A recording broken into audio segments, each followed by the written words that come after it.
I just want to say Hotep, Henu to SABA.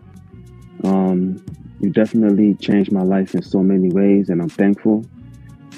Since our first 101, my whole circle, I just did a whole circle in my whole life.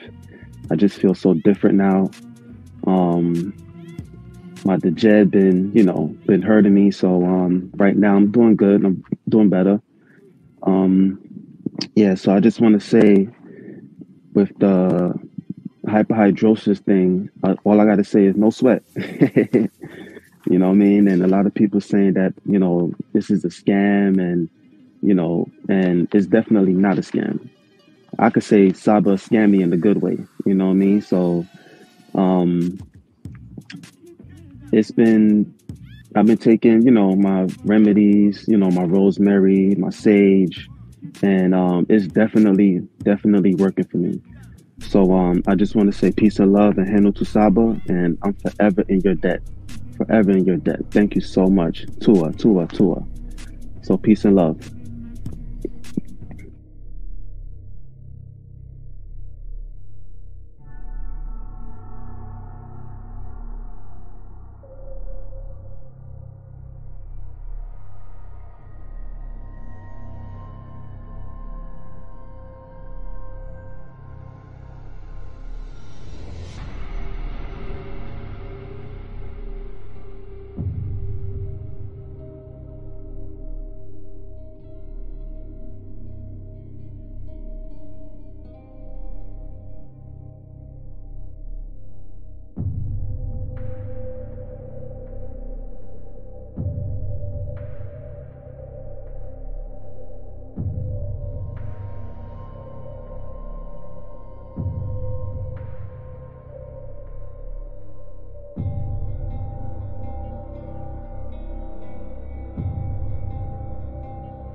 Yeah, we'll have to go through the details.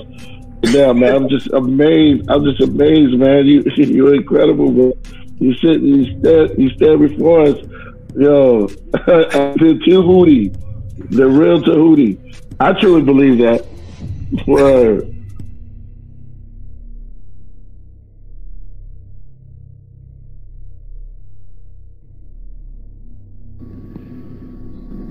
Hotep, Great Saba Tehuti. I'm on Hotep, bro. Health and prosperity unto you. May your monument be established forever on the foundations of Maat. May your posterity give you praise and offerings. May your goddesses personify devotion to you like the great goddesses Aset and Netet. Tua Saba Tehuti. Amen. Hotep Ra. Uben Ra, Ma'at Hotep, Glorious Tehuti Amun Hotep Ra. It is said good advice is rarer than emeralds. That led me to think Tehuti's advice and teachings is life's wealth. You are the doorway to Miao, the ancient conscious state. You are the wise one, an incarnating Ren that is breathing the Ankh, living from Ma'at, the Nefer, ancient Ba, the ancestor, Tehuti. I am incredibly grateful to have access to your Podclass and guidance. Tua for your immortality and taking moments out of your day to help me. Tua for not leaving me to suffer in a world of matrix. Tua for teaching me truth, honesty, and teaching me that it is good to search for wrongdoings and make corrections. Tua for everything. May your exquisite netzerts have a day as beautiful as them. May they always have clarity and never be under hypnosis. May they always be safe, never in harm's way. May they never receive headaches or stress. Their beauty like the sun's reflection on water. Their beauty like a snake wrapping itself around a harp. Their beauty like circumpolar constellations. And their beauty like luscious forests of green with cacao plants and bamboo. My greatest love and respect to your immortal Nefer Kemetic family. Tua.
If you're to take, but look, I just want to say, listen, yo, Tehuti is a close brother of mine, excellent scholar. You know, y'all better watch out because he's gonna be straight chopping some heads off. Man, you got plasma Hebrew, bro. The oldest known spiritual book to speak on the afterlife. Get that Palo Santos burning. Start burning that Palo Santos and that sage together. You can mix them together in the bowl. They go need some frankincense oil in there. Oh my goodness. Let's go. What the blood seed, Lord. Brought out the holy tablets. Oh man. It's on. The Per M Haru.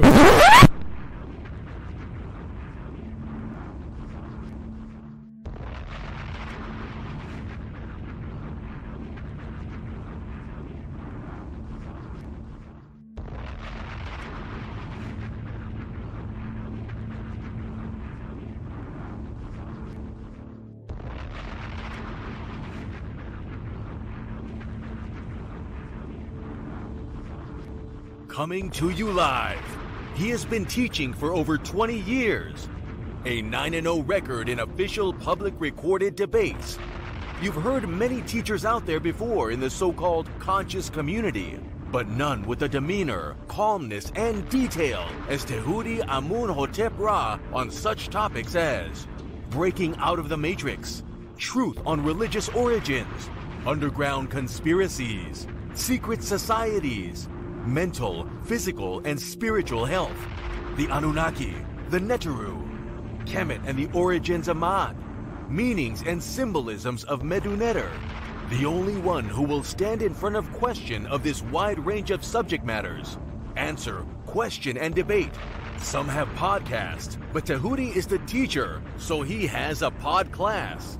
Subscribe to the channel for updates, classes, and much more. Join the chat, call in, participate live.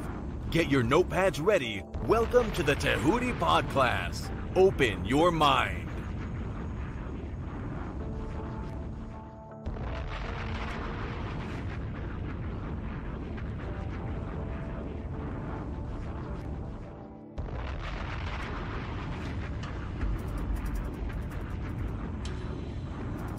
He has been teaching for over 20 years.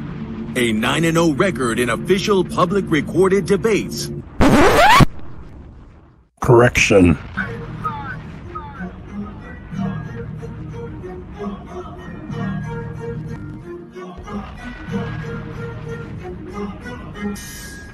All right, man. You already know what it is. That's the anthem for the debate music. Y'all already know. We got our brother Tehuti in the building, and he is going up against a heavy hitter, you know, who have been featured on this platform for a while now, Vocab Malone.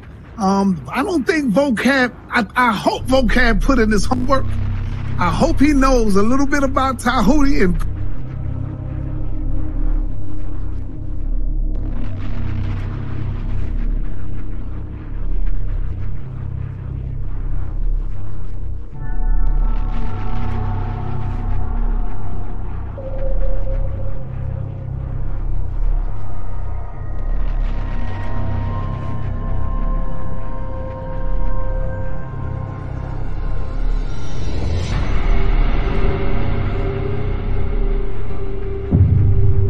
I appreciate everybody. Press 1 for Tehuti.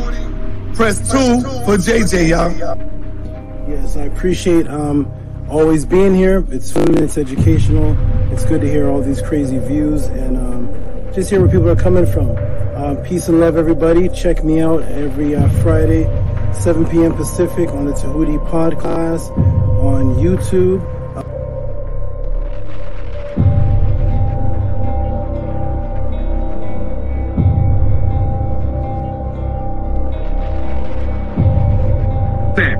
That's your words. Brother, stand on that's a command. not the topic of the debate, JJ. That was not the I'm topic. talking about the whole word.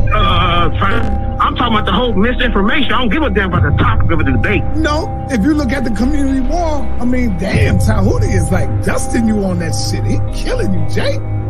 And this is why you upset.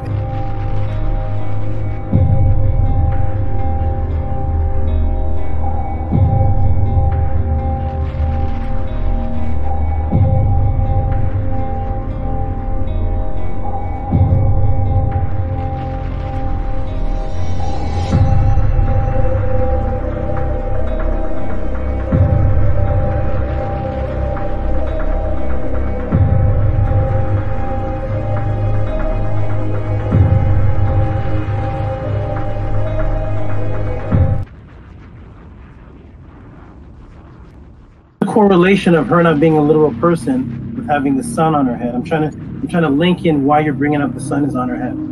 I'd love to know how you think that a literal person could exist with the sun on their head. So because this image has the sun on her head, therefore this cannot be a literal person. Is that your stance? That's exactly what I'm saying. And I also want you to recognize that I'm saying the same about a rule and the same about a star. Okay, great. Can I screen share, please?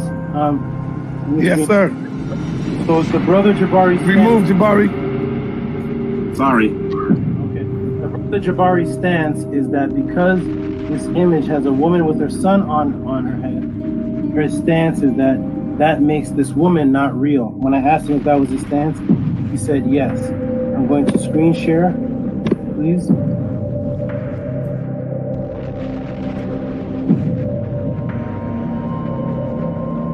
That is the premise that we are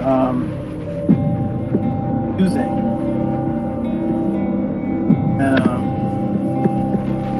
I want to know is was Anksenamun a real woman, Jabari? Yes or no? Anksenamun, or was that a myth? Are you referring to Anksenamun, the wife of Tutankhamun?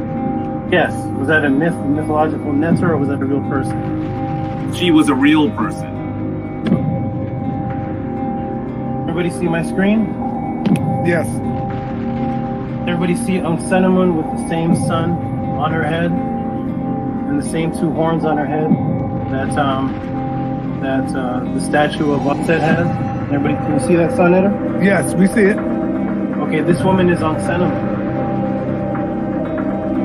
She has the sun on her head, the exact same sun on her head, and she has the horns on her head that Aset had on her head.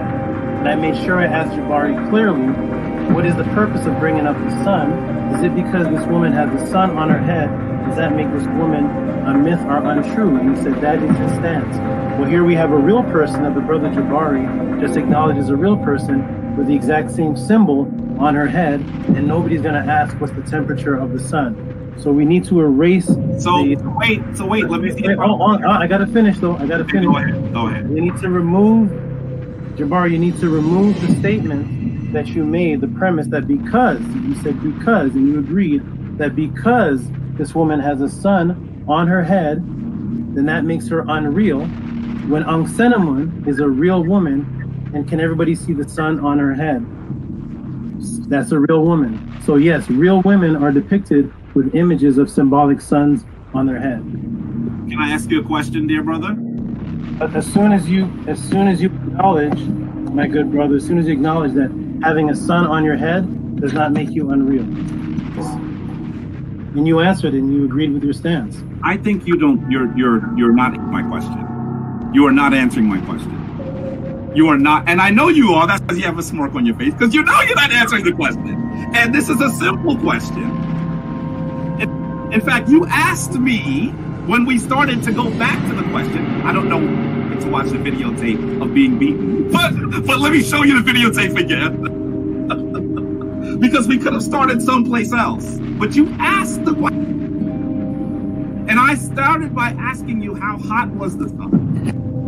All right. Let me say something. Let me finish on that. And I wanted you to explain to me whether it is possible for a literal person to have the sun on their head, and you are not answering that as yes or no. I'm not sure. That's your question. Is it possible? I've asked it like 7 times, brother. It's not possible. And that's why that is symbolism. Ankhesenamun and Aset were used. Answer the question. You're not answering the question. Is it? No, Let me ask you again. It's not possible, but you set your premise on it. This is 8. I'm going to ask it to you one more time, and hopefully you'll give me a clear answer. Is it possible for a literal person to have the sun on their head? No. Oh, good. Thank you. Okay, all right. Let me quick. Yeah, sure. Now, Jabari, you know I love you, brother. You did get hit with a straight right on this one right here. If the brother asks you, Jabari, hold on. In all fairness, the brother asks you Now, I agree.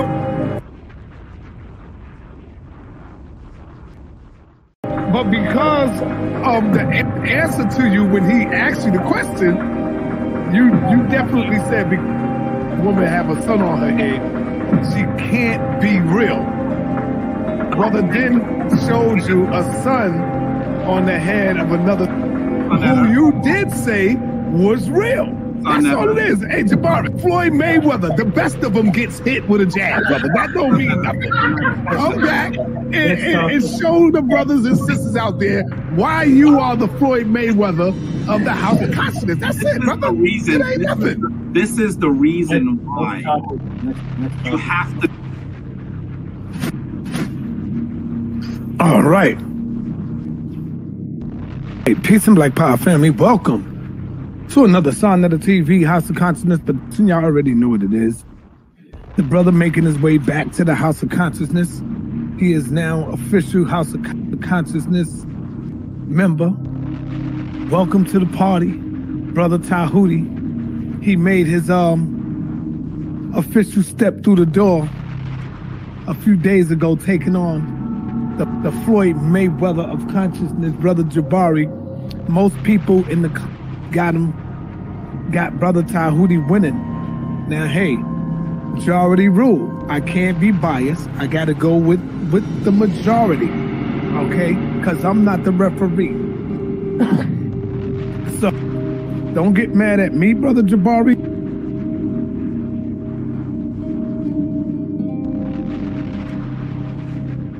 Oh, man. Well, I just got to keep it real. I'm going to keep it real, man. I can't be biased when it comes to this, you know. I got to show love to everybody because I'm bringing on the people on the platform. I got to keep it real. Check, right or wrong. So as it stands now, I'll have to go ahead and give the win to Brother Tehuti. Now, I know a lot of y'all might get mad, but I'm going with the majority rules. It's the people who is making the call. Don't get mad at me, Jabari. You know I love you. You know I love you, Dr. Anika. But I got the W to Brother Tehuti. Now, you got the majority, and there's a lot of people that I read the comments, they say, yo, I love you, Jabari. You know I fuck with you, Jabari, but I got to give it to Tehuti. I'm reading these comments. I'm like, God damn. You know me, I'm going with my man Floyd Mayweather all the way. But I got to be fair, and I got to keep it a buck. So as it stands right now, Brother Jabari has, hey, and you know the best lose sometime, man, you know? The best lose. Cigarette.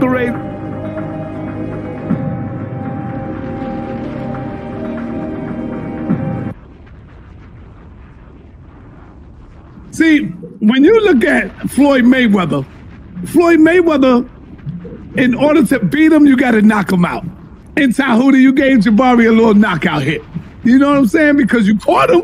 I'm going to be real. You caught Jabari in that opening argument when you asked him about the sun.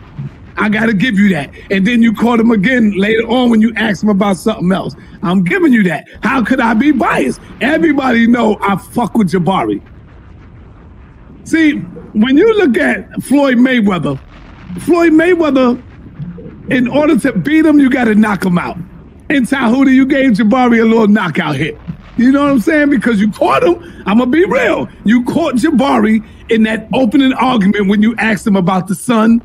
I got to give you that. And then you caught him again later on when you asked him about something else. I'm giving you that. How could I be biased? Everybody know I fuck with Jabari. I just gave Floyd Mayweather his first loss to this brother.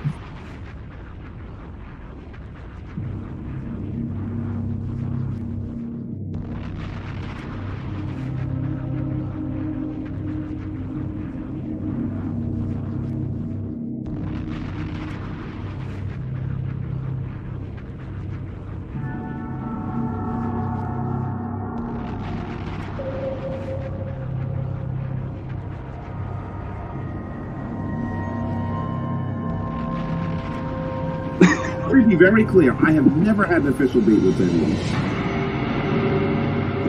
And there is not, on Sonetter's platform, Sonetter announces the winner? And on the people, on the platform. I got to keep it check, right or wrong. So as it's, I'll have to go ahead and give the win to Brother Tehuti. And there is not, on Sonetter's platform, Sonetter announces the winner?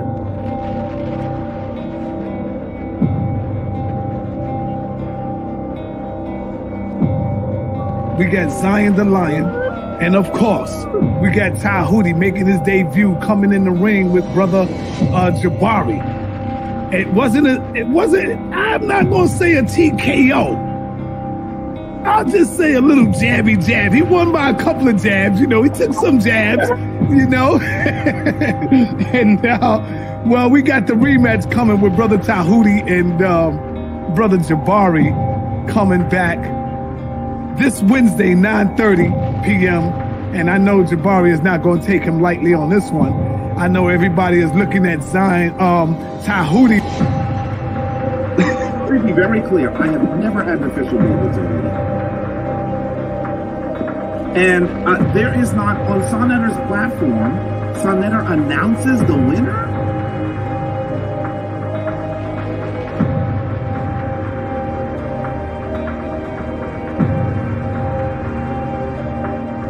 Damn, we have Tehuti and Brother Jabari is coming back. Brother Jabari will be back for a rematch coming Wednesday night.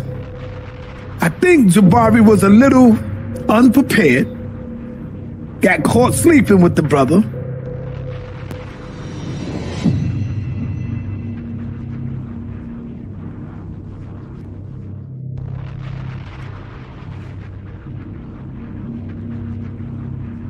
Shout out to HOK. I definitely think it was an upset. I said Jabari did a good job. I just don't think that he won. I said Brother Jabari did a good job, but I just simply don't think that he won. As I told the brother earlier this afternoon, the brother Tehuti, I told him that I believe that he could have secured that W over Jabari a little better. And there is not, on Sonetter's platform, Sonetter announces the winner?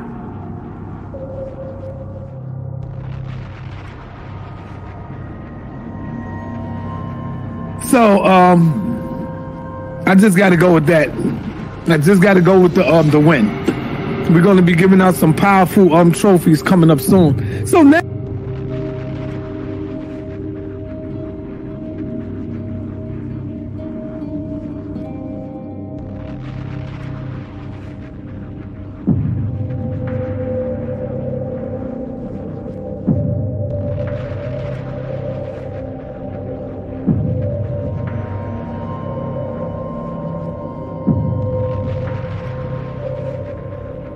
So, I just got to go with that. I just got to go with the win. We're going to be giving out some powerful trophies coming up soon. So now, Zion Lex is coming out. Tehuti is making his way. He's jumping out, going straight to the top right now. Brother Shaka gave me a call the other day. Yesterday, matter of fact, Sunday. Brother Shaka Utmost gave me a call on Sunday. And said straight up, Sonetta, yo, Saw, I think Jabari jumped out the window and he wasn't prepared for the brother's questions. Now, this is Shaka Utmost. And there is not, on Sonetter's platform, Sonetter announces the winner?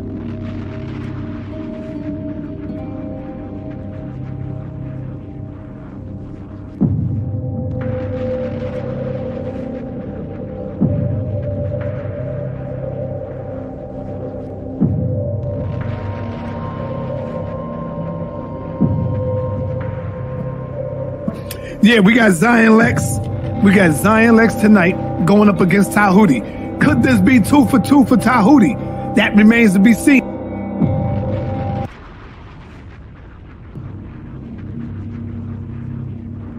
I've beaten people. The winner was announced by Sonetter. The winner was announced by the judges. I have the certificate, the proof. I have Sonetter saying I beat Jabari. I have all the judges saying I beat Kamika. You have me saying you beat Jabari.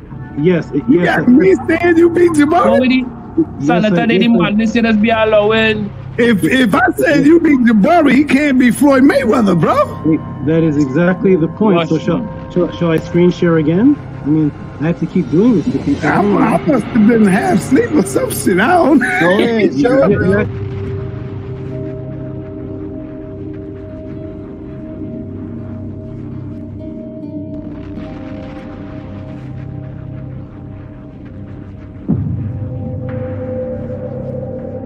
If I said you beat Jabari, he can't be Floyd Mayweather, bro. That is exactly the point. So shall I screen share again? I mean, I have to keep doing this to people.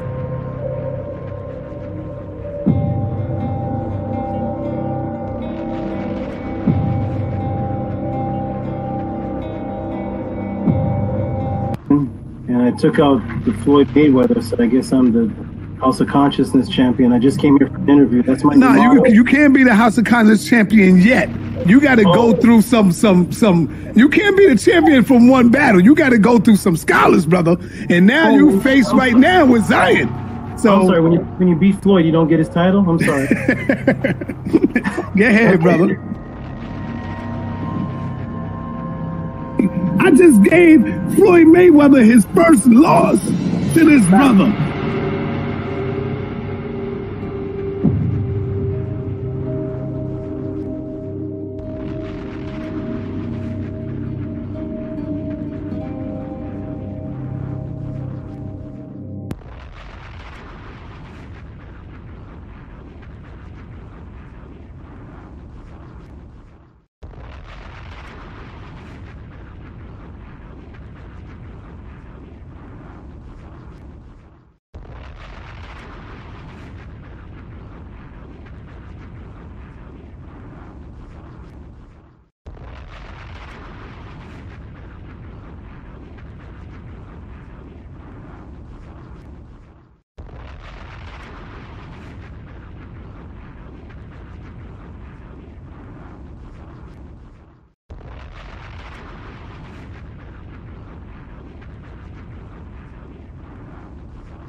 let me ask you something. Where did you hear me make this claim? What event took place where you heard me making this claim? Have you ever seen me before on here? Yes, was it any kind of debate that happened where I was making the claim, or you just saw me on the side of the TV?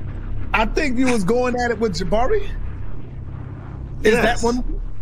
Yes. That's how you know. That's the reason why you know that I came in for my first interview and you immediately called it with an Natiru reel, and then Jabari came in, and it was the first and last and only debate on that topic in all of the Kemetic since Dr. Ben till now.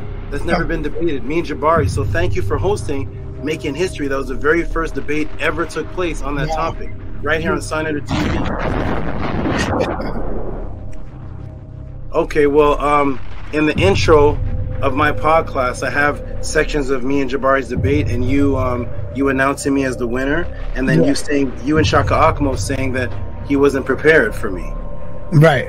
I caught him sleeping, and he wasn't prepared, so therefore we should have a rematch. Right.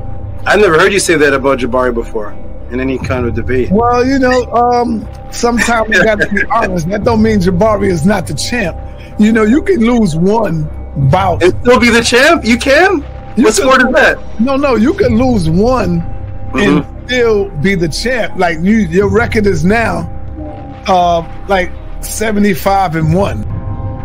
Let me be very clear. I have never had an official date with anyone. Maybe I think so. So you do acknowledge. Me and Jabari did have a debate, and I won the first one. Yeah, I'll give you that because I already done came out and said you won that, so I can't go back on that now. I give it to you.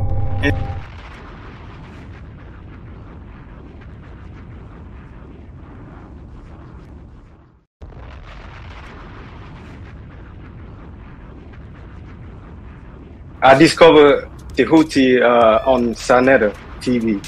He was at the Jabari debate. He was a brutal one, very brutal. And I was one of the Jabari followers, and Tehuti won me over. I couldn't believe that somebody that I call a teacher, master teacher, was making stuff up. Tehuti Arakuti, I overheard you while I was in the background. You said that you were would you say your heart was broken when you saw your math teacher making things up? Was that Jabari? Yes, sir. Somebody's making something up. When you went in to see the debate, did you go in saying, "Oh, Jabari's gonna wipe this guy off the scene"? Did you know that you had faith in him? Like, hey, every Jabari debate on Sonnet, he blows everybody away. So here's just another one, right? Yeah, I mean, I saw all his debate. You know, they claim him as the Floyd Mayweather. That time, I mean, it was just unbelievable. I was like, they need to give you the title, and until today, I'm still waiting. They still don't give you no title. I mean, in the same time, I feel this title is too little for you. It really was not a match.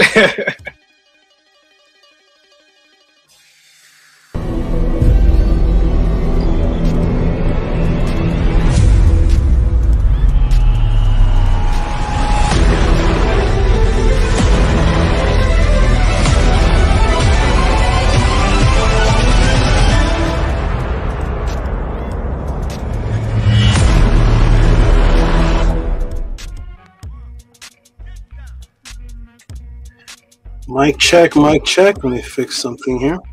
Mic check, mic check.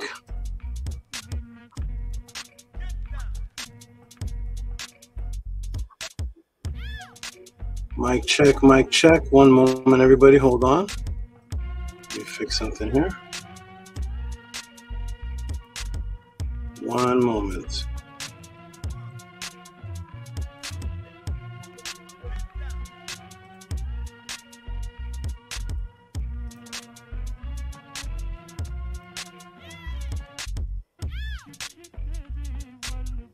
Big etheric shadow behind me.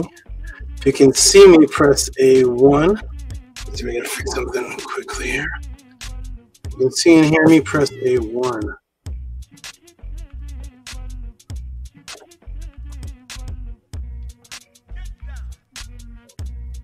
Let me do one thing here. Okay, if you can see and hear me now, press A9. Let me get the 9s in here. If you can see and hear me, let me see if I can fix the shadow entity behind me.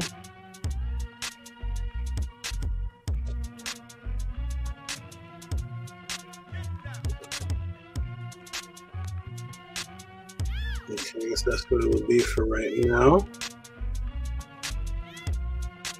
Interesting. Well, shadow being. Shadows. Kaibet is behind me. Let me do one thing and see if this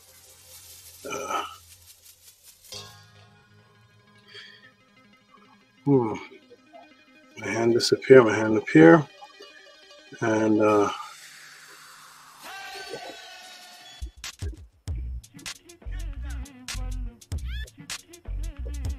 this is no shadow now. My arm's in the screen. Let me see if my other arm is going to disappear. No, partly, but that's all I'll have to do for right now. Do this one more so you can get at this, and there's a shadow. Interesting. Okay, this is how we'll have to do for right now. Peace and blessings, everyone. Let me get the shadow away. Okay, peace and blessings, everyone. Greetings. Welcome to the Tehuti Podclass. Let me get this down a little bit so I can just give it a little bit. Raise this up and pull it down here.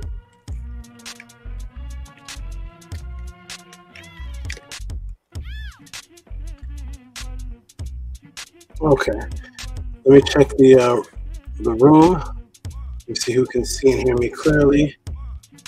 Or thing disappearing, but that's what it will have to be for right now. Arm is still, fingers visible. Finger visible, invisible. Okay, this is what it will have to be for now. Okay, we'll adjust on the next break. Peace and love, everybody. Welcome to Tehuti Podclass. Glad to see everybody here. We're going to start with the beautiful affirmation, proper frequency. Lovely new people that I see in the room. Who are the new people that I see? There was a new young lady named Annie that I saw. And shout out to everybody in the room. Cool Star. Shout out to Bella. Shout out to Antu, NapDap Pro, Mary Sekhmet, Hush Nation. Hush Nation. Peace to Hush Nation. Where's Nook Panook? I know he's all over the room. Nook Panook Panook. Nook Panook Panook. Minty Hotep. Israel Hoyley is here. And Watermelon TV is here. Both are here. And here's the new young lady. Greetings. My name is Annie. We got two Annies in the room now. My name is Annie. I was given a lovely invitation to this YouTube class from Goddess Minty Hotep. Wonderful. That's what I'm speaking about. I was just speaking about this in the last podcast and in a meeting to spread the word. Have people, who are you bringing to the truth, if it is the truth? Shout out to everybody. Primordial Thought 9. And it begins. Hotep to the great SABA, Tehuti, Hotep, Ra, and the house of the 10. Wonderful. Excellent. Everybody's here. Robert, of course, is here. We're going to start with the Hush Nation. Peace, SABA. We're going to start with the beautiful affirmation with the proper frequencies. It's going to go onto the screen so the new people can read it and say it along with us. And let's go ahead and put this on the screen now. It is about 105 degrees. It sounds like the DJ from Do the Right Thing movie. It's serious over here. Very, very warm. And I have different exotics in here, so I have to keep it warm. Wow. Little snake hair. I gotta keep it warm. And it's extremely warm here in California. All right, so we're going to start with the proper affirmations. Here we go. We're going to move the banner from the bottom and start on the count of 3 and get into this beautiful phenomenon. Here we go. 1, 2, and 3. Anki and Maat, Un and S, Nin Tet, Aset and Maat, Min, Hapapet and Maat, Her and Hu Kiyui, Per, Iku. I live from Ma'at. I exist within her. I do not speak in the place of Ma'at. Every day I advance towards Ma'at. My being is surrounded in darkness. I come forth as conscious light. And I'll have that on the screen for a little bit for the new people to absorb it. If they have any questions, you can send your questions in live. Wonderful. We are back, everybody. Peace and love, everybody. Welcome to the Tehuti Podclass. For all those who are watching new, peace and love to you. My name is Tehuti. It's nice and bright and clear. This is great. My name is Tehuti Amenhotep Ra. I am the SABA of the ancient Tehutian teachings of the Nitiru. The SABA is the doorway that opens the door to the information that you seek. This is a one-time, first-time phenomenon, which is to have classes based on what you, the student, seeks for your personal phenomenon, for the opening and awakening and enlightening within you to get to the truth and the origins. This started long ago for the new people here. Started long, long ago when I was in my original journeys and I was around animals. Speaking of animals, for those who are wondering what is this ornament on my hat, because I've been around animals, other animal forms since I was around 7 years old, and I adapted to them and learned from them. I would watch the grasshoppers, I would watch the turtles, watch the snakes, I would watch alligators, I would watch different creatures in the wild, the ants, the bees, and I would learn structure, and I would learn nature from them, and I would learn multitudes of things from them, and I was around animals enjoyably more than I was around people. So on my hat and around my whole surroundings are animal forms that represent that which I am about. So on my hat is Saket. Saket is the oldest word on the planet for immortal memory. The oldest word on the planet for immortal memory, and it is the oldest word for the concept of a heaven, or the concept of a string quantum entangled realm that one transfers to after the physical body is no more. It was called the Seket, and the ancient word for it was associated with the weaver. And this is where they get the concept of string theory, quantum string theory, or quantum photonic entanglement, things that are connected, but they cannot see what is actually connecting, and they call it the tickling effect. Affect one thing and affects another, regardless of time or space. And they say these things are connected by strings, invisible strings. And the symbol that they use is actually the ancient Medu-Neter symbol of Neith, the stringer, found in the hieroglyphics in the Medu-Neter going back over 4,000 years ago. And the Saket string was the symbol of the weaver, and this was the great weaver. So she is Saket. And of course with me is Aset. And Aset's other name was Saket as well. Aset was known as the weaver because she would weave energies to heal, and she was called the ancient healing weaver, energetic healing weaver. And Aset, the lamenter, was the female who represented both the joy and pain concept. For those who want to know the duality of the joy and pain concept, duality apparent paradox, you can go back to my joy and pain feminine energy class. I think it was last week or the week before, speaking of the duality of the feminine energy and how it works through oxytocin and the periaqueductal that takes place inside of the woman that causes her bonding element and her joy and pain to be merged due to the ability to have the baby and to interact in the sexual act. But that whole class was done about 2 weeks ago. And in ancient times, in the real times, pre-Matrix, the female that represented that at the highest level was called Aset, the lamenter. And the word for lamenter, crying out of lamentation, was aha. And it was the exact same word for grief and pain, because she was both dualities. So representing that is my cobra, Aset, who is white and black, but she is in shed mode right now, so her eyes are of that white pearl color, and she is my cobra that represents that duality, and that's why you see the pale color with the black color, the two dualities, which we'll be speaking of today in one of the questions that are asked. And this is Aset, the lamenter, who represents both of those apparent opposite dualities, which are really the same on the same spectrum, such as hot and cold are the same, a thing called temperature. They just exist on different ends of the spectrum of one thing called temperature. So she represents that duality existing in one body as Aset. And Aset's ancient symbol was the cobra. So you will see me with cobras and other animals that represent that which I teach, because I don't wear them as jewelry. I don't wear jewelry of a cobra. I have the cobra. I don't wear the jewelry of the animals. If it's an ankh, I'll bring it. Imagine I brought a snake out here with an ankh on its head or something. That's what I have around me. So my whole living quarters is filled with the animals of that which I teach on. And so this is Aset, and the whole class was done on her, on the concept of Aset, the lamenter and the duality in women, 2 pod classes ago. Seek that for more information. Shout out to everybody. I want to give a shout out to the brother named Lawrence, who asked a question about, he sent a question about Bruce Lee, The Last Dragon. It wasn't Bruce Lee. I thought it was. It was actually the other one. So the other one. It wasn't the Bruce Lee one. So I'm going to tell the brother, if you could change that question, because there's not enough for me to do a whole pod class on that particular movie. The second one, Bruce Lee Roy. Not the dragon one with Bruce Lee, the original one.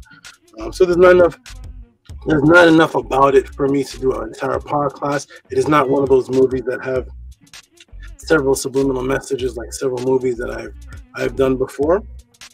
So if you'd like to, Lawrence, you can switch that question to something else, no problem. I will definitely answer that question. So that goes out to the brother Lawrence. So peace, everybody that's in the room. Oh, Lawrence, you're not that pro. Oh, that you're. See, everybody has different names. So Lawrence, Last Dragon, right? So shout out to Not That Pro. If you could, you can switch that to any other question you want, because there's not enough. The question would be, I appreciate the support and the donation, but the answer would be too fast for me to take that donation. It's not enough to do a whole podcast on. But shout out to Not That Pro, Lawrence, and you have a free reign to ask any other question you want. You can send it to the email. Scribe can put the email in the room. You can send it however you usually contact me, either email, or if you send a tip today, you can put the next question in the tip, and I'll apply it to the tip and that question. Because today's class is going to be definitely. A question was asked about reciprocity, so we're going to get into the science of that. Last week's reciprocity was quite interesting. Hopefully this week will definitely be more appreciative. Shout out to all those who support. Welcome to the Tehuti Podclass. And for those new people that are in the room, my name is Tehuti. I'm Imhotep Ra. And yes, I grew up around animals. And because I grew up around animals and I was away from people for most of my youthful life, I became very hypersensitive to the matrix that was around people, the matrix that I found that people were in. When I would come back around people, I would see all type of confusions that I would ask about, and I would see that there was psyops. Ever since I was young, I would realize that there's some type of controlling factor taking place to lead people astray and away from what existed before the powers that be took over and completely transformed the psyche of humanity on the planet into a state of sheeple. And when I was young, I would ask questions. My mother, bless her, who was a Christian at the time, was very uncomfortable at the fact that I would be asking questions, which is understandable because it was questioning the whole foundation of the family and causing disturbances. When you want to raise up a good Christian family, you have this young man asking questions and influencing his little brother and sisters and changing the paradigm in the household, and you're just trying to live a good Christian life. So we got to a point where it did not make sense to me. And I didn't leave it and become an atheist. I never was interested in becoming an atheist because I always knew within myself that there was some type of higher form or some form that was beyond our comprehension, that was conscious, but just in some way being misinterpreted. And that was me watching nature videos, watching old tribal videos. And I would notice that the tribal videos that I would watch on the Dogons and different Zimbabwean tribes. And I would notice that none of them naturally were Christians or Muslims, but when I would come back around the environment, the North American environment, that everybody seemed to be Muslims and Christians, but nobody was of the tribal way of the videos that I was watching. I was watching nature videos side by side with the with tribal videos and different videos of people in their natural forms and documentaries of people in their natural cultures. And it was nothing like what was inside of the Bible or that which the family was pushing. And when I was around animals, I would notice the structure of animals was that they were very uniform. They were very consistent. There was something about the animal form when I was a child that I noticed that it didn't matter if they were ants, which were consistent amongst their own ant farm or hive, or bees, which were thousands of them, all consistent. Each of them had their own job. Each of them had their own responsibility, and they never crisscrossed. You never seen them argue either. I never seen two ants of the same hive arguing about who should do what. It seemed like the worker ant knew exactly what it was supposed to do. The drone knew exactly what it was supposed to do. The one that collected the food, then there was the war ant, and then there was the queen who let out about over 80,000 babies a day. There was each of them had a structure, and the same thing with the bees. And I would never see them arguing. They would just know exactly what their ranking system and structure was. When I come around people, I would see inconsistency. A person is this, that way, here one day, gone this day, this religion this day, this arguing with this person, fighting with this person. There seemed to be a consistency, and I started tracing that consistency back to created religions that were dominating and controlling people that were not native to their original indigenous way, and the food that people were consuming, and the television that people were watching, and the music, and everything that dealt with biological imperative. And I questioned this, and it caused me to be eventually kicked out of every school that I ever went to. I was expelled from every school, and I would be expelled from the school, but I would break back into the school to go to the library to retrieve information on that which I would go into the hallways and teach the students. When recess broke out, I would merge back into the crowd, and the teachers and principals wouldn't recognize me because there's so many school students in the crowd. I'd be there teaching in the hallway, and when the recess withdrew and it was time to go back to class, I would hide again in the library. I would hide in the library, and I'd be researching and studying. I'm expelled though. I'm expelled from the school, but I'm hiding in the library researching because that was my own. We didn't have internet back then, and YouTube and Google, that didn't get invented yet. So I would just, this is my accessible free library. So I'm there putting together information, and then recess would break out, and I'm back in the hallway, and I'm teaching, merging with the people, and then I'd hide back in the library, and then I would go to the ponds and to the creeks. And this is how I ended up doing it, until my mother said that she couldn't tolerate this type of lifestyle anymore, and I had to leave the household.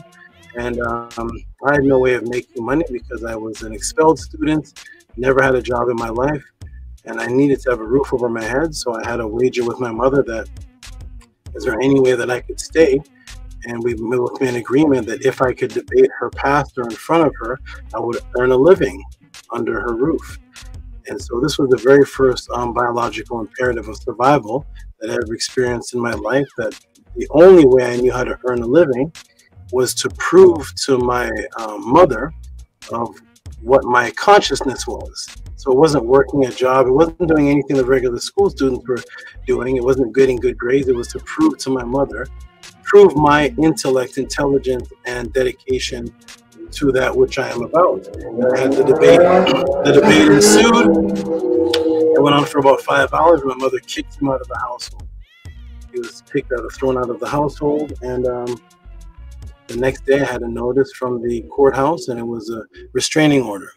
I was a child, a young man, and it was my first and only restraining order. And I didn't know what it was. I was a little bit confused because I knew I didn't hurt anybody.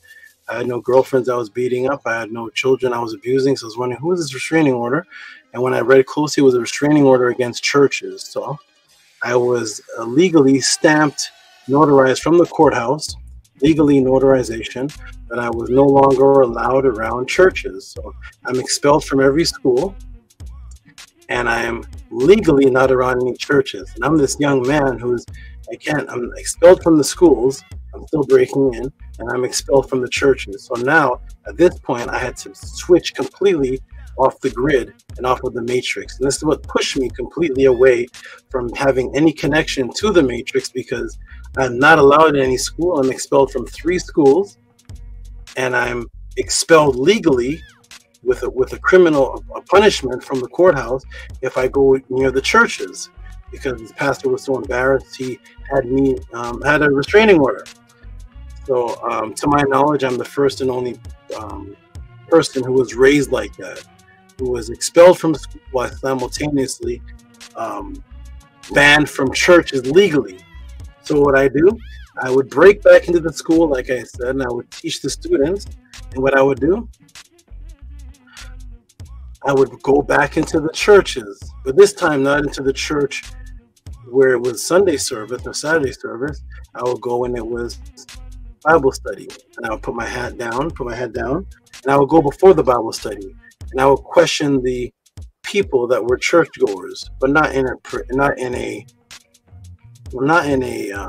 confrontational way, but as a regular person that I'm a Christian, I'm curious, and I would put the thoughts in their mind to question the pastor. So when the pastor would come in now, I would put my head down, because I'm legally not allowed in the church. So I put my head down in the churches and in the Bible studies, and the whole church, whatever, would start blasting the pastor with questions. He's not paying attention to me, because he has to answer all of the people that are like, yeah, this doesn't make sense in the Bible. What's this tribal way? What's this? How come it says this here? Where's the word? What's the word Bible? Why is it Greek? Why is Christian? All these questions. And I'll go from church to Bible study to Bible as a young man, not being guided by anybody.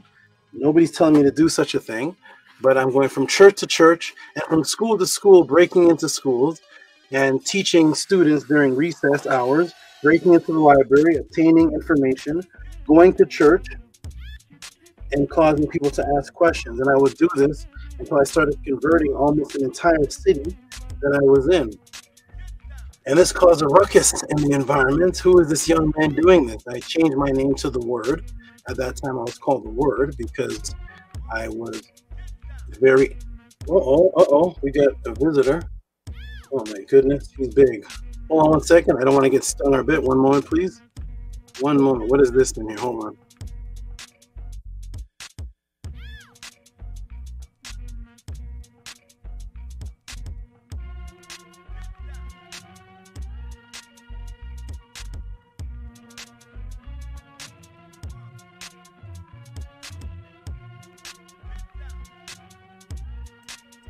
Okay, I am back. Hopefully, whatever that, I couldn't even tell what kind of thing that was. I'm unfamiliar with that. All type of creatures. I don't know what that was. That was maybe a horsefly or something, but huge and black. I'm not sure. But at any point, so this was what raised me up, and because of that, I was completely rebellious to the society. I eventually got caught in the school during other hours of the school. Being caught trying to burn the school down because I started researching the origins of the school. I was so sick of the matrix that I went in with a torch, and now I'm burning the school down. And now I can't even enter the school. I'm completely illegal now. I can't enter property. I can't be seen.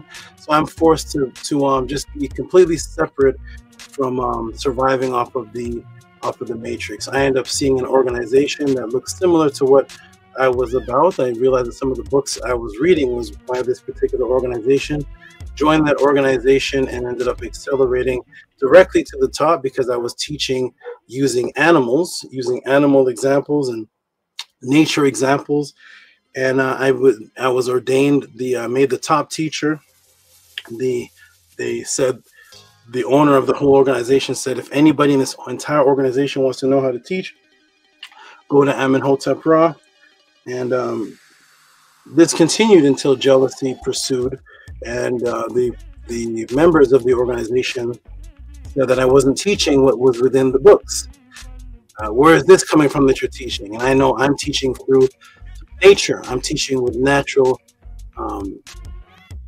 experience and natural examples and wildlife and government documents, hidden documents, and things that they seem to make them uncomfortable. I'm going to actual doctors' experience, scientific experiments, and things like that, and it became very uncomfortable. So they came to my premise with torches to burn everything down that was not coming directly from their teachings. And I realized that I can't be a part of that type of organization. The actual owner is saying that I'm the best teacher. He's saying that I do this type of snake style type questioning that trapped even him, and he told me to present that to the crowd. And when I asked him the questions, he put himself up on a crucifix and said, see, he's trapped me. So it got to the point where I was just accelerating past, because he told me, he said, I can't take the people where you are because I will lose followers. I may have you and a few others that are on your level, but I can't take the entire crowd there because I'll lose followers. So at this point, I realized that I'm not meant for school. I'm not meant for the church. I'm not binding into these organizations that I'm accelerating. I'm becoming the best teacher, and I'm being threatened. And the owner is telling me that he can't take the other students to where I am. So I realized that this is not for me. So I end up having to leave the organization, no schooling, no kind of job, and I have to survive. I ended up being helped by my aunt, going into New York, but I had no way to maintain the apartment. I'm scavenging at this time now. I'm a single father with my son in apartments, scavenging, looking for quarters to buy cereal for my son. And I don't know how to make any kind of money or anything like that. So I shut myself completely down, and I shifted my consciousness to how do I survive now? I'm on survival mode. So I took the knowledge of self that I had, the consciousness that I had, and I put it towards health and teaching people about health for free until I got their faith. And then I started creating lists of products that I had that I didn't have and sending them out, and ended up getting clients. And I found someone who had the source to the products, met up with him, and to make a long story short, he was not just a product seller. He was someone, a part of the familia, and he said, if I release any of the information that he's giving me, that he'll put me with cement shoes on and throw me, he'll whack me. I found out that he was anyways, his job was to remove people. So this is an interesting life that I was living. So I ended up taking that information and teaching people that were in the so-called conscious community or conscious knowledge. Now teach them how to survive off of selling health products, how to utilize real estate deals, and just living off of that, never having any kind of job or anything like that. And these people ended up robbing me. I was making them so much money that they were not pure inside. So if you give somebody the ability to make a lot of money, it actually doesn't help them at all. Money doesn't actually help anyone. It actually just augments what you already are. So if you're already a negative being and you have no culture, no discipline, no morals, no specific lifestyle, and somebody just throws $1 million on you, you'll just be more undisciplined. You'll be whatever you are. If you're a serial killer, you'll buy a better set of killing tools. Whatever you are, you'll just buy more of that. And it didn't actually heal people. So I separated from everybody. I kind of separated. I realized that this was not the way to be. I couldn't just teach people how to make money. People had to become pure of heart and want to break the matrix. I knew that the real estate was going to end because the stock market was going to crash. Everything was coming down. I knew things were going to come to an end. So I took thousands of dollars and invested it into learning magic. And this is where the Podclass starts to begin that you're seeing here. I started investing in magic, whether it is voodoo magic, whether it is illusionary magic. I met up with Chris Angel's teachers, David Blaine's teachers, David Copperfield's teachers, because I had the money to pay thousands and thousands of dollars, knowing that I would one day live off of this. If everything was ripped from me, then I could walk the streets and just amaze people and get tips, and I would never have to work a job again. And that's exactly what happened. Stock markets crashed, black helicopters came, all type of strange situations took place, and I had to abandon that and go strictly into magic. Now I've developed a family again, and I'm supporting 3 women that I'm taking care of, 3 women, 2 children, and myself off of performing magic on the streets. This is how I'm now living in the freezing cold in Canada, getting part frostbite, that I'm still having to perform with steam, cold steam, -8 degrees, performing to support my family day in, day out, from 4 o'clock in the afternoon until 12 o'clock at night. 4 o'clock in the afternoon till 12 o'clock at night. No job, no formal education, just me with a deck of cards and some forks out there performing magic and teaching people as I am performing, coming home, falling asleep, dead tired, waking up, going back at it, because I know that I'm saving up to move somewhere where I could have a performance all year round. That's exactly what I did.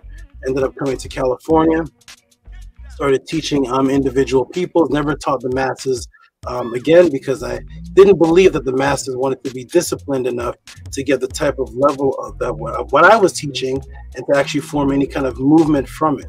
So I didn't teach the masses anymore, just certain individual people.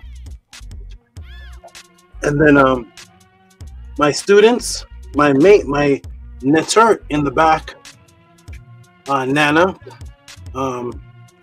and other people, students, and another beautiful sister,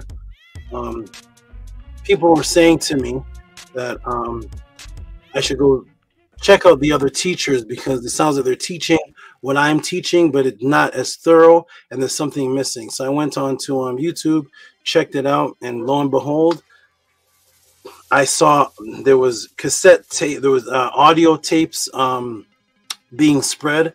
It was my voice teaching, but the people would Photoshop my head off of the body and put their head on the body and sell this audio that was going out from here to London to Trinidad.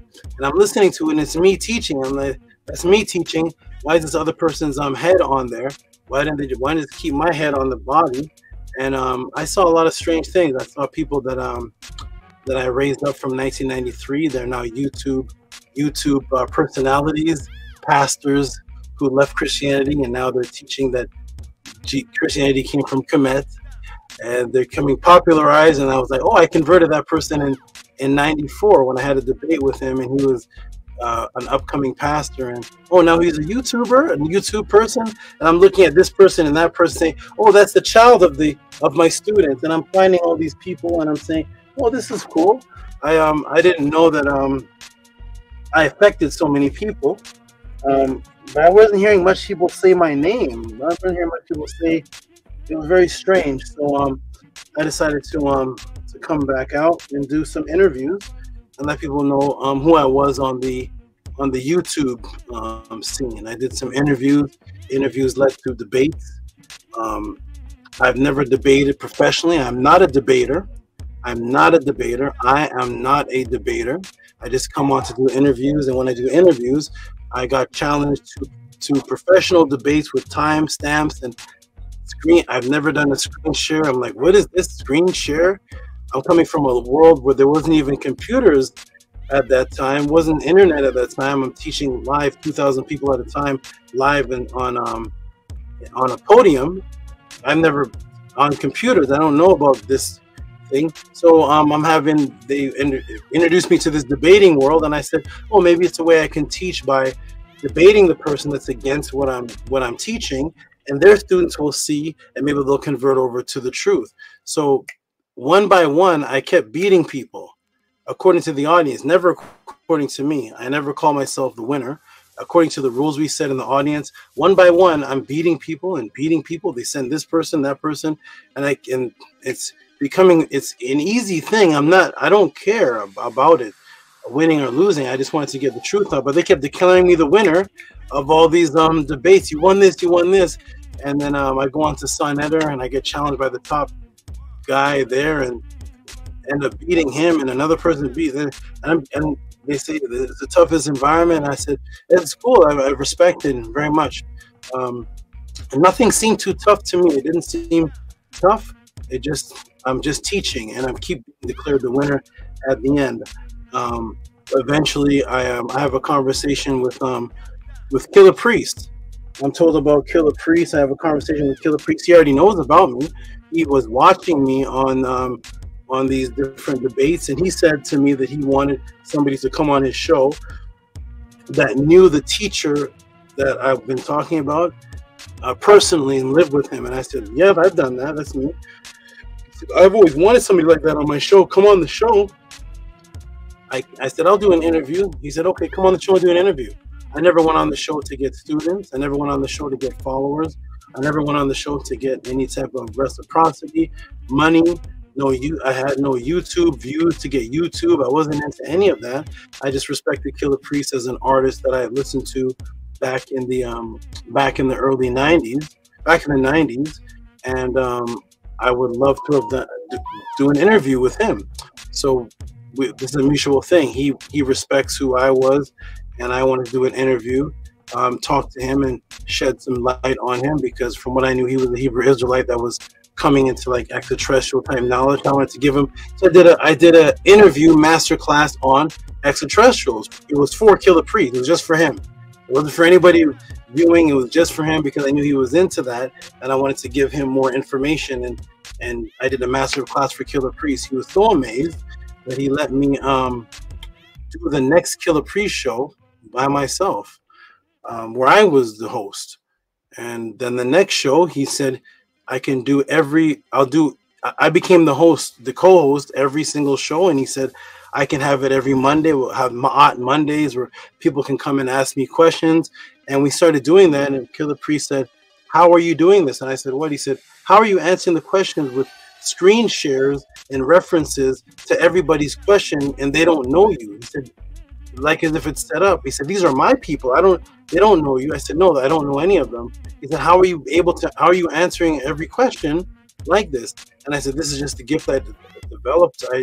When I was a child, I had no other choice. I was kicked, expelled out of school. I was legally removed from churches. I couldn't get any kind of job. So I just went within, stayed with the animals, went within, and became hypersensitive to the matrix. And I just had this ability to answer questions to break people out of the matrix, because I never came from the view. I never had any liquor, alcohol, drinks. I never even seen weed until a few years ago. I never was exposed to party club life, hanging out with the peoples and all those things that the slang, the street slang, shooting dice, or whatever the things are people do. I wasn't exposed to any of that world, so I would just hibernate, and I will only expose myself to teaching. So I had this ability to retain information. I would do things to myself, like sleep with my head down over the bed with blood rushing to my brain. I would do all type of different rituals and processes to my brain and to my body, deprive myself of comfortability, sleep on floors, do all type of things, deprive myself of certain foods, all type of different things I was doing to create a discipline so that all my brain would want would be to teach and to be to access information. And that's what I developed myself into, and Killah Priest was amazed. So anyways, it became too time consuming. It was taking up too much of my time. So I had to announce to the whole Killah Priest following that I'm going to have to change things.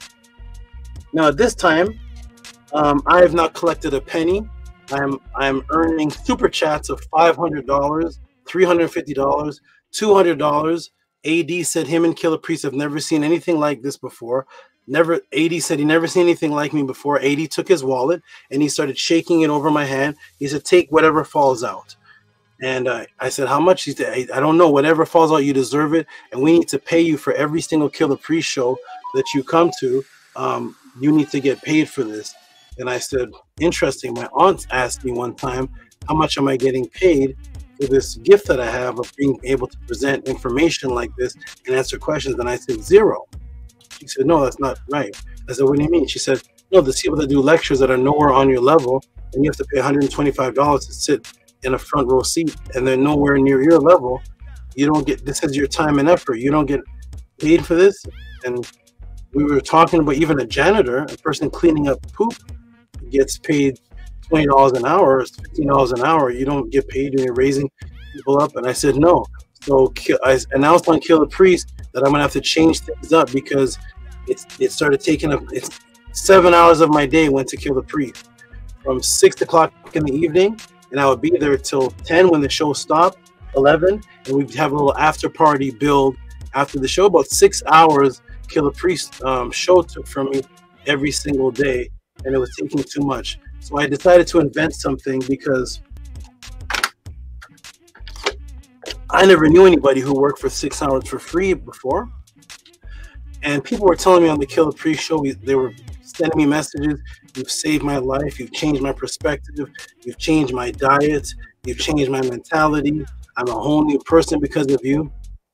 And I'm listening, and I'm very, very appreciative for the good words. And I'm thinking, even a person that works at McDonald's, flipping fries, serving you greasy foods, giving you all type of arthritis, disease, sickness, and ailments, is getting $9 an hour, $10 an hour, serving you pork and fried chicken, and they're actually killing you, selling cigarettes at the store and potato chips, and they're killing you.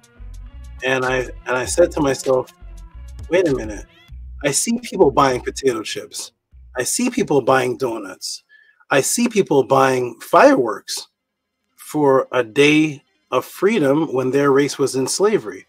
I see people dressing their children up as Freddy, Michael Myers, and the Tooth Fairy, and sending them out to collect bags of candy to give them cavities called Halloween, and they're spending hundreds. I calculated the amount of money that melanated people, not even the whole world, but just melanated people spent on Christmas per year, and it was $4.1 billion. For a culture that wasn't theirs, to put a tree in their house, strange tree that was a pine tree, to celebrate a Jesus, but there's no Jesus in the house. It's a fat man named Santa Claus that comes down a chimney invisibly, and he's given the props for the hundreds of dollars of gifts that you buy. And I'm watching this whole ritual take place, and I calculated $4.1 billion spent by just brown-skinned, woolly-haired people. I wasn't even including everybody else. The numbers are too high. And I said, oh, so $4.1 billion is being spent on this foolishness? So I said to myself, do people care about the truth? What if I didn't take my time to kill you? What if I didn't take my time to sell you Doritos? What if I didn't take my time to be the person at Six Flags selling you the funnel cake and the cotton candy, giving your children diabetes? What if I wasn't selling popcorn? What if I didn't have the Avengers movie? You know, what if I wasn't a horror movie actor? Saw 3 making how many billions of dollars did Saw 3? The movie Saw, how many billions of dollars did it make? And people were giving reciprocity to Saw, to Freddy Krueger, to Chucky, to Little Killers and Carrie and Spider-Man spinning a web and Captain America, and these strange things that they were giving reciprocity to these actors that were making billions of dollars per movie, millions, $15 million a movie. And I was like, that's what the people are spending on? So what if I reversed that? What if I was somebody who actually cared and would take my time to actually create answers for people that would change your life? Would that be appreciated as much as the cotton candies and the Six Flags adventures, going to Jamaica and hanging out on the beach and smoking $200 of weed? Would it be appreciated as much as seeing Wolverine? So I said, I'm going to create something to try to prove this, because this will be my very last chance I'm giving to see if anybody actually appreciates true life therapy, breaking the matrix. So I told the Killer Priest, I'm going to create a podcast, and when I do, it's going to be a class where I don't say anything. He said, what kind of class is that? I said, I'm only going to say something when somebody sends me a question with reciprocity. Then I'm going to show them my gift. And don't worry, it'll be less than you spent on the basketball game that you got nothing out of. So I said, don't worry, it'll be less than the weed that you bought in the month that you just smoked up. It'll be less than that. It's just, I just want to see if there's any reciprocity that will be given if you ask a question about having an out of body. If I show you the matrix, how to do it, how to break out of it. If I show you health, if I show you how to break out of different matrices and answers to questions of your quest that you could teach your mother or your child or your friend or your wife who has a problem converting over to the truth, or you want to break out of the truth yourself, or you want to find out about foods to eat, or whatever it is you want to find out about. What is that worth? Is it worth the $200 that we spent on donuts in the last 10 years, on the fireworks and the cotton candies and all the movies we watch, and the popcorn with the extra oil. You got to get the extra oil. The bag of popcorn's $8. There's 3 family members. That's $24 in popcorn with the extra oil, and you're getting clogged arteries. Is it worth that? And I said, I'm going to make a thing called a Podclass, where people can send in questions with reciprocity, send in support for my time, because I believe that I'm doing more than the person selling you fries, that your tax money, and that you actually buy the fries that actually only are still digesting in you today. If you bought them 2 weeks ago, the fries are still there, you paid for. So I hope that it will be worth more than the fries they bought. So I developed something called the Tehuti Podclass, where in this I would fish out people that were serious about immortality, breaking the matrix, and get the truth out, and people would actually be appreciative of the time more than they were of Spider-Man and what they paid to go see Thanos, which did nothing for them. So I created what's called the Tehuti Podclass, and I said, Killer Priest, I'm going to do what I'm doing here on your show, but I have to do it on my show, because I have to make a whole channel, a whole show out of it, a class out of it, and it would take up too much time here, plus you're getting the super chats. No problem. I'm going to set up a Podclass. When I set that up, I said, you can ask any question. People may be asking, well, what kind of questions can we ask Tehuti at the Tehuti Podclass? What are the limits? And I said, there's no limit. It's all based on whatever you feel raises your consciousness. So I developed a Cash App and a PayPal system that you see at the bottom.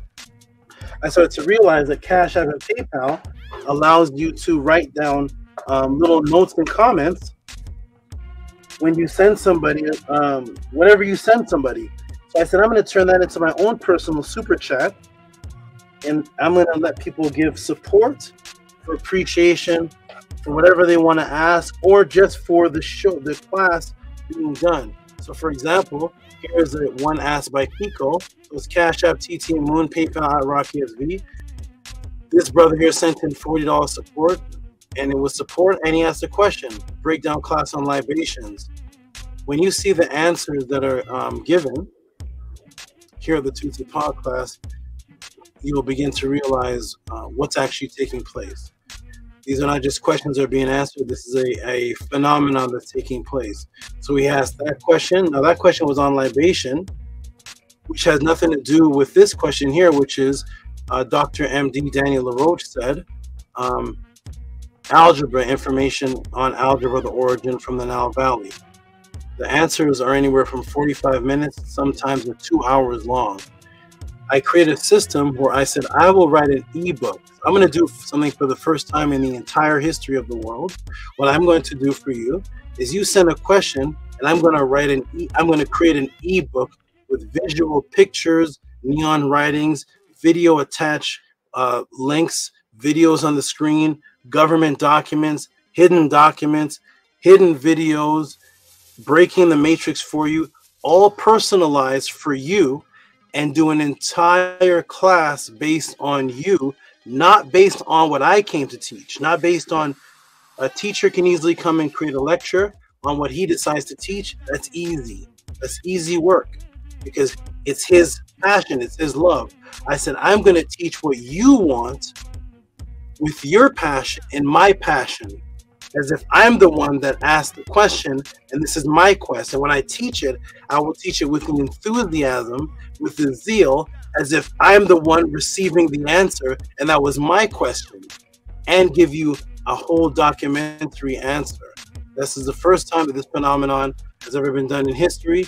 And so questions are asked about different topics.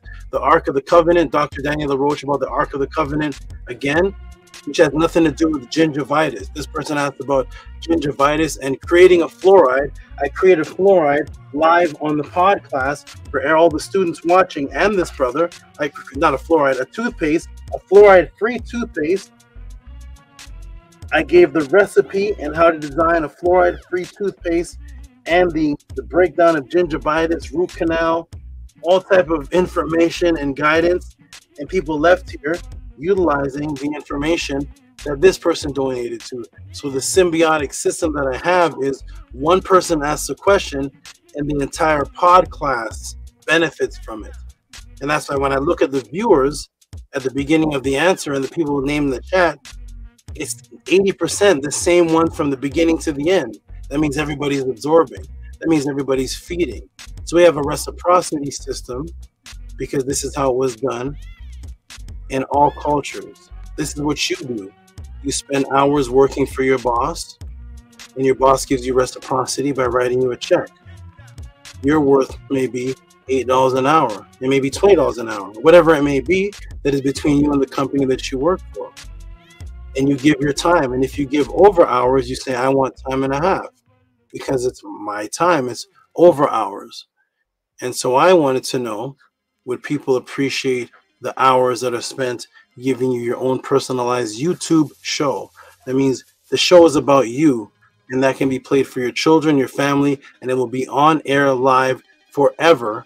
A personalized YouTube show that's based on your question that's never been done in history before. So if somebody asks a question about feng shui, has nothing to do with Gnosticism, which has nothing to do with the never-ending story, which has nothing to do with the healing of hyperhidrosis. I healed somebody with hyperhidrosis live on air. This person had hyperhidrosis since they were about 9 years old, asked a question. I did a complete 1 hour and 45 minute or so elaboration, gave remedies, everything. And now this person did a testimony that they're hyperhidrosis, they're in their 30s, and the testimony since they were 9 years old, they've rid themselves of something they've had for over 20 years just by asking a question of the Tehuti Podclass. This is what's not seen anywhere, and I wanted to know if people would be appreciative of things like that more than con candy and funnel cake and marijuana. So if somebody asked about the Navajo Native Americans, the skinwalkers, this is a PayPal that was sent in, so it's Cash App or PayPal. The Mandela effect, that class was mind-blowing. So there's PayPals and there's Cash Apps that are sent for donations, support, reciprocity. So things like this happen that you don't really see happening anywhere, such as testimonies. This is a donation that didn't have any question. It was a donation for a testimony from a person with an Indian background. Hotep Maat, Namaste. This is from Ashnil Kumar. Hotep Maat, Namaste, coming from an Indian Sanathan Dharma background with all its spiritual practices and rituals. This person's coming from a background with all of the practice, all of the Indian practices and rituals. And I now acknowledge that Maat is the mother of my traditional culture, and I owe reciprocity to Maat by living for it wholly. Thank you, SABA Tehuti. These are the life-changing testimonies. Let me come off there. These are the life-changing testimonies that come with the Tehuti Podclass. And one last one here, because this was one of the most powerful ones. This brother here wanted to know about out-of-body experiences, gave a PayPal, asking about out-of-body experiences and talking about his dream, what he saw in a dream. He did a Podclass question and a one-on-one with me. He had to do the one-on-one personal because it was about his mother. Unfortunately, while I was in the process of me teaching him, at the time that I knew him, his mother passed, which actually became a fortunate thing. So his mother passed, and he said, this is the only woman I was really connected to in my life, and I want to keep connection with her. Now, we always hear the end about the people in the so-called conscious community, or Afrocentric or African-centered ancestral worship community, or any of those type of people, that, yeah, we praise the ancestors, and we call upon the ancestors for this, and they're always talking about the deceased. So what I did is I showed the Podclass that I'm going to teach this person how to contact their deceased mother. This person here, his name is Maharu in the chat, got the wisdom through the answer to the question and a one-on-one, and now they have a direct relationship out of body with their mother and other family members that have passed because I taught them how to cross over. If that is not worth more than marijuana, if marijuana can do that for you, then continue on. bags of Doritos and smoking Black and Milds and going to the Avengers movie and funnel cake can do something like that for you, then yes, carry on and teach us how so. But for those who can't get it through those means of smoking weed and Black and Milds and going to the Avengers movie, for those who would like to do something like that, you come to the Tehuti Podclass, and hopefully you're more appreciative of that than the money that was spent on July 4th and Halloween. So that is the Tehuti Podclass. It is a reciprocity system. Cash App, TT Moon, PayPal at Rocky SV. And we are the House of ATTON. So it's not just a Tehuti Podclass. It is a complete movement called the House of ATTON, the ancient Tehutian teachings of the Neteru. The brother will be coming on later discussing the website. We have ancient Tehutian teachings of Neteru, floor mats, bath towels, table mats, House of ATTON suitcases, House of ATTON notepads, House of ATTON cups. We teach also productivity of how to produce House of ATTON pillowcases. I'm on the mat right now. My mouse pad is a House of ATTON mouse pad. My notebook is a House of ATTON. Hat covers, House of ATTON material exists. Clothing, shirts. So this is a movement and an organization which is also producing products and things that can represent. This is a culture. I am recreating, and we are bringing back the culture, the discipline. So with all that understood, welcome everybody to the Tehuti Podclass. All the new people, I'm going to show the first question in the room. This is from a brother named DR.LAROCHE. And then I'm going to take a quick break because 105 degrees in here. I'm going to take a quick break, wipe down, cool off a little bit, come back in a few minutes while the panel's on the screen. The panel will be on the screen, talking about their testimony, talking about the website, talking about the things that have changed in their life, how to support the podcast and everything. And when I come back, we're going to get into the first phenomenon. Let me go ahead and put that on the screen right now. The very first question that was sent in that will be addressed. Oh no! Why did it get small? What's all that? Weird. Hold on a minute. Computer's intro. Okay, now this one's big. Okay, let me go ahead and put this in the room. So here's the first question here. And the first question, interestingly enough, from DR.LAROCHE and Tanya 23 Experience. I don't know if she's in the room right now, but the first question, coincidentally or synchronistically enough, is actually on a something that I have been speaking on and thinking about lately, which is the reciprocity. The reciprocity that's been given to the Tehuti Podclass. And DR.LAROCHE asked this question here. Let me put on the screen right here. Because sometimes you'll see principles of Maat, and it will say principles of Maat, reciprocity, right? But when you go read the Kemetic books, and when you hear the people doing lectures, they never refer to anything in Maat about actual reciprocity. They never show you any papyrus or any anything in the Book of the Dead or anything. Is there a science to reciprocity? It seems to be in the meme principles of Ma'at. One of them is reciprocity. But they never give you any chapter and verse, any reference to anybody doing it. If there's an actual science to it, if there's a reason to it, does it exist in nature? They never give a reference to it. And so I'm going to address this question here, because what better question to address in the Tehuti Podclass, which is actually based on a reciprocal system, than actually breaking down the high science of reciprocity itself down to it existing in your bloodstream. This is how deep we're going to get today, from reciprocity existing in your actual body, your brain, and existing out of your body, and in the papyrus, and in the references. This question is going to be great. I'm going to put the link in the room for the supporters. And this is for the supporters to jump in, and they will talk while me and Saket and Osset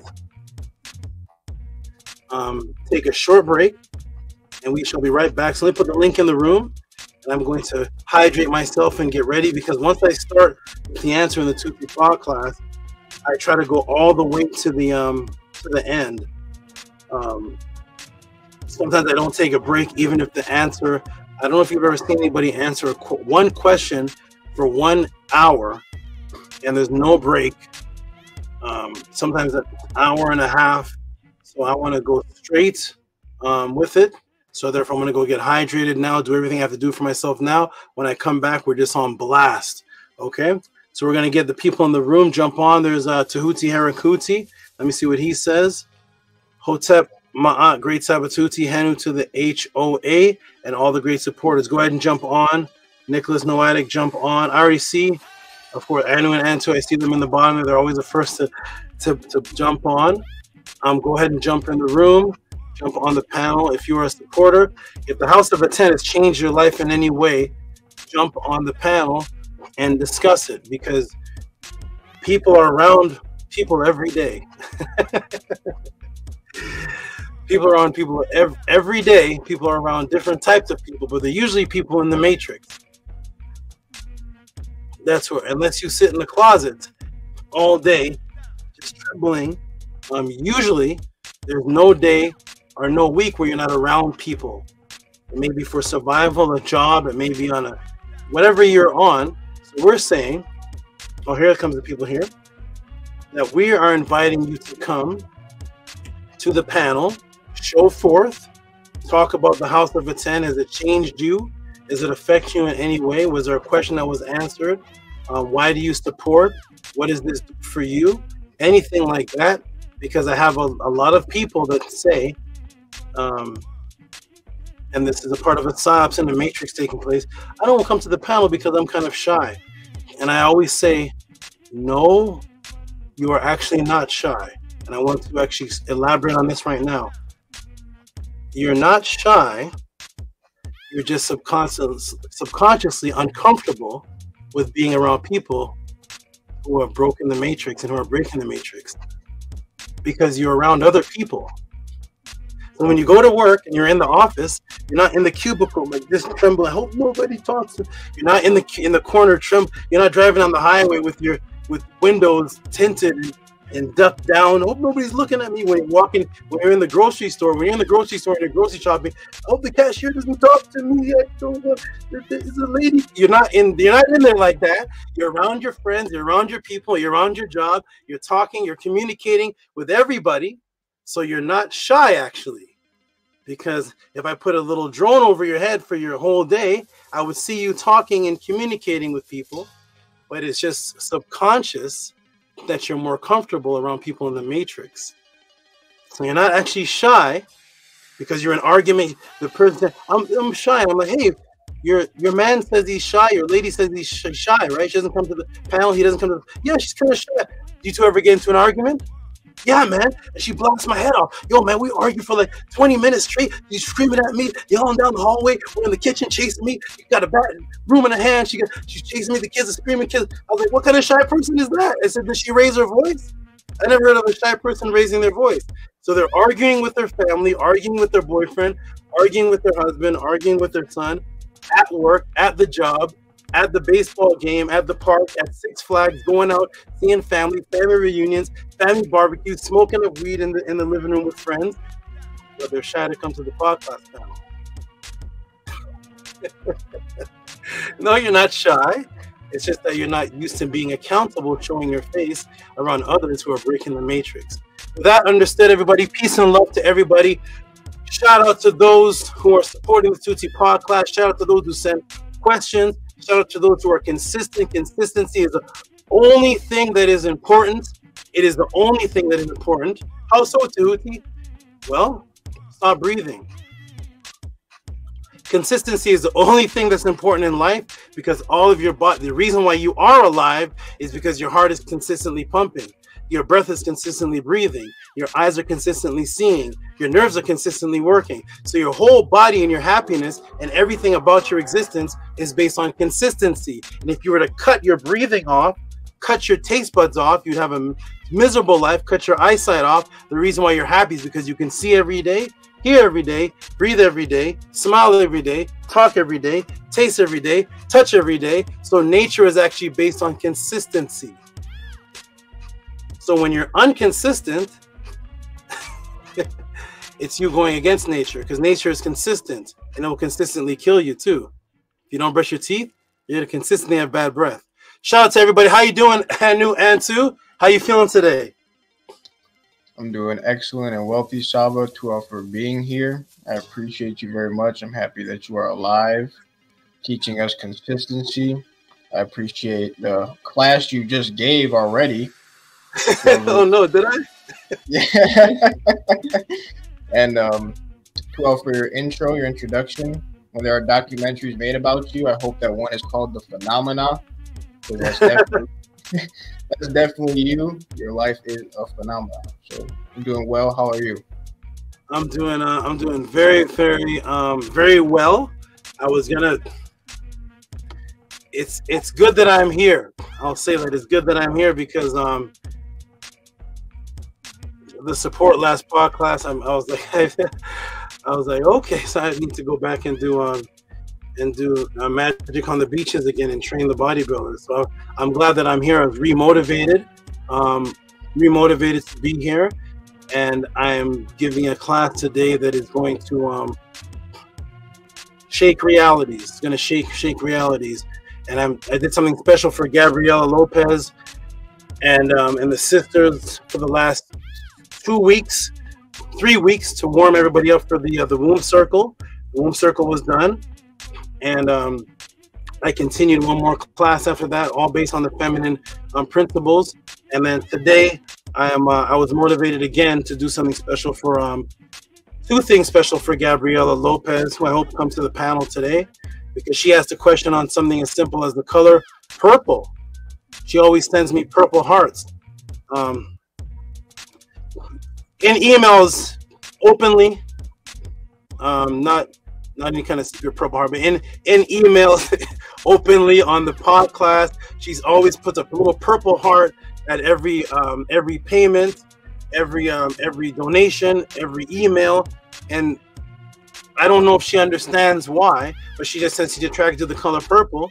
So she sent in a question on the color purple, not the silly movie, not that, but the actual color purple. And I'm doing something very special for her, and at the end something special may happen. So I'm doing very well. I'm remotivated. I feel good. My students are keeping me alive and well. When I wake up and think about my students, I do morning affirmations and rituals with the females, the naturds, the females that are around me, and it remotivates me to keep on going. Thank you for asking. I'm feeling good, brother. All right, thank you. Doing good, Antu? Yes, I'm doing very well. I'm very happy to be here and thankful for another Tehuti podcast and all the healing that's going to be taking place today. Again, consistently. Wonderful, wonderful, wonderful. Good to see you, as always. How you doing? And you're doing good. How you doing, Primordial Thought? I have, man, Gabriela's a special lady, man. Peace and love, Saba. You know, yeah, definitely favored, but that's most definitely. Hope all is well with you. We doing good. Definitely excited today. Yeah, she'll jump on. She'll jump on today for sure. Yeah, because I asked her. I saw the thumbnail and I was like, hey, Saba breaking the question down for you, because I see purple like everywhere, so it's got to be yours. Yes, it is. Yes, it is. For her again. I was even gonna go overboard and say, maybe I'll see you guys Monday. I don't know. I was like, you know what? It's the first week. I said I was gonna do one-on-one. It's already September, the first week. I told somebody I was doing a one-on-one. Oh, Gabriela again. Here we go, Gabriela and Primordial. Okay, all right. So reach out to me. I'm gonna we'll see what's going on.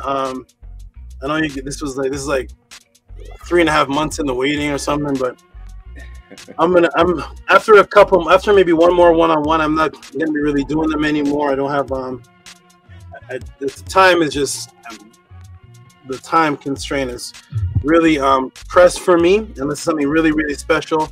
And for you, I'm going to do it for you because you got a baby coming up. So I only have a couple months. I got to do it before the baby's born, right? I have to talk to you all before the beautiful baby. These classes are actually on the baby's name. Gabriela sent me a message. Is the baby's name Osset Marie now? I was like, hey, okay. She's picking up. So yeah, send me a message out and we'll put you in. We'll put you in. I know you've been waiting. I think you're waiting before the pregnancy. Most definitely. You asked me before she was pregnant, right? Okay. Yeah, most definitely. Waiting since 2021. So okay. Okay, wonderful. You doing good though? Yes, I'm doing wonderful. Appreciate you. You know, I like when you drop them gems, like Anu said. You know, you already teaching already, so I get excited when you do that. So to you, Grace Saba, appreciate you, and like I said, hope all is well with you. Nini, thank you, my good brother. We're gonna move over to Bella. How you doing, Bella? Not long time no speak, but long time no see. How you doing, young lady over there? You look like you've transformed and matured. Just something's happened to you since the last sighting. I'm doing well. Happy Podclass Day and 204 being alive.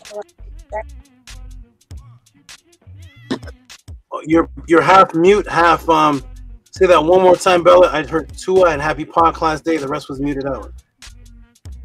I said 204 the podcast and being alive and well. I'm happy that you are, and I'm happy to see you. Okay, wonderful, wonderful. Happy to see you too, and everything is in good. Oh, did you come off the screen? Oh. Happy to see you too, and everything is in good process. Everything is processing well. So very nice to see you, and things are moving in the direction and good directions for you. So good to see you. Peace and love, Bella. Peace and love. Okay, we're going to move on to the good brother Ox Effect. I can't even say formerly known as, because even when he gets his new name, I'm keeping Ox Effect in it. So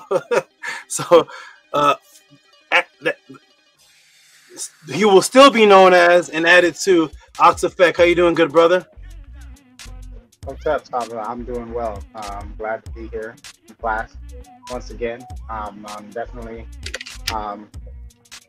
happy and ready, excited for this class and what you're going to bring forth. And what you said earlier about the shyness, definitely. About the what? I'm overcoming, about being shy.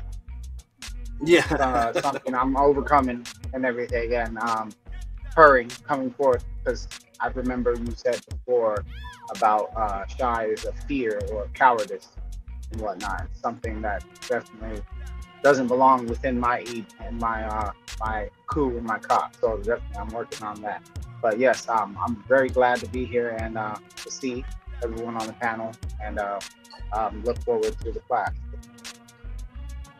Wonderful, glad to hear that. Yes, yeah, shy is a word for shame in the Medu. It's a word for shame, and it's no, and there's been no nether in history, no priestess, no scribe, no pharaoh, no netteret, that's a female netter, that has ever been recorded on any papyrus having that attribute. It's an enemy attribute. It's an attribute of it's a fear. It's a word that actually means that you're ashamed. So no netter have that attribute. It's something new that was introduced, and you don't find that anywhere in any of the ancient writings. So wonderful you breaking that, because it's definitely a big part of the matrix that people have to break. And there's a difference between being shy and uncomfortable. You could say, I don't want to be around people because I'm uncomfortable.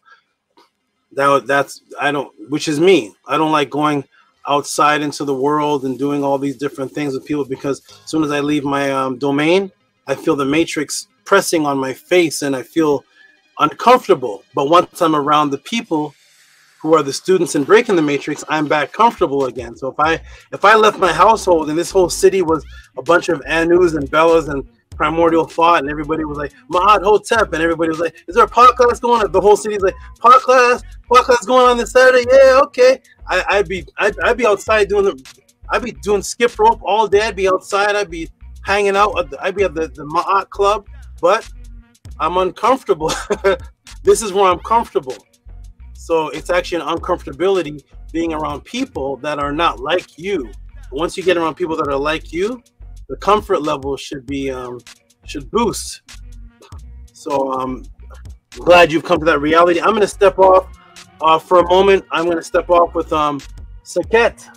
I'm going to step off with the white-eyed Set, the Lamenter. And did Annie come on the screen? Okay, manifested learning magic. I say his name, he materializes now. I don't know what. How you doing, Annie? Doing excellent, doing accurate, wealthy and complete. Great Saba, Tua for asking. How are you? I'm doing great. You're complete. That is the strong, powerful attribute. I'm doing well, and I'm glad you're feeling completeness. That's you don't really hear people say that as an answer. How you doing? I'm complete. So only Annie's talking like that. How you doing today? I'm complete. Yep, that's Annie. So I'm doing I'm doing well, and thank you for asking. I'm gonna come take a step away for just a moment. Shout out to all the people that are watching the podcast, brand new supporters. Jump on the panel, talk to the people. Cats walking across. Is that the Maine Coon? Which one is that? I can't tell. I just seen the side. That Maine Coon with the ice on the face. Okay. Shout out to the Maine Coon with the ice on the face. Shout out to all the new people watching. Shout out to everybody. Where's Tehuti Harakuti? Is he going to jump on? There's VRI. Jump on. Mary Sekhmet, you're a supporter. Jump on the panel. Because when we were on the Matrix and it was church day, we were all at church. Nobody was shy. The church had like 400 people in it. Catching the Holy Ghost. So come on the panel and catch the Holy Ghost of Ma'at. I'll be back, everybody, in one moment to answer this beautiful first question. Peace and love.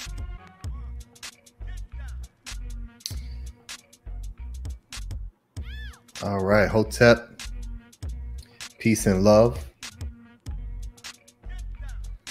Peace and love, everyone. Glad to see everyone here.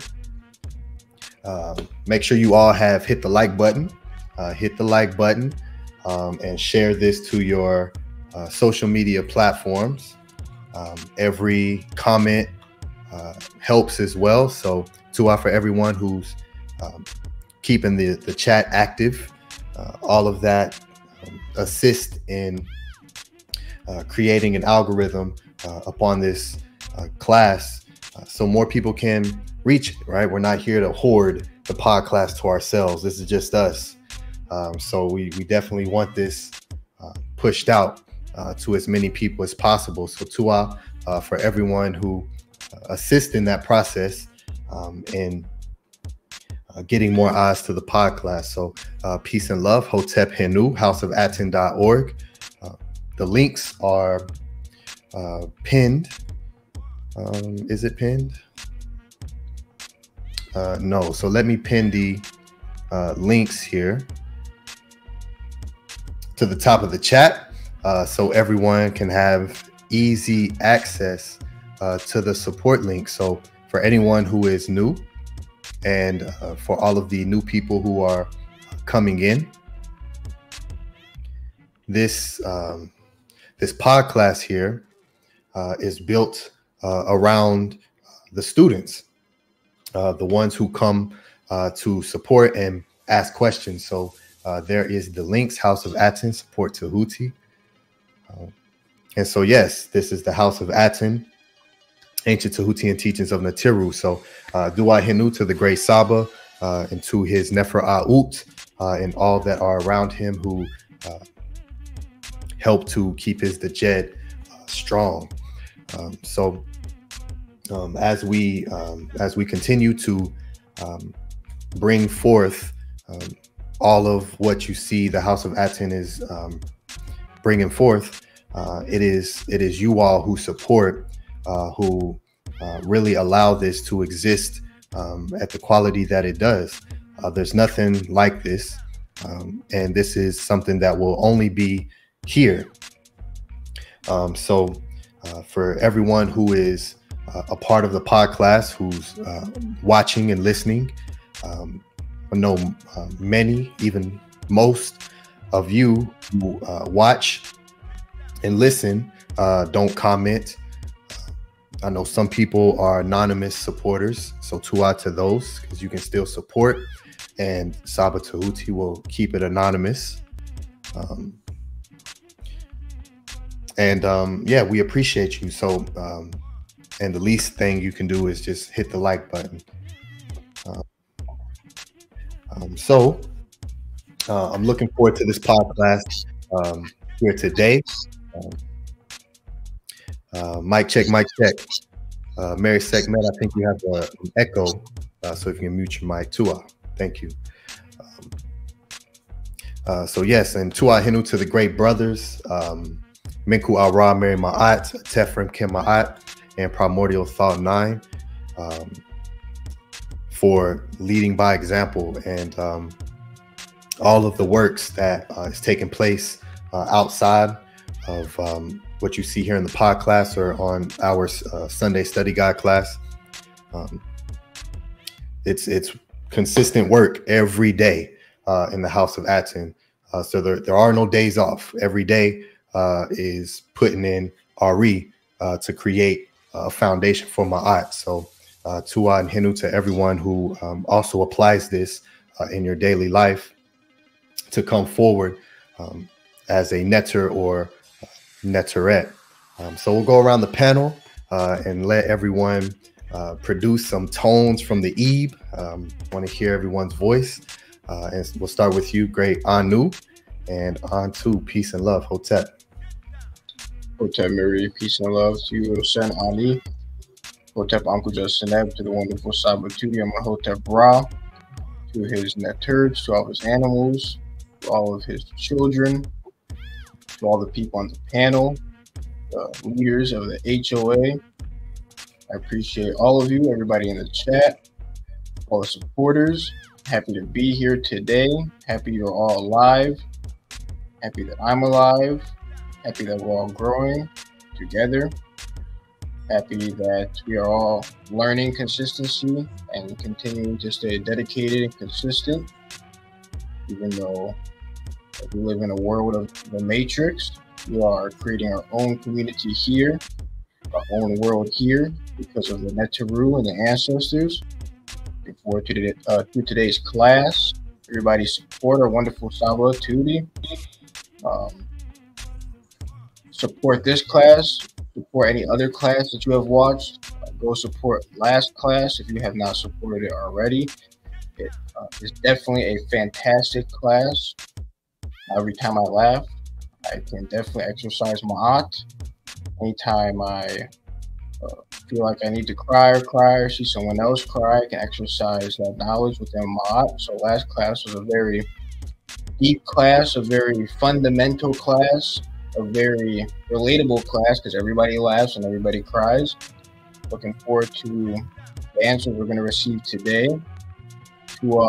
To the brother who asked the question that's coming up, and to Gabriela for asking the question on purple. Everybody make sure you support, because Saba Tudi, he doesn't have to do this, but he does it for us to teach us and to help us stay consistent and to show us the truth, the love, the embrace of Ma'at and the ancestors, and to teach us how to live like our ancestors. So if you're grateful for that, then please support.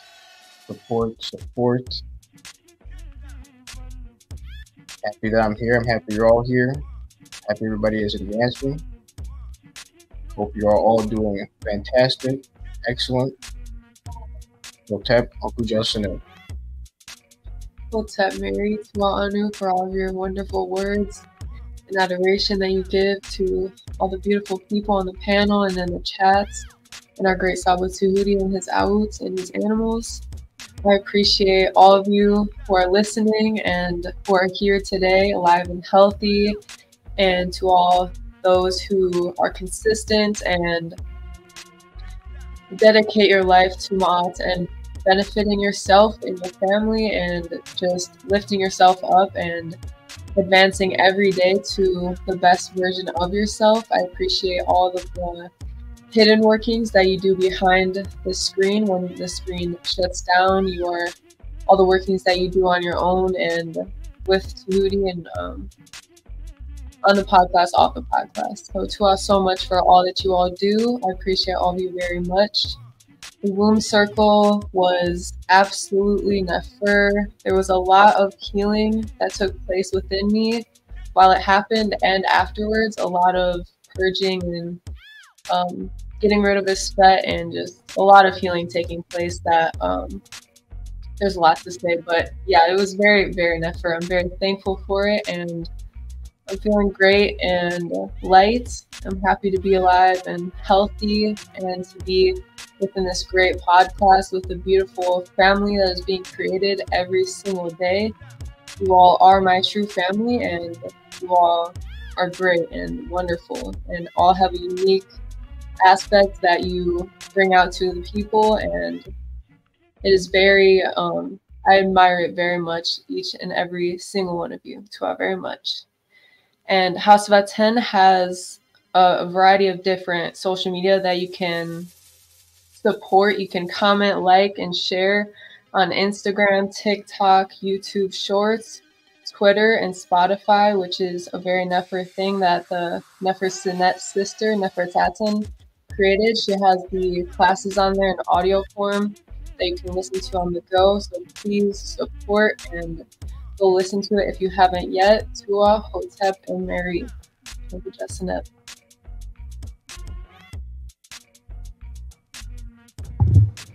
Hotep. Peace and love, everybody on the panel. Another beautiful day today. Definitely feels good to see everyone's faces. Love when all the boxes pop up on the panel. So to everybody for joining in. Everybody in the chat as well. If you got it in you, come on up. It's a few spots open. We welcome with arms wide open. And let me hold on. Nani is in the building. Go ahead, Nani. You got the floor now. I'm gonna be quiet. 1 second. Okay. Everybody hear me okay? Okay, yeah. Oh, it's good to see everyone on the panel. Hello, Bella. I'm glad you're feeling better. Hello, Antu. I heard your words. Made me hurry up and come in. Hello, Annie, everybody. Mary Sekhmet. Hello. Superhero. You see what is it? 84. I don't have my glasses on, so I have to squint. I said primordial. Okay. So yes, thank you for your words, Antu. It was very beautiful, and in case anyone's wondering, it's too late now to get in, but if you are interested, you can reach my email still, and we can communicate, and I can give you some information and things like that. But as far as in the sessions now are I think I've got one last person in that just came right before I shut it down. So that will be until the next year. But like I said, you can still contact me, and there'll still be a lot of info. We can it'll probably be a little more privately, but there'll still be a lot of info in case you're interested. And so primordial, where is Gabby? You gotta get her. Can you hear me? Yeah, I'll go get her. She back there with the children. You know, they got chores. They cleaning the purse, so you know she's delegating right now. So she won't be on camera, but I'll give her the headphones and then she can listen to you. Okay. Oh my goodness. So remember, you had said it was a boy, and then I was in the background saying no, not quite, and then it came to be that it was in fact a girl, and then it was something else. That she was pregnant, and then that was the first thing. He stepped out to go get her. Is that what happened? Did he step away to get her? Oh, okay. I'll wait till she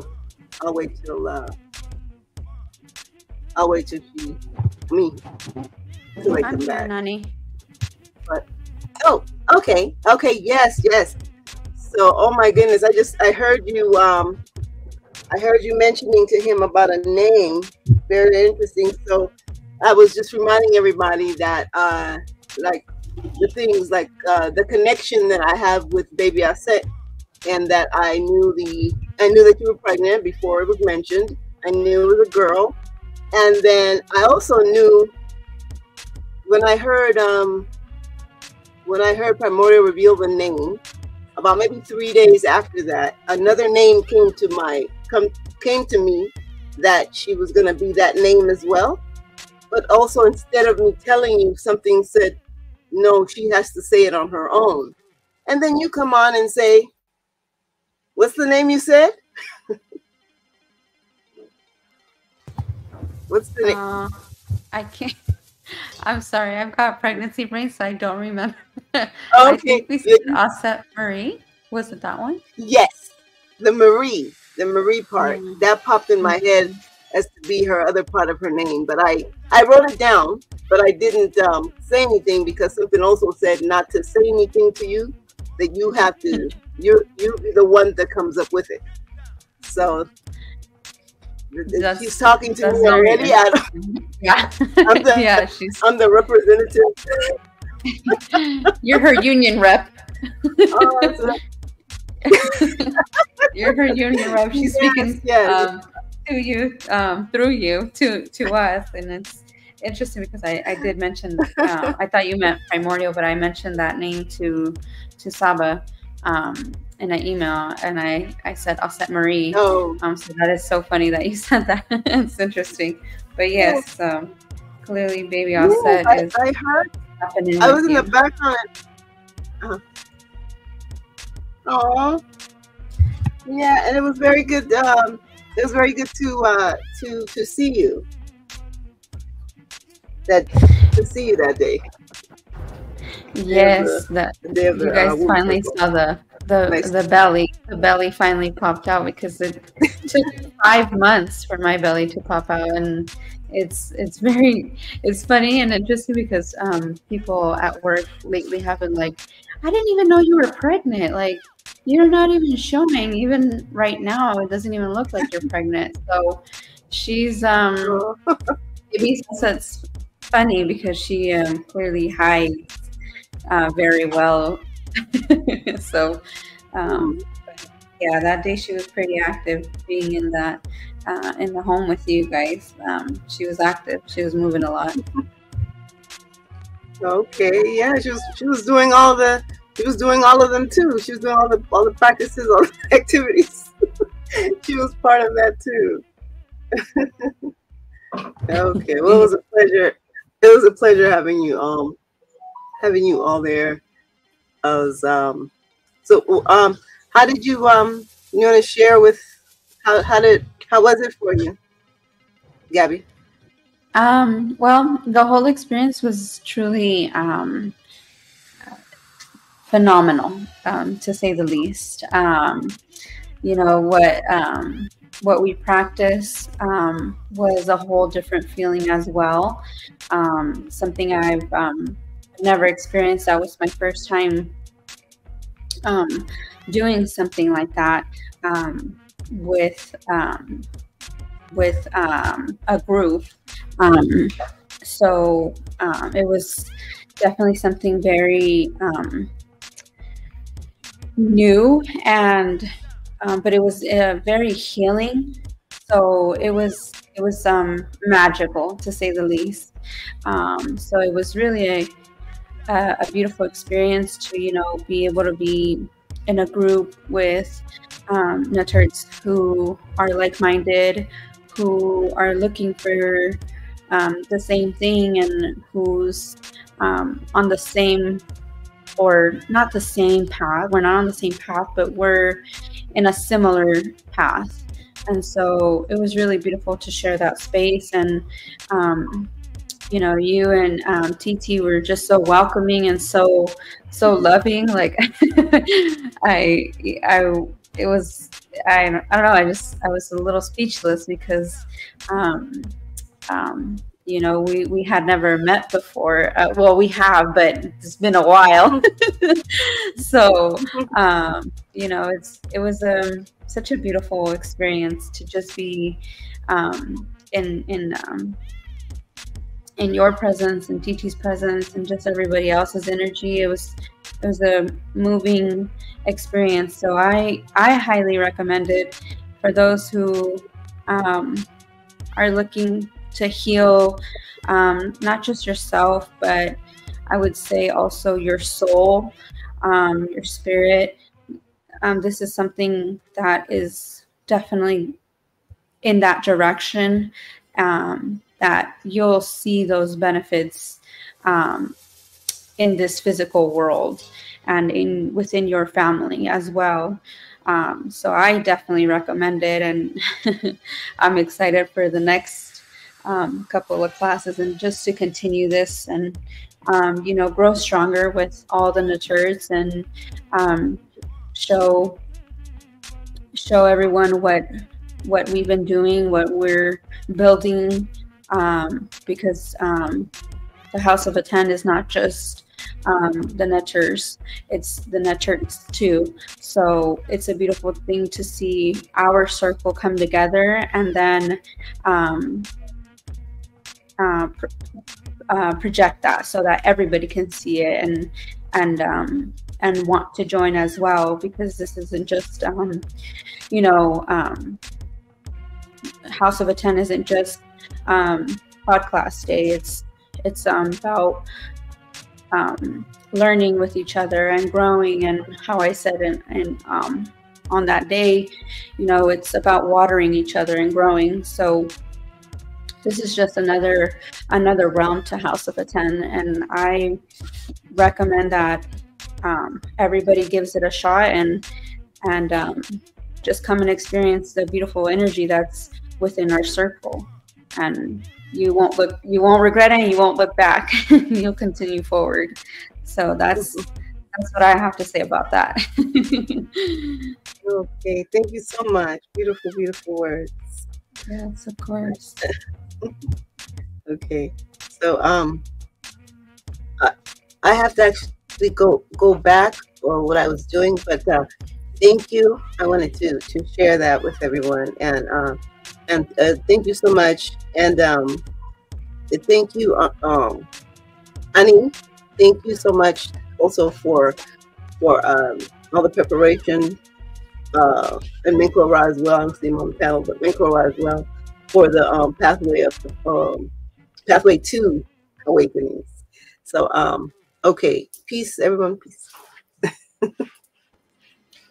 Peace and love to all for coming up and letting us see you and hear your cur. Great Nani Asem Mer and Nini Tua. Peace. Peace. Peace. All right.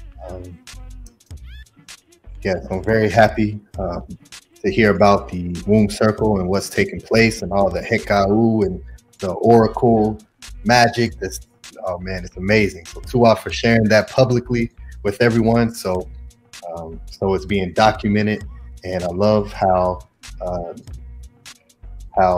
great Nani Afset Mer does what she does and documents it herself. So when these things occur, There is no question as to what's taking place, which is a good practice for everyone. If you receive something, write it down.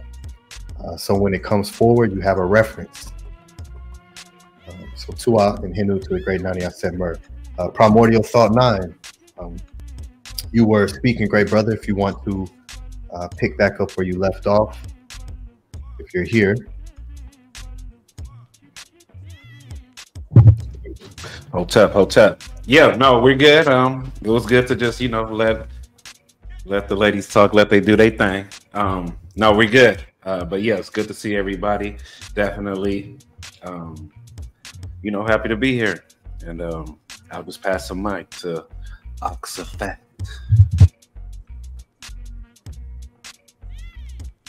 Yes, Tua, brother. Hotep, Hinu, to everybody. Hinu to SABA Tehuti. Excited for today's class. I'm happy, and it is an honor to be here. It's an honor because there's nothing, nowhere else really where I can get what this offers, what SABA offers, what the House of ATTON offers, because it's something more than just a physical thing. It's definitely something that's made me grow internally and continue to grow internally, and to strive for better and more in myself rather than matrix-filled things, the physical world and whatnot. So I'm definitely honored to be a part of this, and happy, and happy to grow. I would not be growing the way I am without this, and would not aspire to the things that I aspire to now without what has been brought forth, the knowledge that I've gained and I'm yet to gain in the future. So yes, I'm glad to know great people as yourselves also, and people in the chat who share a like-mindedness in furthering their knowledge and their aspirations as well. So anybody in the chat who's not a supporter, I would encourage to support and to keep this going, because definitely I want to keep it going for myself, and I would like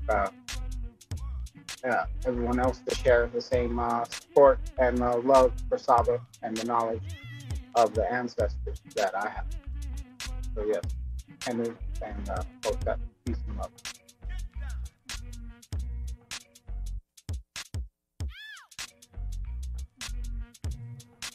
Peace and love, great brother. Tua. Mary Sekhmet, Hotep, it's on you. How are you? I'm doing well, brother. I'm doing well. I excuse the background noise. I'm very glad to be here. Looking forward to the class. Every session that I attend, I learn something.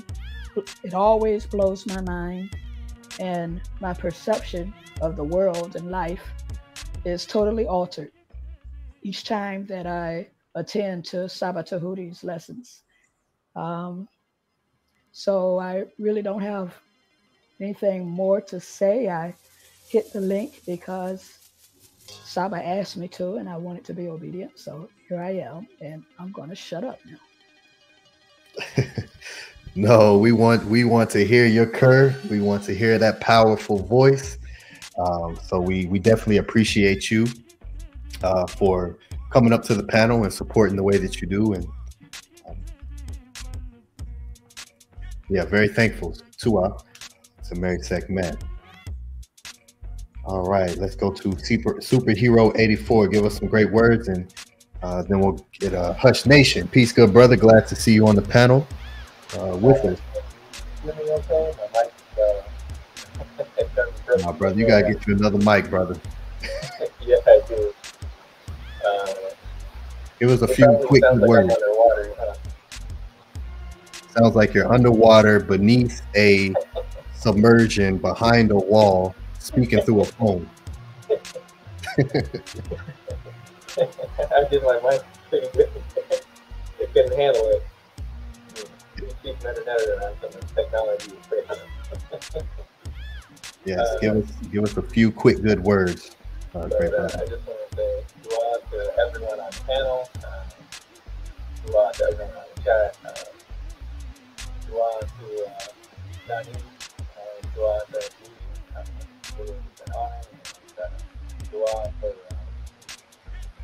raising my account, my youth and my wife, and dua, that's right. All right, dua to you, great brother, always bringing in adoration. It's a beautiful frequency to carries. Dua for that. Superhero 84, aspiring nectar. Went from aspiring demigod to aspiring nectar. All right. All right, Hush Nation, peace, good brother. How are you? No, can't hear you. Check your mic settings here in StreamYard.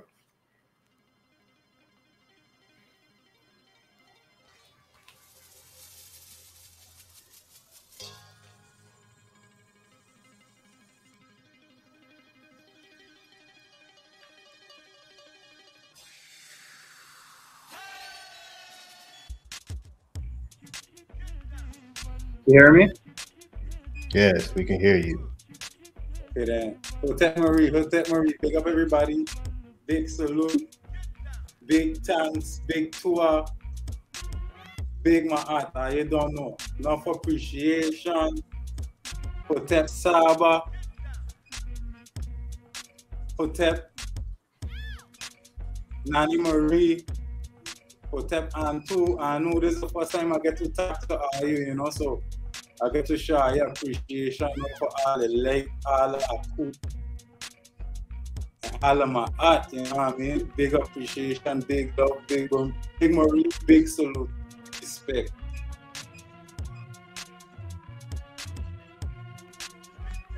All right, peace and love, great brother. Tua for coming up and letting everyone see you. It's glad to see you and hear you. This is a excellent supporter of the Tehuti Podclass and House of ATTON. Yeah, we appreciate you. Appreciate the sessions. Appreciate the sessions. Finally, I can get to tell you that was wake man up. You know what I mean? That's what the start of the morning. That's the breakfast. You know what I mean? That's the food for real, for real. Big salute for that. Yes. Yes, Hinu for that, great brother. More powerful tones are coming, so Tua for supporting this great brother. Definitely supports the tones in the sessions, so appreciate you. And you all are what inspired them, so Tua for all the aku that comes forth from those. So peace and love to you. Tua, I appreciate that. Absolutely. All right, and then let's go to Bella. Hotep, Bella, how are you? Hotep, I'm doing well. Tua for asking. Hotep Mary to everyone on the panel and to all of those who are supporting our SABA in the podcast. Tehuti is not like anyone else. He's one of a kind. He's beautiful and no one else is like him, so it's a good thing to be here and learn from him, because everything that he says and does is you can learn from. So please keep supporting him and the Podclass and yourselves, because what he does uplifts our consciousness. And yeah, so much for that, Tehuti, because without you I would be nowhere and my consciousness would be I'd be lost, basically. So very much all of my love and respect to you and your networks and your environment. Tua, for this podcast and all that you do for me. All right, wonderful. Peace and love to you, Bella, for supporting the great Saba the way you do. So Tua for that. And for your Medu Nefer you always come with. It's very powerful. So yes, houseofatton.org. Everyone go and support. Peace and love to Kenta Kunta. Hello from Uganda. Peace to you, Kenta Kunta. So yes, let me share the screen momentarily until the great Saba comes back in to show everyone the Pathways to Awakening, which is taking place October 20th in Woodland Hills, California. And this is our second event. Last year we had our very first Pathways to Awakening, which was absolutely beautiful. You know, one year after starting the House of Atten or Teachings of Maat, 1 year after, we're gathering together and building in the flesh. And so this is a beautiful event to where all of the great students are able to come and gather together in one and build and communicate. So this year it will be in Woodland Hills, October 20th, 2024. And this event is held just for the great students and supporters of the House of Atten, the Tehuti Podclass. I heard someone come in. Okay, I see JJ7K, the People's Champ. Hotep, good brother. Get to you momentarily. Let me conclude these announcements. So Pathway to Awakening 2024. Everyone make sure that you get your tickets. Don't wait till the last minute. The great Nani Aset Mur is going to do a meditation. She gave us one last year as well. Very powerful. We're going to have an award ceremony for all of you, for all of the great supporters and those who participate in everything that we bring forth, the talent shows, the opportunity to come forward and bring lessons and to the House of Atten as a Kuru member. We'll also have a talent show. I'm looking forward to that. So everyone, get your tickets. A Ren ceremony. The great Saba will be given a Ren ceremony to those who he announced, which is always a beautiful moment to be a part of. So, and we'll have a Hotep offering ceremony for the great Saba and his A'ut. So be sure that you come prepared for that, as well as a raffle. If you want to join in on the raffle, make sure you get your raffle tickets. You can get as many as you like. And also I will be doing a live performance. So it's going to be powerful. So when you come here, you'll have the great Nani Aset Mur's dishes to choose from. You can enter the pathway and choose your ticket here. And here are the menu options, and everything is laid out in detail here on the House of Atten website. So Tua Hinu, everyone. Looking forward to seeing you all. And Hinu to everyone who have already purchased their tickets to the pathways. Appreciate you all who are quick. And again, just looking forward. So don't wait till the last minute. The ticket cutoff will be before October 20th. So don't wait. Go ahead and make that happen and set your accommodations, your flights, your stay, your travel while you're there. Make sure you're setting aside to be able to save for this event. This is something you do not want to miss if you are part of the Tehuti Podclass in the House of ATTON. So, Tua Hotepenu, and everyone follow our social media here in the link tree as well. So, I hear the great Saba is back, so I will stop sharing. Welcome back, great Saba. Peace. Peace, peace, peace, and love. I came back and it's a full house. I left. I left as 4 people. I came back as the comedic Brady Bunch. Wonderful. I see a bunch of new Hush Nation. Hush Nation manifested on the screen. There he is. He said, "I'm not anonymous no more, Saba." Oh, no, none of that. I'm not anonymous. He said, "No more anonymous." So that was the anonymous. That was one of the anonymous great supporters. Was as in he's not anonymous anymore, but he's still a great supporter. Whenever I announce the consistent anonymous to a Saba, that's the brother right there. So he was Hush Nation. He was anonymous, and now he's on the panel. I'll be announcing his donations. Hopefully, I'll have a nice one today, and I'll put his name on there. And nice to see you, good brother. Hush Nation. Nice to see you. You want to tell everybody what island you're on? The name of the island or the neighbor island? Yeah. Hotep Maurice, Saba, Tua for everything. Tua for everything first. Let me get that piece out of the way. Yeah, I'm from Swaliga. Swaliga, they call it St. Martin. The land of the salt is right next to an island called SABA.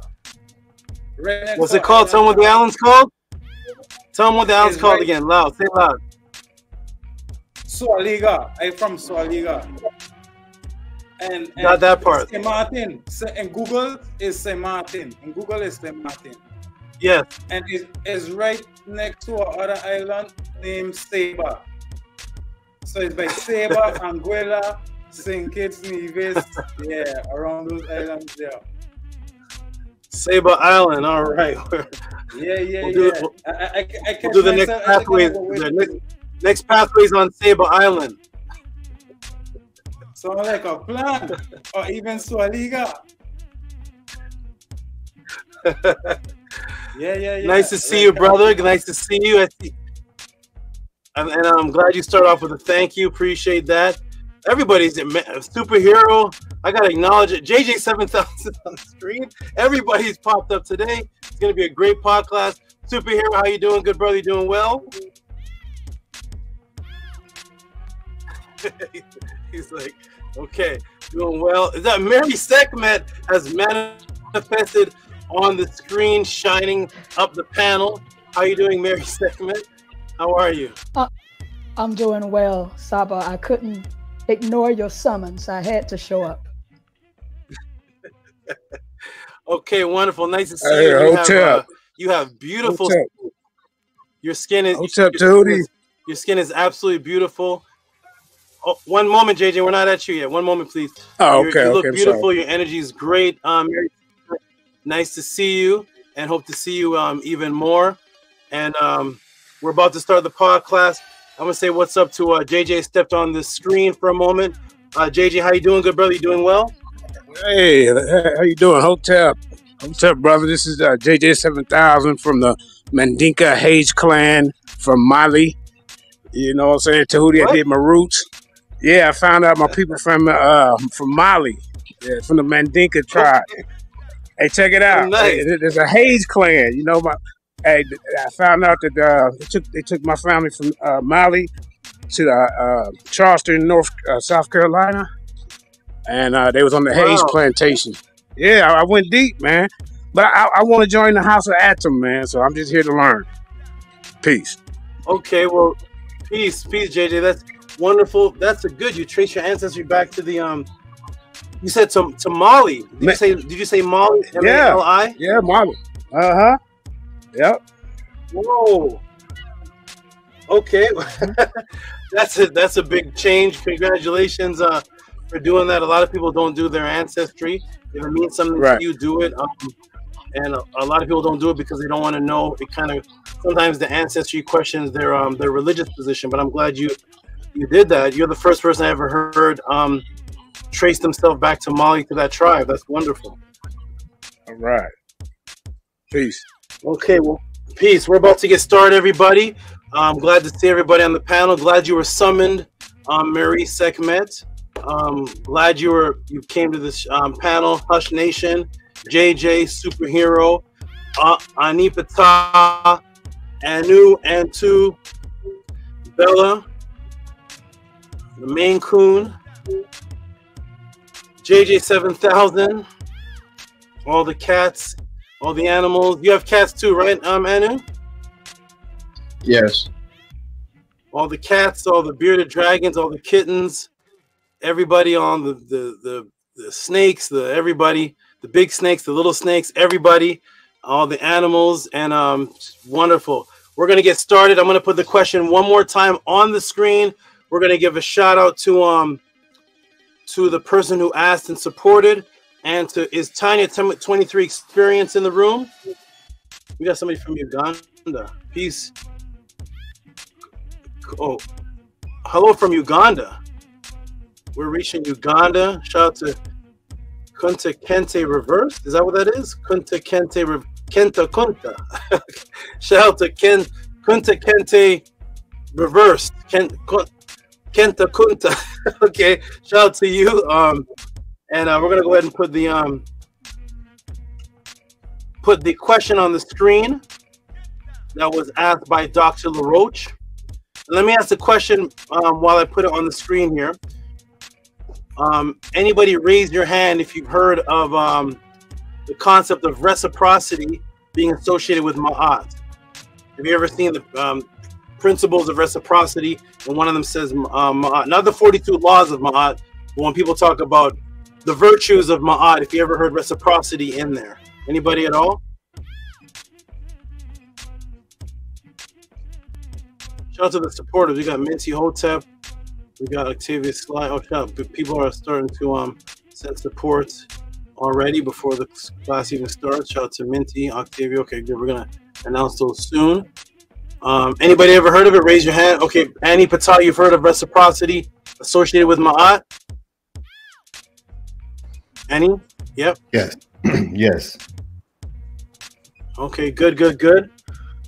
When it was presented to you, was it presented to you, or was it something that you found, or is it just because of the Podclass? My initial understanding of reciprocity was presented to me in Maat, especially with you, Grace Saba, and teaching on it. But also have found it in the nice. Medu. And when You're a little choppy, Saba. Okay, can you hear me? Yes, I can hear you. Can you hear me? Yes. There's a lag. Let me put it. I hear you loud and clear. So, you hear me good? Okay, good. There's a lag, so I think Annie was still talking. I didn't know. I think I cut it off. It was presented in Maat before me and then after me. Annie, is that what you said? I started to really learn about reciprocity and what that really means from you when you came public, and then within my research and studying the Medu Neter and how much it's truly implemented in the Medu itself of reciprocity. Okay, good. Anybody else heard of reciprocity associated with the virtues of Maat? Raise your hand if you've ever, other than in the Tehuti Podclass. I mean, have you ever heard of it? Reciprocity? Anybody? Anybody? I thought I saw another person with their hand up. It was just Annie? Okay. All right. Anybody know what reciprocity is? Raise your hand. Reciprocity is what? What is that? Reciprocity. Anybody even heard of the? Okay, Bella, what's reciprocity? Giving back when you receive. Giving back when you receive. Okay. Now, isn't that? Now, let me hear this. The one last thing, we're gonna get to the thing. Anybody on the panel prior to me, ever when they were studying Kemet or studying Maat, anybody heard Egyptians are black? You know, any of their past teachers, past books? Anybody ever heard that Egyptians are black? Is that a teaching anybody ever heard? Or okay, all right. So isn't it interesting that we've heard that the Egyptians are black? It seems to be common. The Egyptians are black. The Egyptians are black. How about the Bible was stolen from Egypt? Anybody heard that one prior to me? So just in their studies of Kemet or anything, the Bible was plagiarized. Okay, so the Egyptians are black. The Bible was plagiarized. What's that? I said, yeah, I heard it before. Okay, good. So the Egyptians are black. Bibles are plagiarized.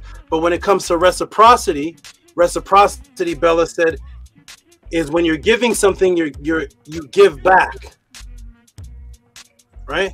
So isn't it interesting that we're hearing things like the Egyptians are black and the Bible was stolen?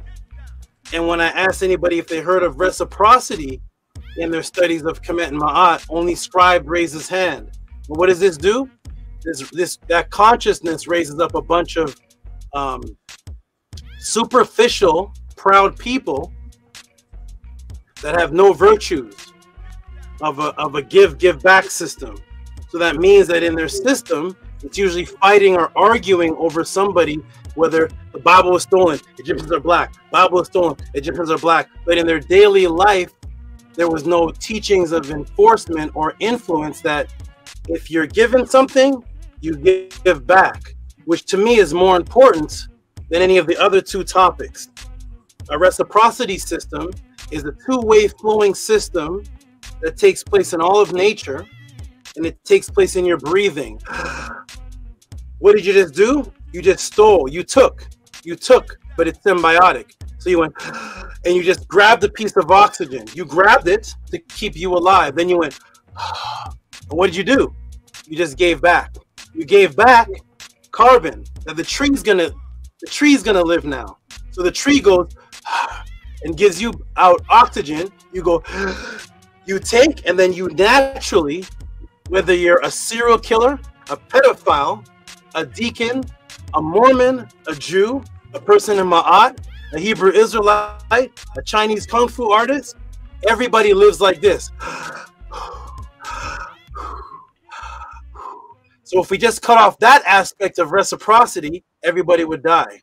So isn't it interesting that you've learned the Egyptians are black, the Egyptians are black, the Bible is stolen, the Bible is stolen. Fight, fight, fight. The Hebrews are wrong, the Bible is wrong, the Bible is the Bible. You've heard all of that, but you haven't heard the basic concept that your breathing is an action of reciprocity that keeps you alive with your connection to the trees. And if you stop that action, you would die, whether you're a good person, a sinner, a believer, an atheist, a Kemet person. No matter what you do, for some reason your system is designed for you to take, and you can't stop there, because if you go and hold it, eventually you start to shake and you have to give back. So your body is actually programmed to take and give back or you die. That's reciprocity. But prior to this class, in Kemet, you never learned that. But you know that you're black and proud. So we're going to break the matrix on so many different levels. That means there's a focus on the wrong thing.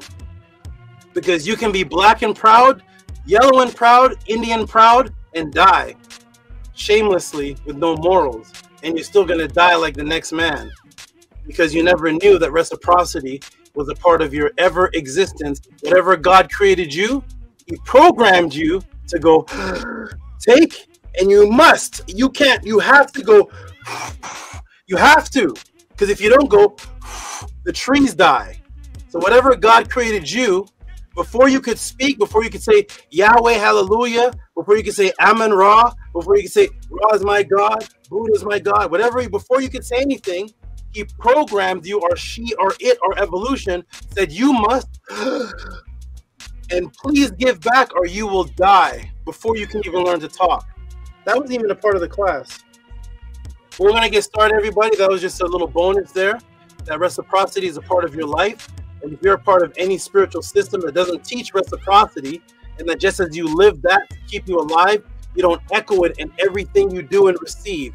Because if you don't, then you're off balance and off of nature.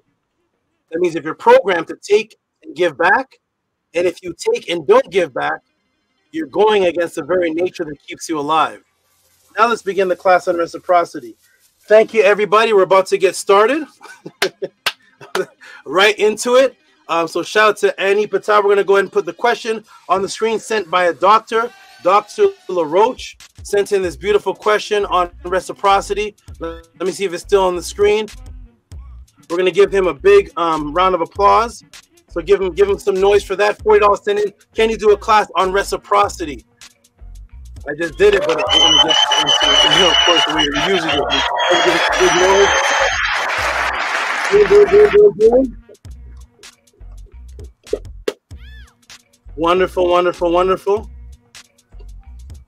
Jamie OX said, who's this? Mfundishi. Speaks on reciprocity as a principle of Maat in his books and speeches, and it's great. Shout out to Mfundishi. And you'll find that when people, even when they do start to teach on reciprocity, if they're in Kemet or Ma'at, they don't give a reference. Oh, what's happening? Uh-oh. They don't give a reference.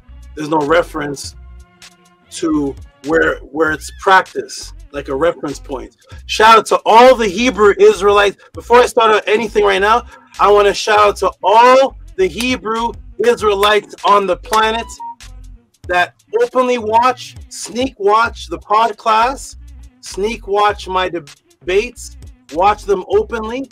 All of you are doing great. Why?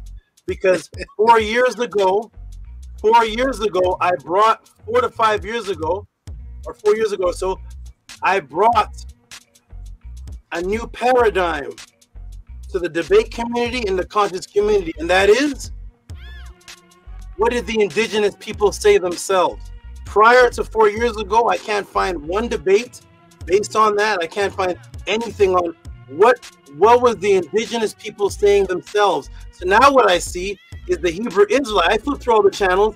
I see the Hebrew Israelites now cornering the Kemetic people, even up to yesterday, or the day before, cornering them, say, could you show me that in the coffin text? Could you show me that in the, what chapter and verse is that?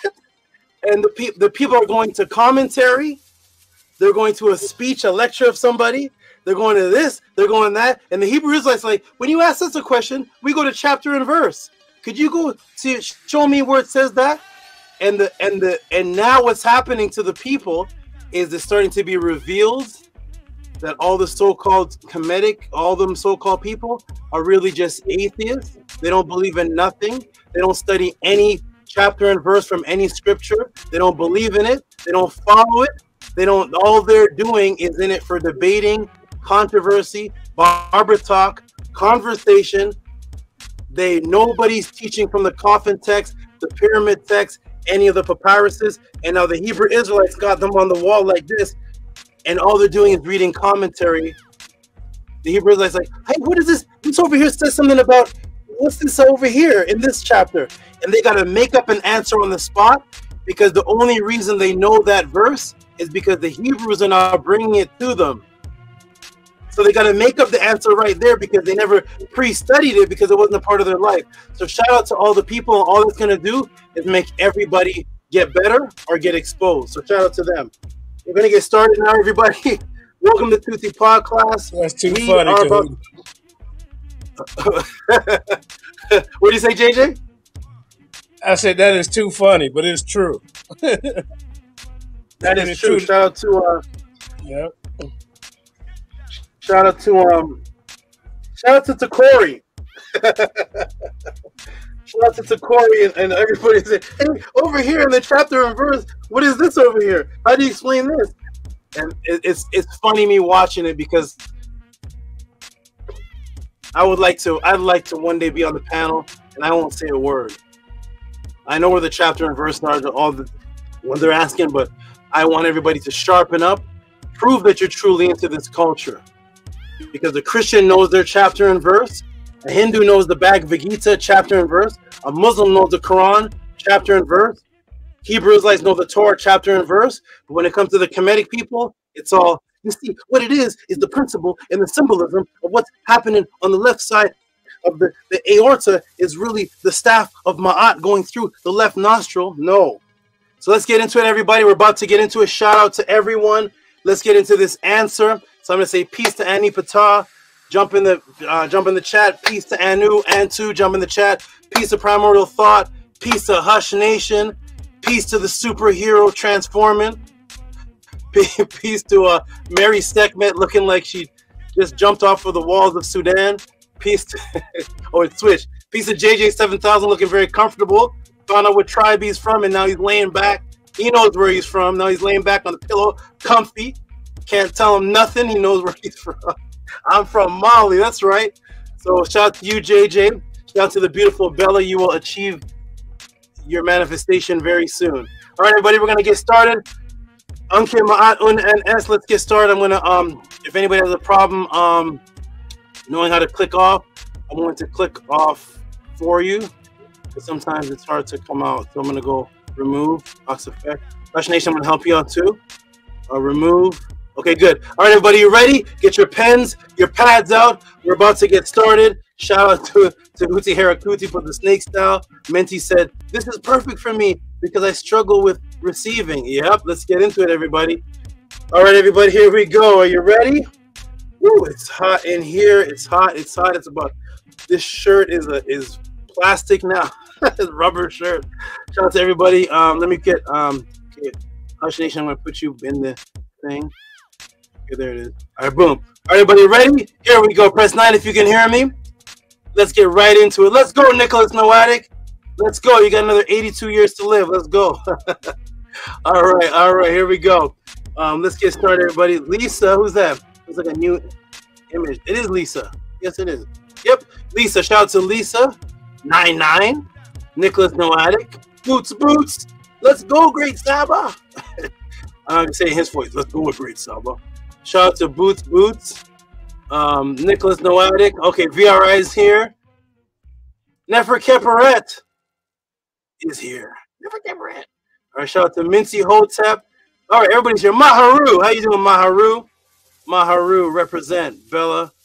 Wonderful Bella. Hush Nation. Mary, let's go. That's enough nines. We're going to get started, everybody. Welcome to Tutti Podclass. Let's get started with this Podclass question. Let me remove all this from the screen so there's no slowing down. Boom, boom. X out, X out, X out, X.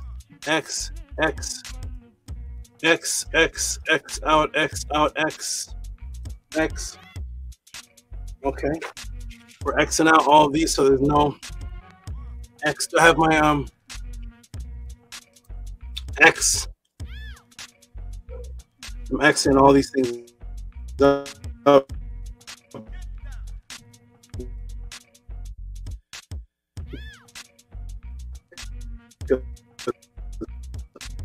It will start with his first question. Asked by MD Dr. LaRoche, whose name is also Ari Tehuti, named after the patron of doctors. Okay, good. I got that on the screen. Let's get into it. Let's break this matrix. Let's go, everybody. I'm going to come off the screen for a quick second, adjust the screen while I come off, X something out, and then I'm going to be right back. Let me come off visually. Boom.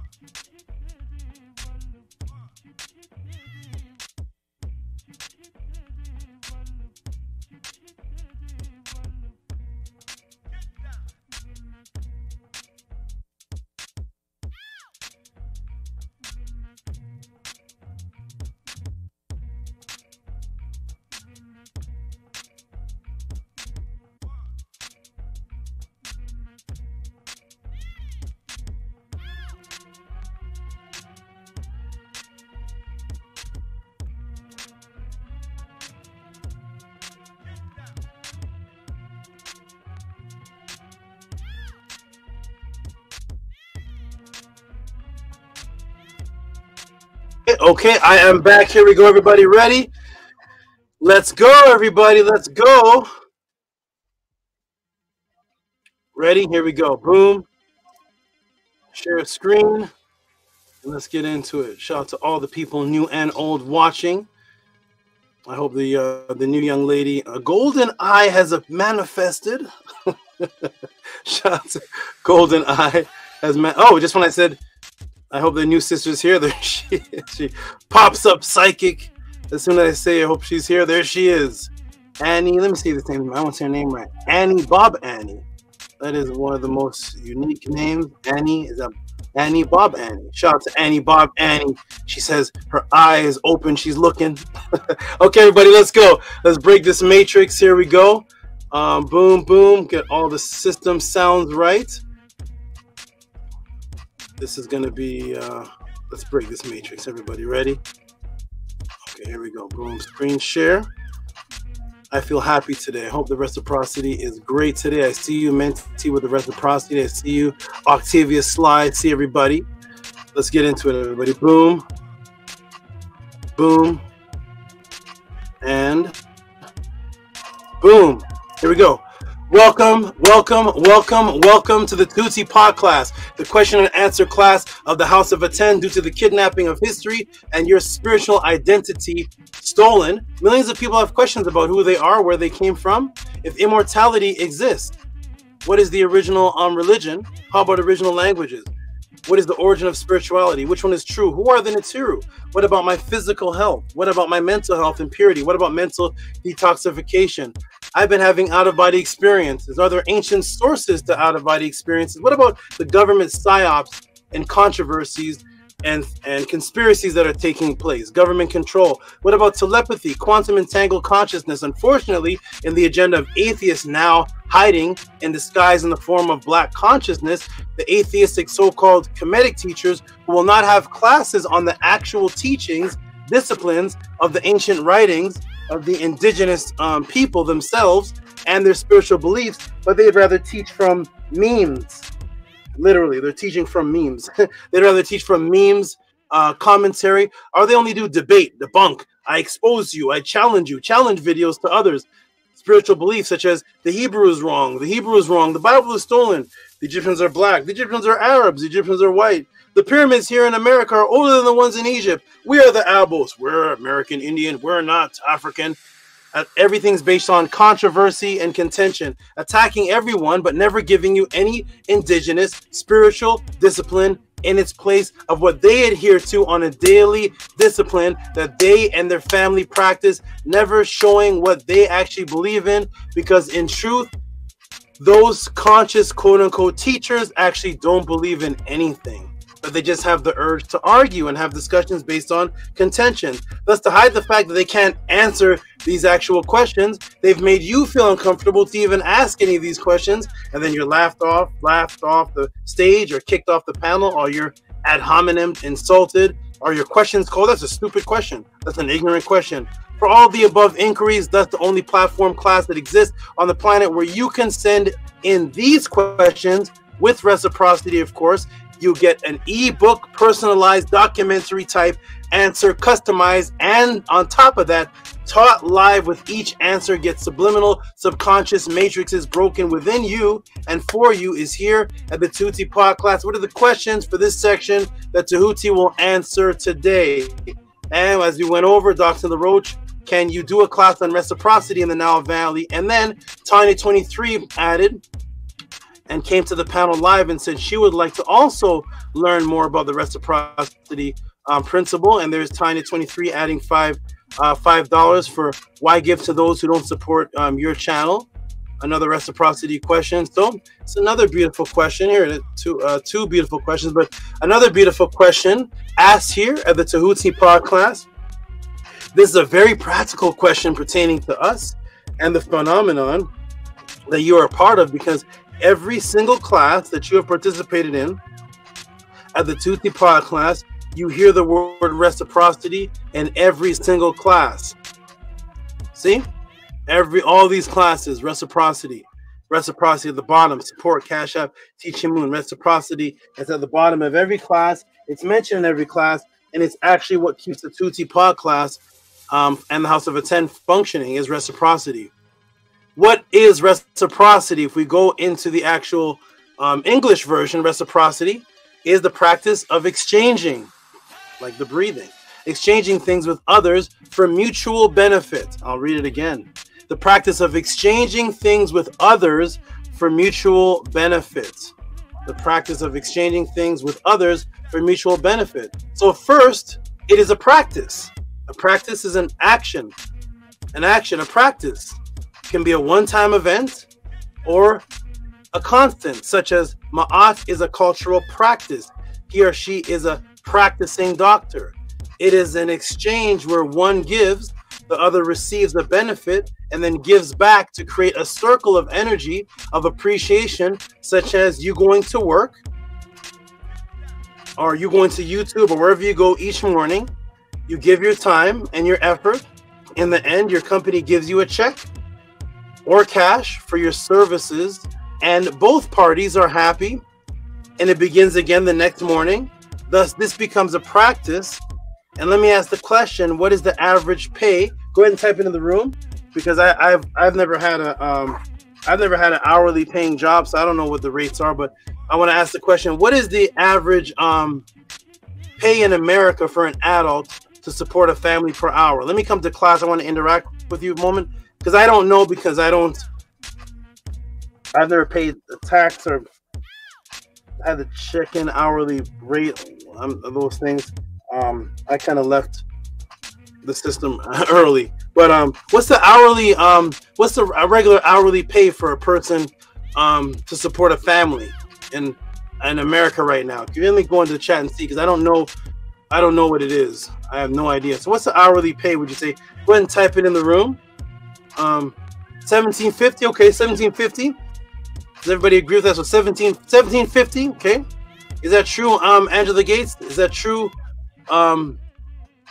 Maharu or Atef Rem Kem Ma'at, for you, is $7.50? That's what it takes to support a family in America. About $7.50 an hour. Okay, $7.50. And Annie agrees. Anybody else? What's the average pay in America to support a family? Angela Gates, jump in with the $25 an hour. Oh, is that what people? Is that what? That's what's going on out here. I have no idea. I don't know, because I just know I do the podcast for 11 hours. I don't know anything. I don't know what's happening out in the world. So $25 an hour. You work 4 hours and get $100. Okay. 8 hours. You work 8 hours. Is it 9 to 5? Right? 8 hours a day. 25. That's $200 a day. $200 for a day. Whoa. Okay. Good. Thank you for educating me. I don't know what it is. Oxeffect said like 20 an hour possibly. Superhero jumped down to 16 per hour for me in my house. Then okay. Maharu says state federal wage is different. What is what does that break down to, an hour, or is it a week? I remember I tried to work a job one time. I tried to come into the major and work a job, and they told me that I don't get paid for 2 weeks or something. That I get paid once every 2 weeks, and I didn't. I was a young man. I was like, what? What does that mean? I don't understand it. But I'm working today. No, we pay you every 2 weeks. I said, I didn't understand. I got out of there. I don't know what that is. But so I heard you get paid every 2 weeks, and so it's 20 hours. $7.50 an hour? What? That's what supports a family? I'm moving to Alabama tomorrow. Is that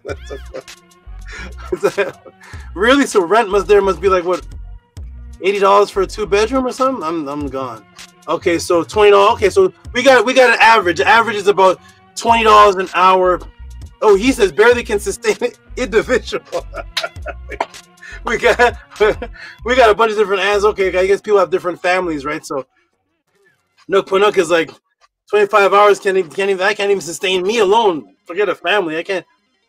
Okay, so let's say we're gonna go with $20 to $25 an hour to support a family. Okay, wonderful. 20, 25. Thank you, everybody. Thank you for educating me. I don't know, because I've never worked an hour. I don't know I don't know. So that's what it is, huh? That's good. So every day you make $200. 2, 4, 6, 8. So if you work 5 days a week, you make $1,000. $1,000 a week. Okay. And you get paid every 2 weeks. You have to work for free, right? You have to work. Okay, cool. Okay, thank you, everybody. Minty says it's rough out there. Okay. I don't know. I go out with no money, with a deck of cards and some forks and a frog. I go out with a snake, a deck of cards and a fork, and press my luck out there in the streets. I don't know about it, but yeah, it definitely depends on where you're at and who you have to support. That's true. Okay, thank you, everybody. Wonderful. So I crunched the numbers. That's 200 a week for Tehuti's class and about 100 per every HOA class. Okay, wonderful. Thank you, everybody. I appreciate that. Thank you. Let's get into it, everybody. Thank you for your Where's JJ? Well, JJ's actually. JJ, you don't work a job. You're actually making. You actually have a good. I heard you have a good investment type business. So shout out to that. Okay, so okay, let's go, everybody. Let's get back into it. Here we go. Now let me get the timer on. We're into it, everybody. Let me get the timer right on. Uh-oh, it's kicking hairs. Hold on.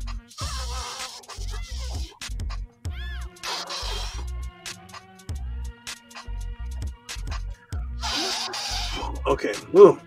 Nothing like a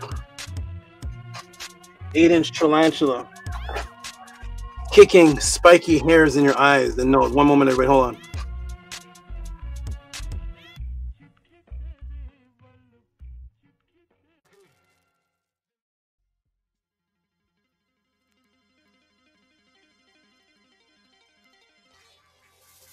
Okay, we're back. Here we go, everybody. Welcome to Podclass. Let's get back into it. Boom. Okay, good. I got my answer. Thank you.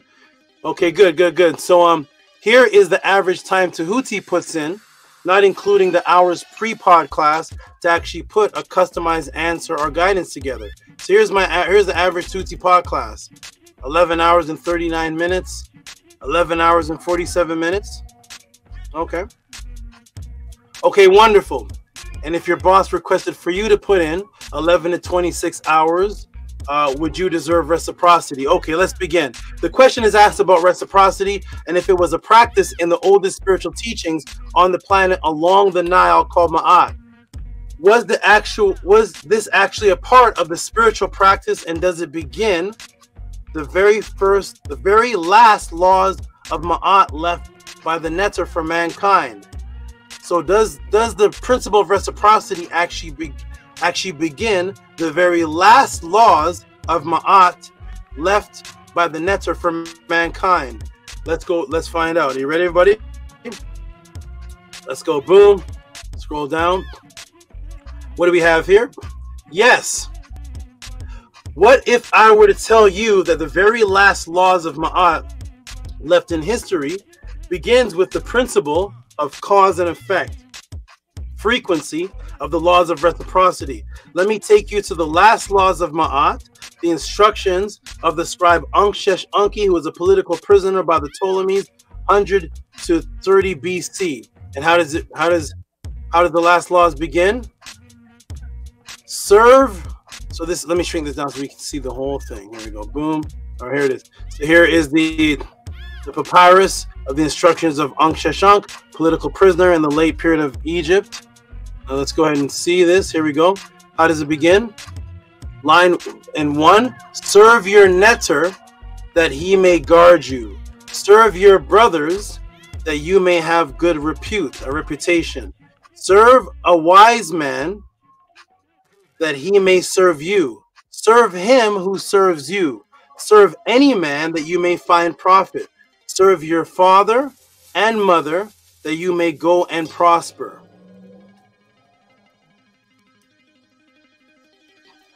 Boom. So we see in the laws of Ma'at, you position yourself as a humble servant first. Serve the Netiru, and the reciprocity is protection. Serve the people in Ma'at, and your reputation will be good. The repute is the Ren. which is the sound frequency that will trigger the Saket memory in others to in turn reciprocate you, reciprocate you and serve you. Give your time and skill set, and the reciprocity is profit. You may serve your people, assist, enhance people, and in the present or of the near future, they will in turn feed and welcome you. Okay. And we go down, and what does it say? The riches of the generous man are greater than those of the miser. Those who like to give food to others will find a welcome at the table in every household. Do not neglect to help those who help you.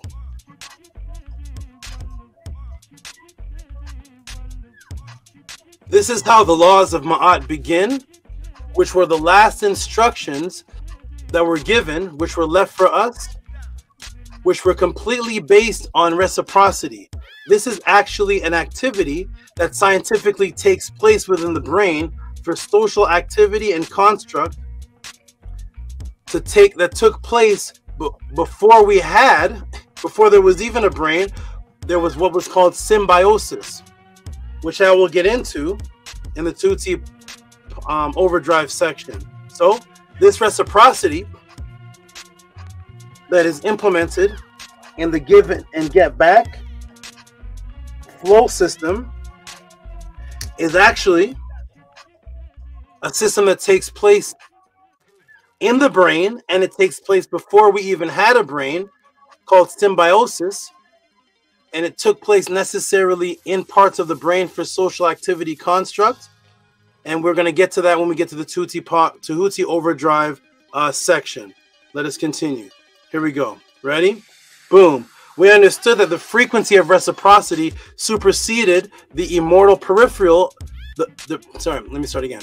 We understood that the frequency of reciprocity superseded the mortal, that's a typo, the mortal peripheral of the body, and echoed into the double realm. And if you practice reciprocity on the quote-unquote physical dimension, you could continue the frequency through discipline into the realm of the pure energetic projectable double, thus causing the axiom laws of Ma'at to merge into what's called symbiosis.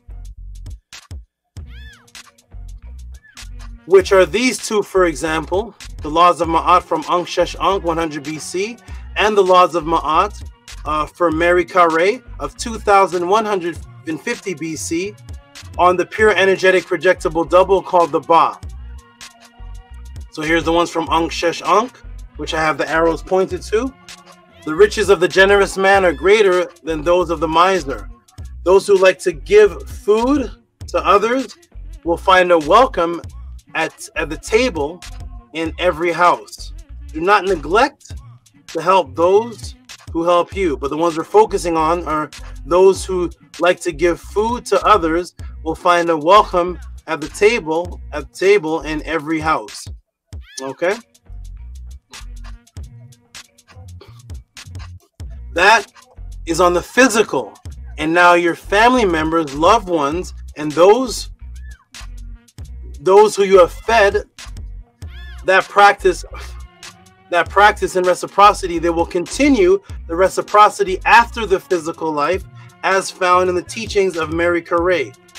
So it transposes, it passes the peripheral of the physical and goes into the afterlife realm. For an upright heart is to become welcome to the Lord, or the Neb.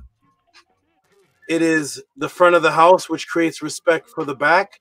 Now here we go. Observe Ma'at that you may endure long upon earth. The Ba will return to the place it knows, and it will not wander from its familiar ways.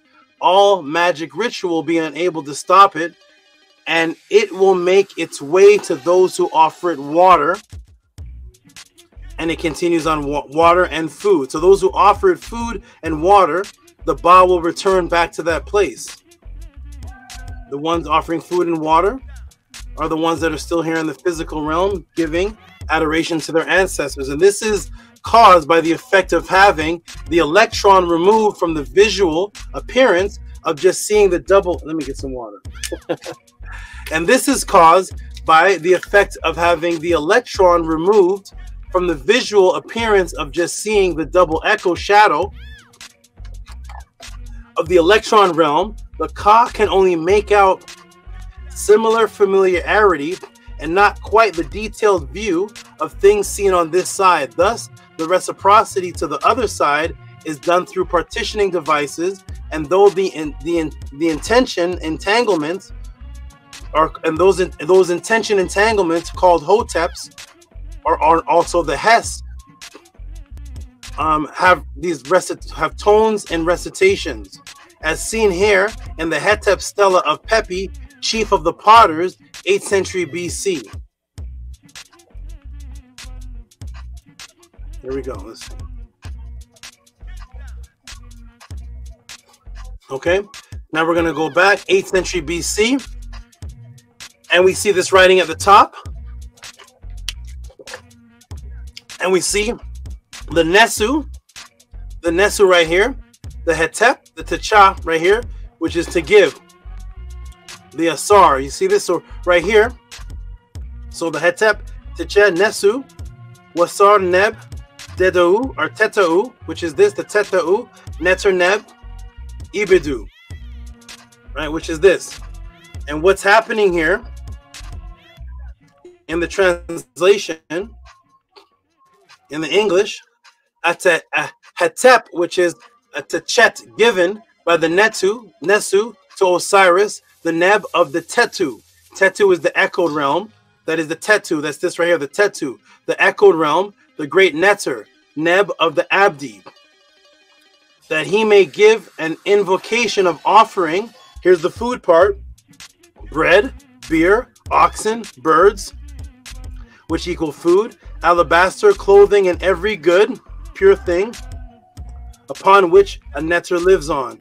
For the Ka of the revered Senuseret, Makaru. Makar means the organized sound frequency. So this is food given. When you see people set up altars, what you'll see is you'll see a physical altar in a room that looks just like this. It's a Hetep, Techa altar, and they put physical food on it. And when they put physical food on it, it's for the Ka, or for the deceased, to feed upon the energetic double of the physical food, and thus the reciprocity system of that man or woman when that person was on earth, doing well for people on earth and feeding people on earth while he was alive or she was alive, and thus creates a reputation of reciprocity. The people are eager to also feed that man or woman or help that man or woman on the physical plane, and will continue the reciprocity. And this is how altar ritual was established. The reciprocity is continued in the afterlife realm because the people are still setting up the food for the Ba to feed off of its pure energetic projectable double that the food also gives off. That I've shown proof that the food and that fruit and other physical substances give off a pure energetic double, as well proven by the University of California up the street from me.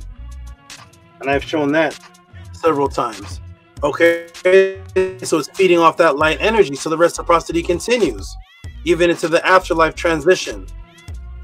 And this light sound frequency that is seen on the other side,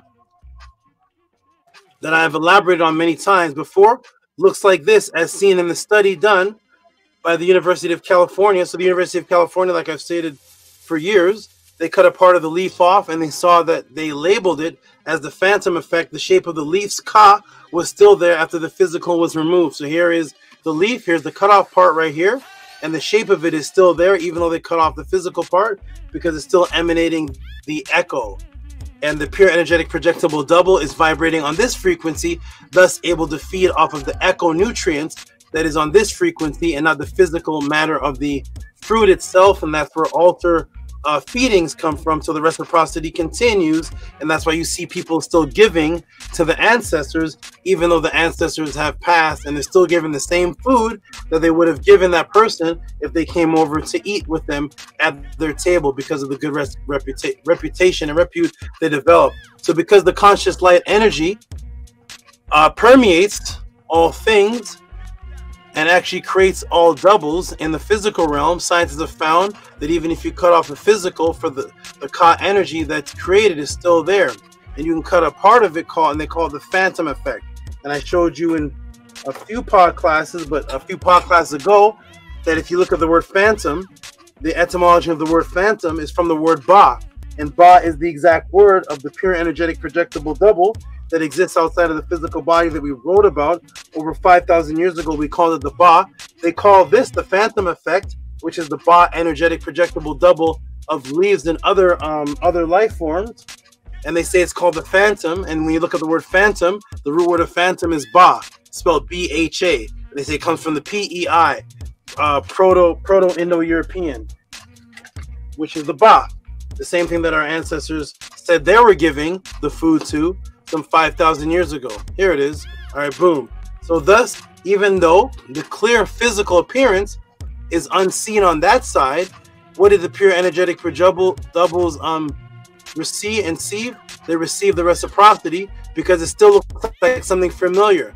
So when you're on the other side, to the pure energetic projectable double that doesn't have the physical eyes and visual light spectrum limitations of your physical body, they still see the shadow effect. So that's why the laws of Maat say the Ba still comes back and returns to that which is familiar with, because even on the other side, this still looks somewhat like a leaf. It still looks familiar to you enough for you to be attracted to say, oh, that looks like a leaf, or oh, that looks like the broccoli I used to eat, or oh, that looks like the energetic image of the fish I used to eat. I am attracted to it. Let me come down and see what that is. So that's why it says the Ba is still always comes back to the place that it's familiar with. It's familiar with it, because something familiar, when you say the word familiar, you're not talking about the exact thing, are you? So when you say familiar, familiar means it looks like something. If you see somebody say, hey, what's up, Bob? You look familiar. You look like my friend John. You're not saying that that person is John. You're saying that person is giving off some type of energy or physical trait where they look like John. So when the laws of Ma'at say the Ba after death will return back to that which is familiar to it, because of the energetic projectable double that the energy is giving off in the astral realm, the Ba can make out, this looks like a couch. It doesn't look just like my couch, but when you're having an out-of-body experience, you can look around and say, that looks like my pillow. It's a little blurry and foggy. It's giving off light, but I can tell it's still my pillow. That looks like my mom. That looks like my brother over there in the bed. It looks like him, but there's some energy light. Something is a little different. So the Ba returns to the place it's familiar with, because on the energetic projectable double side, everything still looks like similar to this side, but not quite exactly as clear, because it's not seeing through physical eyes. It's seeing the energetic projectable double of that thing. So that the Ba will return back to that which is familiar to it, and that which is familiar to what he used to eat on Earth, the physical food, still looks the same, even though it's in its projectable side. And that's where offerings came from, which developed from the system of reciprocity, even going past the peripheral of physical life, transitioning into the immortal realm. Here we go, everybody. So that's why the teachings of Mary Kara, the Ba will return to the place which it knows, and will not wander from its familiar ways. So you know something, because like I've taught in many pod classes before, knowledge is completely irrelevant. Consciousness is irrelevant if it's not followed by memory. So if you learn something but you forget it the second that you learn it, it was completely irrelevant. So the knowledge has to be followed by what's called the seket, and the seket is the memory. So once you know something, that's just the knowledge. Then once you remember it, Now you have the familiarity to say, oh, I remembered that. That looks like something I learned before.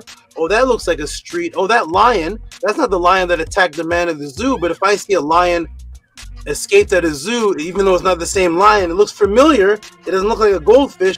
Let me get out of here, because I know that it's dangerous because it looks familiar to the other lion that killed the person. So I'm not going to sit here and find out and think it's a squirrel, but because your memory came in with the knowledge. Knowledge is irrelevant without memory. Thus, reciprocity is an agreement. Reciprocity is an agreement where the two sides come together to benefit, whether on the physical plane or the immortal plane crossing over to the physical. It is an agreement. An agreement is called a pact. A pact that you make with someone, which is a word that means agreement, which is more reciprocity. An agreement is a pact, okay? Remember that. So I am teaching you about the ancient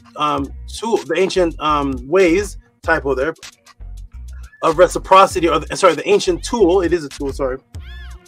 Being that I'm teaching about the ancient device or tool of reciprocity called the hotep, let me ask the audience, what have you been told or used the word hotep to mean?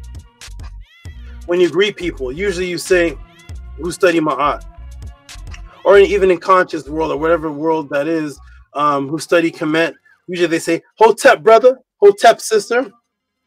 What does that mean? Let me come to the room and ask everybody. What does that mean, everybody? When you see people greeting people, they're like, yo, hotep my brother, hotep sister. You see a lot of people greeting people with the word hotep. Type in the room, what does it mean? What does it mean to say hotep to somebody? So we got somebody saying peace. Minty's putting fire, fire, fire, fire. So peace, okay, good. Peace, anybody else? Mary Sekhmet says peace. Peace, okay, good. So when you say hotep to people and they say hotep back, what is it saying? What are you saying to that person? So somebody put offering. Offering. So what is it you're saying to that person that you would also say the English translation and they would understand the same thing? So I want everybody to say what's their normal communication. So when you walk up to somebody, you say, hey, what's up? Offerings. What does the word peace translate to? What does the word hotep translate to? That the other person is saying the same thing. If you see somebody with an uncle and you're like, yo, hotep. If you were to translate that to an English word, would that person react the same way? Is that person thinking the same way? So would you walk up to somebody with an uncle and say, yo, what's up? Offerings. Yo, offerings, man. Offerings, I'm out. Yo, offerings. What is it? So yes, it's peace. When people are greeting people, they usually use hotep as the same, because in the 60s and 70s, yo, peace, brother. Peace, sister. Peace. Peace out. Peace, I'm out. Yo, peace. Peace. Everybody was peace, peace, peace. Then when we learned that hotep was a word that meant peace, all they did is transition, and people in consciousness, our Kemet study, stopped saying the word peace, and they said hotep. So hotep, yes, would be peace. Peace, brother. Yo, peace, hotep.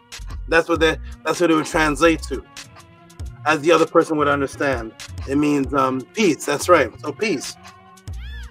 Peace. Like when you're leaving the room, peace. So people say hotep when they come and when they go. Yo, hotep, I'm out of here. Hotep, brother. So when you're saying, so it's the exact same thing as peace. When you say peace, brother, peace, sister, and when you're leaving, you're like, yo, peace out. Hotep just transferred into that same word. All right, so wonderful, everybody. So peace basically is what it is. Peace, that makes sense. That's what we know we use it for. Peace. Peace. So wonderful. Peace. Okay, good. That is excellent, excellent answer. So we know that hotep, through my class, we know hotep is an offering. So Minty and others have put offering. Yes, absolutely. The hotep is an offering table. But when we greet somebody, we're the regular person, and the person saying it back is saying, peace. Peace, brother. Peace. Peace and unity. Hotep. Okay, let's go, everybody. Welcome to the Podclass. Here we go. Boom. Boom. So hotep. Everybody put peace when they're greeting somebody. Peace. That's what, see? Hotep. Peace, brother. Peace, brother. You give him a dap. Peace, brother. Hotep, brother. Peace, brother. Peace. Peace, sister. Okay, good. So basically, peace. So, yes, you were always told it meant peace. We were never told, though, what the typo, though. We were never told, though, what the word peace means. Huh? Hold on, everybody. We said Hotep means peace. And everybody in the room, have you ever greeted anybody with peace? I said, yo, peace out. I'm out. Peace. Or you some peace. Everybody in this room and everybody watching, most people watching them, unless you're from China or something, but most people watching, especially in the woke community, conscious, woken up, commit, RBG, whatever it is, we've all greeted each other with peace, right? But type in the room, what does peace mean? What does it mean, peace? Type it in the room, everybody. You all have used it. You're using it right now because you're typing it, so you must know what the word means. So go ahead and type, what does peace mean? Type it in the room. What does peace mean? Since we've all used it, right? Is there anybody in the room or anybody watching who has never greeted somebody with peace before? There should be 50 answers because there's 51 people watching. There's about 20 people interacting in the room. So here we go. So peace means, okay, we got some now. So peace means, Nupanuk says peace means love. Okay. Sekem. Okay. Controlled balance. Okay. No war. Harmony. Agreement. Peace. A piece of you. Okay. No, I don't want no problems. No problem. No problems. No problems. Salutations like goodbye. Goodbye. Anybody know what goodbye means? Want an extra jewel? Goodbye is what the people would say, what European people would say when they go off to war, because they wouldn't know when they crossed that wall or crossed that barrier if they would come back alive. So they would. So it was a way of saying God be, and they took out the W with you. That's what it actually means. It means God be with you. Goodbye was God be with you, shortened down to goodbye. So goodbye means God be with you, because we don't know if you're coming back. But yeah, so peace is anti-war, non-violence, harmony, good health, completion. Okay, wonderful, wonderful. Okay, peace. Here we go. Ready, everybody? Here we go. What did you use the word peace for? When I ask these questions, I'm asking, what did you use it for? What did you use it for when you were talking to somebody? When you said peace to somebody, what did you use it for? And did they understand that? So yes, so it means non-violence. So basically, you're coming to somebody saying, peace. I'm not coming to you with war. I'm not coming to attack. I hope that you're like that with me. The peace itself is reciprocity. Because when you walk, remember that movie, I come in peace. So you're coming in peace, and that person is supposed to say it back, peace, peace. That means we're not stepping to fight each other, okay? Ready, everybody? Here we go. Welcome to Tehuti Podclass. Let's see. That's what you were taught peace means.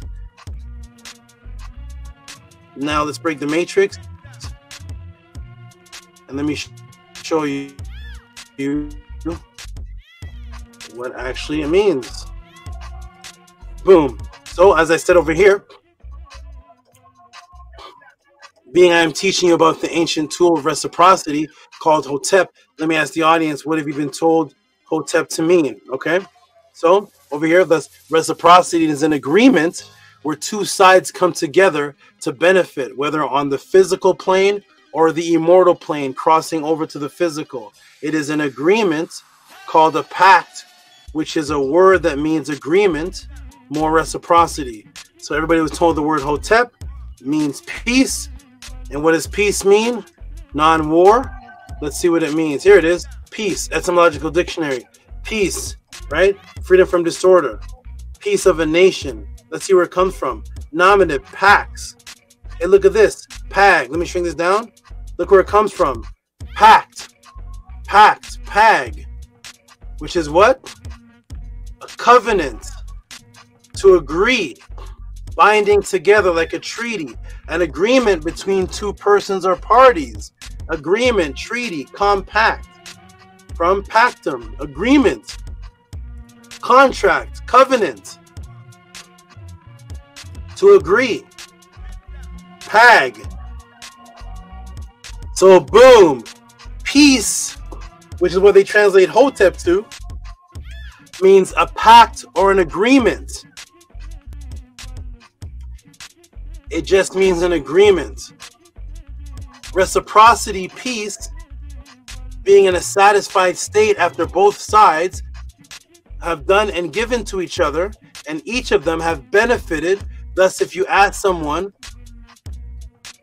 there's a typo, ask someone what a Hotep table is, they'll say it is an offering table, plus that is giving, that's the giving side. But let's take a look at how beautiful the echo principle of reciprocity is, and that our ancestors, the Netzer, put the pact, which is the peace, in the word itself. Guess what Hotep also means?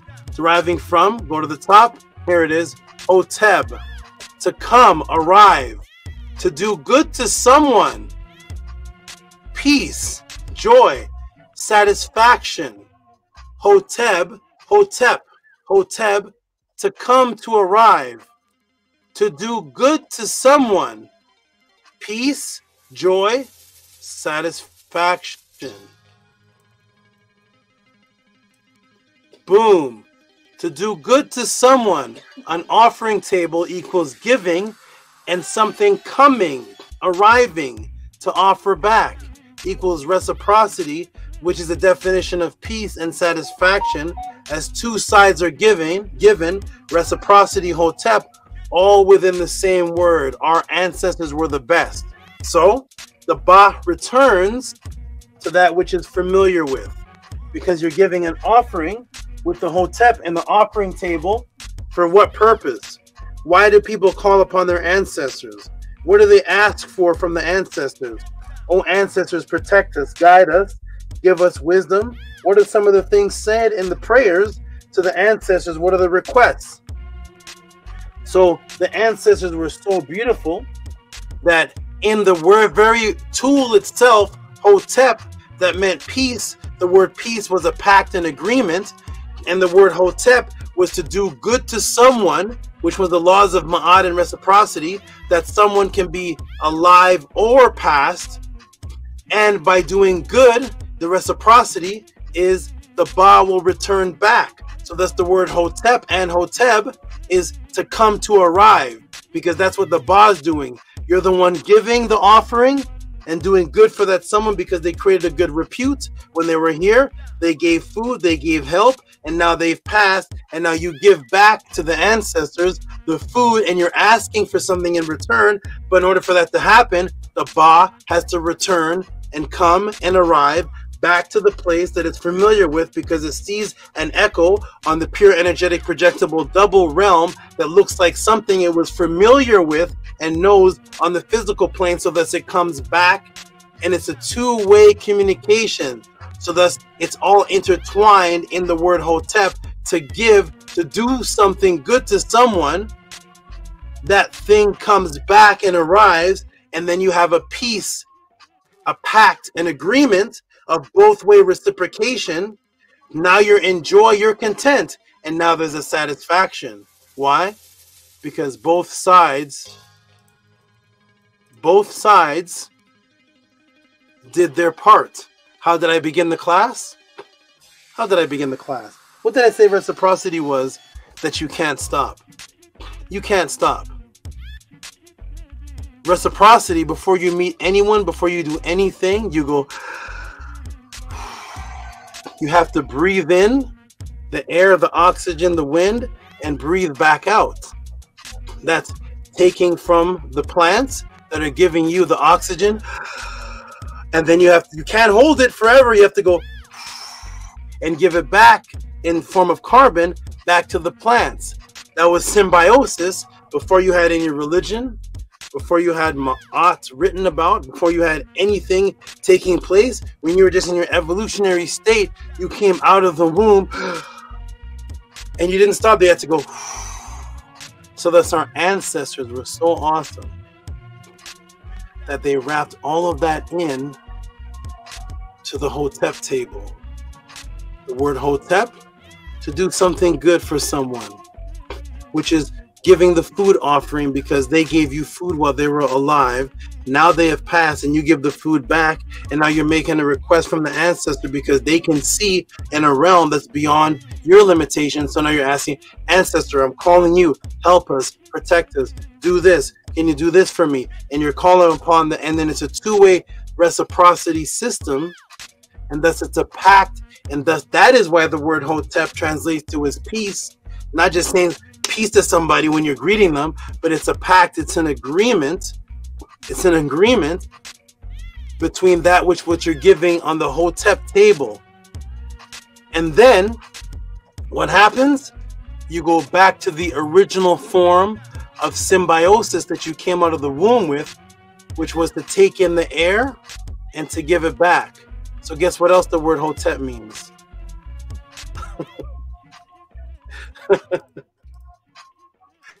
All that is wrapped into Hotep. What else did the ancestors say that it meant? What else was it used for? That they never told you about. I wonder what else. You want to know what else? Uh-oh. Soft, gentle winds. Huh? What happened? Huh? The word Hotep is also the winds in the air. The beginning of how I started this class.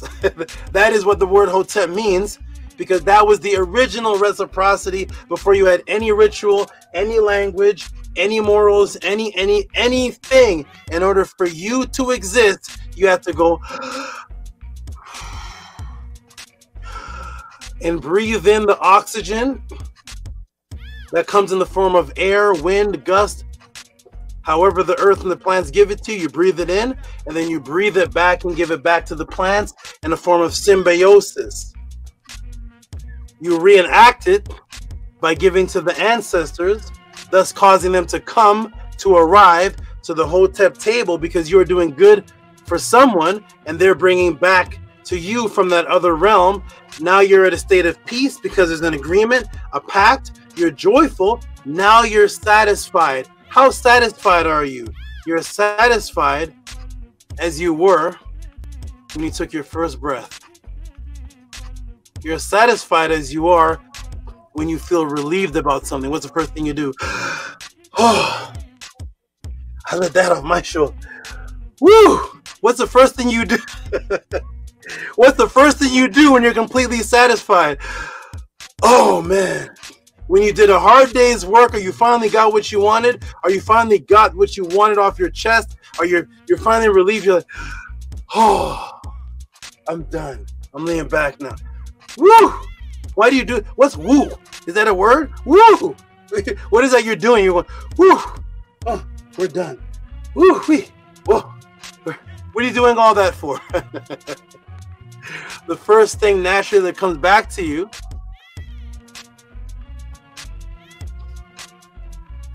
is the peacefulness and the symbiotic relationship that you have with air and the plants.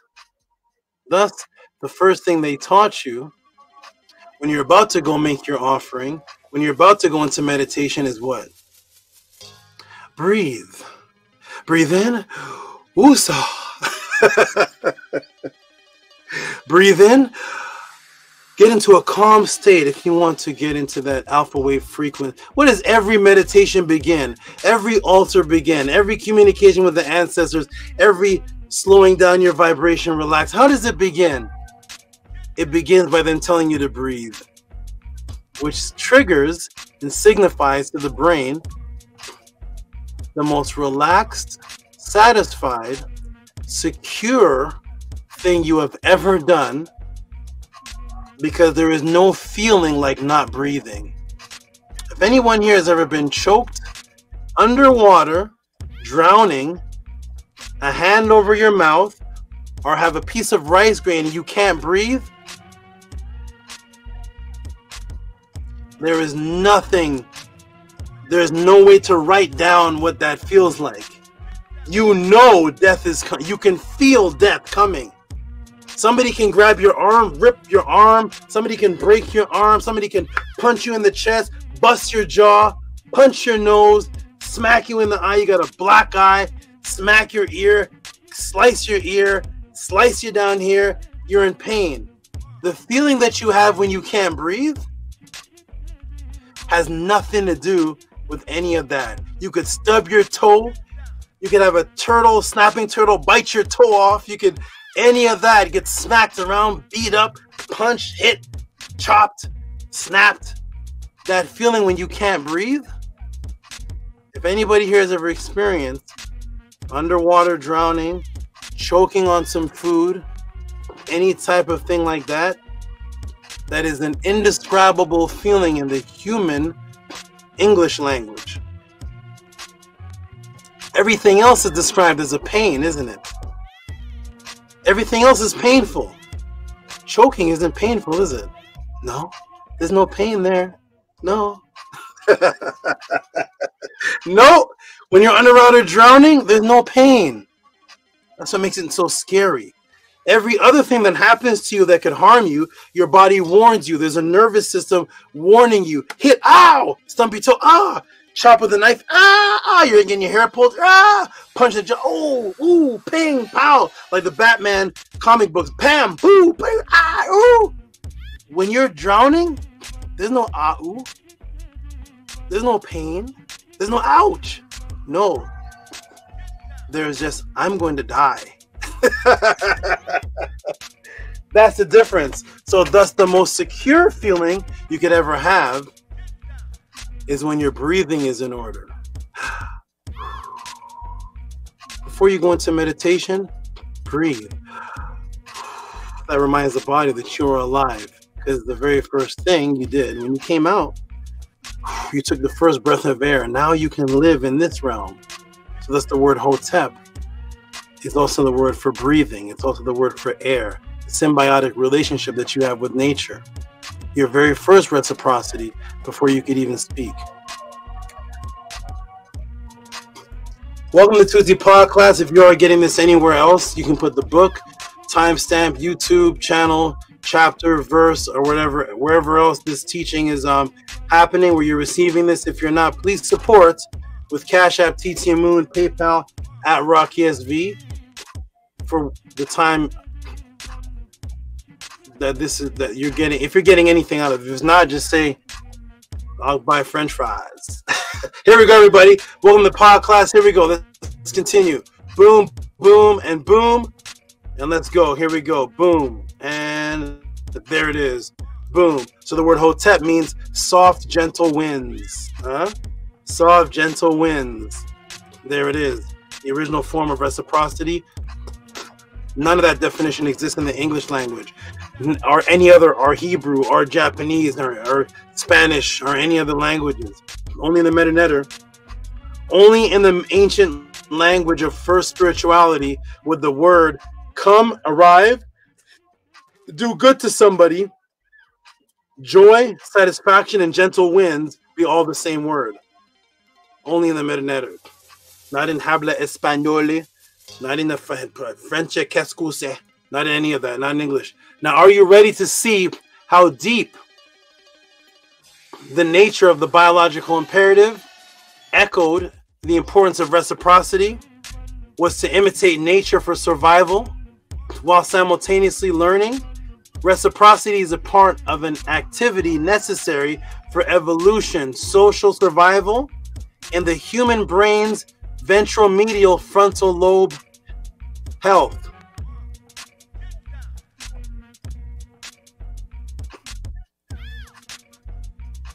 Are you ready to step into the reciprocity that takes place in the ventromedial frontal lobe for health, for your survival and evolution in society?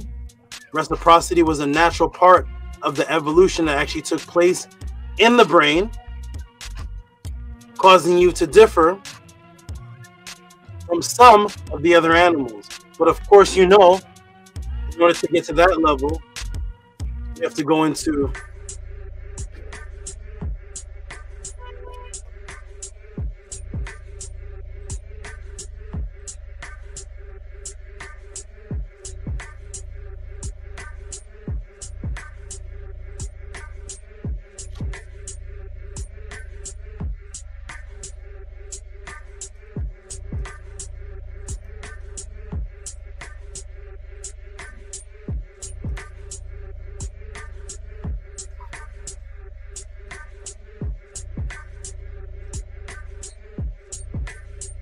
Tehuti Overdrive. Ready? Here we go, everybody. Boom. Let's change the fonts. The followers of Maat through the Netiru, the followers of Maat through the Netiru, imbued the pre-existing cycle of symbiosis, which existed as an original form of reciprocity before man existed. And that was the cycle of the flooding of the Nile. Once farming was invented, the farmer became the end recipient, reciprocity, the end recipient of that reciprocity through the reaping of the harvest. Then we set up language based upon that natural reciprocity order of symbiosis. The word for the natural order of growth of the plant life was called henu, or hen, which meant the same as the word ma'at. The word hen, henu, and hent means the same as the word ma'at, which is the order of things. In this case, the order of nature's growth, because that is how reciprocity began in the first place, which was in a human form, with you taking your first breath, and it continued on in the symbiosis. So that's the process of the seasons of the plant growth. Hent was the exact same definition of the word ma'at, because that's how reciprocity began, which created reciprocity to originally mean the gentle winds, your breath breathing in and out, giving and taking from the plants as a form of symbiosis. So now here's the word hent. What is hent? This is the word that they never give you. They only give you ma'at. Here's hent, which is the command, order, law, ordinance. Aren't all these the same definitions of ma'at? Law, ordinance, order, regulation, authority, legal function, things in order. There's the word hent. What's it pointing to? What are those? Those are the plants. And you can see the Nile River lotus plants expanding right within the word. The word for order, ordinance, law, regulation is the word hent. And in the word hent, you see the plants. In the word hen. Now let me show you something. What is that? This is an H. This is an N. This is an H. This is an N. There's the T. See that? That is N. Let me turn this all the way down. That is hen. Oh, is that support coming in? Thank you, everybody. Those who are giving support. Thank you. Oh no, it's Canva charging me. Okay, there's the hent. This plant doesn't have an apparent sound in the word. So why is plant life in the word for ma'at, for order and law? The original reciprocity of the order, law, and ordinance that took place for things to survive, especially you in your original reciprocity of breathing, consisted of your relationship with the plant life. And thus, the word hent is H-N-N-T, and the plant doesn't seem to make a sound. It's just there. See it there? Because it's a part of the ordinance. It's a part of the regulation. It's a part of your breath. It's a part of your existence. I always tell people, you can cut your arm off and live. You can cut your ear off and live. You can cut your leg off and live. If you kill all the trees, you die. The trees itself are more important than your legs. Take away the trees all around you, you can't breathe, you die. Take your leg off, you live. Take your toes off, you live. Take your ears off, you live. Take the trees away, you die. There's the plant life right there as a part of the original regulation of order of ma'at and reciprocity. There's the hent, there's the plant life right there. Law and order, not the TV show. Here we go. Boom. So you can see the Nile River lotus plants expanding right within the word that only exists in the Meta language. No other language does anything like this exist in, where the stories are told within the actual letters of the word. Reciprocity was the doubled meaning for the natural symbiotic relationship that takes place within the season, while simultaneously giving of seeds which produce the child. That's the seeds of the plant, and that's also the seed of the sperm. Both representing the ultimate aspect of reciprocity, giving and harvesting life in return. Thus, the same word for the natural order and reciprocity was simultaneously the same words for what?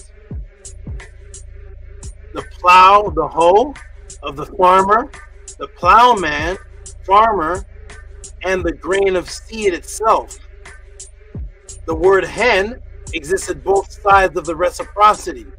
The one who's doing the farming to harvest, to receive the reciprocity at the end of the season, and the word itself is the seed planted itself. Only in the Benue language does anything like this exist. The plowman is the same word as the seed he's planting, because they are one. It's one system of reciprocity. There is no separation between the plowman and the order, because the word order itself has the plants that are growing from the seeds that are planted itself. And it's the word law and order, and it's the word of the farmer, and it's the word of the seeds itself. All corresponding as one word, hen. The order of nature's ecosystem along the Nile, and the exact same word for plowman, and the seeds he plants to receive the reciprocity to feed the nation, due to the symbiotic relationship between him, nature, to manifest reciprocity for the people. And because we associated the planting of seeds with the sexual organ energy, the actual plow also represented the phallus, the penis, which was also the word for love, Marie, as seen held here by every farmer. The word Marie is this word right here, which is actually the tool that he's using to plant. So the farmer is the henu. The seeds he's planting is also the hen. The word hen itself is the phallus, which plants the seed in the vagina for the life to be born to take its first breath from the plant. And the shape of the farming tool is designed as the word Marie, which is a word that means love, represented by lotus plants, and the farming tool. We were the best.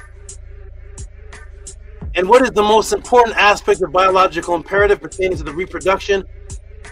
That would be sexuality, the actual act between two people to receive the reciprocity that comes in the form of a child, which is the echo of oneself. And because we were so in tune with the order of the natural flow of reciprocity, which is the word hen, which was also the name of the farmer and the seed, hen, guess what else the word hen meant? Guess what else the word hen meant? Hen, the phallus. It's also the word for penis. How does this exist? Only in the original language of echoed spirituality that was brought to this planet. This does not exist in Spanish. This does not exist in French. This does not exist in English. This does not exist in Hebrew. This does not exist in any language where the same word for Maat that you live, the law and order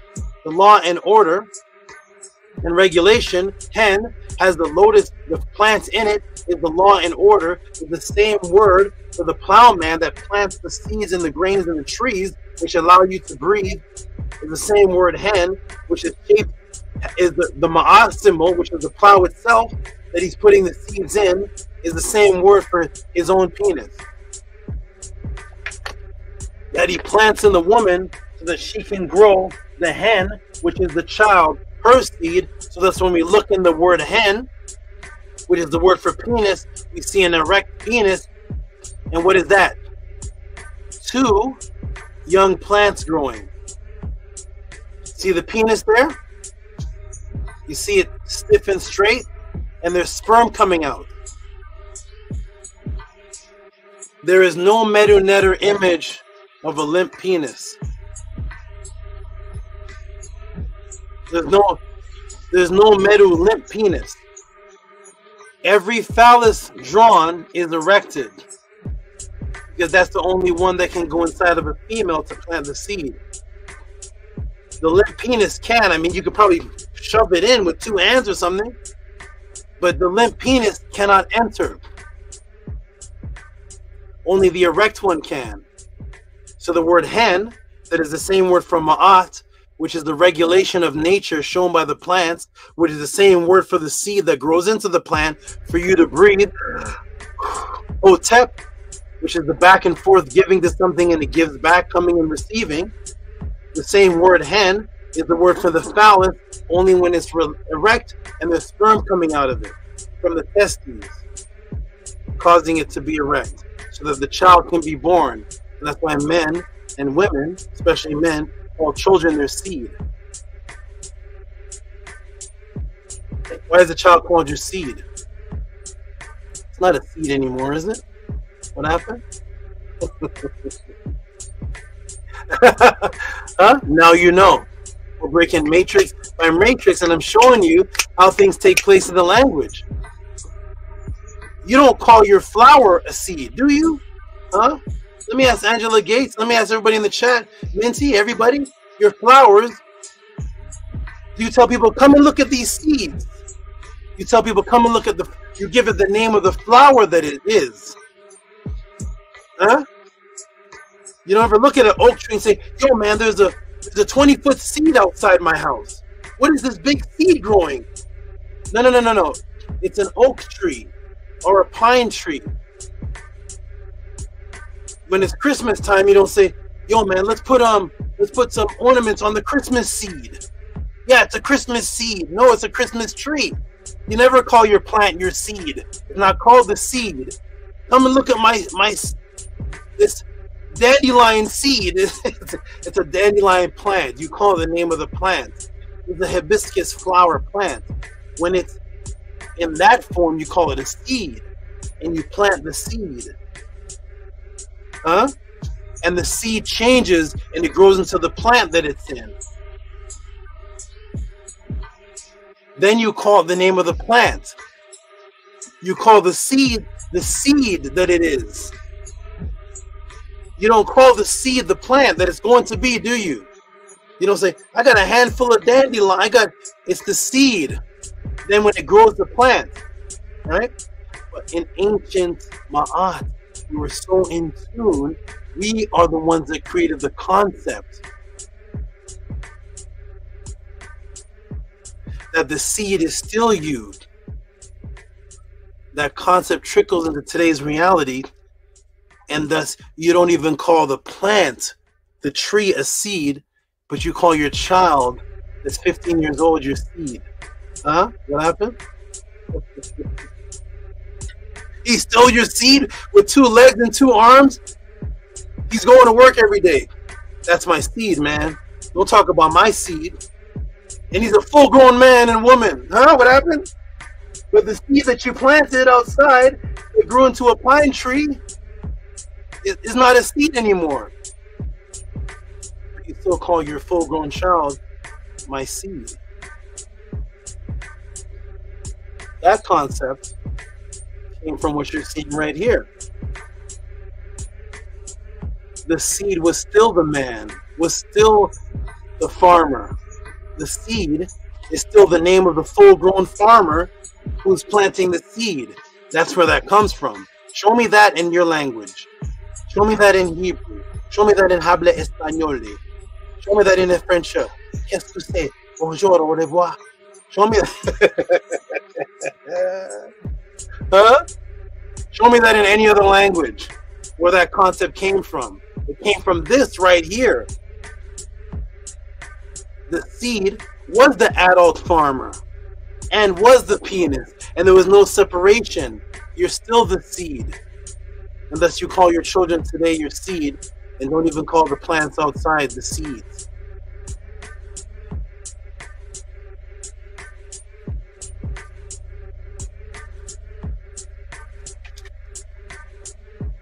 Man, I said I wasn't going to do any long answers anymore. I guess I can't stop. I said, no, I'm just going to do 20-minute answers. Oh my goodness, here, help me.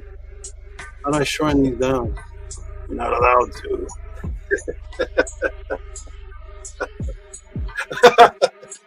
Here it is, the phallus. Here we go. Oh my goodness. Oh my gosh, here it is. The phallus is the same word for the full-grown man. Here's the man. There's the man right there, fully grown. He's the farmer. He's the plowman. You see that? Full-grown plow, man. Plow, the farmer, and he's also the seed still. Oh, yep, that's where you get it from. Let's go, everybody. Let's break the matrix and build and grow at the same time. Let's get to these roots, man. Let's get to the roots. Here it is. Let's keep going. Scroll, scroll, scroll, scroll. Boom. There's the farmer, full-grown man. He's the henu, and he's the seed, and the henu is the plant, and it's the phallus. See? Boom, the phallus. We intertwine double entendric as above, so below principle in every aspect that would reproduce reciprocity and echoed it through ourselves. That's right. That's right. This natural order of symbiotic reciprocity within nature that we echoed in our daily lives, called the hen, Maat reciprocity cycle, was based on the movement of the Sirius star, whose appearance represented the rebirth of a star and the rebirth of farming cycles. Thus, the star was called Sapti. Okay, it's the first season of Akhet. The season of ancient Kemet calendar was Akhet, which is appearance. The star would appear. It ran from mid-July to mid-November. This was a season in which inundation occurred. The rain inundation occurred. It was told that the flood was not too low, resulting in poor harvest, or too high, resulting in the destruction of the mud brick houses and the path built near the Nile. The inundation was also associated with the star Sirius, because the star reappeared after a 70-day absence in the new year, heralding in the flood. The star was associated with Sapti, originally called Sapti. And on said, the inundation was a quiet time for farmers because the fields were largely submerged. There it is. Boom. It's called the Akhet. The first sighting of the Sirius and its association with the rebirth of the Nile was so important that its heliacal rising marks the start of the Kemetic calendar year. Heliacal relates to the star's proximity to the sun, Helios in Greek. At the time Sirius made its first appearance in early July, as seen from the ancient capital of what they call Memphis, and due to the precession of the equinoxes, the star now rises in view in early August. Woo! Let's go, man. Let's go. All right. To emphasize the system of reciprocity, through nature's order and due. Oh, that's a donation.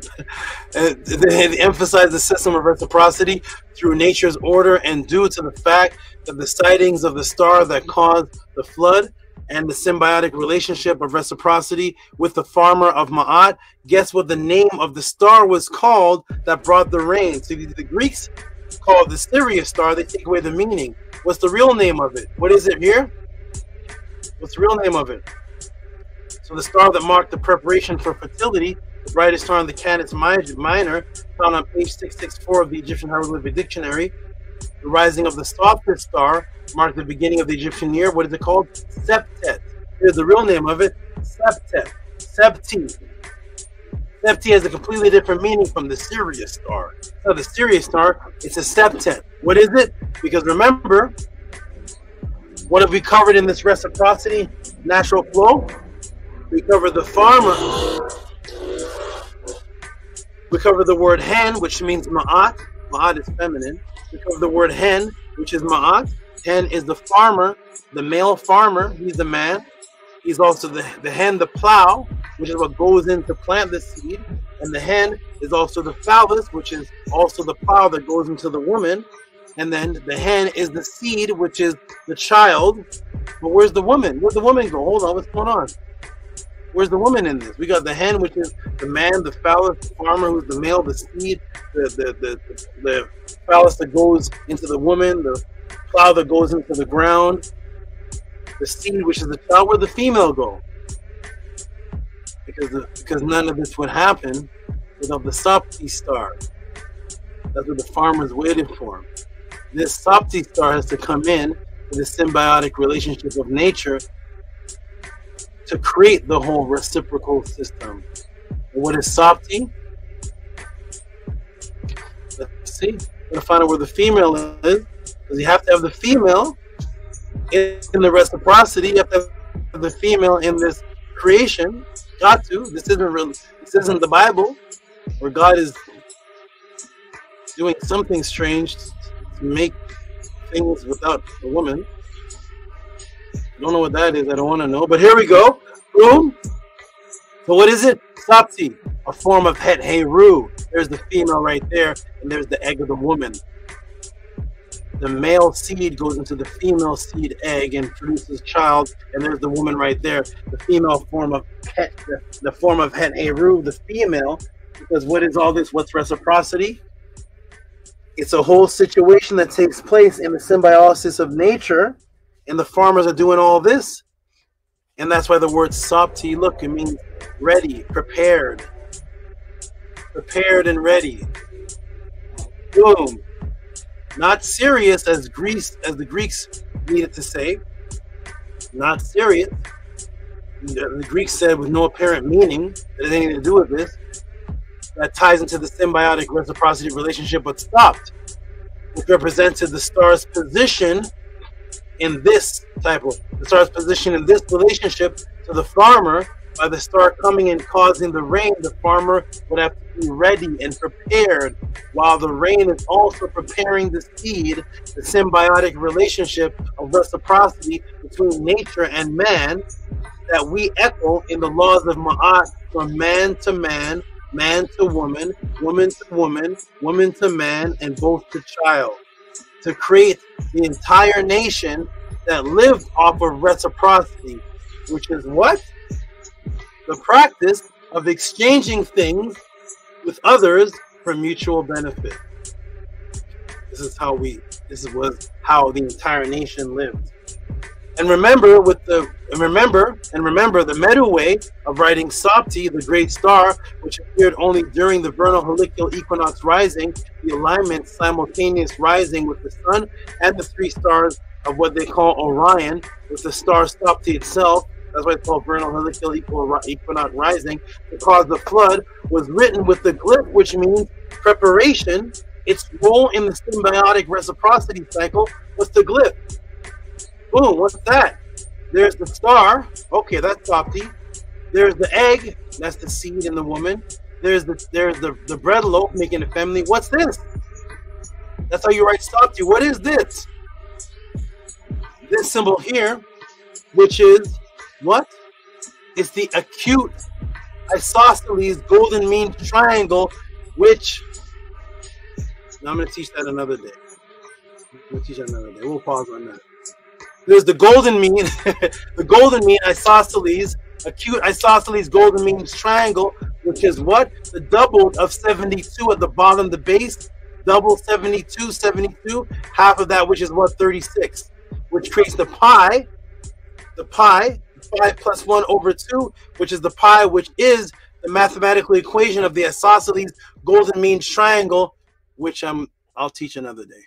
Okay, let's get back to the elongated triangle, which was chosen as a symbol to represent the star's participation in the natural reciprocity. Because there'll be no reciprocity to give, to receive. The reciprocity is to give and to receive. Guess what the word receive is? In order to have reciprocity, there has to be a system of giving and receiving. So what does the word to give mean? To give? Remember the Hetep reciprocity offering that I started the class with, of Pepi, the chief of the potters of the 8th century. Remember this? This is how I started the class. What's that right there? What's that, man? What's that? Hey, look. There's the word give. What's this? That's the same isosceles golden mean ratio triangle. There's the isosceles pointed triangle, which is the word to give in the Medunetter, is the symbol of Sapti. That's the isosceles triangle. When you see a triangle with a smaller, usually a triangle has all sides equal. When you see a triangle with a smaller bottom ratio than the top elongation, that's the isosceles triangle, and that's the word for Sapti, and that's the word to give, which is the end of reciprocity itself, because Sapti means to be prepared and get ready. Be prepared and get ready to give, to receive, to give again. The word Sapti is no reciprocity. Only in the Medunetter, not just to say habla español. The Hotep Nechi given by the Netu to Osiris. The translation. That's the Hotep Nechi given to the by the Netu to Osiris, the Neb of the Tetu, the echoed realm. There's the word to give. In that sentence, there's the give. Yeah, isosceles triangle, because that's what reciprocity is. You're receiving something so that you give back. That's why the word Hotep is to give good to something or someone. Give good to someone. And also the word Hotep is to receive, or the word Hotep is satisfaction. And the word Hotep is something arriving. And the word Hotep is the breathing, the winds. And the word there, Teche, is to give. The same symbol as Sabti, which means what? Who provided with goods, well-to-do, wealthy. There's the food again, rations, provisions, daily food. Because Sabti, which is to give, which is the reciprocity cycle that the farmer is doing, and the isosceles golden mean ratio triangle, to give is to give what? To go all the way back to the beginning of the class. The riches of the generous man are greater than those of the miser. Those who like to give food to others will find a welcome table in every household. Do not neglect to help those who help you, because in the afterlife, to those you love that died, the bow will return to the place it knows. It won't wander from its days. No magic can oppose that. It will make its way to those who offer it water and food. The word to give. The word to give is what? Techa. To give, which is the Sabti, the star that causes the farmer to plant this for the provision. And the word Sabti means provision, food, because the word Techa and Sabti is what? Bread. In the section, flowers, plants. Does that look familiar? The flowers, plants, it's in the word Hanu. The law and order. The original form of reciprocity. All right there. Are you learning this anywhere else? Maybe not. Boom! The Netzer incorporated the double microcosm meaning of reciprocity directly into the meaning of the star that brought the flood, which caused the farmers to prepare, and thus giving, and thus the word, type of the word giving, and the word for storehouse of food and cake and bread, which were made from the seed of the farmers harvesting, the perfect symbiotic manifestation of reciprocity that caused the Nile Valley to thrive, and how they could feed their nation and their fellow man and female, that caused the Nile Valley to thrive, and thus every person was a manifestation of reciprocity, and thus had to live it and show it to their fellow man and female. Thus to give would in return result in the appreciation, and the appreciated would receive, equaling reciprocity. This is a beautiful as above, so below echoed in this lifestyle. The beautiful thing is the same word for cake would become the same word for immortality, which was the ultimate gift that you could receive, which is the ultimate reciprocity. So here's the techa, the same word for cake. See the techa for cake is the same word for the bread for the journey. What journey? And that's because you are now able to feed off of the eternal conscious light, the pure energetic projectable double light in the afterlife. Guess what you become? Eternity personified. Guess what the word for that is in Medunetter? Techa, eternity, everlasting, eternity, everlasting, the very end of the goal of your reciprocity. So that's the word Techa is the same word for cake, bread, is is the same word for cake. Bread is the same word for the Sapti star. For the Sapti star, the same symbol, which is the same word for giving, which derives from the science behind the acute isosceles golden mean triangle, which I'll tell you about later. I mean, another class. Somebody asked about it. But the acute isosceles golden mean triangle, the ultimate symbol of giving and receiving, manifests now in the word sapti, provided good, which is the word for the star itself that disappeared for 70 days and appeared, so the farmers could plant the seeds that create the plants that make the bread for them to eat.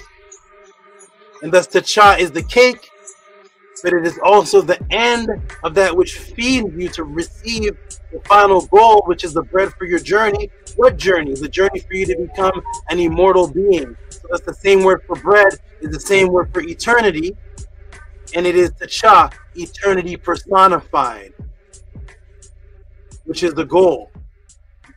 Becoming eternity personified. That is what it means. Not a pizza slice. Huh? Right there, pizza slice. Go learn from them. Here it is, everybody. Boom, boom, and boom. Ready? Here we go. It's not a pizza slice. Here we go. Boom, ready? Let's go. Let's get into the real teachings. Let's get into the reality. What's actually going on? Here we go. Boom. So now you are eternity personified. Okay?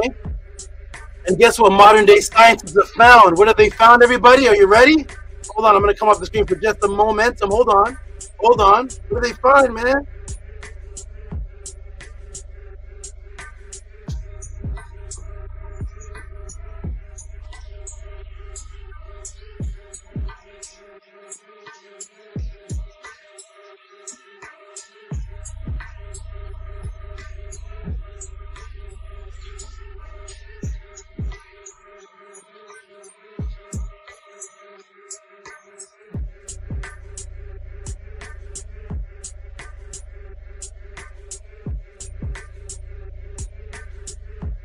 What did they find, man? Okay, you thought I was gonna go get what they found. I'm back. I'm back. Here we go. What did they find? What did they find? What did they find? I don't know. Let's see if I'm still screen sharing. Am I here? Am I here? Yeah, I'm still here. What did they find? What did they find? I don't know. What did they find, man? What did they find? Let me take you to the National Library of Medicine, August 22nd, 2022, to see what they found, man, because you're the remember, you're techa, reciprocity, incarnation personified. You are it. Let's see what they found. What did they find? Hold on. Is it a... what? Oh, here it is. National Library of Medicine, August 22nd, 2022. There's a lot of 22 going on. Here we go. What did they find? What did they find? I don't know. Let's see what they found. They found that, hey, what's this? The intrinsic activity patterns across large-scale networks predicts reciprocity, propensity, human brain mapping. Huh? Is intrinsic? The intrinsic brain activity patterns across large-scale networks predict reciprocity, propensity. Over the past decades, neurophysiological components underlining the reciprocity behavior have been revealed in combination with TG, the neuroimaging techniques, function magnetic resonance imaging, which is fMRI. In particular, reciprocity decisions are associated with activations of brain regions across multiple large-scale brain networks, including default mode network, which is DMN, that is default mode network. In other words, what did Tehuti say in the beginning? The ventral medial prefrontal cortex.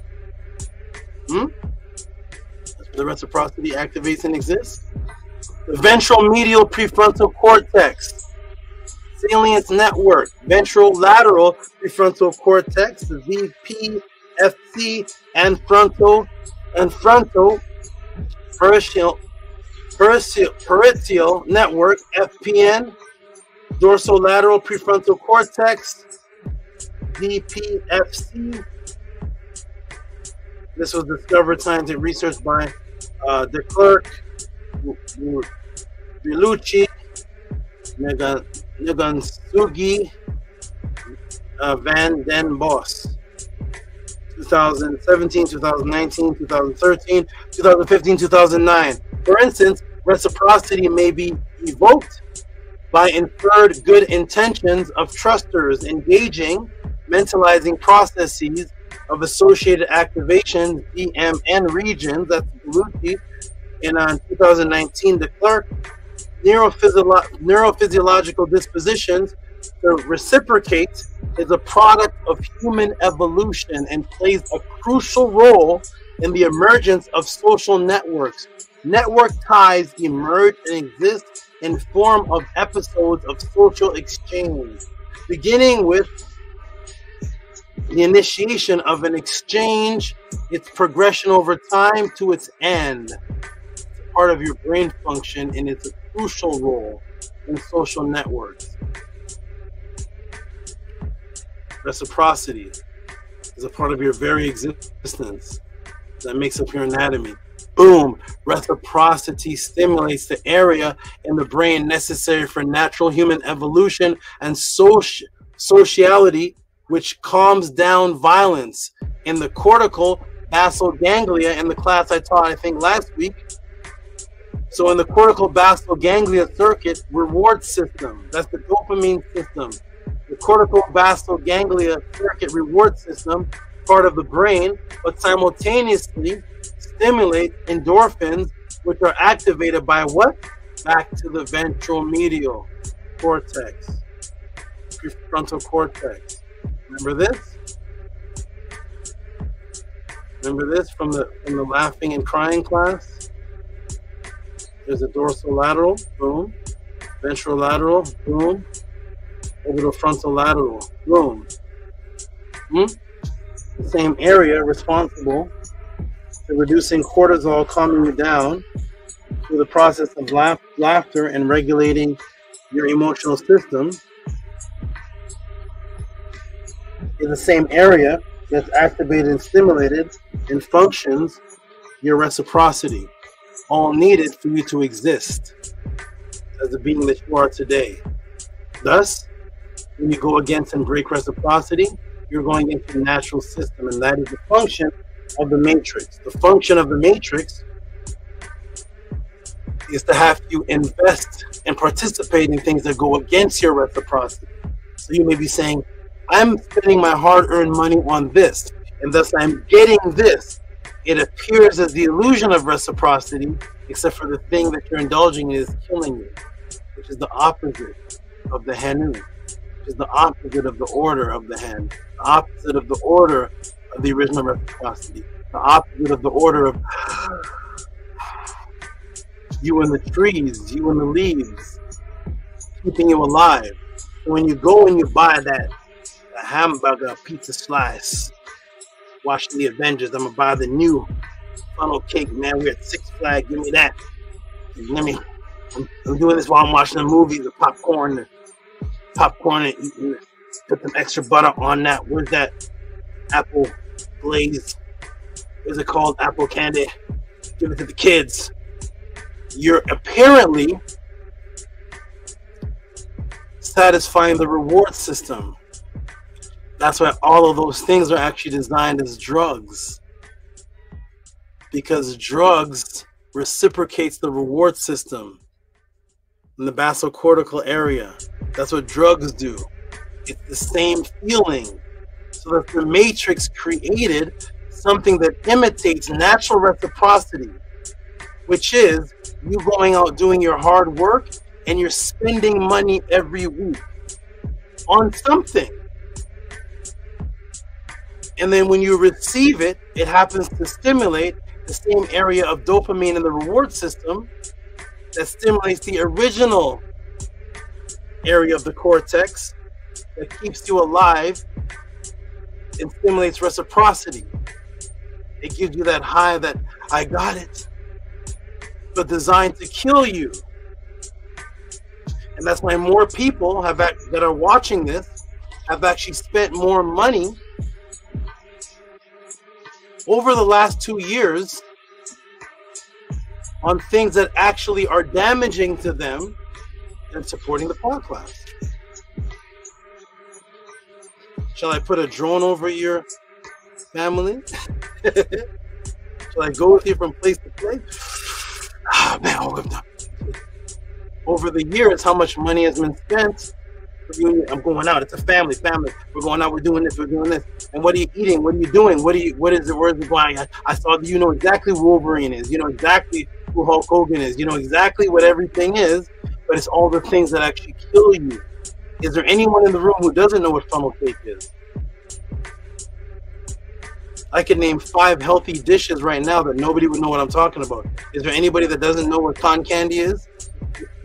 They made sure you knew that. Why? Because at some time in your life, you spent money on that dopamine, that reciprocity that was actually designed to kill you. And that's why the chemicals inside of the sugar, the fake artificial Monsanto, all that stuff that's created is designed to imitate that which satisfies the exact same reward system in the brain. So you feel like you're getting reciprocity. But it's that which kills you.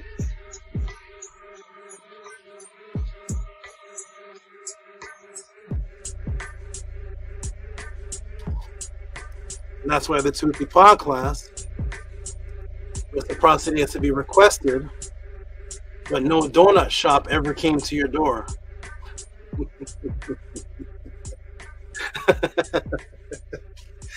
No Doritos man ever came to your door and said, yo man, listen, you got to support these Doritos. You got to support, yo, this bubble gum you're chewing on. Yo, listen, you got to support, you got to buy this. You got to cotton candy, funnel cake, the sugars and your cereal, Cheerios with the extra, what is the Fruit Loops with the extra, there's the golden loop and the blue loop, the Frosted Flakes with the frosting. Tony the Tiger never came to your door and asked you for a dime. You subconsciously did it yourself. Everybody partook in Halloween. You don't even know the inventor of Halloween. Never came to your door and said, we have this new culture that you need to participate in. This is going to cost you a couple $100. What you do is you buy a bunch of bag of candies. There's another one. You got to buy fireworks, about 25 bucks a pack of fireworks. You know, you got to buy this thing called Christmas. The Christmas tree is about $150. Nobody came to your door to promote that. You just did it naturally because it was a satisfaction at the end. That was designed by the Matrix. Let's go, everybody. Boom. Ready? Here we go. Boom. Same part of the brain. They designed it on purpose. The same area of the brain which activates. Activation in the same activity of laughter, which brings down stress and cortisol levels. Cortisol levels. Yes, the scientists today are studying reciprocity, and it's necessary. Yes, the scientists today are studying reciprocity and its necessary workings embedded the actual neurological anatomy of human biology needed for the human evolutionary success of the species development. And yes, the Matrix knows and studies our ancient teachings on reciprocity and leaves its clues, which are incorporated right into your language today. Remember the ancient pre-matrix word for the natural order of reciprocity, hen? It is also a word that means to move forward and circle back, which is the cycle of reciprocity itself in the word. Look at the word. Here's hen. Here it is. What is it? To move, haste forward, advance quickly. Moving forward, right? Remember, reciprocity is giving and receiving, so that's back and forth. Because the ancient ancestors put all of this into the word, that the word hen means to move forward, run, rush forward. What else does it mean? To turn back, to retreat, go backwards.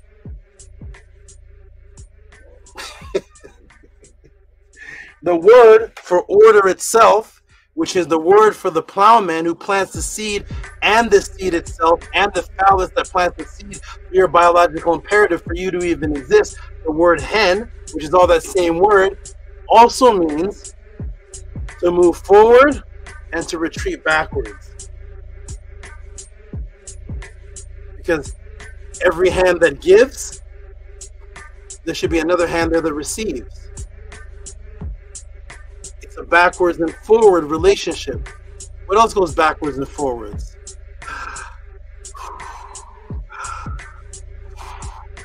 That's the original backwards and forwards reciprocity, because it's a cycle. Once you cut one off, there's a buildup. That's why if you hold your breath, you could do it for a couple seconds. After a while, you start. You can't hold it because it must be back and forth.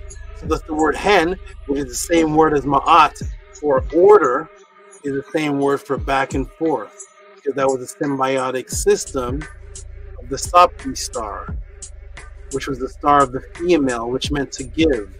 The same word for eternity, and you manifested it as the personification of eternity, called the Ba, the pure energetic projectable double, which now on that side has the ability to return back to that which is familiar with, so that it can answer the prayers of the people that are still in the physical form on earth, giving to the Hetep, back and forth. So thus the word Hotep also means to give, to do something good for someone, giving, and then the arrival of something.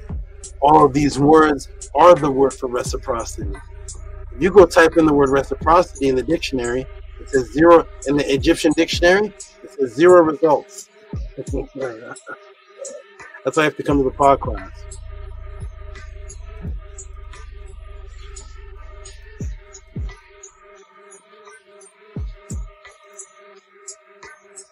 To retreat, go backwards. To move forward, the word hen. Boom.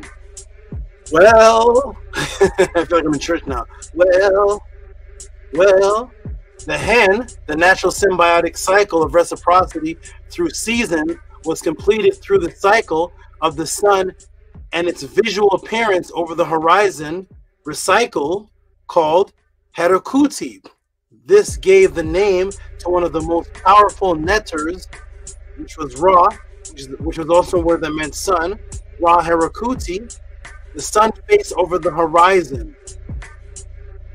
The Pri, composed of 2 words. The Ra Herokuti was also called Pri. This is actually composed of 2 words, which is Pu, which you find in Nukpu, Nukpu, Nukpu.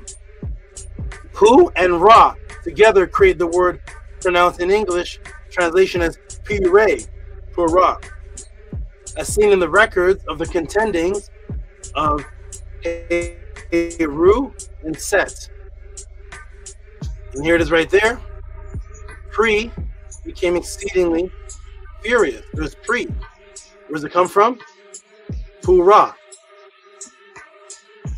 That which is Ra, put together, makes what appears to be one word, Pri.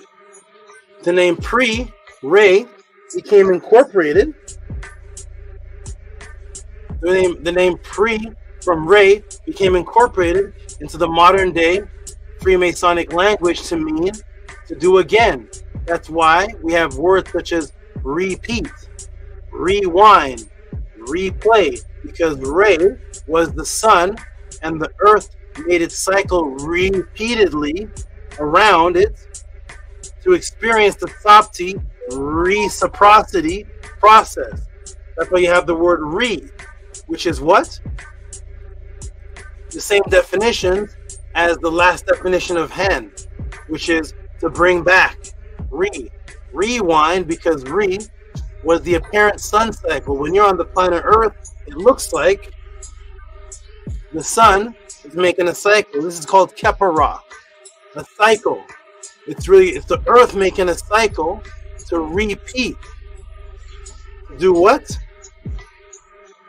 To recreate. It's like the Sapti, the female, creates and reproduce out of the what? Out of the vagina. What else is that area called? Have you ever heard of the word vulva? Anybody heard of the word vulva? What's vulva? What is the vulva, man? What's that? What's vulva? What's inside of another word that means to cycle around again? And that just happens to be what the earth does with the sun. It's called revolve. The same word as the vulva of the female. The same cycle that takes place to reproduce, recreate. You know, recreation. That's why the word ray is in there. Revolve, vulva, to come again, to do again in the circle, to produce, reproduce. From ray, the sun, apparent movement, which is the earth's apparent movement of revolving in a circle. Rewind!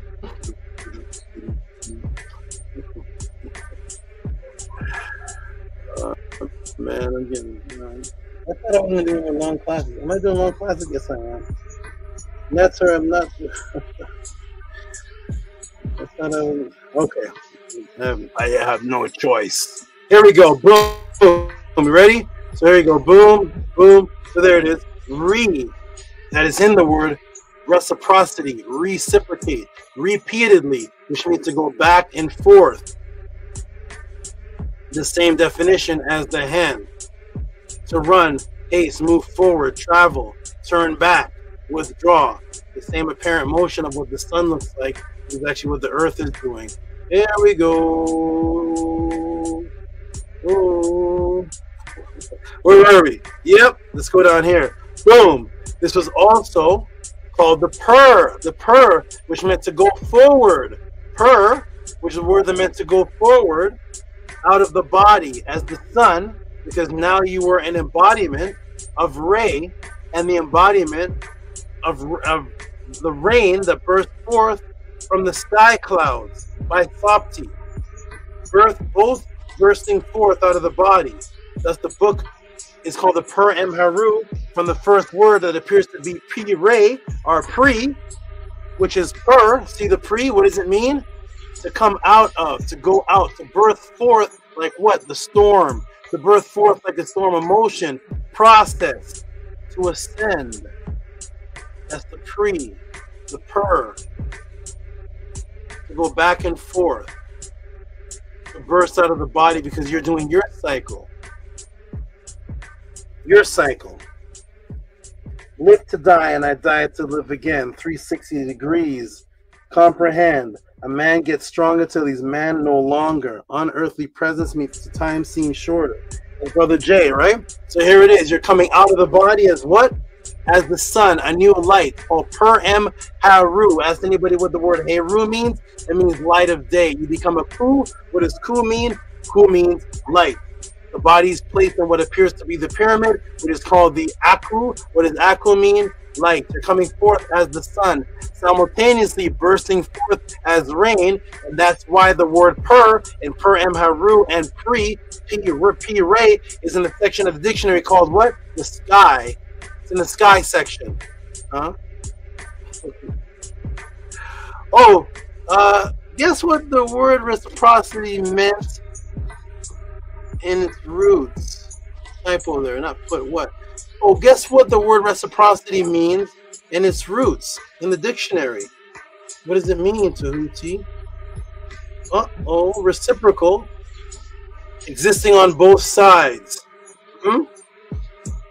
Coming from, existing on both sides, coming from back, which is what? Ray.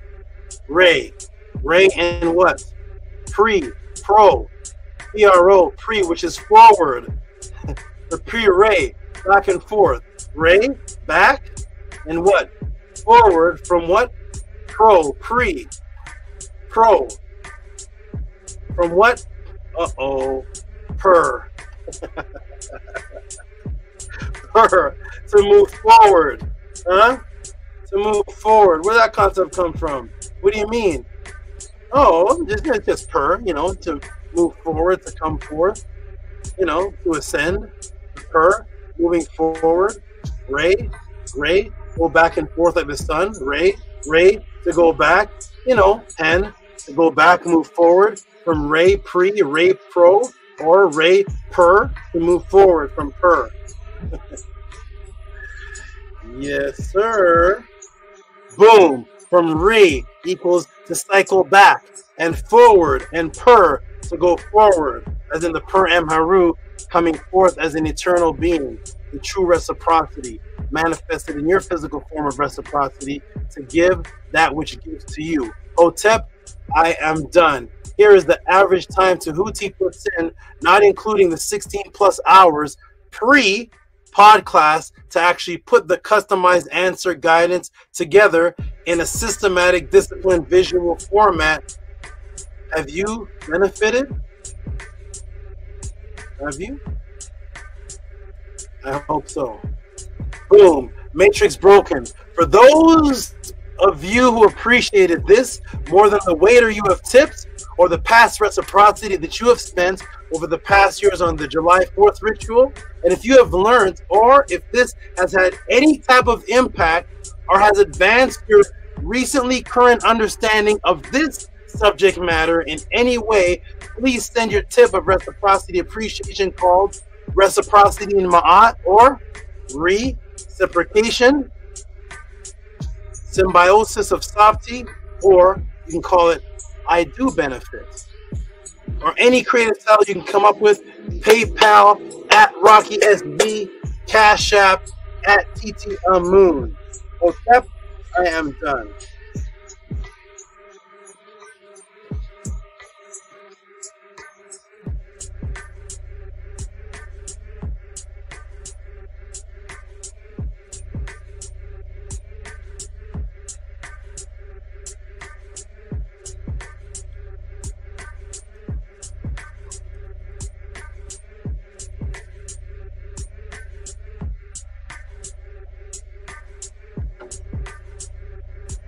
And I was gonna keep 25-minute answers, man.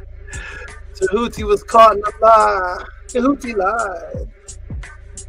So 25 to 40-minute answers. He caught me in the first lie. How about an hour and 40 minutes? Okay, Nesuru. There it is, everybody. I'm gonna there's a link in the room. I'm gonna immediately go and I'm checking. Let me check for the reciprocity. Let me see if I actually do a class on reciprocity. Let me see what actually happens. There is Anu and Antu. How you doing, man?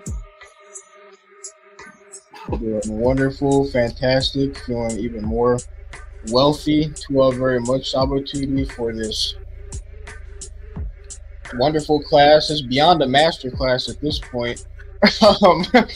This is definitely worth thousands of dollars, millions of dollars. For all that the work that you do is way too much to recap within like 5 minutes of talking. So the best way I can explain it is it feels like I'm in the gym. There's some hardcore exercise with my brain within my art. Feels like I'm building new neurons as you teach. I think my favorite part is showing how reciprocity literally lowers cortisol inside of the brain, and actually it helps heal you and keeps you healthy. And that just brings it all together for me, because now the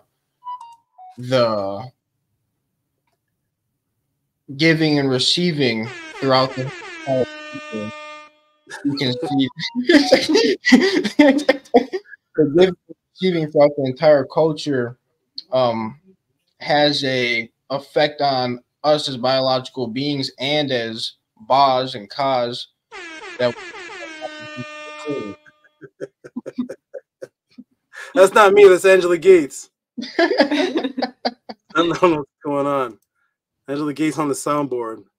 Continue. Oh, I was done. Just to all very much. This is a fantastic class. I'm very happy that you are giving us so much. This can be studied forever. I have pages of notes. To all the work you put into this is definitely immaculate, definitely a phenomenon.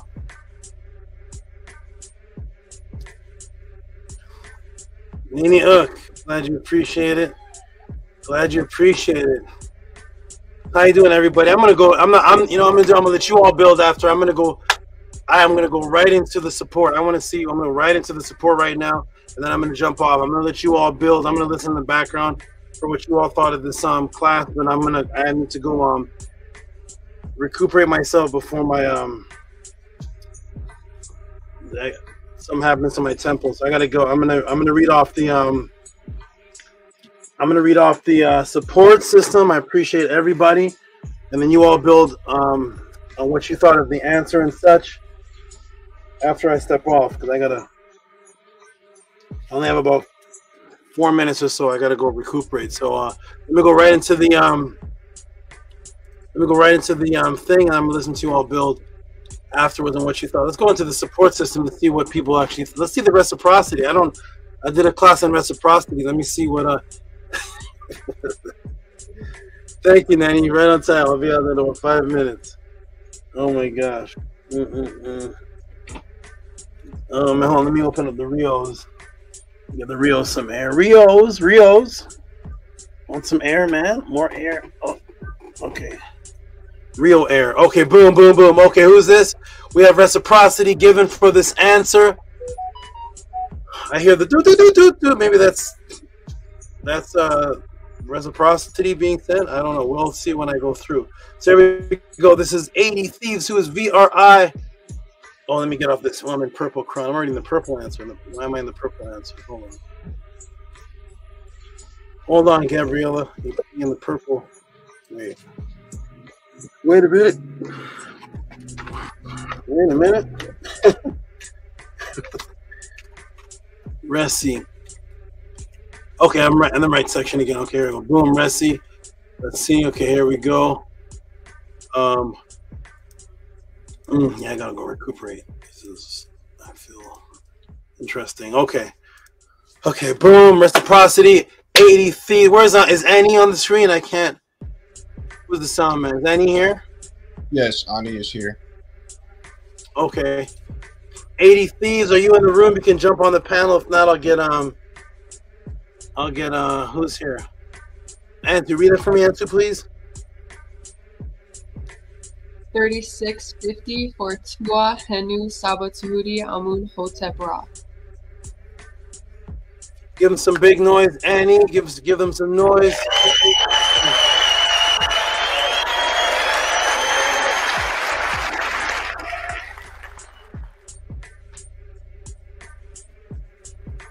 Nicholas Nomadic loves this class. Nicholas Nomadic loves this. How many cons does Nicholas have? Holy smokes.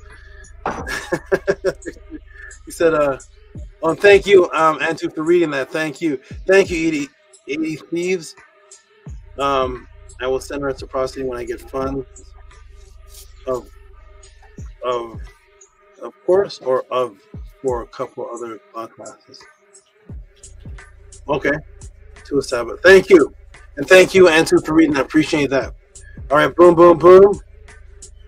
Let's go in. Let me refresh the page. See if anybody else appreciate it. Everybody else showed reciprocity. What's the reciprocity on the class of reciprocity? I see. Okay, I see.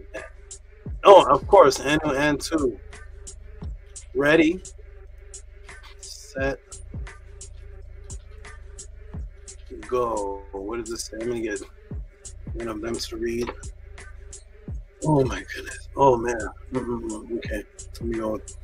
Two. What? Yeah. 2TIP. Okay. Shout out to Anu and N2.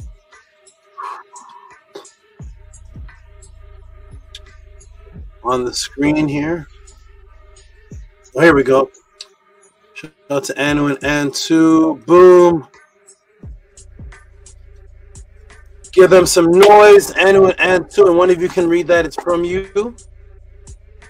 $20 for send reciprocity to Sabatudi. It will heal you. Oh, thank you. Thank you.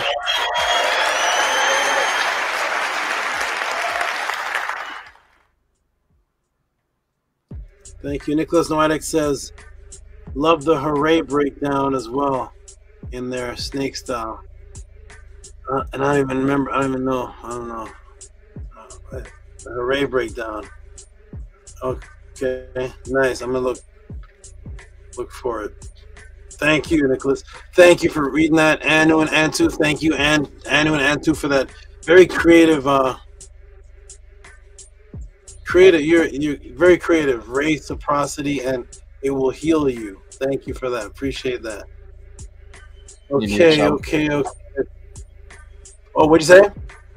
Me too, Saba. Okay, wonderful. Okay, we have some more reciprocity. I'm going to read a few more, and then I'm going to have to step off and come back and read a few more and get to the next answer. I see about, is this maybe 5 more? Okay. Let me see. What's this? 3. Ooh, wee, man. This is from, oh, of course, Robert E. Williams, of course. Is it not on the screen? Robert E. Williams, boom. And give him some big noise, and I'll read this one. For my hotep to you as I breathe. Very, very nice. Give him some hand clap for that. There he is.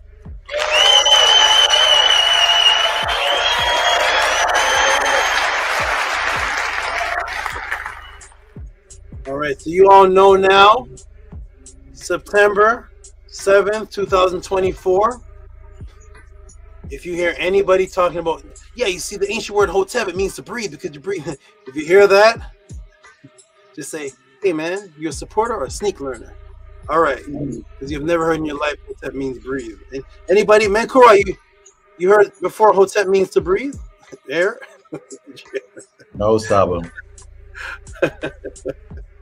No, me neither. I didn't hear it until they told me either. All right, shout out to Robert E. Williams. Oh, man.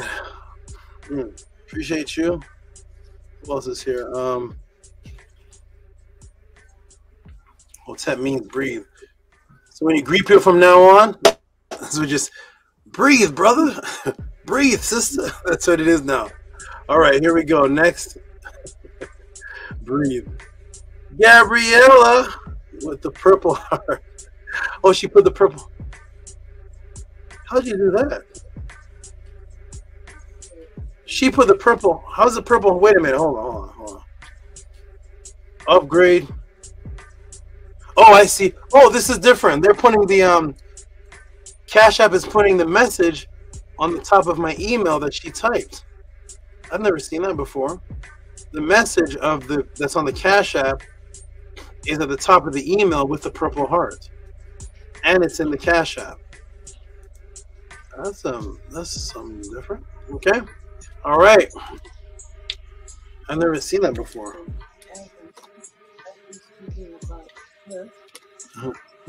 Oh no! Wait. Oh, wait. You can go ahead. I'm listening.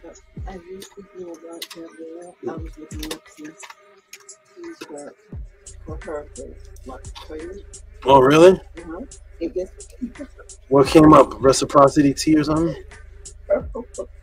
Yeah, right. Nania sent Mercer. She's looking for teas for Gabriela's pregnancy, as she said it. And oh my gosh. Let me see this phone. Yeah, this is too much, man. This is magic, man. I don't know. The Nets are do magical, awesome pranks on me. They're like pranks. They're funny. They're awesome. They're magical synchronicity Maat pranks or something. So, as I said, Gabriela, and as I was talking about the purple heart for the first time showed up in my email, Nania sent Mers in the background looking up teas for Gabriela at the exact same time. And she typed in teas for pregnancy, and look what came up. A purple drink. Purple papaya. Purple papaya. That popped up. She wasn't looking for this. That popped up when I said purple heart. And the Nets are funny, man. All right, here we go. That's all set. Tapping in, Saba. Yeah, I never heard of that as a pregnancy drink. You shouldn't even type in looking for that. Purple, your drink is purple. So 97 Mer's working on a purple drink for you. We'll bring it to the pathways, a purple jug. Guzzle it up. All right, so here. Oh, the Nets are great, man. This is a great. All right, shout out to Gabriela. She gave as a tip for this answer. Oh, Gabriela, I hear your voice. Can you read that for us, please? What does it say there? Yes, it says $12.22 for upgrading our knowledge. Purple Heart. Give her a hand clap, please.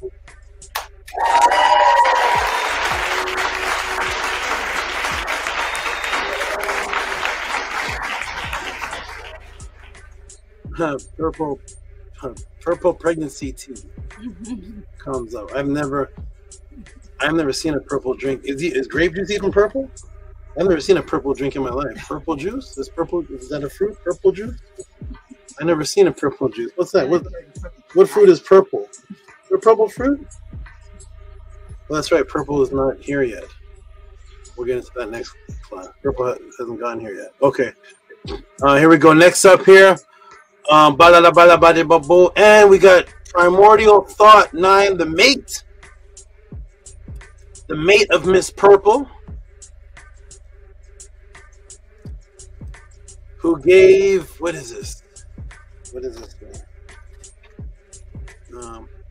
Primordial, if you're there by Gabrielle, if you could read this for us, please. I'll read a couple more, and then that's good. The reciprocity is coming in for this class. Thank you, everybody. Thank you, everybody. I see everybody living out the class. Thank you. I know JJ is about to tip big. JJ's in the background. He's making flipping all kind of money with all kind of gambling, horse races. I know he's in the background. He said he wants to be a part of the House of ATTON. I can't wait to see what JJ gives. Okay, shout out to let's see. I wonder if JJ was trolling me. I want to be a part. That's the leader of the Hebrew Israelites, by the way. That's one of the main aggressive leaders, my man JJ. He said he wants to be a part of the House of ATTON now. Let's see. Shout out to Primordial Thought 9. Tip for giving. Oh no, sorry. Primordial, read that first, please. Yes, it's $15. Tip for giving reciprocity first to a SABA and New Fists, Black Eve, and the Great Rock. Okay. Thank you, Manti. Put pea flour. Okay. Thank you. Thank you, Primordial. Thank you.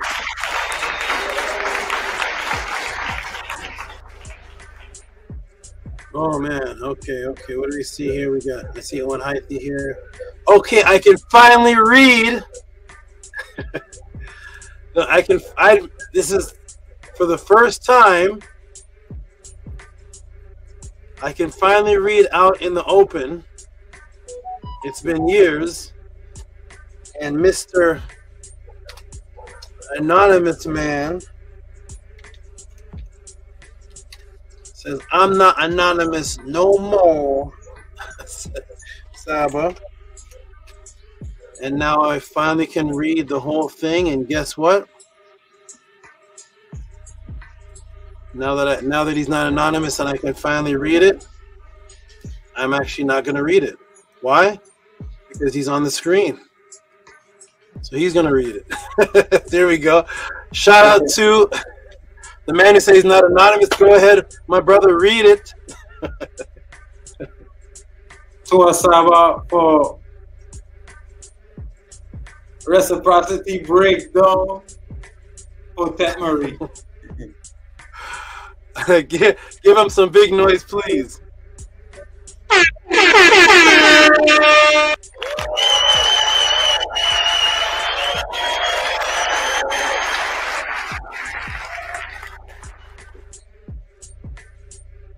Wonderful. Thank you, my good brother. Hush Nation, appreciate you. Thank you. You sound like that brother in the intro. That was his. I think he's from Barbados. I think he's from Jamaica or something. But you and him have the same voice and same act. Yeah, you know what I'm talking about. I think he's from Grenada. I just say he on the intro. That just crack me up. That just make me laugh. Yeah. Son, this is what you does be allowing. Son, this is the madness you does be allowing. I love to hear that part, Saba. I love to hear that part. I love to hear that, to be honest with you. Oh my goodness! Shout out to a new person in the room. Nature TV Speakers Corner London, who says good stuff. Shout out to you. And who says per also means house, so a person is somehow, this sounds like Nefertatan language. Per also means house because person is someone who is housing the sun, because that's what a person is. That sounds like Nefertatan. Shout out to Nature TV Speakers Corner. Shout out to you. Bijan Farrell. Peace and love, my great Tehuti. And thank you again, Hush Nation. Appreciate you. And look forward to seeing you at the Pathways, right, brother? Yeah. Tua so much. Oh man, shout out to, this is a great one. This is great. Shout out to everybody. This is a beautiful, I feel good again. Last week I was like, oh no, they don't want me. This week is great. This is doing good. Everybody's really supportive, good energy, more people on the panel. Shout out to you. Well, let me go down to Minty somewhere down here. Where's Minty? I saw her somewhere.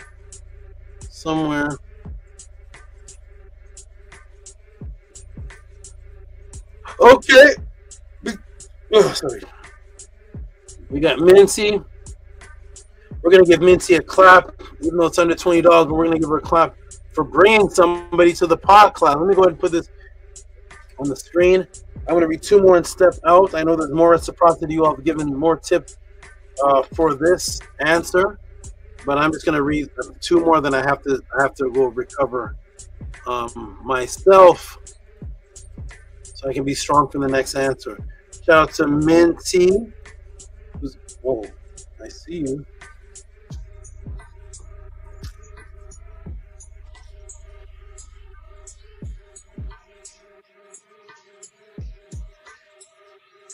Okay. All right, shout out to Minty here. Oh, she's not on the panel. No, she's not on the panel. So I'm just gonna hold on. Oh man. Oh my gosh. Oh, that's nice, man. Maybe 100. Has to be 102 degrees. Gotta be 102 degrees. 102 degrees. Welcome to Do the Right Thing radio station. Holy smokes. Okay, here we go. All right. I heard somebody boop on the, but I don't see anybody. Heard boop. Oh, of course. Angela Gates. What's she wearing? Don't tell me she's wearing. Is she wearing? Oh, look like you're wearing. Is that a purple? What is that? Is that purple or maroon? What are you wearing there, Angela? Oh, it's maroon? Like a maroon. Yeah. Oh, okay. Okay. With this, I thought you were in purple. Okay, nice to see you, Angela, looking bright and shiny. To us, SABA. Glad you're doing well. Thank you. All right. Did we put Minty up yet? I don't think it came up. Did Minty show up on the screen yet? No. Okay. Here it is. This should be it now.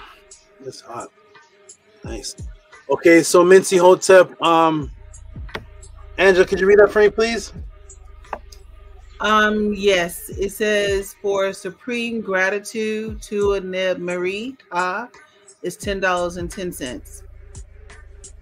Thank you. We're gonna give Minty a clap because she brought somebody new to the podcast today. Give her a hand clap, Annie, please.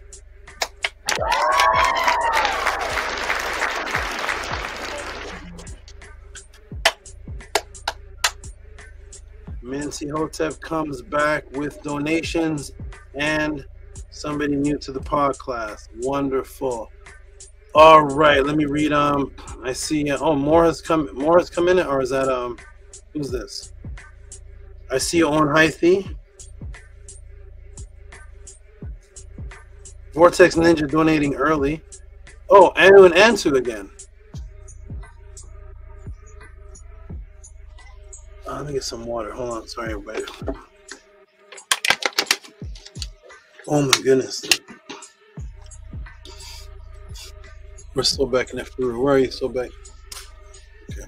Anu and Antu. Oh, something happened. Anu and Antu again. What is this one here? I'm going to get them to read it.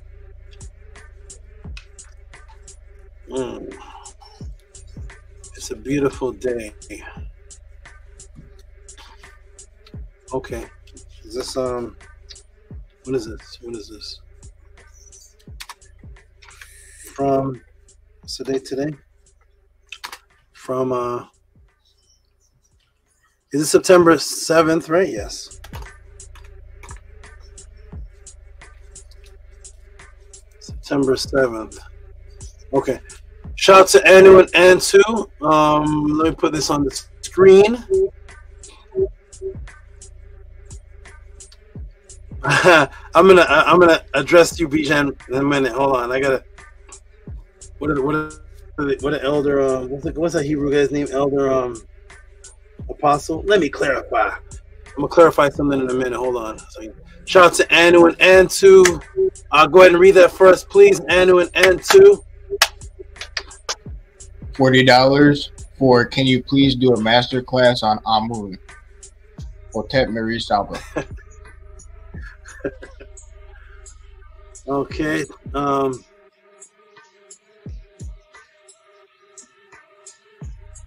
Thank you. Give him some noise for that. Thank you, Anu and Antu. Yo, let's go.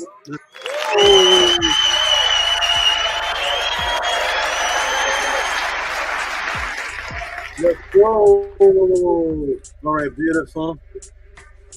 And are there two other people in the class, Minty? Thank you for joining, Annie and Vince. Okay, there's another person, Vince. Shout out to you. Bijan Farrow, shout out to you. I know you love Sobek. Sobek, what's happening to my background is turning. I'm getting swallowed by the darkness. What is this? What's happening? Hold on. Darkness. Wait. You ever seen the movie Darkness Falls? Okay. I'm getting engulfed by something. I need some. Okay, I'll try to fix that. When well, the further back I sit, the more the darkness goes away. This is a strange thing. Okay, I'm gonna sit back then. Sit back. All right. Shout out to Bijan Farrow. I know you like. Sobek. That's not. So there's Sobek that was yours that you couldn't have anymore. He is somewhere else right now. He's with one of my partners right now. He's no longer with me at the moment. That's Sobek. Sobek Neferu. The Sobek Neferu is a Sobek female, an actual Sobek. So that's the Sobek that I'm talking to in front of me. The other Sobek is one of my partners right now. He must be pretty big right now. Shout out to Bijan Farrow, but he's doing well. But Sobek Neferu is the one that can get bigger than me and do some bodily harm. Oh, okay. That's the Sobek. Sobek. All right, shout out to you, Bijan Farrow, and we got Tehuti Harakuti. Is this his second one? Annie, have we read something from Tehuti Harakuti already tonight? I don't think so. I could be wrong though. Huh. Maybe he's at the bottom. I thought I saw his name twice. Okay. Well, I'll scroll down and see later. Okay, well, this one is the one I see now too, Harakuti. And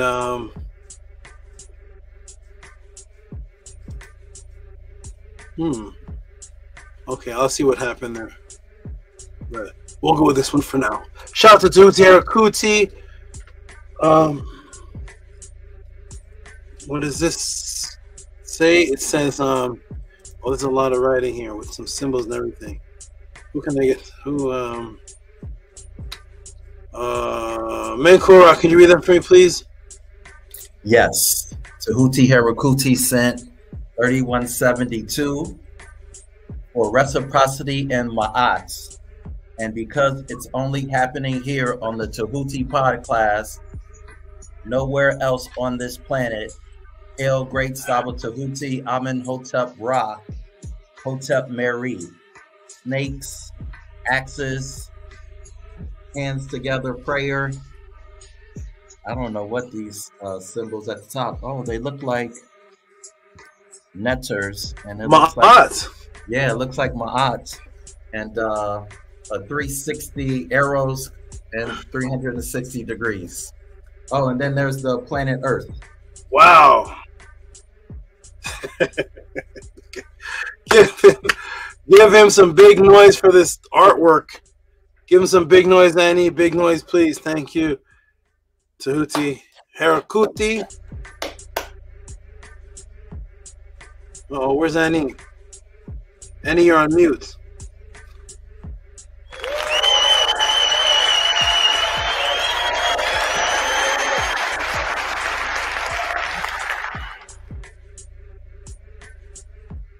Thank you. Tehuti Harakuti, appreciate you. Thank you very, very much for your great support. Okay, and speaking of Annie, here's Annie.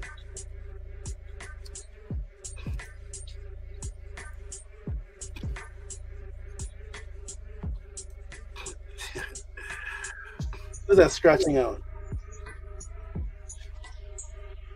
What's this? Okay. So much going on here. Okay. Wait, 109, no. Let me fix this, please. Shout out to Annie, the great brother, the consistent man. Annie here. I have to fix something. It is labeled wrong.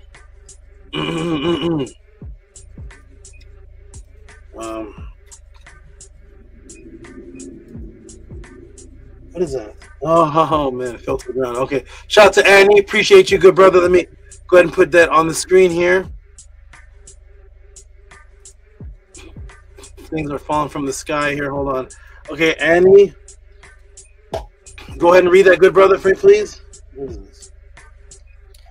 Yes, 3372 for Dua, for leading by example, and reciprocity broken down as Reci, Per, Seti. Awakening. Give yourself some big. Oh, you're still going? Sorry, the lag. What did you say, Annie? Yes, I was translating the Reci, Per, Seti, which is to awaken and to come forth as shooting light.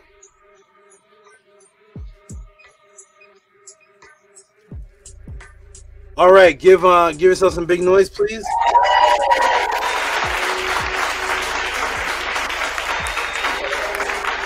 Thank you, thank you, thank you.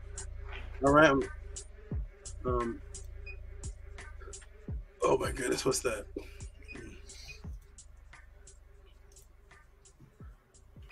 Things fall from the sky here. All right, this just fell from the roof somewhere. What is this? This is a all kind of things falling in the podcast. Who is this? Oh, okay. I'm gonna wear Aaron. My most deadliest of all my vipers. It's the black Hillary. Strikes you, you lose your body part. Skin fell from the ceiling. I'm gonna go ahead and wear this. I'm flossing. All right, I got one more to read. That's not Tehuti balls out. I got my chain too. All right. Shout out to that's what I'm gonna do for now. I see Octavia Sly. Oh wow, what's this? Okay, that's all I'm gonna do for now. I'm gonna when I come back, maybe there'll be some more tips for that. But I'm gonna take I'm gonna step out for right now, take a break, and I'll be right back, everybody. Welcome to the Tehuti Podclass. Support the Tehuti Podclass. While this is here, while this phenomenon is taking place, it's not taking place anywhere else. I hope that you all truly appreciate what this is that you're seeing in front of you. When I come back, we're going to get into the next question. And for those who have just tuned in that are wondering what's the next question, it is going to be Gabriela Lopez has sent in the next question, which is going to be on the color purple. And what a strange set of what an interesting set of titles. Is purple an invisible dimension? The color purple, it's hominid creation before man could speak. We'll see what kind of answers, what comes out of this one. And we'll see here. Hear a lot of people talking about the color purple and purple being their favorite color and different things like that. We're going to find out if there's any significance to the color, if it means anything, if it meant anything in ancient times, if it means anything to your psyche. We're going to find out all of that. Support the Tehuti Podclass. Cash App, TT Moon, PayPal at RockSV. These are the beautiful moderators right here. Nani Step Mer, Anki Maat, Ani Pata, Ten Tehuti, Scribe, at Tef Rem, Kem Maat. The Tehuti, that's the class was in his part of the class was in his name. That's the bread, the Tehuti, immortality. And Menku Ara, Marid Maat. Shout out to all the great moderators. These are the ones named by Stranger, the namer of the moderators. And they're just in the room. They don't really need to moderate. This podcast energy is so peaceful that they don't really need to moderate.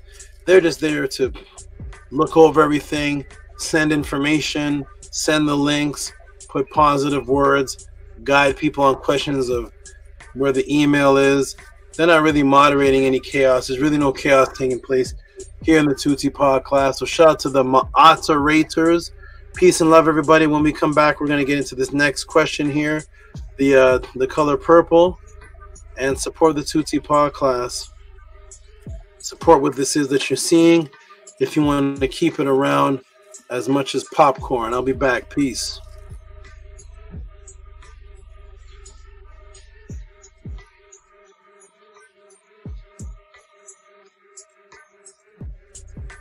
Hotep Henu, peace and love, everyone.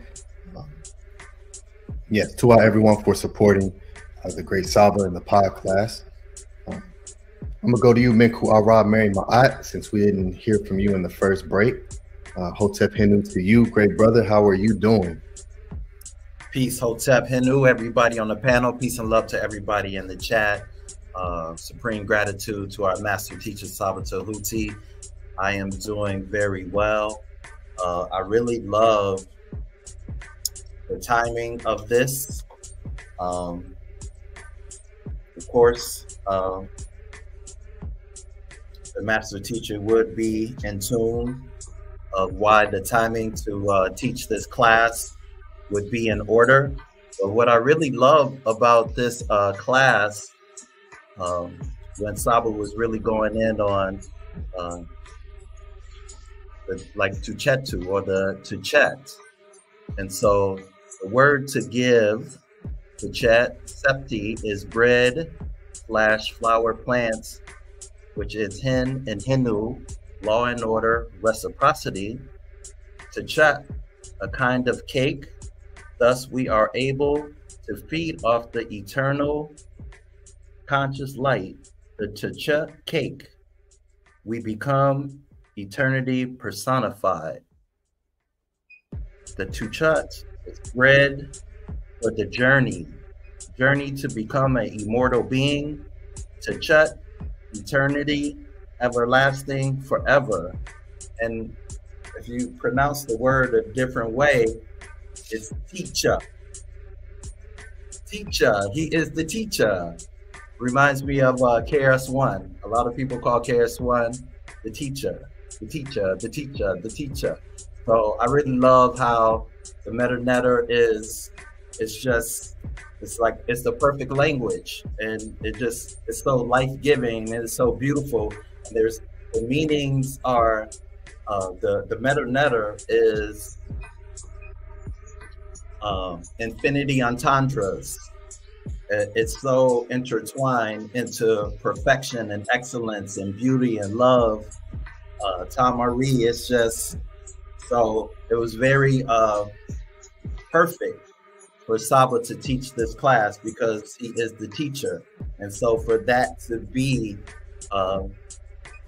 so imbued in reciprocity, not going to get this anywhere. So Inu Hotep to the master teacher Saba Tehuti for just constantly bringing the light in so many different ways. If we think about the Aku, if we think about lights, there's so many variations of light, right? We get light from the stars, the sun, the moon, lasers.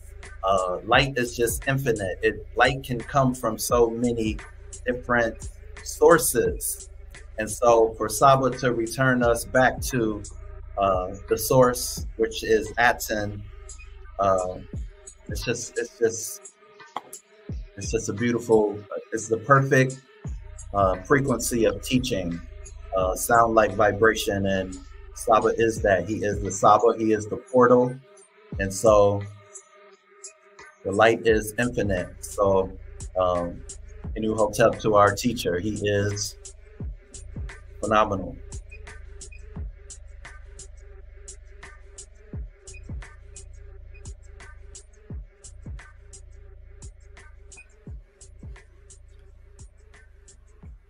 Dua Hinu, great brother. Tua for putting that together for us.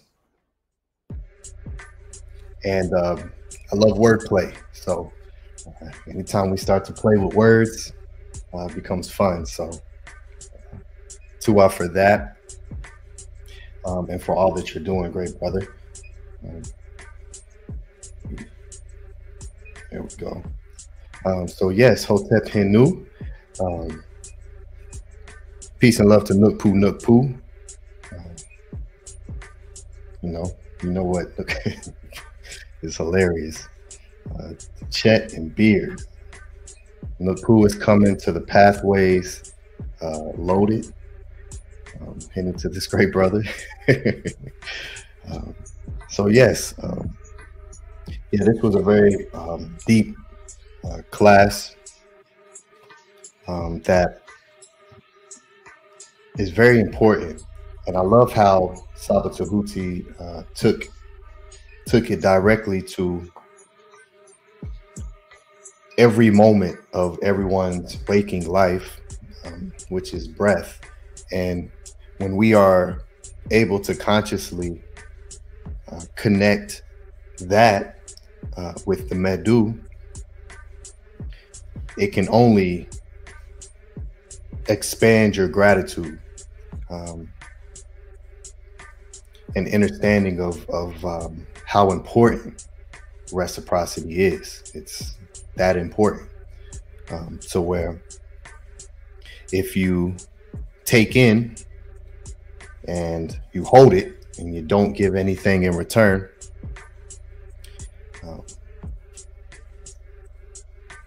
what leads to that can not be beneficial for you.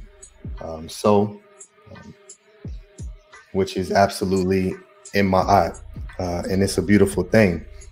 And I've spoken many times on just in my own personal journey of understanding reciprocity. And whenever I'm receiving something from someone, to provide that. And this was just a natural instinct because it only makes sense. So when we speak about, any type of condition one may be in, we have to immediately look at self and see where we are placing and giving our attention, our currencies, our energies, our observation, which then of course creates your perception of the reality you experience. So being here in the Podclass is something that's so special and rare. So, from the very beginning, we've always spoke about not taking advantage of the Podclass because of the ease of YouTube. right? It's easy to click a link and come in and learn and take your notes and then, you know, go do what you do without giving any reciprocity for what you just received. So, you know, for those of us who you see on the panel coming up to give verbal hotep offerings, which was something that was very prevalent in Maat.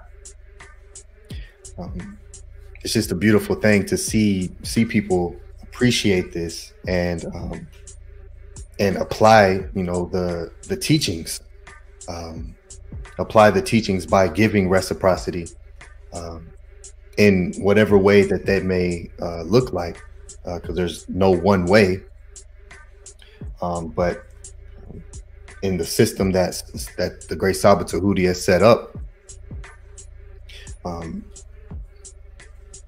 it allows for us to take what we received and utilize it, because you're not stealing, you're not taking. And so the consciousness around you, which is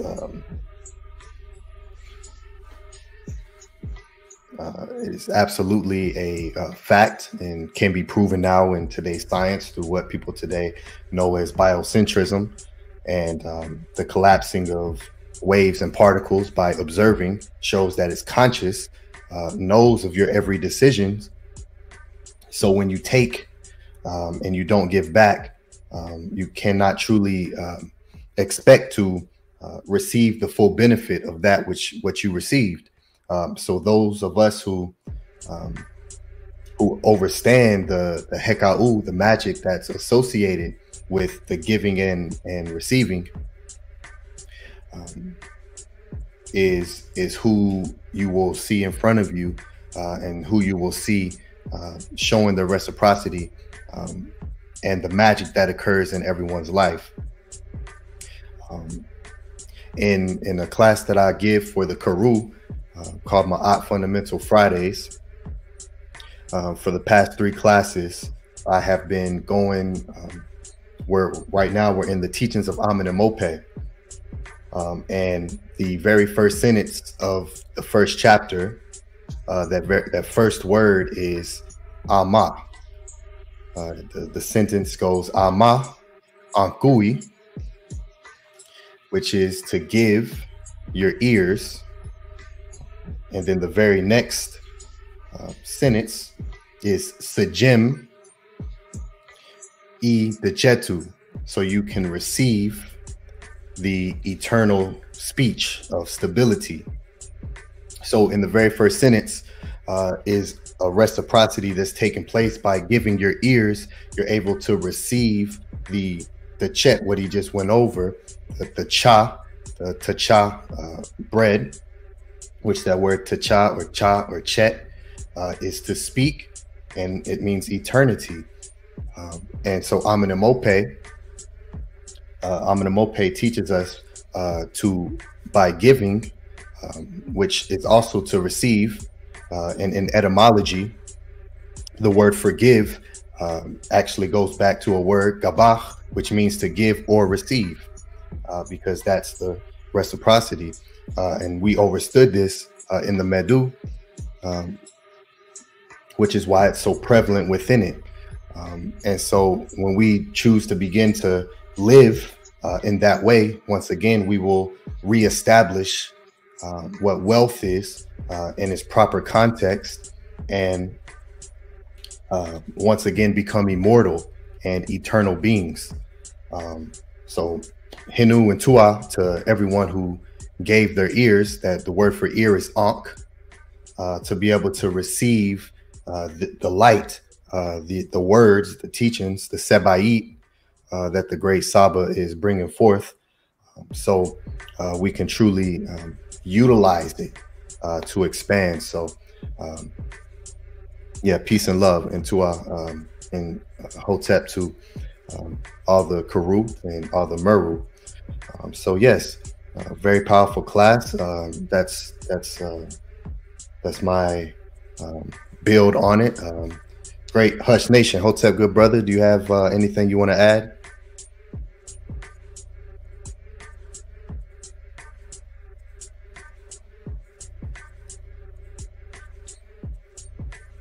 You're on mute. Yeah, sorry about that. Yeah, about the reciprocity. The thing is, as much as I might be sending the little I could and whatnot, the amount I get in, I don't see how I could pay that back. You understand? So that's why I just, you know, see if I could give the little I could give, but then it's strange, you know, because it's matrix business, but then at the same time, I don't see the amount of money that I could give to the House of ATTON to repay that what I already get, and like in only like one episode alone, you know. So I just grateful and would just give what I could give, you know. That's why I come up, I show up, like how you say, with telling the people face to face the thanks and the gratitude. I didn't even think about it in that way. It's while you talking and then you breaking it down more and more, and then there's more currency that you sending on me now, because then I just charging me up, you know. Like I could send you a $10 support for your Sessions album, but then that charging me up 1,000 times, you know. So yeah, it's just, I got to be grateful for getting more than a giving, you know. So big thanks and big salute for that to our Hotep for everything.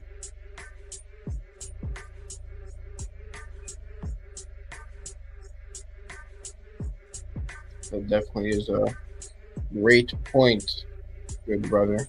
When you give, you get back more, and you give more, you get back more. It's this constant cycle over and over and over and over. And people will understand that unless they support. The sneak learners will never understand that unless they support. They're just hurting themselves, just producing anxiety and stress within themselves, cortisol within themselves, but never understand the blessing of being able to live in a natural way of giving and receiving, giving and receiving, giving and receiving. This class definitely speaks for itself with whether people should support or not. They definitely should. For the sneak learners, if they're not supporting, imagine if your body stopped breathing. I mean, like, you can't just do that. You can't just do it. Right. So it's like whether the people listening to this look for Maat or not, or whether they have a bias or not, they should support because it's the truth and it's how life works. Exactly. Right. Personally, you can speak if you want, brother. I was going to say, SABA was just saying that it's a natural feeling within you. So you know whether you're stealing, or whether you're trying to act like you ain't stealing, you're going to feel it.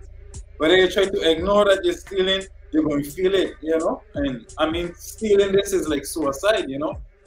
You're going to feel it. If you're not about feeling something wrong. That's it, right. That's extremely true. At some point, it's going to catch up with the people not supporting, like holding in the carbon dioxide in your lungs, at some point something has to happen.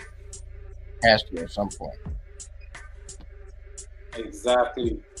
You're holding in all that air, and then you don't exhale. It only could backfire, you know. So it's on you.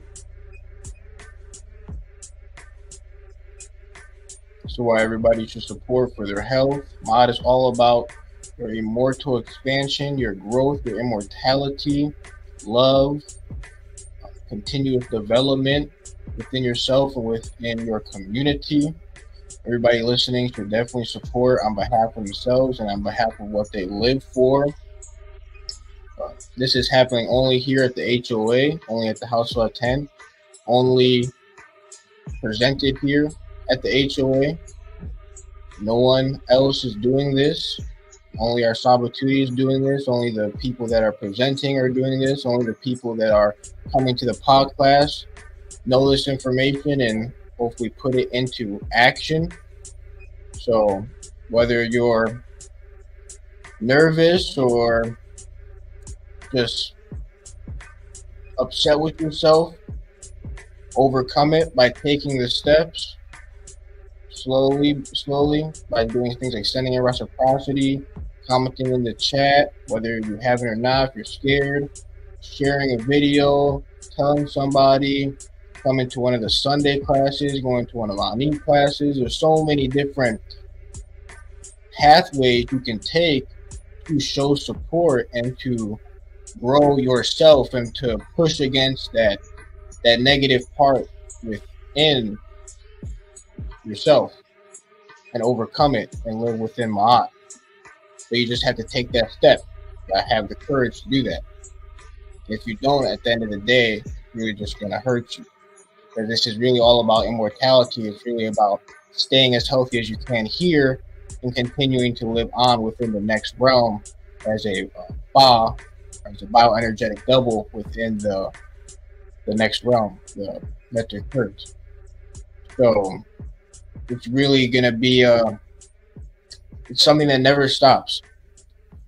So you might as well start now, because 20 years from now, 50 years from now, 100 years from now, whether you're here or in the nectar Kurt, you're still gonna be in the same spot if you don't take any of the steps you need to take. You might as well start now. Now I understand why people on YouTube just be saying hit the like button. That's just a start.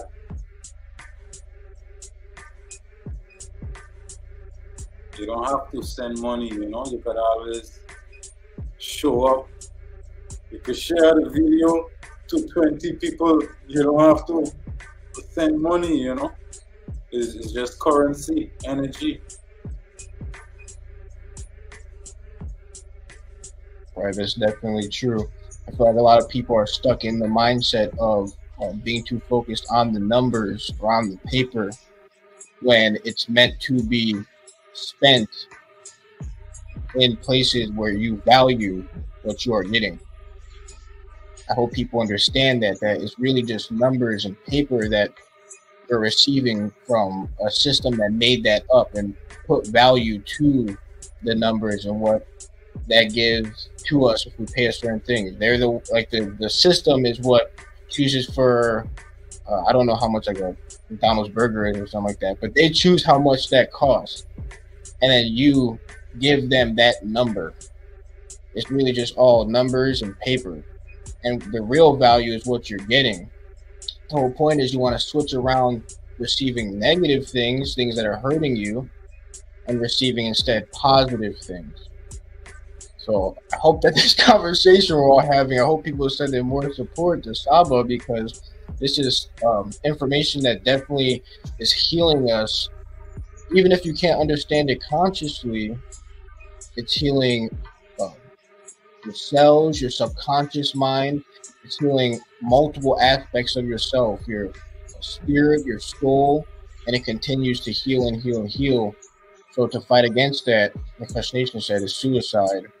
It's backward. It's like trying to hold in your breath.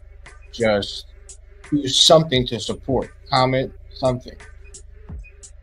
We're here supporting. At some point, all of us here, we were at a lower level of support than we are now. We keep growing and growing and growing and growing. We all had to take a step to get to where we are now, and we have to continue taking steps to get to where we're going to be in the future. So the time is now. Yeah, I was just thinking while you brothers are building, I'm playing with this thought in my head. I'm trying to, the question that that's rolling in my head is, they just built a $1 billion museum in Egypt. And then the Aku is on some of the US currency. So how much, not saying that that's necessarily reciprocity, but the question in my head is, how much do they value aspects of what the nets are built? If they would put it, if there's a museum that is built, and there's quite a few museums already that exist throughout the world. So they just built a $1 billion museum in Tamari. And we are one of the so-called most powerful nations in the world, in whatever way that people think of it that way.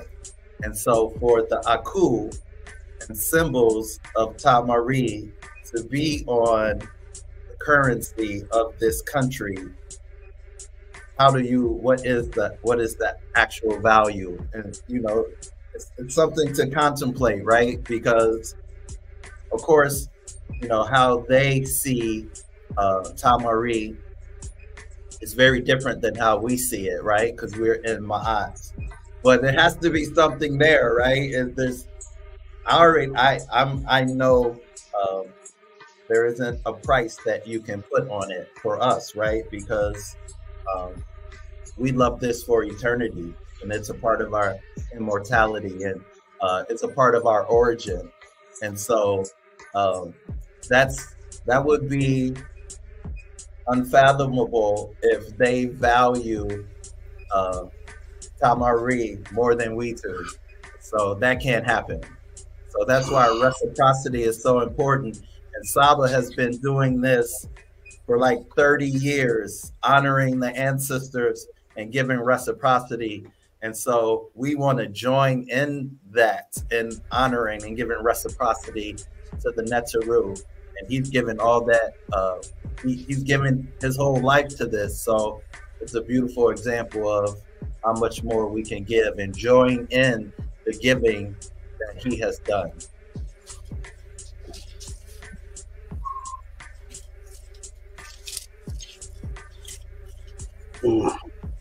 Am I on? Yes. Peace, everybody. Greetings. Can you hear me?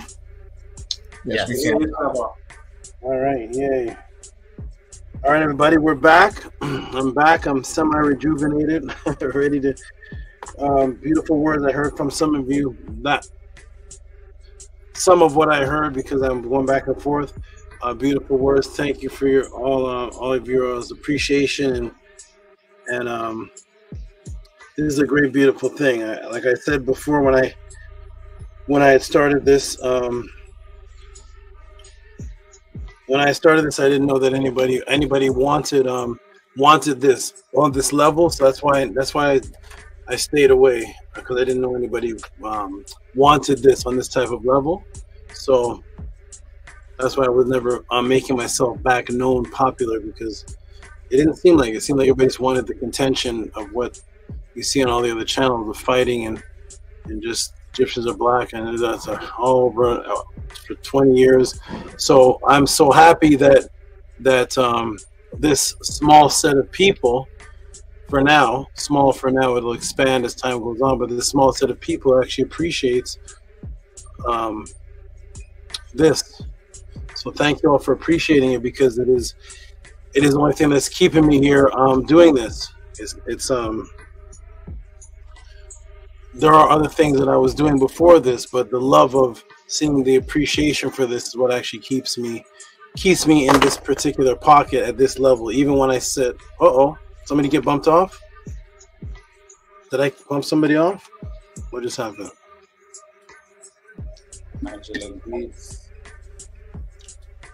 Oh, I thought it was me that did something. Okay. So I'm very, very pleased and happy that everyone is here appreciating it, because there's other things that I was doing, and I was very, very pleased doing those things. But this is what I would prefer to do, is to raise the masses of people in that which is being ignored. There is a focus to ignore what the netter are and what was left, and my job has always been to reveal that focus, because I don't want to see that disappeared, like we're holding on to the last aspects of any aspect of a culture that you see slowly disappearing.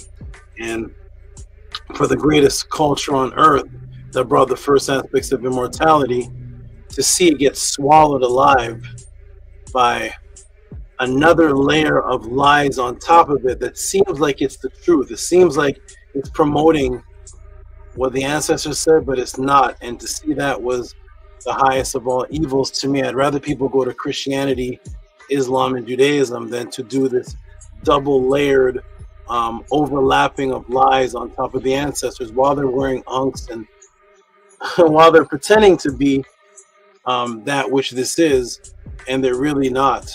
And I'd rather somebody just stick in the Bible than somebody say they're a Kemetic priest or say they're teaching this, and they don't care nothing about this. So tour for you all for letting me see that this is valued, from Wisconsin to Saba Island, for all across the world. So tour to everybody. Angela Gates. There's Angela Gates. She said, my internet is lagging. I'm not sure. Okay, thank you, Angela.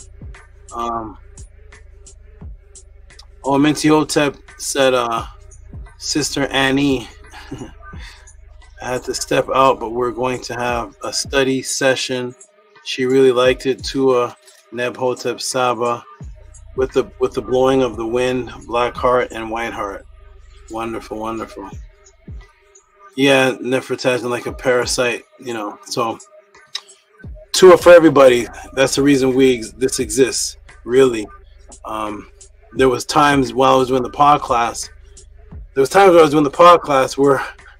Where I was about to be removed from the premises, and I kept doing Podclasses like nothing nothing was different.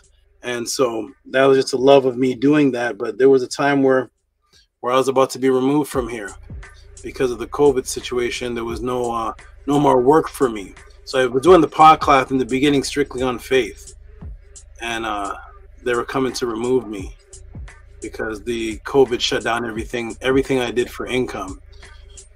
So I did the Podclass and just kept it on faith. So tour to everybody.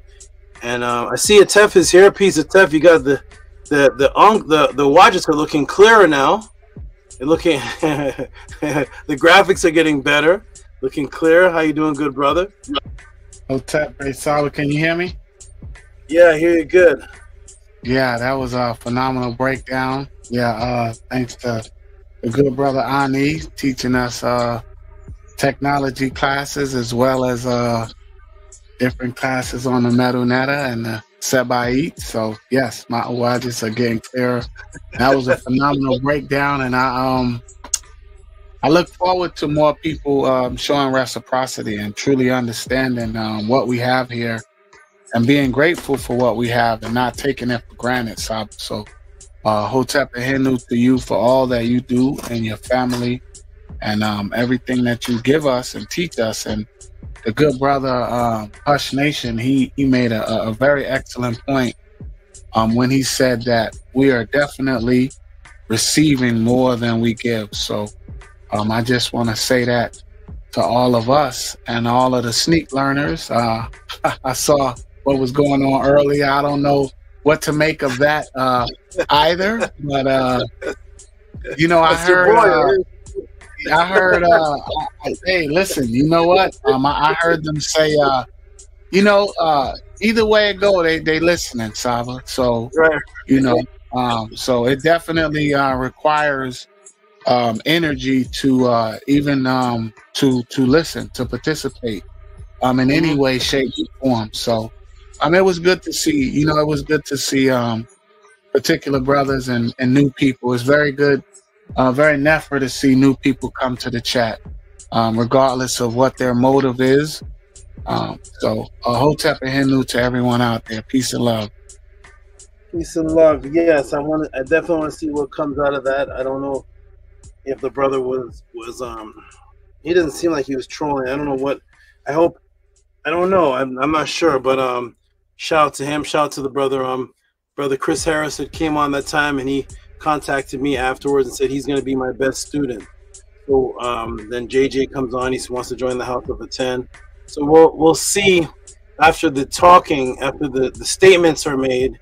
Absolutely, the action must follow. So shout out to the brother JJ for coming on. Maybe he came to an epiphany when he realized he wasn't an Israelite. Found his he said he found his genes going back to Mali, and the Israelites were not in Mali. So I don't know, but we'll see. The actions will speak louder than words, but that would be an ultimate conversion if it's true, and maybe that's what the good brother JJ needs to get into a calm, peaceful state of mind. So shout out to him and anybody who's watching. Peace and love. And shout out to you, Atep Rem Kema'at, for always being appreciative, supportive, and wanting the people to appreciate more. And all of your graphics, Menko Rod's graphics, your graphics, Primordial, everybody's advanced. Annie is a good graphic guide because look at Primordial has I don't know what's happening. He has credits going. I'm not sure what's going on. He has movie credits. So yeah, that's from his movie. I don't know. Shouts out to Annie. All of you keep saying it's Annie, so I appreciate Annie. Technical, whatever now he's a technical teacher. First it was him. Now he's actually sharing his skill set. So that is awesome. We got to get ready. We got to get ready. You gave us a submission, so you gotta look good when we head out. You always look good, Saba. So we got to represent the right way. House of ATTON. Thank you, brother. Thank you. Makaru said, I did it, Saba. I came out of the Israelite Greek custom. Okay. Yeah, that's right. You did it. Shout out to you. Angela Gates is screaming. I rebooted now and I don't see the link. Okay, I sent her the link. There she is. She's back. Angela Gates says, "It's back." Peace, Angela. You're back. Nice to see you back. You're unmuted. I don't know why StreamYard always automatically mutes people. Oh, sorry. Thank you, Saba. I was trying to reboot and I didn't see it in the link to get back in. So, but thank you for sending it. Okay, you're welcome.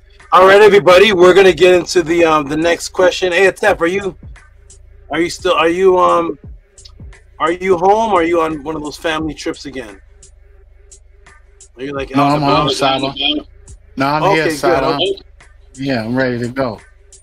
Okay, good. And your sound system, do a little sound clap.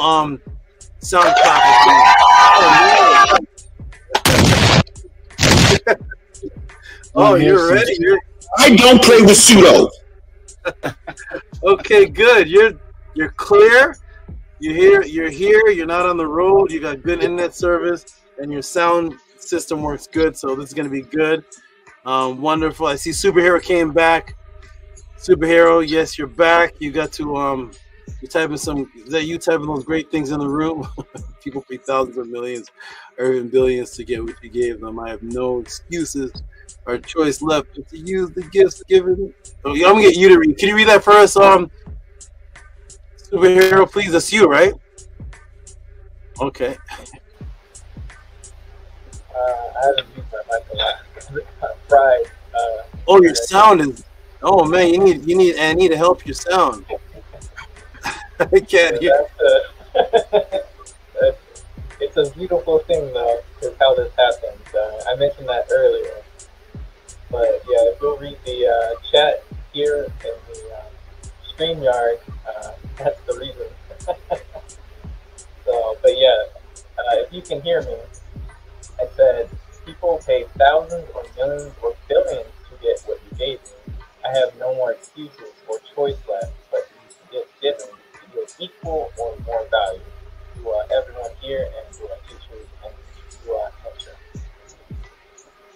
Oh, wonderful, excellent. Appreciate those words, and I look forward to seeing the what your gifts what your gifts are, what you're manifesting to be. I look forward to see that, and definitely. Okay, let's get started, everybody. Let's get to the next question. Everybody, get your pens, your pads out. Welcome everybody to the Tehuti Podclass. Let me excuse me. Welcome everybody to the Tehuti Podclass. Welcome everyone to the House of ATTON, the ancient Tehutian teachings of the Natiru. We are here to restore, reclean, and break this matrix, break down things and build them back up. We don't want to leave you broken down. We don't want to just give you a good breakdown. We want to break something down to build it up. And that is what we're here. And that is the difference between the House of ATTON and everything else you're seeing mainly on the internet or YouTube is anybody on this panel and anybody watching can take a hammer, a bat, and destroy any car on the block. There's nobody on this panel, there's nobody watching, nobody in the chat that can't take a hammer and a baseball bat and destroy any car you choose. It could be a Lamborghini, it could be a Pinto, and you take a sledgehammer and I give you about 1 hour and you'll break that car down to some rubble or some dent on the ground. You pop the tires, everything, and anybody can do that. And why is it? Why is it everybody can do that? Because it takes absolutely no skill to break something apart. It takes no skill to destroy something. Nobody on this Podclass panel that I know of, and nobody in the chat, can build a Tesla car or anybody here can build a Ferrari. I'd like to get one to sell it, and then I don't need any more donations for a while. But anybody here build a Ferrari? No? Mustang? Anybody build a jet plane? No? But you all can destroy one. And this shows that nature is designed, the way that we're designed is it's so easy to destroy. And that's why our arguments with our loved ones and friends are always longer than our compliments. Somebody show me a video of a compliment conversation you've had with someone lately where you're raising your voice. You are the greatest. No, I don't want to hear nothing. You're the best. Shut up. Shut up. No more. You're great. Just take it. Take that. And I don't hear that. Where's that? You know, coming out of apartments. Where's that? Where's the police being called for that? Domestic love. You know, so that's not there. But the arguments are there. The anger is there. It's so easy for us to get angry and destroy, but it's very difficult to build. And that's why I'm taking a major risk doing this type of channel, because there's literally no destruction of anything other than the matrix. There's no controversy. I don't have controversial titles. I don't have anybody's name in my title. I don't have anything that I don't have any of those things. I'm strictly receiving the reciprocity and views off of truth. That is extremely difficult to do in a YouTube internet world, where when you go to your what is it called, subscriptions or your side panel, everything is controversy. Every news channel, every conscious thing, controversy. This person, that person, man, Black African man loses this, the president. Everything is chaos. So to build a channel that's only on building and to survive off of donations, off of just building, I could destroy everybody on the internet. I can make a video about everybody and roar and tear them apart, and I don't. So thank you everybody for actually supporting the only channel on YouTube that is class after class after class, only building. No drama, no anger, no putting somebody's face on a what do people do? They put faces of other people on their thumbnail of another person like messed up or some with a pie on their face. I don't know what's going on, but the only thing you'll see on mine is our comedic statues, images of brains, and that's all you will see on here, because I'm strictly trying to prove that I can survive off of truth. I've never survived off of anything else other than truth, no controversy, and I could cause major controversy. I have all types of collections of people's this strange things, and I can make all type of videos of people, and I do nothing. So thank you all for showing me that we can survive off of just the truth. That's hard to do in this world of sickness. Thank you. Gabriela, how are you? You're next. You're next on The Price is Right. This is better than The Price is Right. Man, where's Bob Barker, man? All right. I need I'm doing okay. How are you? I'm doing good. I'm doing fabulous. I'm so happy that I am alive. Every time I wake up and I look at the family, the women that love me, that I wake up to, and the people, the students, and everybody, I am so pleased. I'm very happy, especially lately. There's been some people that I know that have had some illnesses, and I know that any illness could lead to your death. Any illness. I don't care if you have a common cold or whatever you have. And so I'm so happy when I wake up and I look beside me and see people that tell me that they love me, and I'm breathing. I'm so very happy, Gabriela, that I am I think I'm older than 40, probably, but I don't look like those other guys on those other channels that are angry. I don't seem to look like them. I don't feel like them. My body doesn't feel like them, and I'm so happy that I'm not like a grumpy old man. I kind of still look like I did a long time ago, and I feel so happy about that. I'm breathing, my blood's flowing, my veins are big, I got good vasodilation, good things are going on in all parts of areas of my body. So thank you for asking. I feel great and happy. A little tired, but I feel great and happy. I'm happy.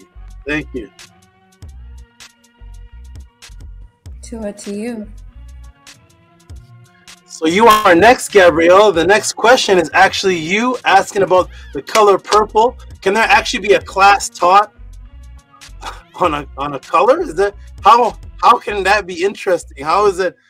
What's green about? What's orange about? I mean, how can you do a class? So we're gonna find out if it's possible. You're gonna find out subconsciously why you like the color purple, and for the first time in history, you're gonna find out where it is. It's actually located somewhere. And it's not where you think you've ever seen it. So we're gonna get into that. We're gonna find the location. We're gonna find everything, the coordinates. We're gonna find what it meant, why you don't see this color in a place that you should think. Let me ask a question before I start the class. Has anybody here ever heard that purple is associated with like royalty or something powerful? Anybody ever heard that purple is associated with some type of importance? Anybody? It's a liquor called Crown Royal. What's that? It's purple? It's a purple drink? Yeah. Is that what, Nana, that what you found? For Gabriella? No, I don't know what's going on. That's not good for babies, no? No. Whiskey? I don't know, man. I gotta get back into the world. Crown Royal. Shout out to Crown Royal. I thought it said something just.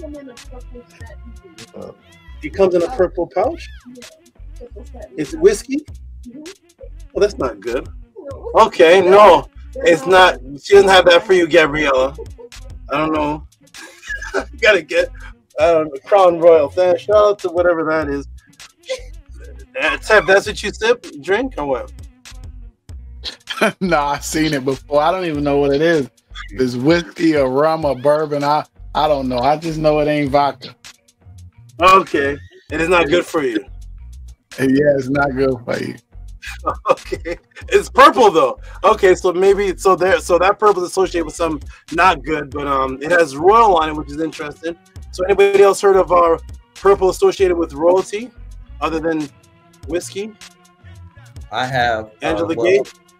There's the artist Prince. He liked to wear purple, and he had the song Purple Rain, and so he always associated purple with royalty, and his name was Prince, right? The son of the king. So that's one example that I could. Hey, okay, yeah, that's right. He was in purple. He had Purple Rain. He called himself Prince. And okay, good. Gabriella, you heard of purple being associated with anything of importance? Yes, I read that how you said it was linked to royalty and back couple, a long time ago. I read that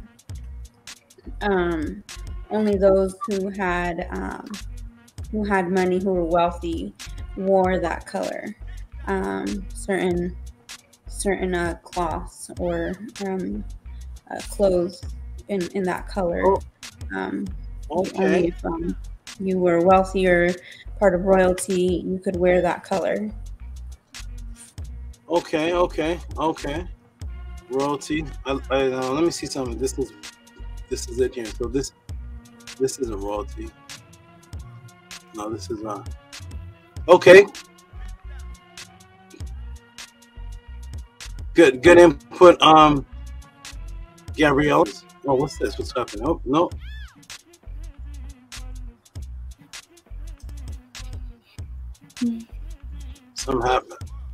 Something's happening to my screen. Can you all see me? Am I still here, everybody? Check. Yes, you're still here. Is that it, Annie? I mean, it's F.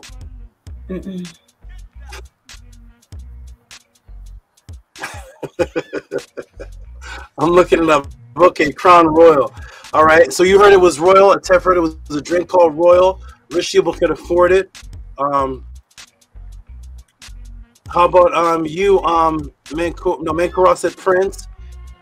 Annie Patel, how about you? Have you heard of like purple being associated with like royalty? Did the pharaohs have like purple helmets or something?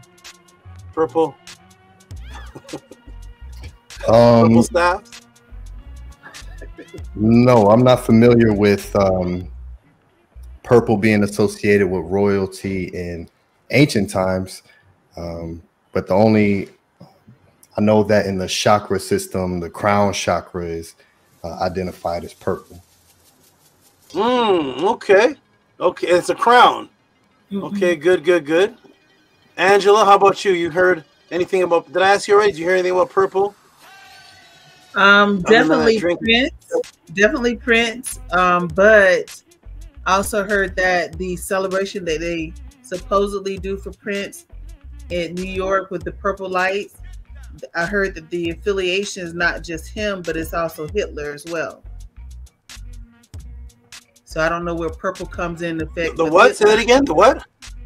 The lights they put on, I think in New York for the purple lights, we thought that it was for the celebration of Prince. I was told that it really wasn't the celebration of Prince. It actually was a celebration of Hitler. The color purple. Oh, okay. That's a big difference. Yeah. Huge difference. Okay. Prince to Hitler. Okay. All right, everybody. We're going to go ahead and get started. Let's get right to it, everybody. We're going to give a shout out to Gabriella, who asked this question. She's been asking some questions, good questions that have been featured almost back to back here on the Tehuti Podclass. So we're going to see what this question is. I'm going to put it on the screen. And wait. Is it under questions that need to be answered? Let me see if I put it on here. Gabriella. I don't see Gabriella. Wow. Wait.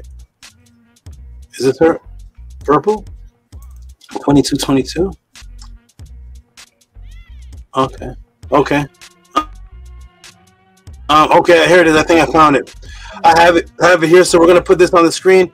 Gabriella's question, and then Gabriella can ask it live. So here it is on the screen right here. Go ahead, Gabriella. Go ahead and read that for us, please. It says $22.22 for build-up and breakdown for the color purple to a Purple Heart.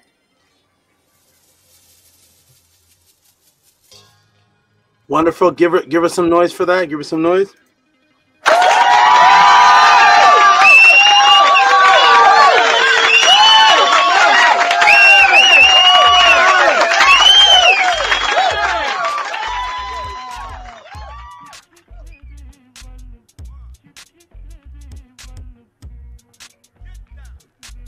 Okay. Thank you, Gabriela Lopez. Appreciate that. Let me take this off the screen. And Gabriela, before I get into the answer, is there any specific reason why you asked that? Do you have a particular reason that attracted you to purple, or you just subconsciously always liked it and never knew and want to know if there's any significance? Or tell us why. So the actual only memory that I can remember from my childhood is I'm not sure. I can't remember who gave it to me, but it was a necklace, and in the middle is a amethyst, and around it's in a like. I'm gonna see if I can find it, and then when we come back, I'll see if I can show it. But ever since I got that, I fell in love with the color purple. So it's always been my color that I've always liked for some reason. And so I was just curious on what is the color purple associated with, what kind of frequency is it on? And so you know, you hear people saying like, oh, my favorite color is this, my favorite color is that, but I'm just curious about my favorite color. Okay, good. Well, we're going to find out today on the Tehuti Podclass what is the significance of the color purple. Is there any significance? Is it associated with royalty? If it is, why? And some more very interesting things about it to give Gabriella even more reasons to like the color. And of course, this question will benefit and affect everybody. Everybody is actually going to learn and benefit and be able to remember this class for the future when I start, if I have a one-on-one or do a particular ritual, you will see how the color purple, if it can be invoked and why. And we're going to find out if it's if there's anything unique about this color that is different from all the other colors. And we're going to also reveal if it's actually located in a particular coordinate. If it's located somewhere. All that we'll find out today at the Tehuti Podclass. So I'm going to say peace and love to everybody. Jump back in the room. Ani, Fatah, Atan Tehuti, peace and love to you. Anu, Antu, peace and love to you. Menku, Ara, Marie, Maat, peace and love to you. Angela, Angela keeps flipping to different places. Oh, Angela, Superhero 84, peace and love to you. Angela Gates, peace and love to you. Primordial now is above you. It's like a Rubik's Cube. Primordial, peace and love to you. Hush Nation's been moved to the side. Hush Nation, now he's in the corner. Peace and love to you. Tefrem Kem Ma'at, peace and love to you. Jump in the room. And Gabriella, you look good. You look pregnant today. And I like that. That's a natural pregnant look. You look like you're about to produce life.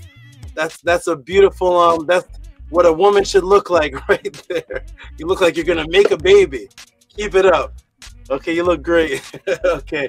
Okay, we're going to get started, everybody. Let's get into it. Get your pen, your pads out. Everybody, we are about to get into this wonderful answer at the Tehuti Podclass. Let me see if I can fix one thing here to get rid of the, get rid of that. See how it looks. Okay, this is, let me see. That looks much better. No, oh, my hands are visible. This looks way better. This looks much better. We fixed the shadow darkness coming from the background. My hands are actually not quite melting away like an out of body. They're there. Okay, we're ready to start, everybody. Peace and love. Let me get the timer on. Press the 9 if you can hear. Oh, let me fix this. Hold on. Press the 9 if you can hear me correctly and see me well. We're about to get started. Let me reset that. Flip down. Get rid of all these. And here we go. We are ready. Boom, that goes there. I'm going to put it on screen share if you can see the screen sharing good. And that should be on screen share now. If you see it sharing, it's just going to be echoing. Press the 9 if you can see that. And as long as you can see that, we can get rolling. Let me check the room for the 9s. Let me drink a little bit of water.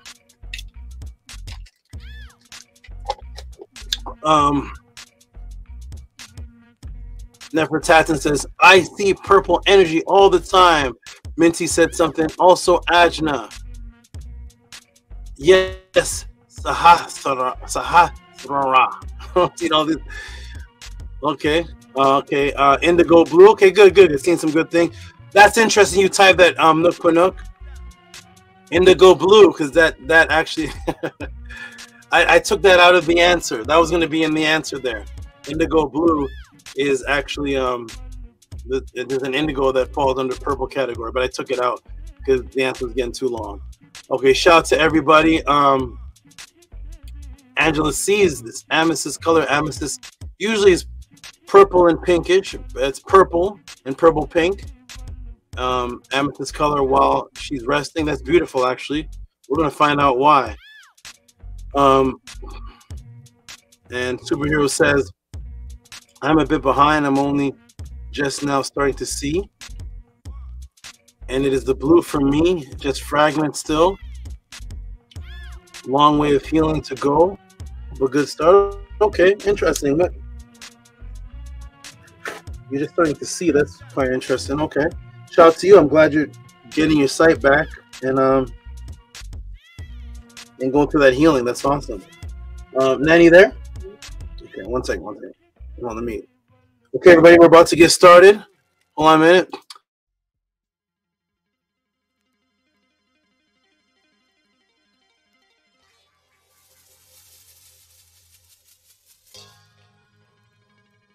The skin fell from the ceiling, from the side ceiling.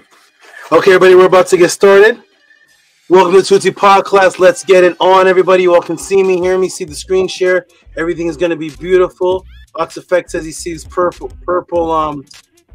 During meditation, I would see purple, indigo, violet colors. Very good. Here we go. Mary Second, press a 9. We're about to get started, everybody. Let me put the timer on. Here we go. Boom. And boom. Boom. Let me take that off. Okay, good. Everybody can see. Okay, here we go, everybody. You got the back. Thank you. Thank you. Okay, excellent. That goes there secure. Okay, we're about to start. Here we go, everybody. Boom. Welcome to the Tehuti Podclass, the question and answer class of the House of Atten. Due to the kidnapping of history and your spiritual identity stolen, millions of people have questions about who they are, where they come from, if immortality exists, what is the original religion, what is the original languages, spirituality, what is it exactly, who are the Nitiru, what about my physical health, purity, what about my mental health, what can I do for mental detoxification? I've been having out-of-body experiences. Are they real? Is it true? Are there any ancient sources to out-of-body experiences? What about government psyops, government control, declassification projects, declassification papers, government conspiracies? Do those really exist?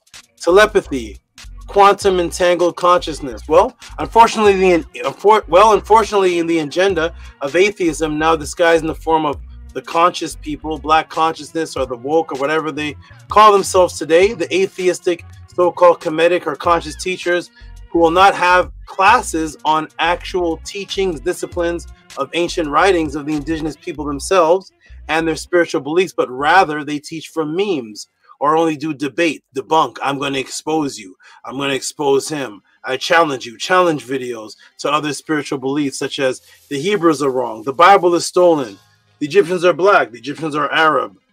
The pyramids in America are all of the ones here, there, over there in Egypt. We are the Abos. We're American Indian. We're not African.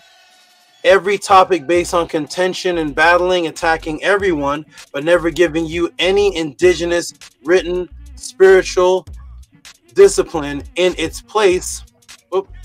Never giving you any written indigenous spiritual discipline in its place of what they actually adhere to when the computer shuts down. What do they and their family do on a daily basis of discipline that they and their family actually practice that's not seen on YouTube?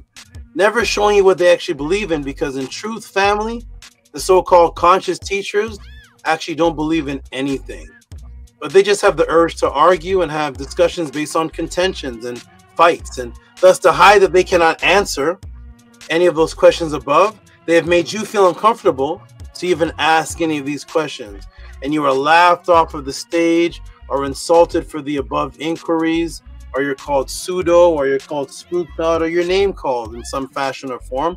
Thus, the only platform, class, movement that exists on the planet where you can send in these type of questions with reciprocity and get an ebook, personalized, documentary type answer, customized personally for you, and on top of that, taught live, with each answer actually having subconscious and open matrix breaking aspects of it for you, is here at the Tehuti Podclass. What are the questions for this section that Tehuti? What are the questions for this section that Tehuti will answer?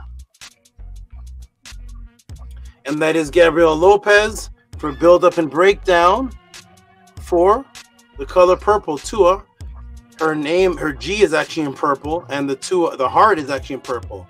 And yet another example of a unique question only asked and will be vividly answered here at the Tehuti Podclass. Only here will you see a question like this asked and vividly answered in the technique and formula that you will see for the first time here in history. Let's get to it. Are you ready, everybody? Here we go. All right. The wonderful, great student, Gabriela Lopez, always sends support, and in over 90% of the cases has a purple heart, or if she has an email question, inquiry, there will be a purple heart there. So for Gabriela Lopez, and this answer, so for Gabriela Lopez, because the wonderful Gabriela Lopez always sends support, and over 90% of the cases has a purple heart, or if she has an email, the question inquiry, there will be a purple heart there. So for Gabriela Lopez, and to answer this question, let's go purple. Boom. Let me ask the class, have you ever heard or seen purple associated with royalty? I actually did that live on the panel before we started this section of the answer. So I got the answers from some people, and the answer was yes. And even a vodka alcohol that Tefrem Kema'a brought up, it just so happens, not so happens, but it's interestingly named Royal, and the color of it, when I went to look it up and Tef told me, it was purple. And then we went over Prince, being Prince, the son of a king. His color is purple. He has purple rain. We went over festivities and the color purple. Royalty being associated with purple kings. So purple seems to be associated with royalty. Okay, so here we go. Let's go to Queen Anne of Great Britain. Let me see if I can shrink this a little bit. Hold on 1 second. It'll be too small. No. Let's go to Queen Anne of Britain, because Annie said, well, I didn't see it in ancient times, but in modern day, but I didn't see it in ancient times. So this is semi-modern day, about 300 years ago. Queen Anne of Great Britain in a golden dress and a purple velvet and ermine mantles. This is 1705. There's the purple dress. And there she is. She's a queen, so she's of what people would consider royalty. I want you to make note of this pillow and this crown, because this pillow, this crown, this ball, and this staff here, because this is about to change color as we move up in dates. So there's the purple right there. Boom, that's Queen Anne. And that's that's in Britain. Now we're going to go all the way far off from Britain. We're going to go to Sweden. And now in Sweden, we see who? King Gustav III of Sweden, 1779. And his whole outfit is purple. There's different shades of purple. There's only one real purple, which we're going to find out in the podcast. But there's different shades of purple. Some of it people see as violet. Some of it, of course, looks pinkish. If you're looking at the words on the screen, some people will say this is a deep pink. Some people will say it was a purple. The words on the screen are similar to other than their neon, are similar to the color of what he's wearing. But if you look at this purple looks more like a bluish type. There's different actual types of purple. So this one is a light, this is a lavender. There's different words for purple too. There's lavender, and we're going to get to the different words as the class goes on. There's indigo purple. So that's King Gustav III of Sweden, 1779, about maybe 75, 74 years later than Queen Anne of Britain. That's Sweden. Okay, now we're going to go all the way to London's Imperial State Crown and Pillow. Remember I told you, look at this crown and pillow. See how it's red here, red crown, red pillow. That's in 1705. As we get to more modern time, look how the Imperial State Crown now, what color does it turn? Now it is clear purple. This is the Imperial State Crown, sits on top of Queen Elizabeth II's coffin in London. So here's the royal crown and here's the pillow. So we saw that also over here. Over here it's red, matching the mantle. And we see as time goes on, it's purple. It actually looks like the same type of color and crown that's on the alcohol whiskey that Atep was pointing out. That's the Imperial State, the royal crown. So it makes sense why that alcohol is called royal something. I don't even remember the name now, but royal something. So royalty is associated with the color purple. Now we're going to go all the way to the other side of the world. We went from Britain to Sweden. Went from Britain to Sweden to London. We're going to go all the way to the other side of the world. We're going to go all the way to Eswatini, South Africa. Some people call it Swaziland. And boom, look at this now. Now we see Sindiswa Dlamini, Swazi beauty pageant. But she's not just a regular beauty pageant enterer. She's also a member of the Swazi royal family. So she's royal family, and she's wearing what? The purple headdress, the purple shawl over the shoulders, purple jewelry, and the purple dress garments. Because she's not just a pageant winner, she's a part of the royal family. I wonder how that feels. That must feel great. You're a beauty pageant winner and you're also part of the royal family. You a double win. And we're gonna go to the princess. Princess Sekanyisi Yiso, and she's also the Lamini. She's the eldest daughter of the King Mswati III of the Eswatini. So she's a part of the same family, same people, same area. This one is the Lamini, and this one is Princess Sekanyiso Dalamini. Okay, same family here, and also a part of the royal family. What is she wearing? The purple purple bottom dress. Okay, so we went from London to Sweden, all the way over to Britain, all the way to South Africa. It seems that no matter the culture in modern day, the purple seems to be consistent. So why is this though? And seemingly in opposition to why was the Roman emperor's wife not allowed to wear purple? So we're going to get into that also. So we see that emperors, kings, and queens are wearing purple. And then we're going to get into the emperor of Rome, whose wife was actually not allowed to wear purple. Let's find that out. And the reason for both why these all these people here are wearing purple is paradoxically the same reason why this Roman emperor's wife was not allowed to wear it. Same exact reason, one causing it to be worn and one not being allowed to be worn. Let's get into it. Worn. One causing it to be worn and one causing it to be worn and one not allowing it to be worn, causing it not allowed to be worn. So yes, we have Aurelian. So one causing it to be worn and one causing it not to be worn. So yes, we have Aurelian is said to have forbid his wife, Opia, Severina from wearing the purple shawl. But why?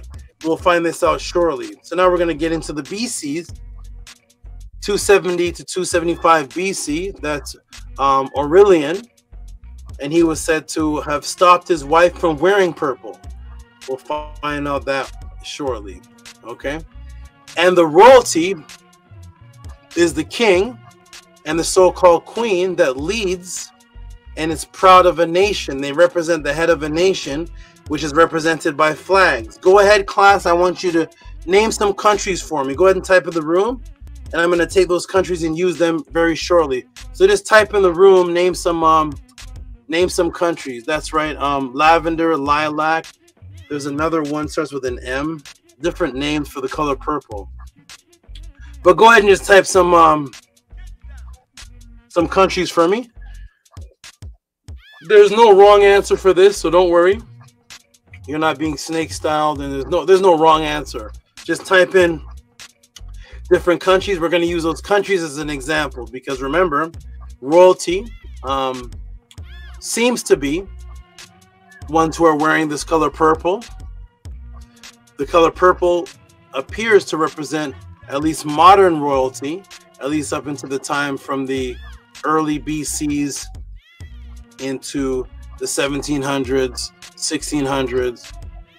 So we know that a king and queen are the heads of a nation. So we're going to take these countries that you type in the room, and we're going to see if it matches the same theme of the royalty. So we're going to go through some countries. We see, there we go, Mary Sekhmet, China, Japan. Hey, Big Vapes. You're a couple couple classes away from having them all. We see Japan, China. Yeah, magenta. There it is. Magenta is also purple, right? All these different words for different shades of purple. So yeah, that's it. The M, magenta. So Norway. Okay, Philippines, Ghana. Here's a new name. Oh, Cambodia. Okay, Cambodia. I haven't heard this word in a long time. Yoruba. Nigeria, Ireland, El Salvador, the land of the Savior. Purple Mountain, is that a place? Is that a nation? Purple Mountain in China, okay. Canada, US. Okay, wonderful. Okay, good. So we just named a bunch of different places. A lot of these places have or have had kings and queens, right? At least they may have changed the presidents now, but at one time they had a emperor or royalty before the modern definition.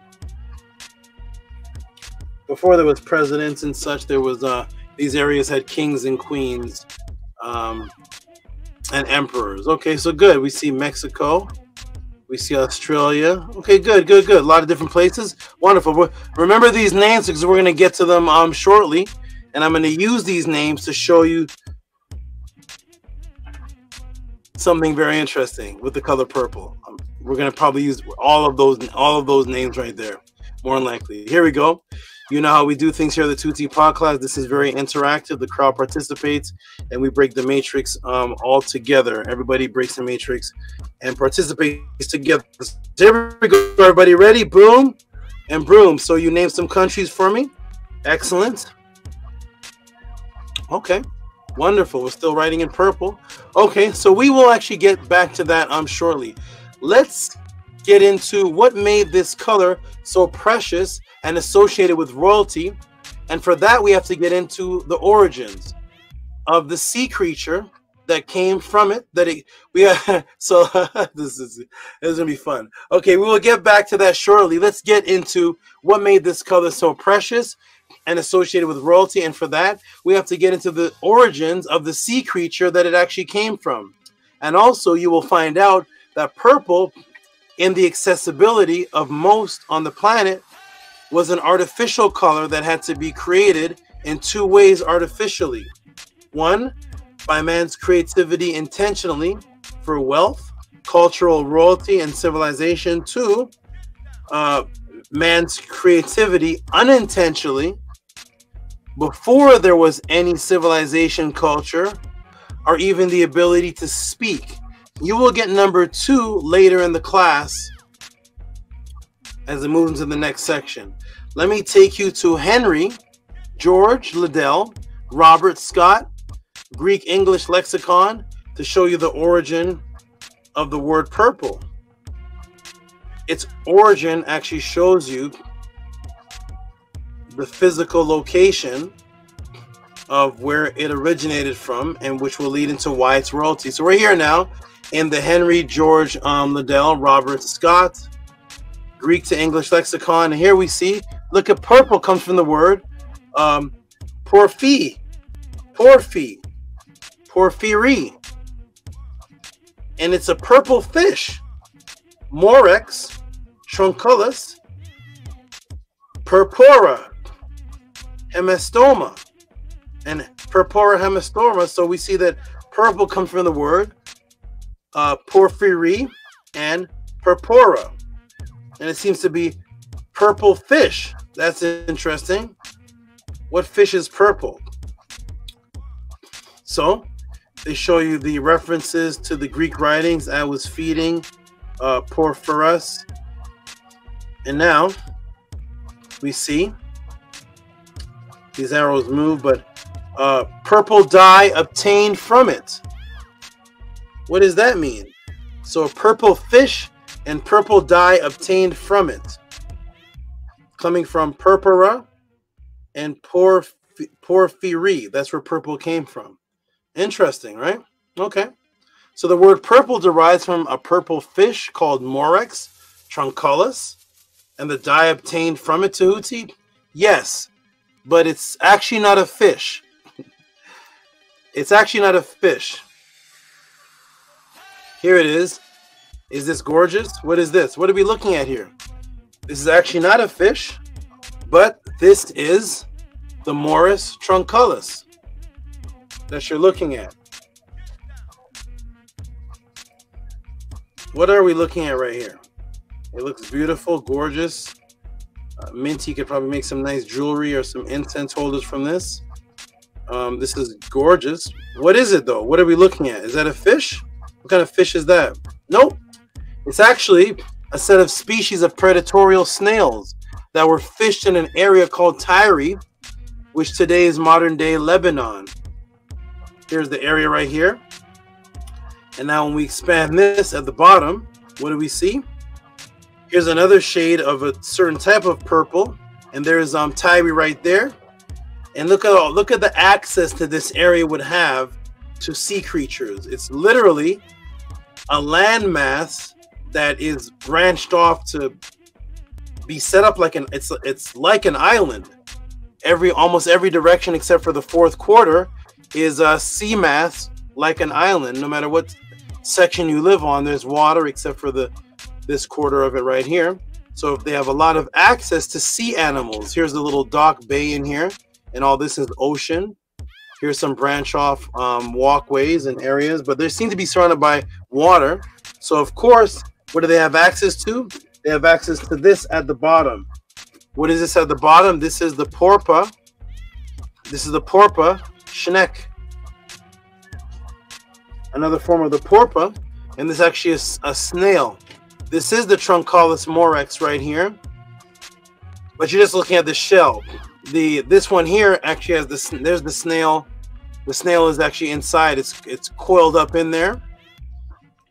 So this here, they're only gonna have the shell because they can't fossilize they didn't resin the snail. So here you can see the shell. So this is the Trunculus morex, and they actually have the cloth here of this type of purple. Here's another type of purple. There's different shades of purple to us, and it's actually produced by this snail, and then reproduced artificially to create as a dye eventually. Let's get into it, everybody. So interesting. So how did this color that was secreted by a snail and then mass produced as a dye become associated with royalty and wealth, Tehuti? Well, let me ask the class a question. I'm sure not many people know the answer to this. I don't expect any answers, but I just want you to think on this. How many grams of dye do you think it takes to dye a mere pound of clothing? So, has anyone here ever dyed a shirt? Ever dyed a set of shirts that a pound is not really much, it's 16 ounces. Anybody ever dyed some clothing and put it in your washing machine? But how many grams of dye would you actually need? Now, of course, most people at the top of the head are not going to know that, but I just want you to think because I'm about to answer it right here. How many grams of dye do you need? Angela Gates with the synchronicity. I was just near the lake looking at clamshells washed up today. Wonderful. Minty Otep actually has an answer. So a couple ounces, okay. A couple of ounces, which would be how many grams? We'll see the calculation. So a couple of ounces, okay. Wonderful. No, put 9 pounds. No. I asked how many grams. Let me see if I see grams in anybody's answer. Okay, here we go. 1 or 2 grams, no problem. Okay, so 1 or 2 grams, no problem. Could dye a few, maybe about, who knows, 5, 6 shirts could be a pound. It depends if it's wet or dry, but okay, a couple of grams, no problem. A couple of grams sounds good. Hush Nation said 28 grams, 5 grams. Okay, no problem. There may not actually be one answer because the question should be, what's the limited amount you need? Because you may use 28 grams and that would work. You may come and use 5 grams and that may work. 100 grams and that may work. Because if 5 grams work, then I'm sure 100 grams is going to work, right? It's all going to come out purple. Right? So we have different answers because I'm sure nobody's ever tested the exact amount of grams per exact pound, and if they went 1 less gram, then the shirts wouldn't come out. So we have different answers. Wonderful. We got 25 grams, 1 or 2 grams, 28 grams, 100 grams. Depends on how dark. There we go. Depends on how, because what did we say in the beginning? We have lilac. What's the light? The light purple is lavender. Lavender is a purple that it's almost pink. When you look at say amethyst, some people say they swear that it's pink. Some people say no, that's purple amethyst. Oh well, the darker one's for sure purple. That one's pink. So yeah, it depends how dark. Absolutely. Okay, wonderful, everybody. We have the answers. Let's get into it, everybody. Wonderful. Thank you for the your participation. Let's get into it. So let's find out how many grams is needed to dye a pound of clothing. What an interesting class this is. In the Tehuti Podclass, you're going to learn how many grams of dye you need for a mere pound of clothing. What type of classes? All type of information, right? So here we go. Here it is. How do I determine how much dye I need? Okay, this is from the RIT website. The RIT website and dyeing clothing. So depends on the weight, the item you're dyeing. As a general guideline, I hope that's some support coming in.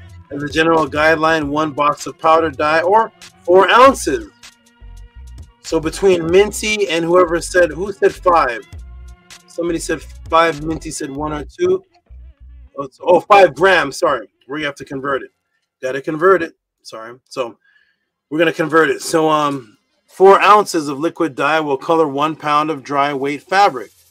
Okay, so 4 ounces equals 4 ounces, 113. So somebody said 100. Let me go up there. Nefertatan was the closest. 100 grams. Okay, wonderful. And then as you get less from 100, of course, the clothes are going to come out one of those lighter colors. But that's okay. That's awesome. So we have 113 grams. 113.398. That's me doing the calculation. That's not actually the the website. I did this. So 4 ounces, 113 grams. Okay, good. Interesting, right? Interesting. Okay. Turn on 113 grams. Guess how many snails it took during those times, even all the way up to 1856. How many snails did it take, everybody? Let's see. You're not going to know because you weren't back then using snails to dye. You can buy dye at Walmart now. So how many, back when Walmart wasn't around and back when you had to actually get the snails for this, how many snails it took in those times, even all the way up to 1856, which is going to be a very interesting number, to dye 1 gram of clothing. So we know that it takes 4 ounces, 113 grams to dye about a pound of clothing. How many snails does it take to make that 1 gram of dye? Ready? Have you ever seen so many snails in your life? It doesn't even look like snails, does it? What is that? What are we looking at here? It took around 10,000 of these snails to produce a mere 1 gram. 10,000 snails to produce 1 gram. Imagine that, Minty. Imagine you have to go to the. Imagine you have to go to Long Beach, or imagine, Angela, you have to dye your friend or yourself some clothing. Minty had to dye your son. You want one of his shirts dyed, and you have to go 10,000 snails for 1 gram. 1 snail, 2 snails. And you have to put a big net out there. 10,000 snails for 1 gram. Are you starting to see where this is going now? Minty says, no problem, Michael. What? Mary said, how many grams does 1 snail produce?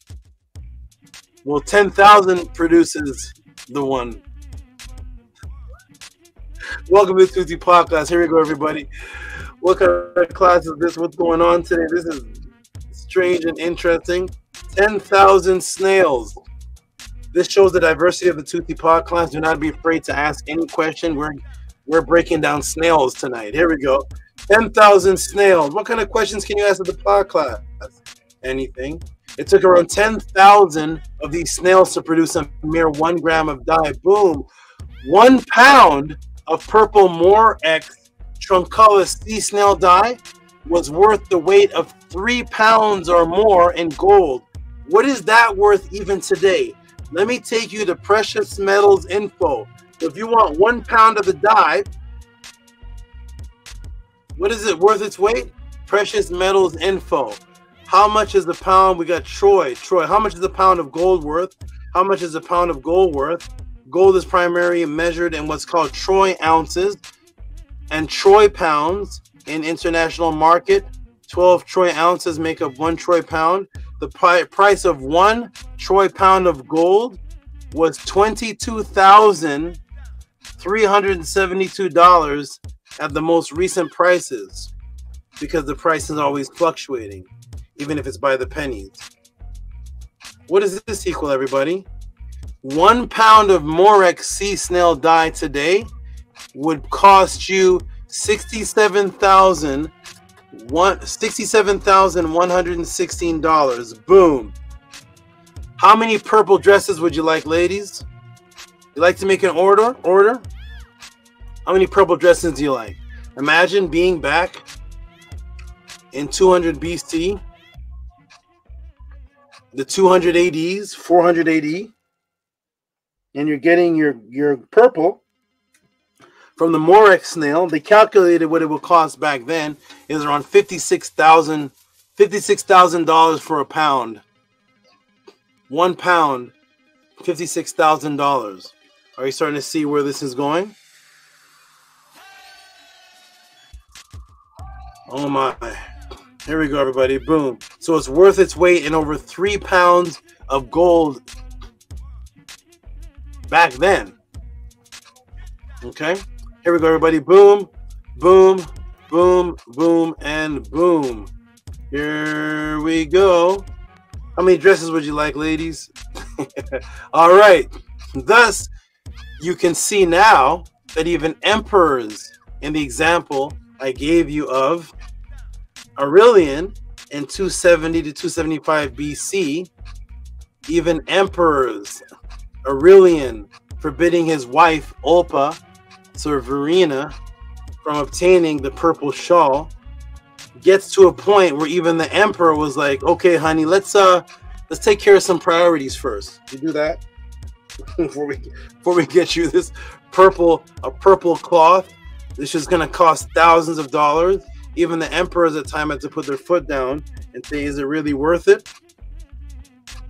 And that was in 200 BC. And also you have to travel to Tyre too.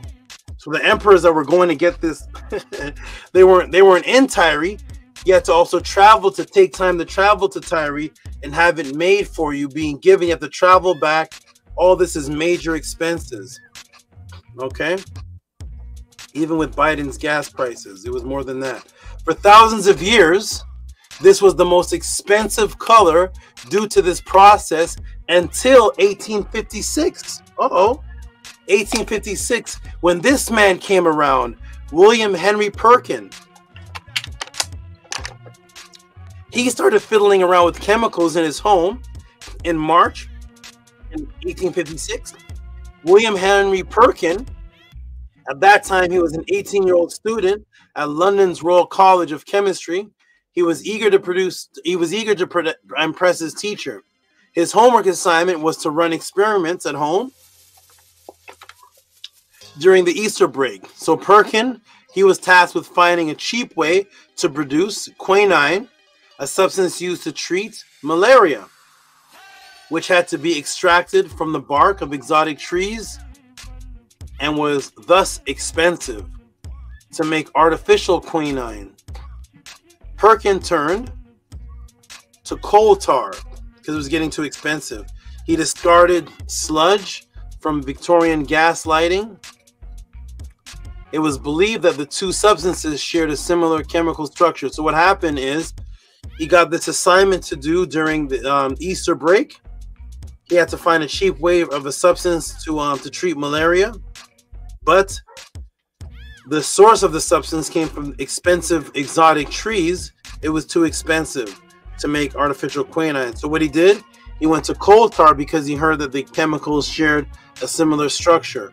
But once he finished his concoction, instead of the normal colorless quinine, all that was left in his test tube was a black goo. He tried to wash it off, and it left behind a vivid purple color. He found that the color transferred to a cloth with untarnished brilliance. William Henry Perkin had failed his school assignment to synthesize quinine and help solve the cure malaria, but he had accidentally invented the first synthetic purple dye, which became affordable to even the common people. Becoming a millionaire, changing the world, the Western world at least. This is Mauve. There's the next one. We said magenta. There's the other name. Purple has so many names. It's the only color with so many names. Mauve, indigo purple, lavender, magenta. All these different names for it. So this is called Perkin Mauve. So Perkin Mauve was a piece of silk dyed by Sir William Henry Perkin. And this one was in 1960. This is 4 years later. So, and it was presented to WMJ Matheson on October 8th in 1906. And now we have a purple that is affordable. Why? Because it's coming from this cheap to him, because all he did is, instead of using the expensive bark from the trees, all he did, he went to Victoria gas lighting. He got the gas and got this like coal type substance, which was free, basically free. And it resulted in a chemical structure that was that was black goo instead of clear.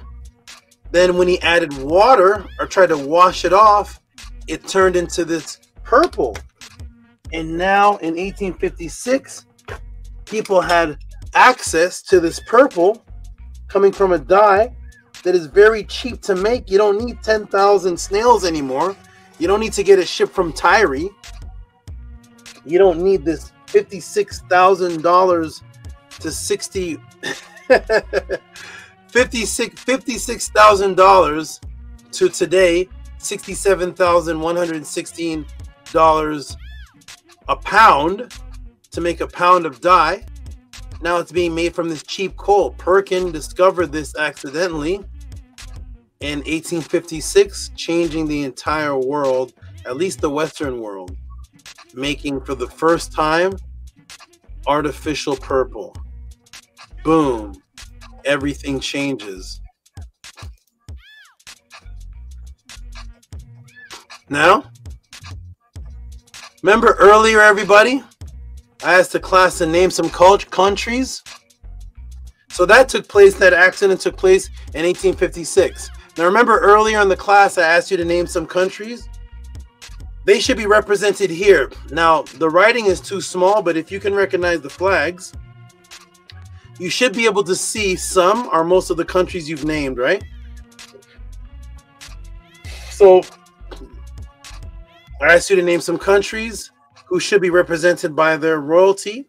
Let's take a look at the flags, okay? Here they are. Does anybody see the countries here? This is most of the countries that were named, and even more. This is about 10 times more than the countries that were named. Take a look at the flags here, everybody. Do you notice anything interesting? Anything interesting about these flags? They represent the country that represents the royalty. But what's missing on these flags? Something's interesting about these flags. What is it? Note that none of them have purple. Isn't that interesting, everybody? The color purple, we established here, way at the top, was so important for royalty that whether you went to Sweden or whether you went to Sweden or whether you went to Britain, whether you went to Britain, whether you went to Sweden, whether you went to South Africa,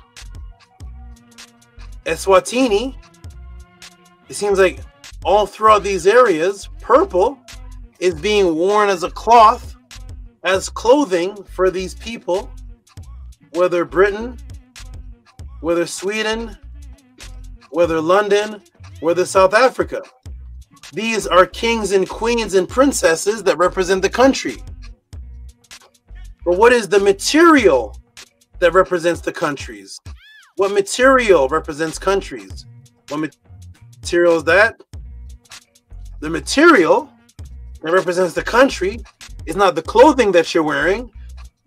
The material that represents countries are flags. But wait, none of these flags have purple. Do you all see purple? Purple represents the royalty of the country, the king and the queen, the emperor. It represents the princess. But we don't see any purple on any flag. Any purple? No. Huh? What's wrong? What happened? Isn't this the only cloth of a country that represents royalty? Is the flag that flies itself and not a purple flag? But they got purple dresses, purple scarves. Okay, now why is that? Note the date. This image here, you know what date this is from? Let me scroll all the way down. This is the flag chart, Alvin J. Johnson, 1868. Uh-oh. Why is that relevant, family? These are all the flags, 1868. No purple.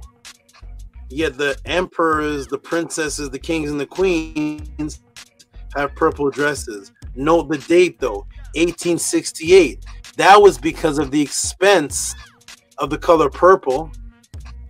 And as time went on, even though the color purple became more available, cheaper, after 1860, which is only 8 years difference, with the accidentally discovery of purple dye with William Henry Perkin, the countries never changed the flag. They still kept the flags.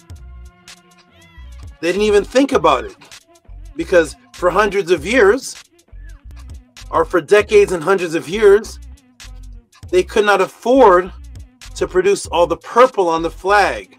So they got red, they got green, they got yellow. You see every color here: red, green, yellow, blue, white, all kind of colors, but no purple. So they started getting used to just having the flag. By the time this man discovered it on this part of the world, in this part of the world, all the countries didn't say, "Yeah, let's go back and change all of our flags now." They just kept the flags that were there from 1968. The discovery was made, and discovery was publicized in 1960. Discovery was made accidentally in 1856. The countries just kept the flags. They never changed their flags.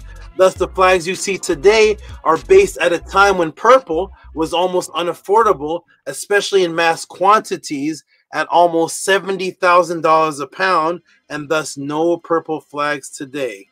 Welcome to the Tehuti Podclass. You will be hard-pressed to find a country flying a purple flag, even though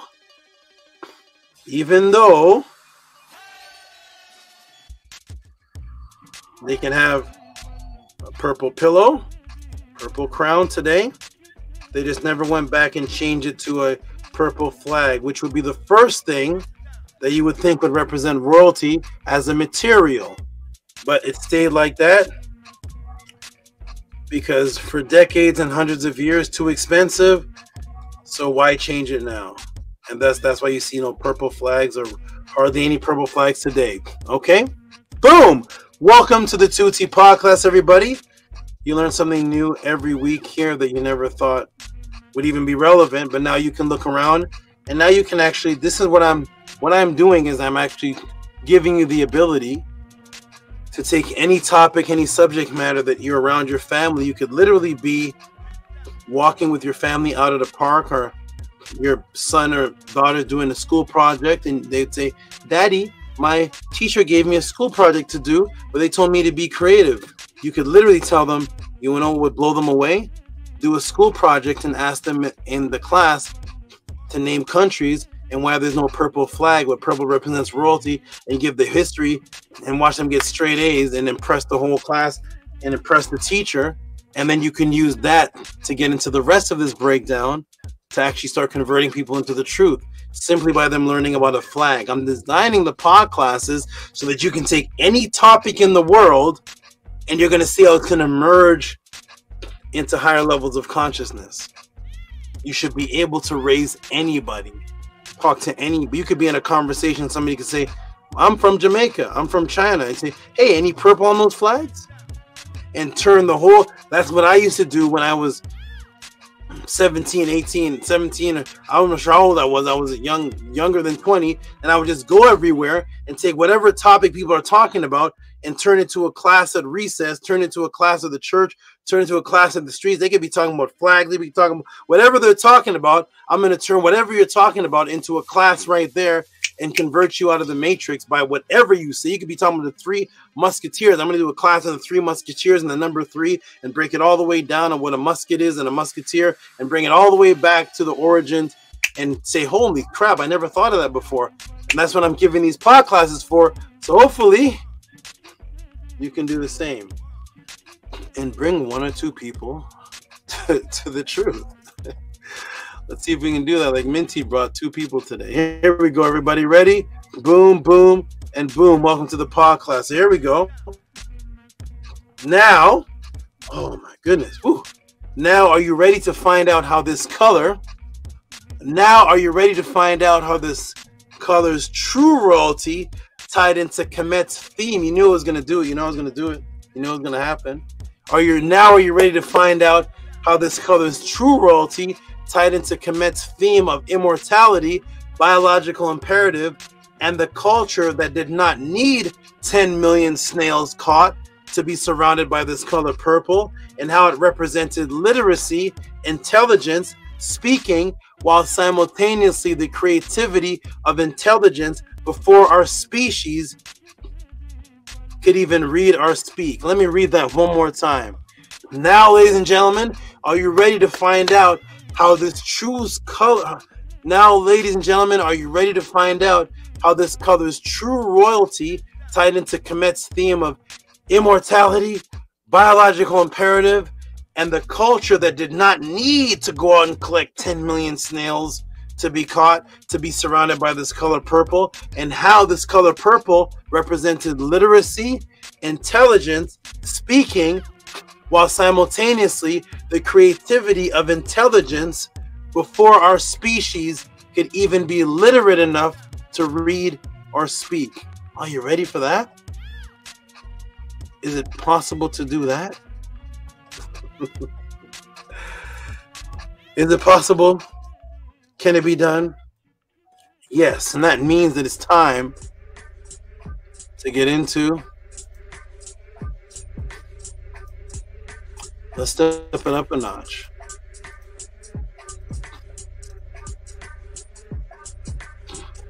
Well, for that, you know, it's time to get into Tehuti Overdrive. Here we go, everybody. The fonts change. Let's go. Glass fonts. Okay, here we go. Let me ask the class, what is the foundation? This is very important. Everybody answer this. What is the foundation of communicative, intelligent civilizations? And what do they leave? The knowledge, what do they leave behind for future generations to receive? How do they leave the knowledge behind? Let me ask the question again. What's the foundation for communicative, intelligent civilizations? And what did they leave behind for the generations after them to receive the knowledge? Let me come to the room. Take your time. I'm going to give you a moment. I'm going to give you 2 minutes. Take your time. What's the foundation of a communicative civilization? What do they need? And what do they leave behind as a form of communication for the future generations to continue the culture? I'm going to come off the screen for a minute. You all type in the room. When I come back, go ahead and answer. I'll look at the answer.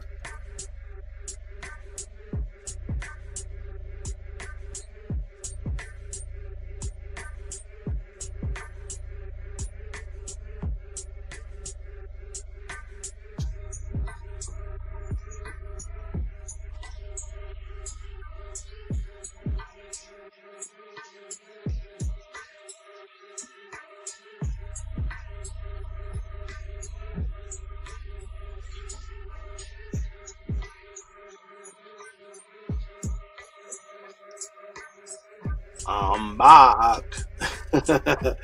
There we go. Writing. Okay. Art. Tehuti Overdrive. Okay. Medu-Neter. Written word. Yes, that's right. Ancestral artifacts over religion. There we go. So what is needed? What's the most basic thing that's needed to communicate? What do you have to be able to do? You know, the answer is so obvious that it seems like a hard answer, but it's the easiest answer. It's the most simplistic. In order to communicate as a human being, what do you have to have the ability to do that you wouldn't if your tongue was cut out? The most basic thing, to talk. That's right.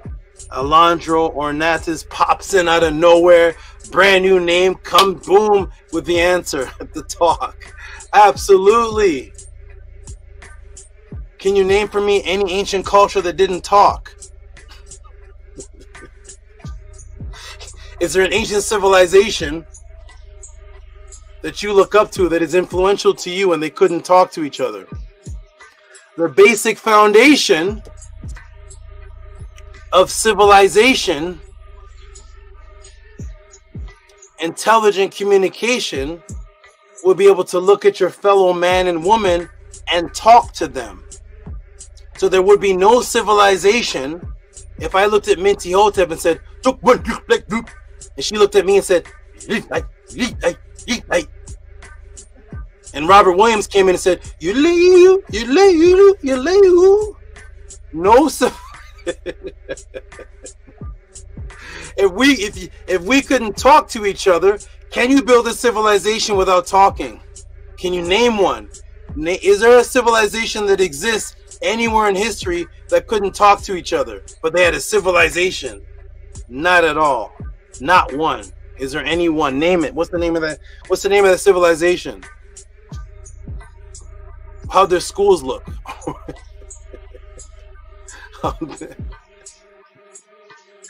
How do they barter with each other?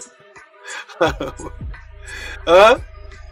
How do they talk to each other? How they mate? They just grab the woman and what high civilization exists in history that couldn't talk? Zero. Not a one, not a none. That's why there's no names typed. So the foundation to have any civilization, foundation number one, you have to be able to talk.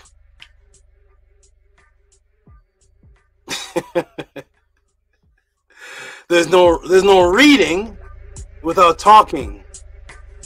When you're reading it, you have to be saying something to the next fellow person.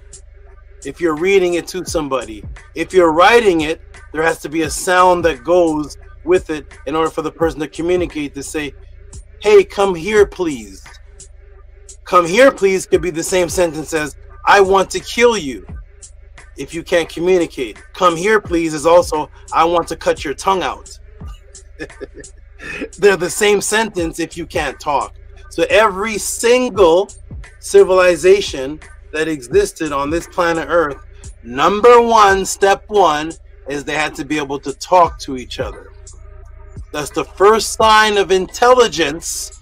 Intelligence, social communication, social building. Foundation number one, you have to talk. That's foundation number one. If you try to build a civilization with a chimpanzee, there's going to come to a point where you're saying to it, hey, listen, we have to build this house here for the students. We need to build a house. And it's looking back at you saying, and you're like, I don't think we can build a civilization, brother. It's time for me to move off this island. So if you can't talk, there's no civilization. So talking is the foundation of intelligence when it comes to social building. You have to be able to talk. Let's continue, everybody. Boom. Speaking, communication. And what's left behind? The writing of that communication. Moscow papyrus, first mathematics, first surgery. You have to be able to pass this information on and leave it for those to read about it. In order to pass it on, you have to talk it on orally or you have to write it. If you can't pass it on through talking or oral, there is no such thing as a telepathic civilization that has ever existed on this planet. No telepathic civilization. So reading, writing, and talking. First math writings, first medical writings, first language writings passed down, the ability to speak to each other. As a matter of fact, what do you call an ignorant or stupid person that starts with the letter D? Type it in the room. When somebody is ignorant or stupid, what do you call that person that starts with the letter D? What do you tell your child? Or what do you tell? Yo, don't be. Stop acting. What do you tell your anybody? What's the word that is a person acting unintelligent or ignorant? There it is. Boom. Dummy, dummy, dumb, dumb. Okay? Dumb. So we call somebody that is unintelligent. Now, if somebody comes up to you and they don't speak, they don't say a word, but they come to you and they do a MacGyver on you. They take the wires in your house, some of the chemicals, and they start to build a walkie-talkie. They build a communication device out of some leftover wires in your garbage. They go outside, get some blades of grass, put some some insulation on it and build this communication device and take that device and they go there and they just say boop, boop, boop, boop, boop, and you hear it coming out of your telephone, would you call that person dumb or would you call that person a genius? So we call somebody that's unintelligent dumb. So just to show you that the foundation of intelligence is speaking to build a civilization, let's go look at what we're actually calling people when you call somebody dumb. Because if somebody was to build a telephone or a car in front of you silently with some scrap metal from a junkyard, you'd say, yo, you're a genius. What the heck did you just do? You just built me a Tesla car from scrap parts from the back of a hospital and some rubber. Yo, this man's a genius. Patent this thing. What is this? What is this? You call that person a genius. You wouldn't call them dumb. But let's look at the definition of dumb. What is dumb? Dumb. Do you know what dumb actually means? Let's see. Let's see if dumb corresponds with what I gave as a definition of intelligence, which is the ability to speak. Dumb, mute, silent, refraining from speaking, the inability to speak. The literal definition of intelligence is the ability to speak. That's why there's no civilization that could not speak to each other. You had to be able to speak to build a civilization.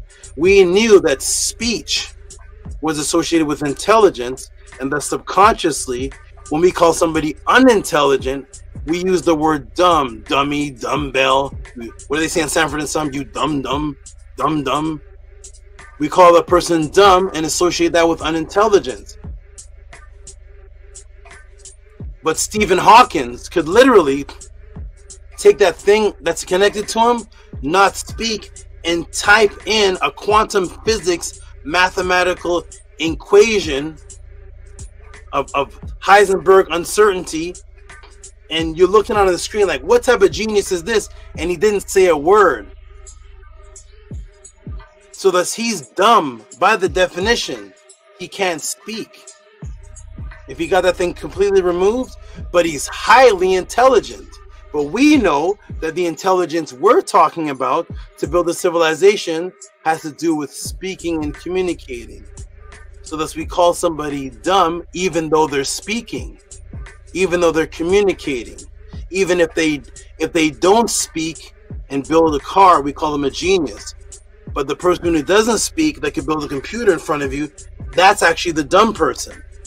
So intelligence was always associated with communication.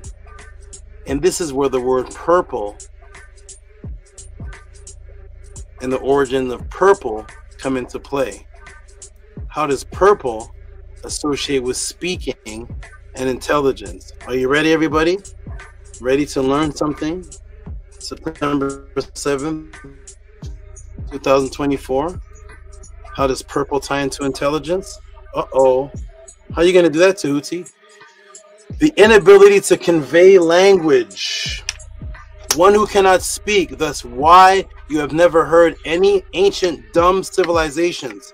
Have you heard of a dumb civilization? What's the ancient dumb civilization? What National Geographics, what documentary have you seen? And the ancient civilization of dummies. This ancient civilization of dumb people. No, that's like modern day. All right. So that's why you never hear of an ancient civilization called the dumb civilization, because the foundation of civilization is the ability to speak, communicate, and have a language.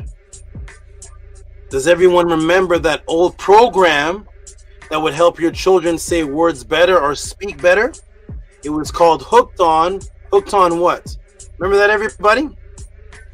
I said remember because it doesn't seem too popular anymore, but remember some years ago, and maybe still happening right now, there was this program, you used to buy it in a box, and it was called Hooked On, and it gave your children a better ability to speak, communicate, read, and write. What was that called again? Who has children? I'm going to check the answers in a moment. What was that called? Hooked On. Hooked on what? Hooked on language? Hooked on English? What was that called? Hooked on, Angela Gates got it. Ding, ding, ding, ding, ding. Hooked on phonics. Minty Otef said, hooked on phonics. What the heck is, what's phonics? Use that in a sentence. When was the last time you ever used that in a sentence? Yo, man. Yo, me and my boys, we're going to go phonics tonight. Yo, y'all feel like phonicsing? When is the last time you've ever used that in any, when have you ever used that in a regular, normal sentence? Yo, what are you all up to? We're just over here phonicsing. We're going to phonics tonight. Yo, man. Did you phonics lately? I phonicsed a week ago. A week ago. You phonics? Don't you phonics, man? I phonics about 3 times a week. Does anybody use that in your sentence? When's the last time you ever used that? Phonics as something you do. So what is this phonics? Hooked on phonics, and it helps your children read and speak and write better, communicate better. It is a communicative program. What is this phonics that you never use in a sentence other than when you're talking about hooked on phonics? Yo, I'm gonna phonics tonight, man. I'm phonicsing all night, man. Yo, man, I'm all about the phonics. Hooked on phonics. Here we go, everybody. Learn to read. In other words, communicate. Be communicated with. It helps you read. Reading one step at a time in order to communicate. And thus you are told in school, when you pronounce words in language properly, you say you are phonetically correct. Very interesting, right? So the program for you to read is called Hooked on Phonics. When you pronounce something properly, you're told in school you are phonetically correct. What in the world is this word? And how about the first technological ability to communicate language with a voice from one house to another, even one country to another? It surpassed the walkie-talkie. What was that device? What was that called? You probably have one in your pocket right now. It's called a, yeah. Is that it right? Is that it? That's it right there? That's what you have? Well, maybe not that in your pocket, but that's called a telephone. But maybe you have one of these in your pocket. Anybody that own one of these? Not the man or the woman, but what's in its hand right here. Anybody own one of these? Notice the word stays the same. I want you to note that. See, this is called a telephone, right? Tele means to communicate, doesn't it? Like telegraph, telepathy, right? This is a telephone. Now, the word tele is removed here. I don't know anybody that pulls this out of their pocket and calls this a telephone anymore. Is this not a telephone anymore? No? How come? What's wrong with it? What happened? This isn't a telephone? You pull this out of your pocket and say, yo, pass me your telephone. No, now you say, tele is gone, and now you say cell, but the word phone remains. Telephone, cell phone, phonetically correct. And when you learn to communicate better through reading or being communicated with, it's called phonics. Phonics, phonetically correct. Telephone, cell phone. Interesting. While dealing with communication.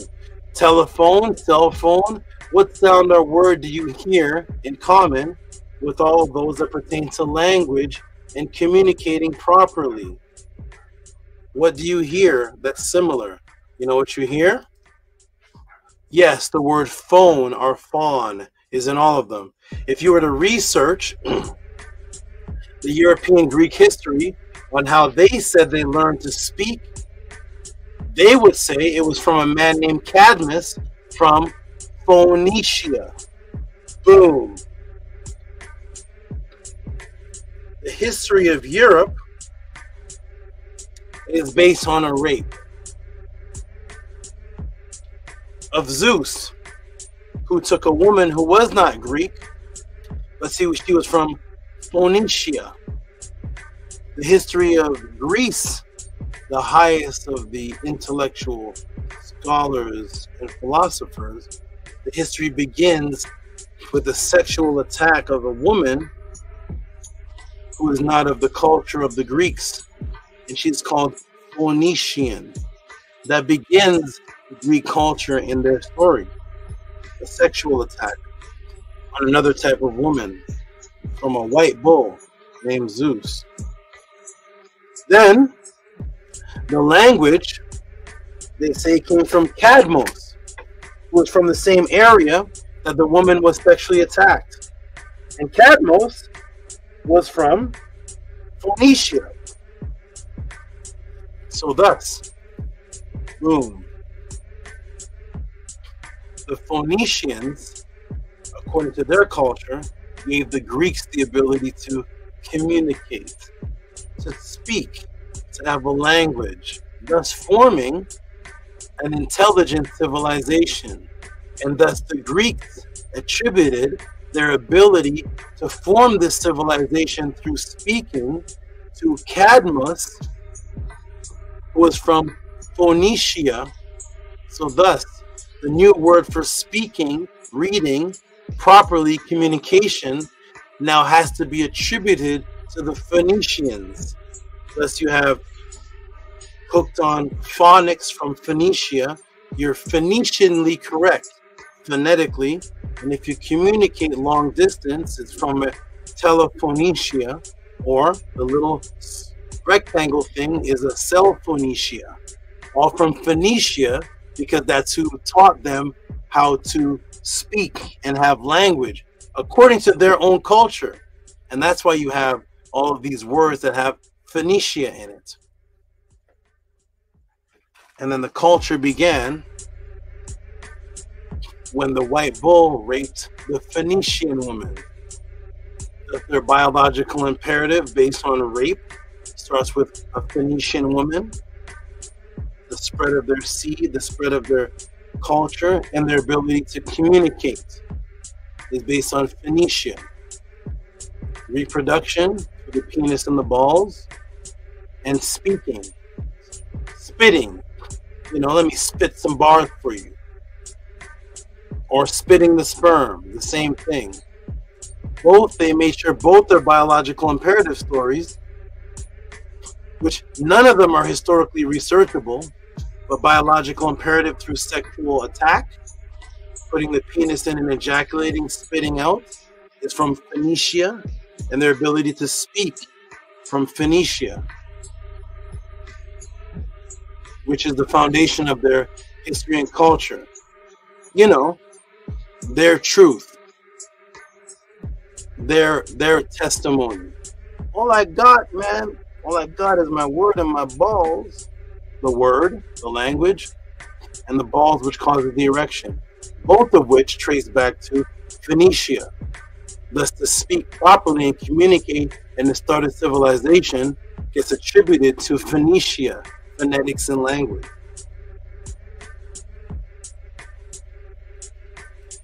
You know, that's how you give a testimony, which is also testicles. Here we go. Everybody, boom. Welcome to the podcast. Here we go. You ready? Are we ready? Are we in? Are we going? All right, so I was supposed to do short answers. Here we go. Boom. So, and thus intelligent speech, civilization, communication, sounds went back to the word Phoenicia, the home of European intelligence, language, communication, Phoenicia, telephone, phonics. Well, guess what the word Phoenician means, or what it was made to mean eventually by Greeks. Let me take you back to the Henry George Robert Scott Greek to English lexicon in reference to Homer. What does it say in Homer's language? Uh-oh, Phoenician, purple. You see that? The word Phoenician, purple. Why? We're going to find out. Phoenician is purple. Thus begins the association with the color of purple with intelligence, intellect, the building of civilization, the foundation of civilization, communication, Phoenicia, phonetics, phonetically correct, telephone, hooked on phonics, is a word that meant purple. So Phoenician, where they got their civilization through sexual attack and through the learning of language, thus intelligence to create a culture, is a word that meant purple to the Greeks. Thus purple now gets associated with intelligence and communication, because the very word for speaking, phone, is the same word for purple. Welcome to the Tehuti Podclass. Here we go, everybody. Boom, let's go. Let's go. When there's so much information to give, there's no time for drama and attacks. There's no time for drama and attacking people. Where's the time for that? Where were the Cometians having drama and attacking people? There's too much to teach. When you have nothing to teach, of course, all that's left is to attack the next man. Purple. What does it say here? Oh, why? Because the discovery and the earliest use of this color was ascribed to the Phoenicians. Purple, because of the use of the color, was ascribed to the Phoenicians. What does that mean? Boom. The foundation of language attributed right back to the color purple to the Phoenician area of Tyre. And the purple color producing snail, now responsible for how you describe language intelligence and being phonetically correct and having your children hooked on phonics while you tell your family about their progression over the cell phone. Purple, purple, purple, purple. Wealth, civilization, literacy, and language, all going back to purple. Tyre, the Morex truncalis snail, responsible for you having now hooked on phonics and telephones. Tyre. Well, what if there was a culture right by Tyre that was more powerful, more popular, more educated, and was more known for the origin of language, and was more known for the origin of spirituality prior to Tyre, and was able to be surrounded with as much purple as possible without the hard artificial labor of collecting 10,000 snails, 10,000 snails per gram. Where all the purple excitement was taking place. What's this? Here's Tyre. Look what's right by Tyre. Alexandria. See this? Tyre, Alexandria. The top of what people call Egypt is right here. Also, right in front of water. Here is Tyre. And here is Alexandria. I wonder who Alexandria is named after. Woo! Here we go, everybody. There's Tyre, where this color purple, and anyone who has it in abundance with it is associated with wealth, royalty, and there is Kemet, which were wealthier than Tyre, with a longer history of royalty and language. And was there any royal person connected with the two? Was there any royalty connected with the two who may have been Greek? You know, the ones who claimed the language came from the land of purple, Cadmus, and Phoenicia. Was there any royalty connected with Tyre and Egypt who knew both cultures, who may have been a Greek man who should have been attributing his language and lineage back to Phoenicia and Cadmus? I wonder who that was. Any connection between Tyre and Egypt? Let's see.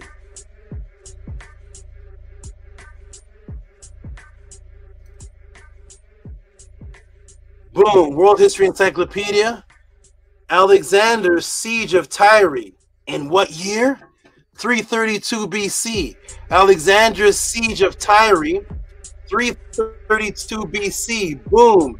Yes, this Alexander, who was in the same exact year, 332 BC, worshiping the Nitiru, and took on a new Medu-Neter name in the language he spiritually held as the highest. Not Phoenician phonetics, hooked on phonics, Phoenicia, Cadmus. What language did he hold the highest to represent his spirituality? This man right here who changed his name. Did he change it to a Phoenician name for Cadmus, the forefather of his language's civilization? Alexander, whose immortal Nitiru worship name was Septepen Ra Alexandros. Alexander, the chosen of Ra. He sacrificed to the Neter Amun Ra and Amun Min. Here he is right here with his Medu-Neter name. But he's the invader of Tyre. In the exact same year, he came into Kemet. The exact same year. So he's supposedly invading both places, right? So he's the invader of Tyre, the land of the purple, where all the royalty is based on this expensive Morex trunculus snail wearing purple. Tyre, the Phoenician area where they give props and praise to Cadmus as being the father of their intelligent communication. Alexander invades them and supposedly invades Kemet in the exact same time period. What did he do when he invaded Tyre? Did he start worshiping Tyrrhenian gods? Did he take on a Tyre Phoenician name? Or did he take on a Canaanite Phoenician name? You know, because his lineage is supposed to go back to Cadmus. He's invading an area that is responsible, that he should be giving homage to, giving him his language, that gave him the ability to form any kind of civilization. He should be giving praise to the area of Tyre. That's Phoenicia, right? Phoenicia means purple. But yet, his name is Septepen Ra, the chosen of Ra, and Mech Kemet, the guardian of Egypt, the protector of Kemet. What happened to Tyre, Alexander? Come on. Alexander, remember Cadmus? Cadmus, remember? That's real language. What happened? Nope. He has a Kemetic name, the protector. He's the invader. He's the siege. He's putting a siege on the area from where his supposed language, Cadmus' father, came from. A siege is a very violent act. He has a siege on Tyre in 332 BC, and in the exact year 332 BC, he names himself the protector of the other place he goes to. In one place, with the purple, he takes siege, and the other place he says, you know what? I'm the guardian of this place. I'm going to take on the name Septepen Ra, even though my ancestors taught me that Cadmus is the father of the language that gave us our civilization ability. I'm going to call myself the protector of Kemet, and I'm going to worship Ra, call myself Septepen Ra, and protect these people. What happened to Cadmus in the purple? What if there was another area that was able to surround itself by purple without having to catch 1,000 snails? It didn't seem like he was too interested in Cadmus for saving. He put a siege on that place, or protecting, but he calls himself Maat Kemet of the other place, the protector of Kemet. What did Alexander see in the same year? All this hype is going on in Tyre. People are traveling from all over the place, Greece, different parts of Phoenicia, all over the place to get the purple color that you can only get from getting 10,000 snails for 1 gram. Well, here's Alexander, who could afford it all. He could afford more than all those people. He said, forget buying the snails. I can just lay siege on you. I'm not going to buy a snail. I can just capture the whole place. Now it's mine. I'm not buying anything. You're mine. There you go. And the same year goes to the other place that is wealthier than the first place, and says, I'm going to protect you all. I'm going to worship Ra, Min. My name's about to change. Forget the Greek culture. Forget Cadmus. Forget the purple That purple over there, I'm gonna own it just by killing them. I'm gonna kill them and siege the place. Forget Cadmus. I'm gonna call myself Septepen Ra Alexandros Mak Kemet. He has more Kemetic names than any of the brothers on YouTube. In the same year. So what did he see? In the same year, there was a natural element that surrounded the royals in the area that he was protecting. Kemet, in the area that held the highest of royalties, higher than any royalty in Tyre, the Netiru. The royalties were so high, Alexander started worshiping the Netiru there. Let me take you to the area called Suanet. Suanet, today they call it Aswan, some silly Arabic word. It's called Suanet. Here's the area of Suanet, and here's what Alexander the Great would have had access to and saw. Aswan Suanet. What is this, Tehuti? What are you showing us? What is all this rock and rubble? What is this? It looks pretty organized from the top. What is this? These are the extremely popular mining sites. On the walls, you can see images of the work being done to retrieve something that is actually very natural. Here are the mining images, and they're retrieving something that is actually very natural. What are these brothers doing? What are they retrieving? And there he is with the Maat tool right there. What is he retrieving? What are they doing? Uh-oh. What did they find there? What is this? What? Egyptian amethyst figure of the goddess Taweret, 1500 BC. 1500 BC is before the Phoenicians even existed. What happened? 1500 BC. What? Purple Taweret? Purple Tehuti? Purple Tehuti?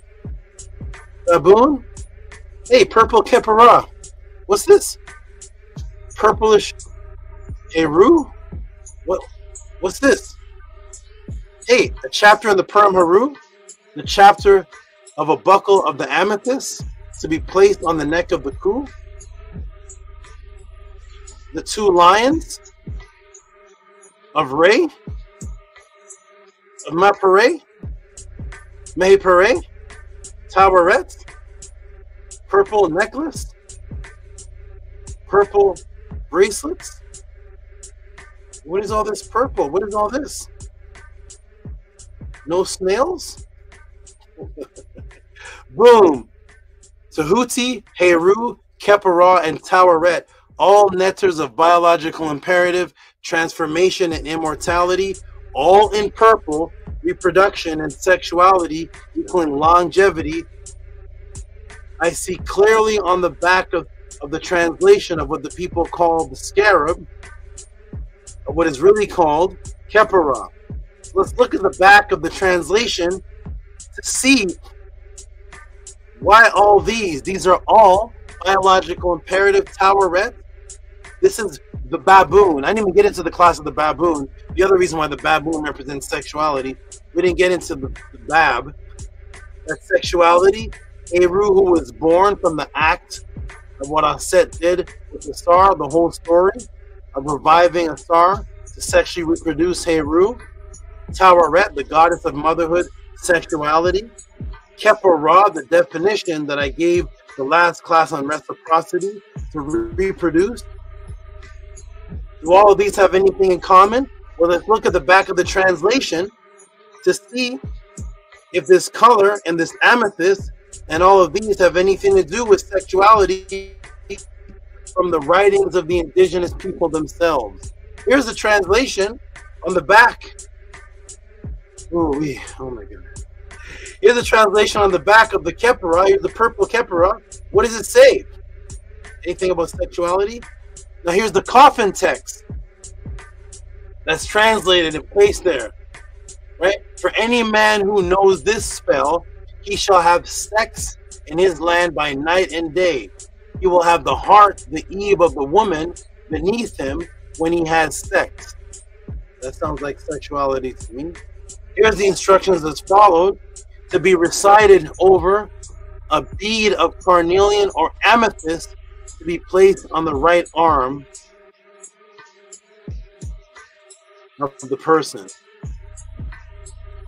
The purple beads, the purple necklace, the kepara, and on the back of the kepara as a form of protection, but not just any protection, protection that guarantees the being sexuality even on into the afterlife.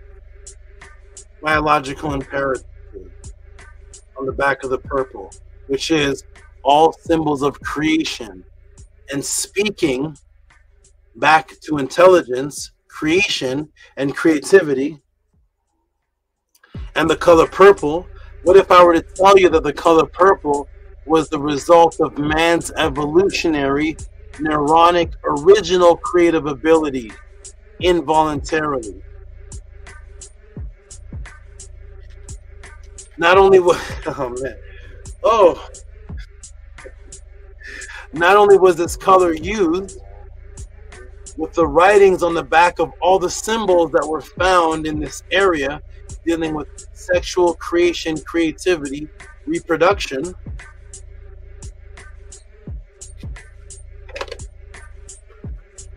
what if I were to tell you that that actual color was not only symbolic of creativity, it is the original creativity that manifested prior to when we could speak. Oh my goodness, man.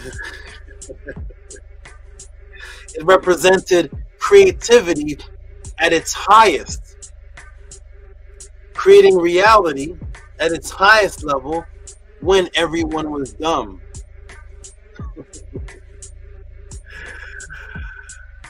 Oh man, how long is this class? Yo, let's go, man. What?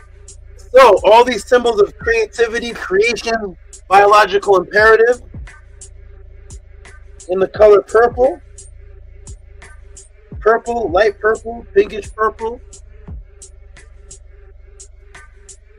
all symbols of creation and speaking back to intelligence, creation and creativity, and the color purple. What if I were to tell you that the color purple was the result of man's evolutionary, neuronic, original creative ability that was involuntary? When you were creating, you're using neurons in your brain to be creative, and you were doing it involuntarily. And it represented this color purple. What are you talking about, Tehuti? What, Tehuti? What's going on now? Give me my weed. I don't want any more. Nope. Yes, your evolutionary creativity created the color purple. Let me walk you through your eyes, because your eyes are only equipped to see nanometers of 400 to 700, which creates the visual light spectrum that creates the reality all around you. The reality that's all around you and all of existence that you can describe is created from 400 to 700 nanometers. That's what creates your reality, the visual light spectrum. Those nanometers right here. Here it is. 400 to 700 wavelengths and nanometers. This creates everything that you've ever described to anybody. Anything you've ever described to anybody. The reason why you can see this writing here is because this writing is a different color from the background. The reason why you can see anything is because of the color variations of 400 to 700 nanometers. That means if I was the exact same color as the background, you couldn't see me. And if I didn't speak, I wouldn't exist. The reason why you can see, it says Tehuti right here, is because of the color variation of the writing and the background.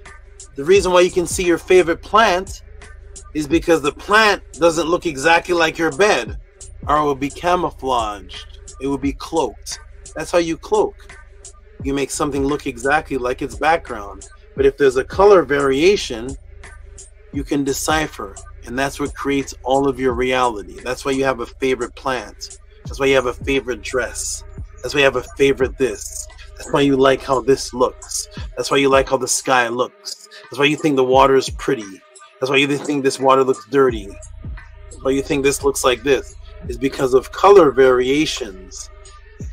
400 to 700 nanometers creates your entire existence.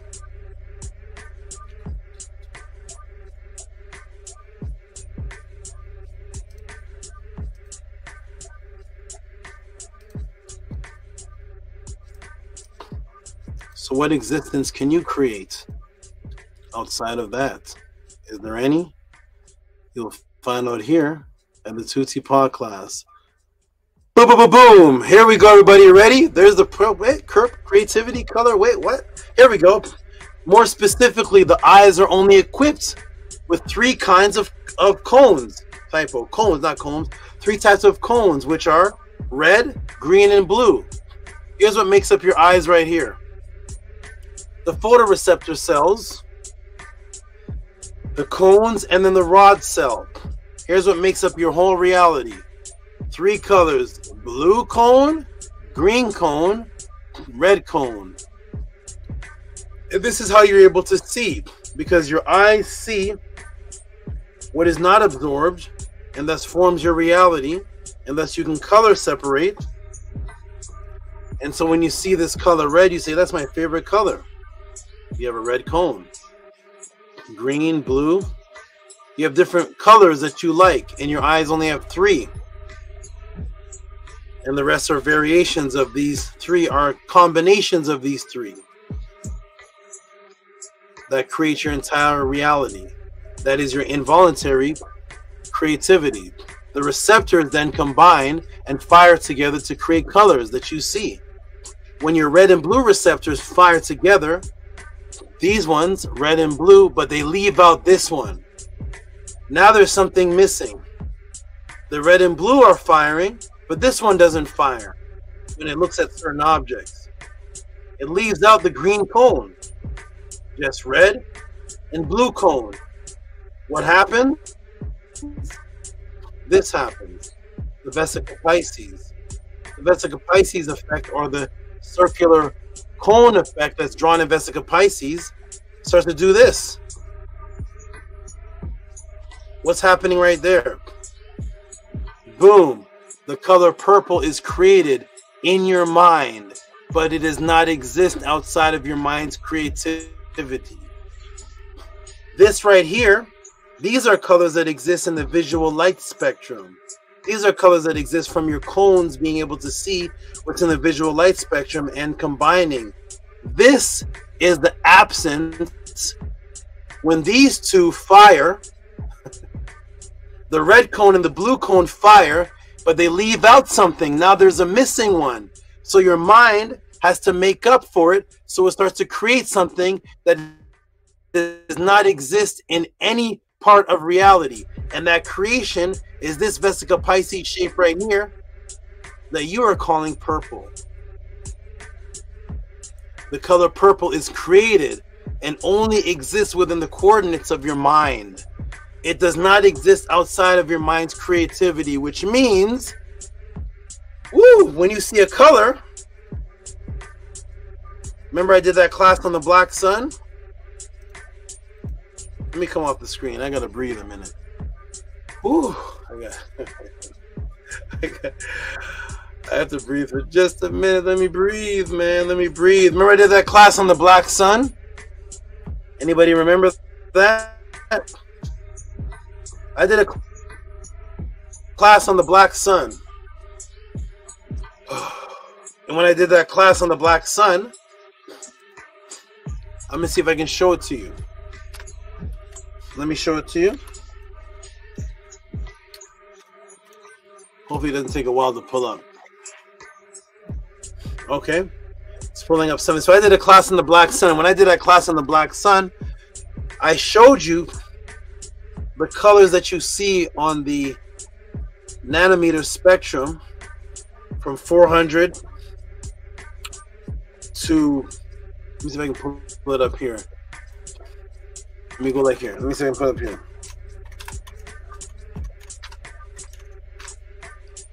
There may be a picture of it. I'm going to pull it up here. That may be faster than me pulling up the actual class.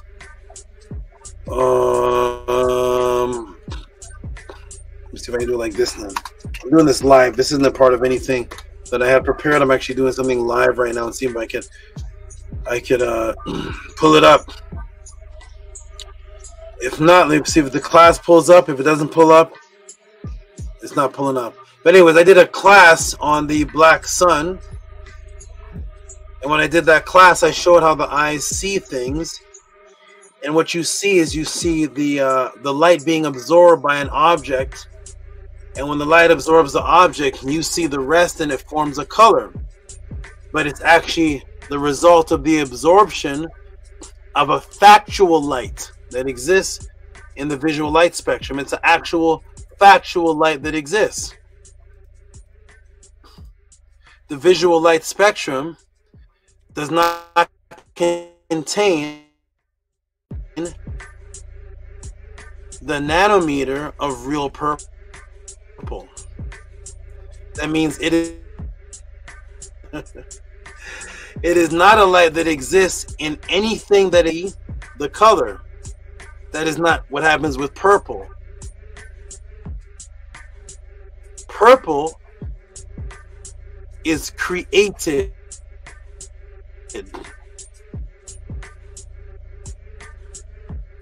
It is your mind's evolutionary process of your real creative. It doesn't exist anywhere. There is no purple that you've seen. It is a product of pure creativity, and it does not exist outside of your mind's creativity. There is a visual light spectrum, and don't confuse purple, true purple, with true violet. Those are actually different colors. As it escapes the violet, it goes into a realm called ultraviolet. As it escapes the other side, it goes into infrared. Red and violet are the two last colors that your eyes see, and sometimes recreate violet into purple. Violet is absorbed. There are things that are violet, there's light that absorbs, there's red that's absorbed, there's yellow that's absorbed, white, there's a blue that's absorbed, there's the visual light spectrum. There's no true purple. Thus, every color that creates your physical reality is a result of an absorption of the colors on the visual light spectrum that actually exists. So, to see purple, a color that only exists in your anatomical reality, is to peek into a gift of your mind being able to see outside of the 7 colors. Purple, a very special color that does not exist within this reality. It is not bound by the limitations of this reality's dimensions as your ultimate goal, and still should be in Maat, to be not bound by those realities. Purple is the only color that's not bound by the visual light spectrum. It only exists in your mind's creation outside of reality. Purple is a color that represents creation and a color that exists outside of reality. Hotep, I am done. Matrix broken. For those who appreciated this more than the waiter that you have tipped, or the past reciprocity that you have spent over the past years on July 4th or donuts or whatever ritual of Halloween. And if you've ever learned, if you have learned, or if this has had any impact of any type that has advanced your recent current understanding of this subject matter, send your reciprocity tip for this class called Purple Perception, Unlimited, not Royal Blue, but the Royal U, or anything creative that you can come up with to PayPal at RockySV, Cash App, TT Amun, Hotep. I am done.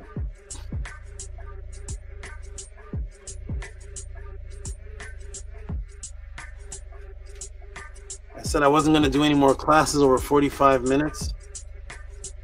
My classes were going to be 20 minutes to 40 minutes. Why is it that the last class was approximately an hour and 40 minutes, right?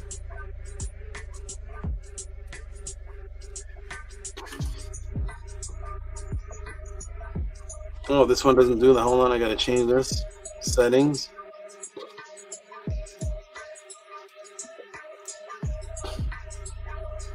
The same time.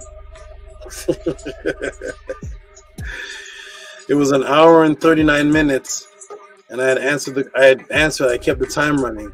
Both classes were an hour and 39 minutes. So I guess I can't stop, so I just have to accept the reciprocity of whatever it is that I get, because I was saying to myself, I'm only going to do 25-minute, 40-minute answers, which is more than anybody on the planet, and try to get in maybe 4 answers, and hopefully people will give more reciprocity. But it seems like I can't stop it, I can't control it, and the answers with the level that I'm naturally just giving now are all over an hour. So please support the Tehuti Podclass. If this is a class you've gotten anywhere else, just type in the room. I got all this information in this book, this YouTube page number. If you've gotten all this understanding, if you have benefited, if you have watched this and you've benefited from beginning to the end, please support the Tehuti Podclass. Cash App, TT Moon, PayPal at RockySV, hopefully. To those who are watching this, who appreciated this. Why can't I find it? Oh, there it is. Those who are watching who appreciated this, please support Cash App, TT Moon, PayPal at RockySV. And if you've appreciated this, support the podcast, and hopefully this one's worth more to you than whichever you spent on donuts. Hey man, Superhero, how you doing? How's your donut budget? How you doing, good brother? You doing good? Doing good. What is that? It's hard to see the quality from the screen, but is it purple amethyst? Yes, there it is. Boom, purple amethyst. What, Auntie's going to go grab hers or something? I don't know. She's gone. How you doing? How you doing, Anu? You doing good? Yes, I'm doing excellent. Thank you all very much for that class, for showing us the purples is taking place within our mind. That's right. That was very deep. I'm glad you appreciate it. Hey, what color is that behind support Cash App? You see her pointing up? You see the back? What color is that, man? I don't know. It's all planned. Tehuti made it up. Hey, Gabriella, how you doing? I'm trying for you. I'm trying my best, man. You can fire me at any time. I'm trying. Fire me now. She's doing something. And two, how you doing? I'm doing great, Saba. I love this class a lot. Both of these classes were great, and it made me very appreciative for being able to see and to be able to breathe with the beautiful reciprocity of breathing and being able to see colors in the way that you explained it. It takes me to another state of mind to understand how I'm seeing all of these colors. So I'm very much for all that you're doing and all the information that you bring forth and raising us all up daily. So very much. What's up? Thank you for your appreciation of it. I tried to stop. I was like, purple, this should only be about 20 minutes. Oh, goodness. Gabriela, how you doing, purple lady? You know a little more about purple today than yesterday, or?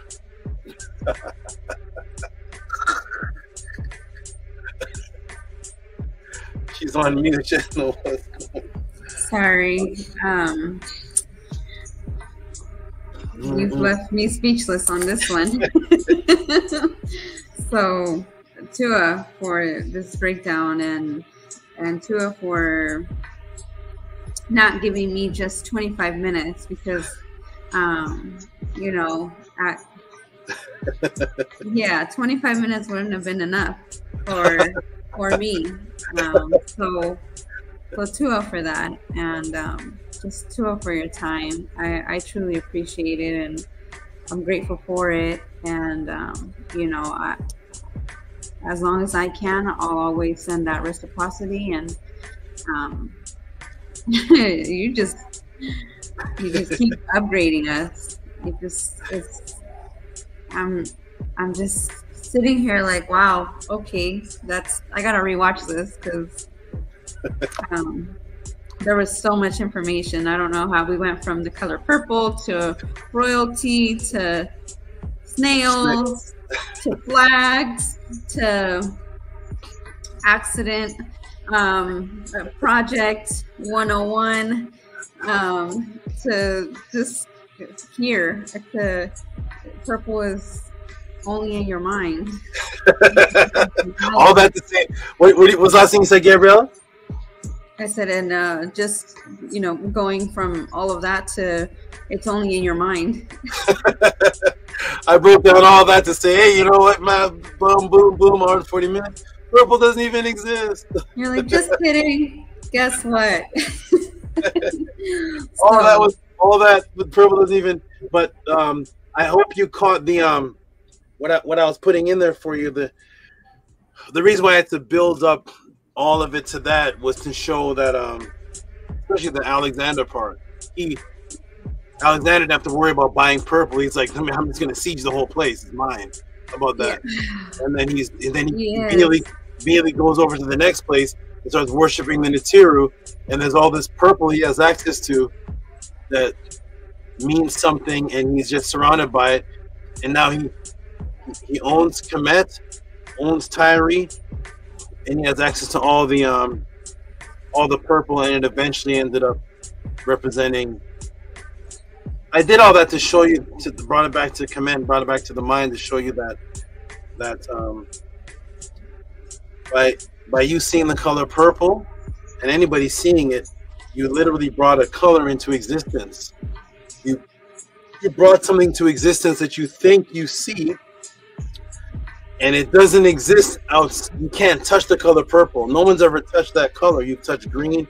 You can't touch purple because it only exists in your mind's eye. What happens, also a little addition to it, is that the way that a scientist draws the visual light spectrum, he draws it in a line, because that's how the visual light spectrum ends at violet and red.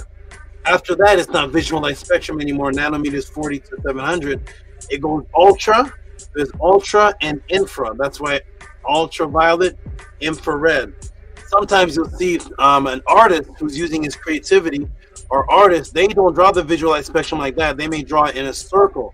The connective color in the circle is actually the purple that connects the ultraviolet to the red. Because remember, the blue, a lot of people see indigo. There's an indigo bluish purple. I was going to show all that too. And it looks just like purple in our mind's eye. A lot of people can't differentiate magenta, indigo, purple, blue from the true blue. And so violet is a color that's a bluish pinkish color that could pass for purple. It usually passes for purple in a regular communication. It is not a technical nanometer of purple, but it's a bluish pink. And then the red is at the end. So what's left out? The green cone. So thus the connection, when the red touches the blue cone, the red and the blue, these are the green, an artist would draw it as a circle, and the connectivity between all artistic creation would be the color purple, representing creation again. That wasn't even in the class, but that sounds like part 2, huh? I gotta take a break. I gotta stop it. Yeah, stop. So yeah, that's just a little extra stuff.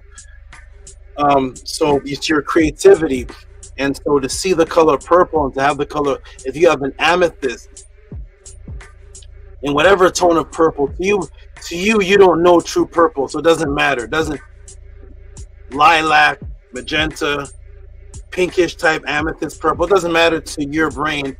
You're not thinking about the nanometers. You don't have a nanometer measure, but if you've seen any purple color, you can use that in practice to represent the realm that exists outside of reality, because your brain produced something that exists outside of reality. If your brain can produce that, you can go there. There's your doorway. You can go there now. So now you can have purple doorways, purple SABA doors. If you got my classes on the COD door, you can make that purple. You can now do things with the color purple now that you know that it only exists in your mind, but you're seeing it outside of your mind. You know there's a connection between what you see outside of your mind that doesn't really exist. It's a literal illusion. It's the only color on the planet that doesn't exist. So I don't want to get into too much more because it's going to bring another podcast. But I'm glad you appreciated that, Gabriella. And I have something else, but I'm going to wait to see what Primordial does. I'm going to see what Primordial does. After, I'm going to read the donations. Then I'm going to announce something else. And then I'm going to see what he does. Then I'm going to bring something. Then I'm going to do something really special for you. I don't know if it's because you're having a baby while I'm doing all this. This is your special month or special Gabriella dedication 2 weeks or something, but I'm going to do something really special at the end of this. I'm going to see the what is it called again? The reciprocity. I'm going to see, I forgot the word. I'm going to see the reciprocity. I'm going to see what people thought. And then I'm going to take a break. And when I come back, I may do something really special. So let's check out. Oh my gosh, what's happening here? Something's happening. Something's happening here. Wait a minute. Can I still be heard and seen? Can I still be heard and seen? We can hear you, but you're lagging.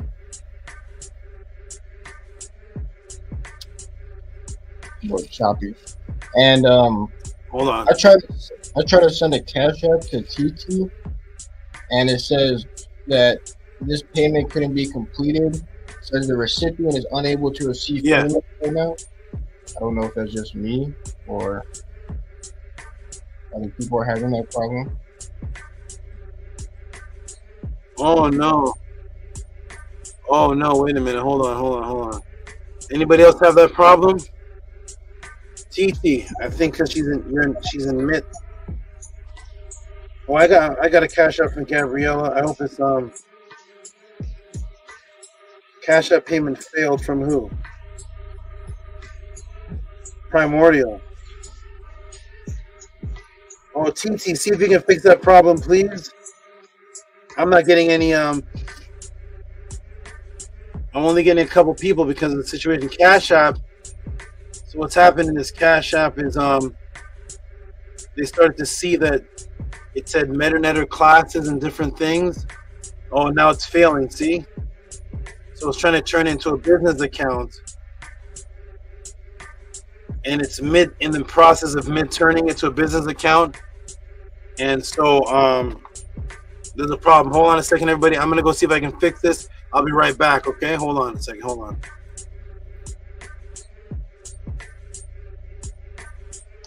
Hush Nation, what did you think of this wonderful class?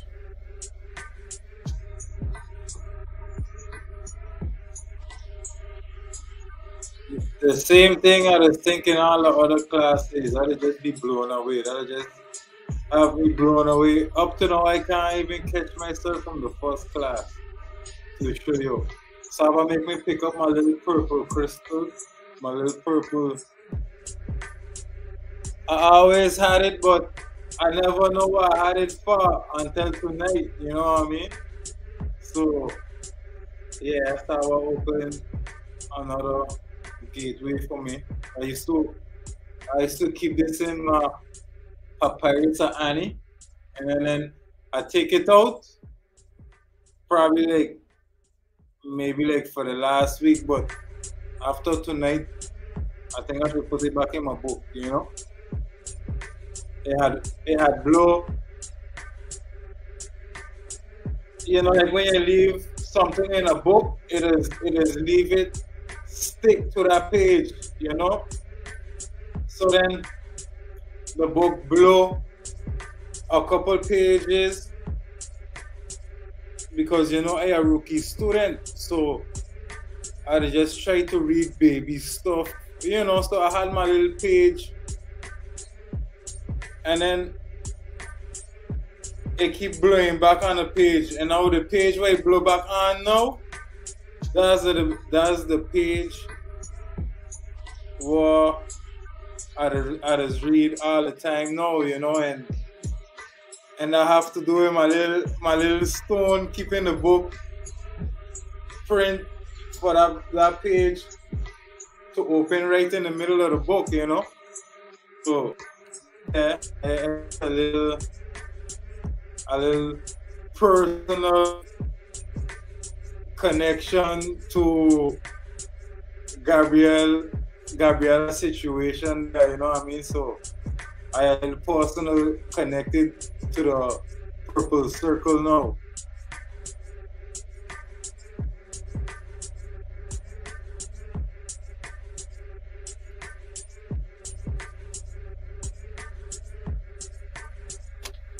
Oh, Tep.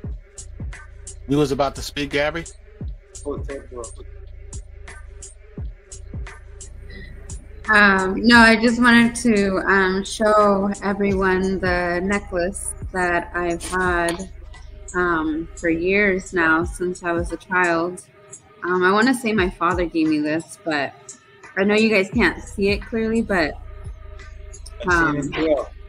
this is the reason purple is my color. So I still have it. I don't wear it because it's special to me, and I don't want anything to happen to it. So I just keep it in a special place now. But I wanted to share that with everybody, to all of you. To Gabriela.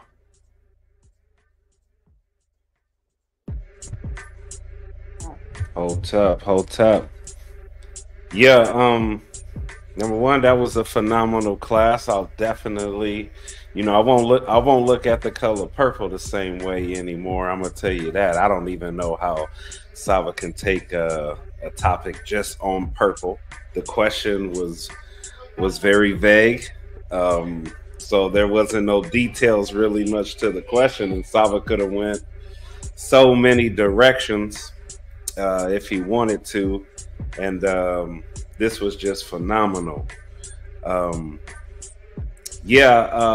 know SABA went to go check the Cash App thing because I sent it to you twice, SABA, but it kept saying like the recipient is unable to receive payment, try again later. So I was just like, all right, well, I'm pretty sure I'm not the only one that's going through that right now that's trying to send them something. So that's cool that SABA went to go fix it. But Hotep Henu, this was definitely got to step my purple game up now.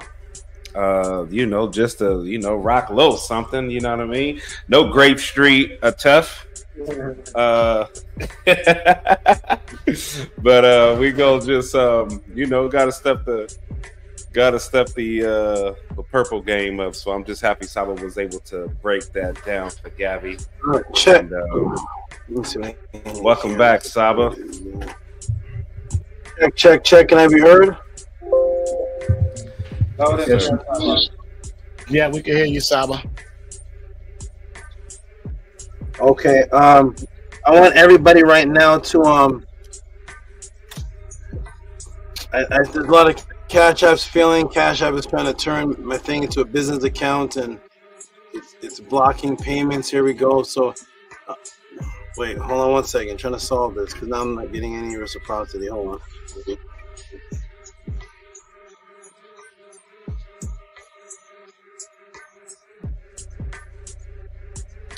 I guess I need a breakdown on red now, huh, Primordial?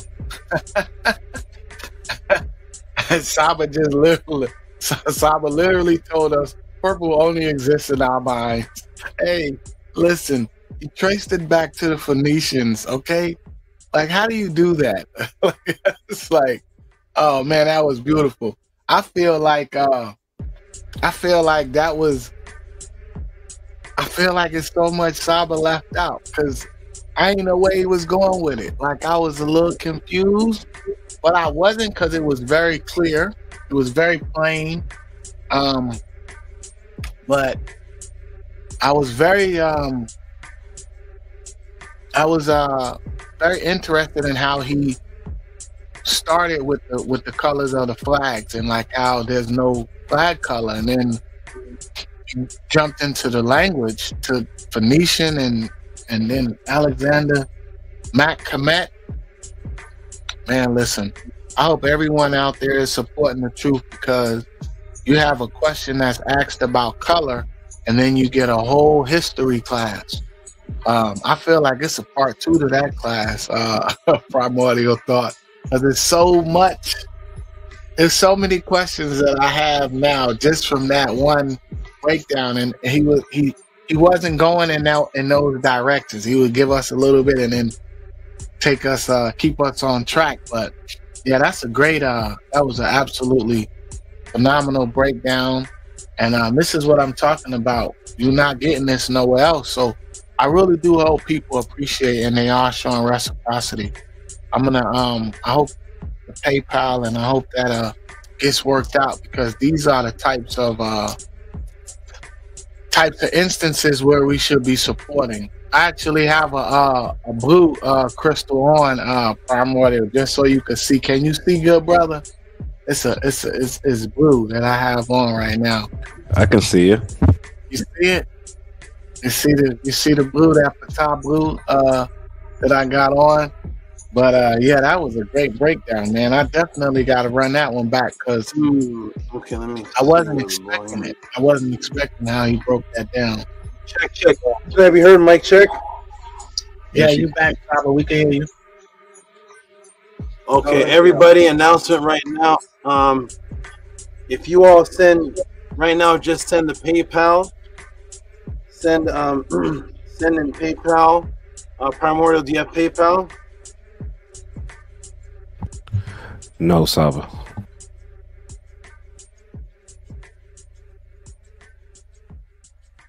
So I'm only seeing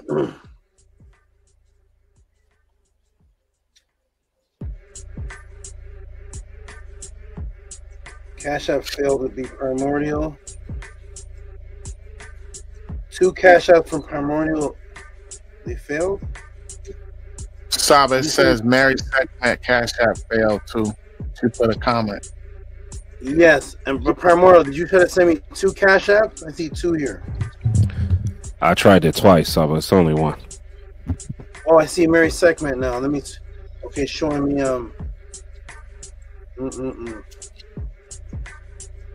Mary Segment, and anybody listening, if you could send PayPal, please.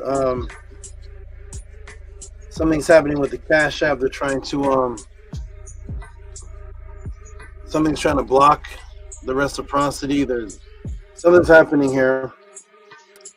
But if you could, Mary Segment, if you could send PayPal. I think you've sent me PayPal once before, because you purchased one of the books from the website. I think that was PayPal. Everybody right now, if you could send PayPal. Yeah, it happens during the reciprocity class. Okay, so we're trying to fix this problem right now. But right now, I'm not receiving any reciprocity from anybody sending Cash App. I've only received a couple of. I got Gabriela's came through. Who's this? Ox Effect. Only for some reason, some are coming through, some are not. Oh, what is this? Nope. No, I haven't received any. It's like I've only received 2 reciprocities for this whole class I just did. Ox Effect. Ox Effect, yours for the Magneto class.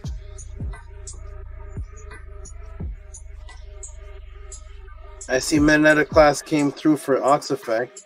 Did you send 2?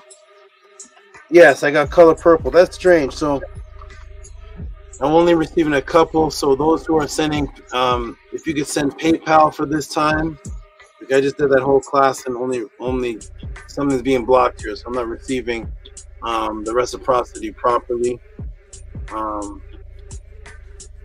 Saba, I sent Cash App a long time ago, earlier. Did you get that? Yeah, before the class even started, right? Yes.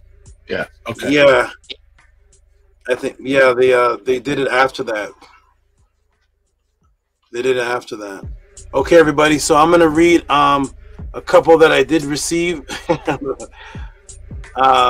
The good thing about it, everybody, is that it seems that those who are sending cash apps and it fails, it's letting me know the person, so I can always contact. I see Mary Sekhmet. I see the people that have failed: Primordial, Mary Sekhmet,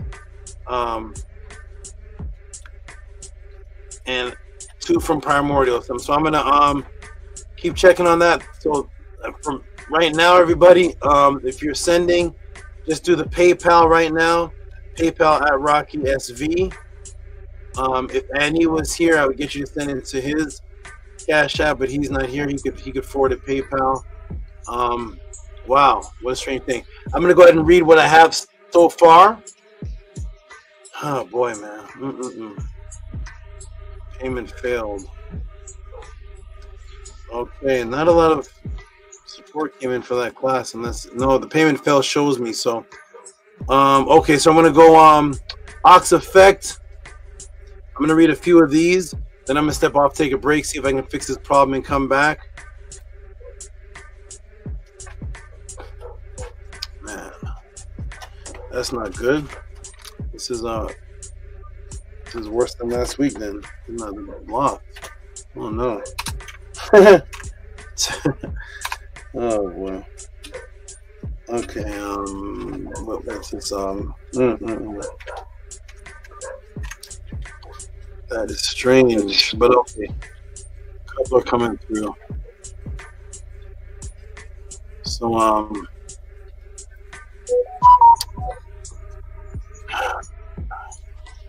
oh man. Okay. So Ox Effect came through. So give Ox Effect some noise. Ox Effect, it says color purple build up with Henu or Saba.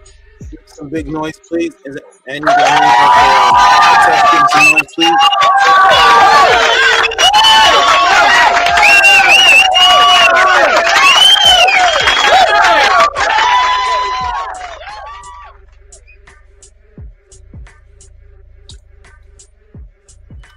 Oh boy. Okay.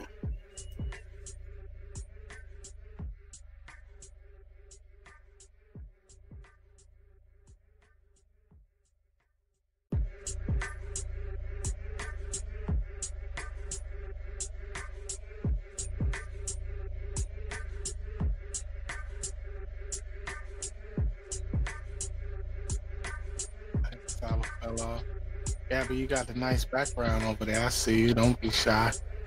Let me go to the emails and see. Okay, so shout out to okay, I see some. This one came through. Gabriel Lopez.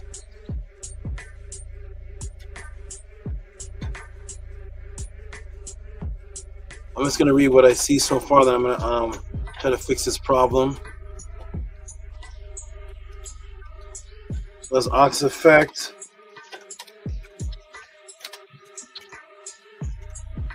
Okay, shout out to all the great students. If there's anybody that has PayPal that wants to send some extra support for this situation, I would really appreciate it, because somehow the cash apps are being blocked, which means I'm not the reciprocity for that hour and 40 minutes is not coming in as it's supposed to be. So if anybody has PayPal,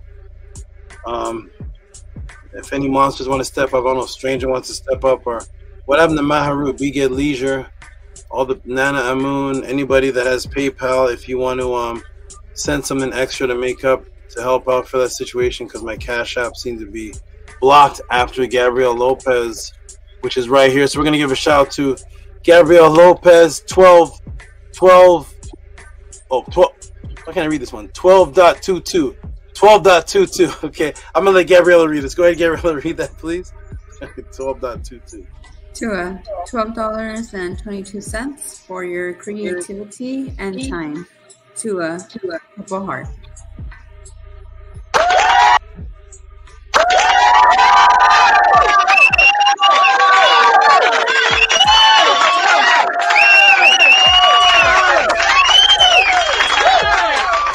Thank you, Gabriela. I'm seeing some comments in the room. Angela Gates says, it failed once, but I tried the next day through Cash App. So Angela Gates, you have a donation in here? Is that for this class? I don't see it if it is. I'm not sure. Minty Hotep said you can send it to me, I'll bring the cash. Minty, do you have PayPal? I'll see what we can work out. If you have PayPal, you can just transfer it over. I'll see what it. Oh, you can bring it tomorrow, cash tomorrow. Oh, interest. Okay. Let me see if I'm going to go with that option. Let me see what else somebody else says. Thank you, Minty. Appreciate that. I'll go with PayPal. You deserve it. Robert Williams, you have PayPal? Oh, you just have Minty just has Cash App. Okay, Robert Williams, I appreciate you, good brother. If you have PayPal, definitely. All those who are going to support, just do PayPal for right now. Anu and Antu, do you guys have PayPal at all? No, we don't. Is it okay if we send it to Nana's Cash App? Oh, that's right.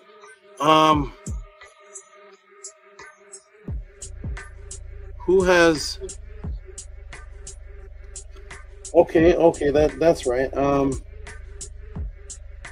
Yes, let me see who has it. Okay, so yes, of course, because then she could just. Can she even transfer it? Okay, so yes, go ahead, Anu and Antu. That's right. So, Saba, you want me to post it so people can send it there? no, I actually don't want it posted. I don't want it posted. I only want the people that I don't want her Cash App posted. No, okay. I only want the people that went to the womb circle who know what it already is to send it there. I don't want to put that out there. Gabriela already has it. So Primordial, who already has it, he can send whatever he try to send. He can send it to the Nana Cash App. And Anu and Antu, I know you already have the Nana Cash App, right? Obviously. And I think that's all that I see. And then, oh, thank you, Mary Segment. You resent yours. So I think we've solved the temporary problem, except for those who are sending, who aren't listening to this right now. Superhero, did you send something?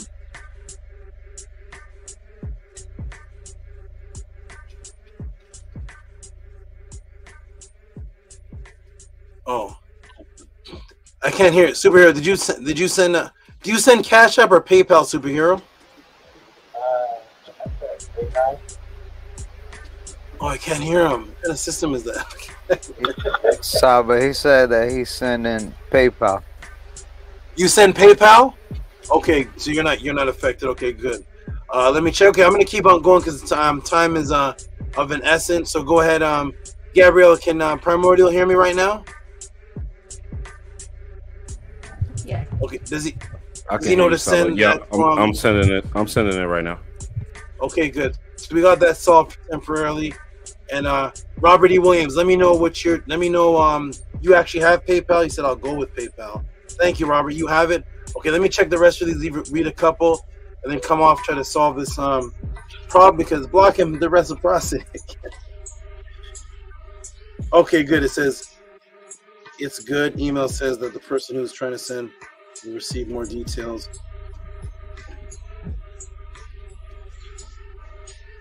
Okay, good. Email sent. Okay. It won't be fixed till tomorrow. Maybe. Okay, let me read what's here so far. So, I don't see Mary Sekhmet, but I see Ashnil Kumar. Let me go ahead and read this. Oh, boy.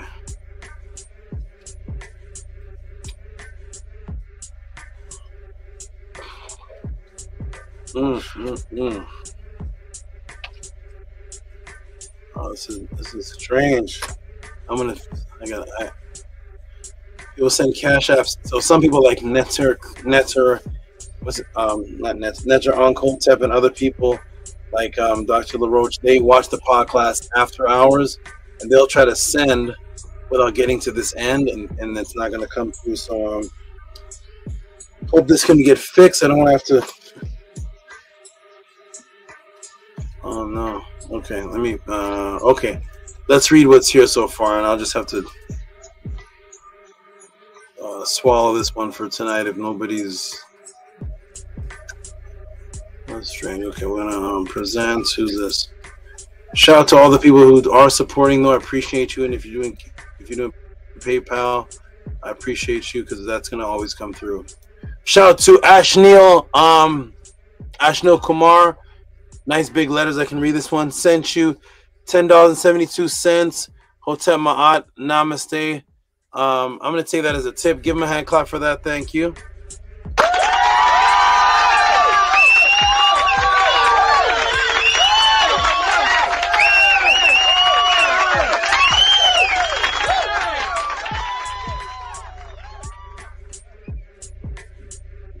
Eric Rami.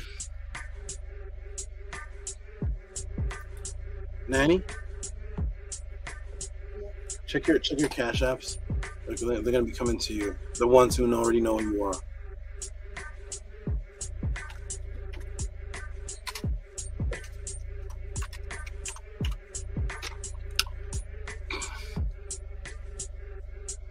Okay, this one is from good brother Eric Rami, who used to be anonymous. He's not anonymous anymore.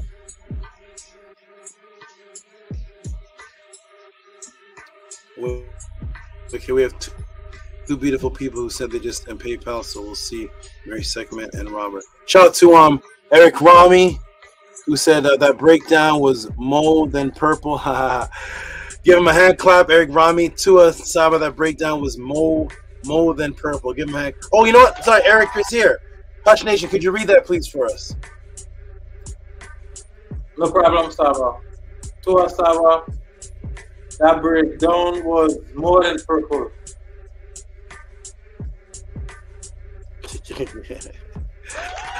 More than purple. All right, I like that. I love the accent of the dog. Yeah. Thank you, good brother.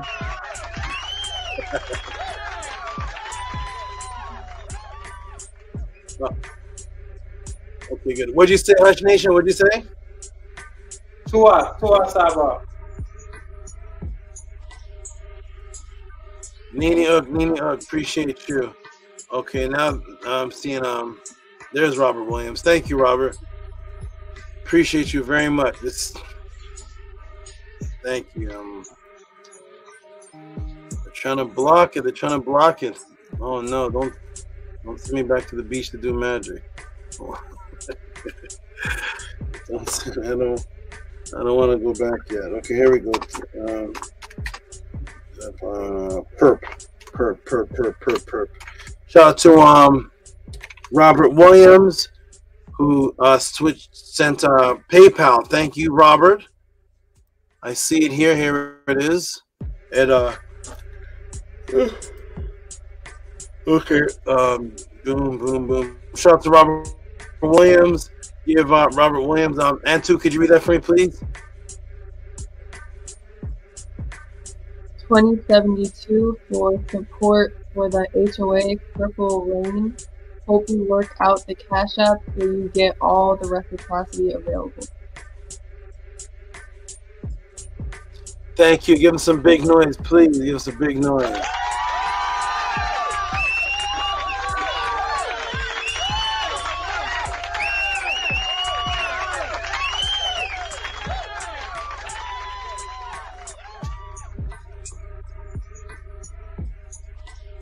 Okay, Nana, what are the two names? What came to you? Is it Anu and Prime? Okay. All right, Anu and Primordial thought yours came through. I'll have to Nani, screenshot and email that to me, please.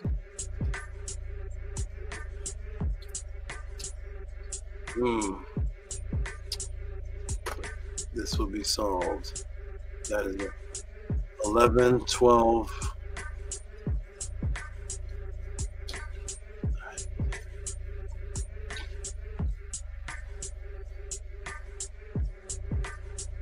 Oh man, wait. Why is Annie here twice? I gotta erase this. Annie's here twice. Let me erase this. Shout out to Annie. I think he had to step out. His support is here twice. That's not. Oh, I think. Attest, yours came through as a PayPal. I see here. Let me see what this is.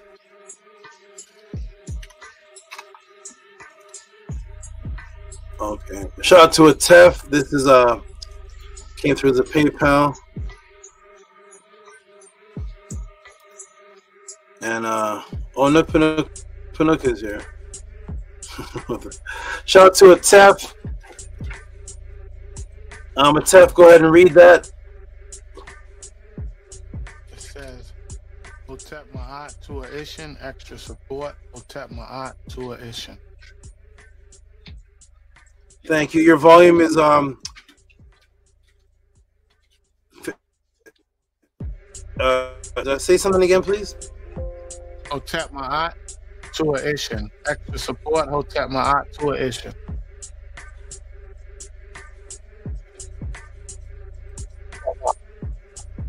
Okay, thank you. Send give yourself some noise for that.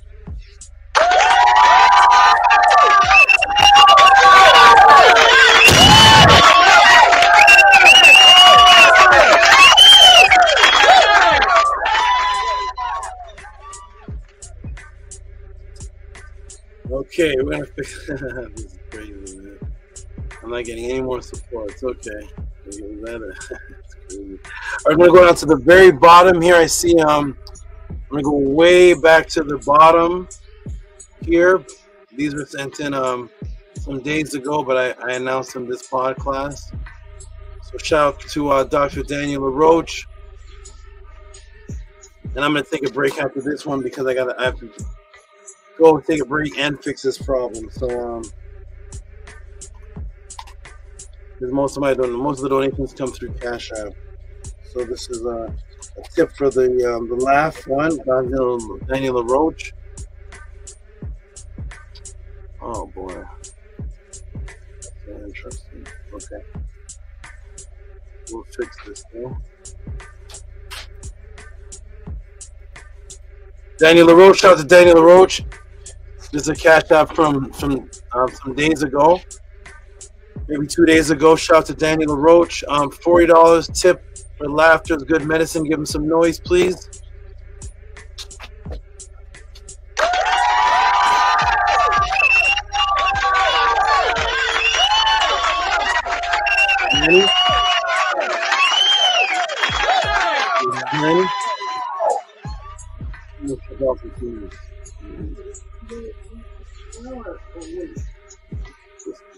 You can send them right now on that.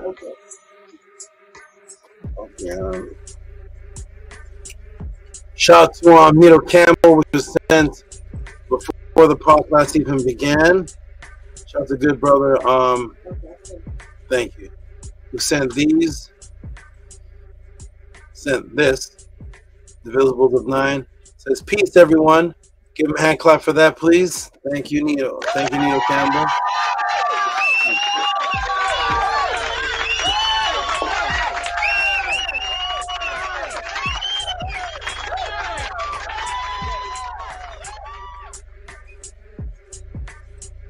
Who's this?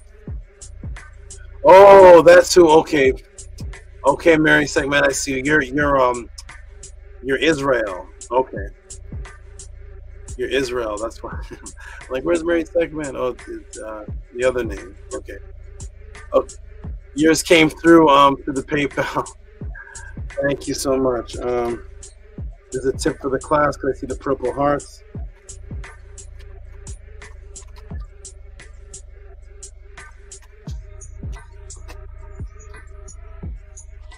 Where are the big time? Where are the big? everybody. Where's Maharu? Maharu, good brother. Where's your support? I haven't seen support from you in a while. I don't know.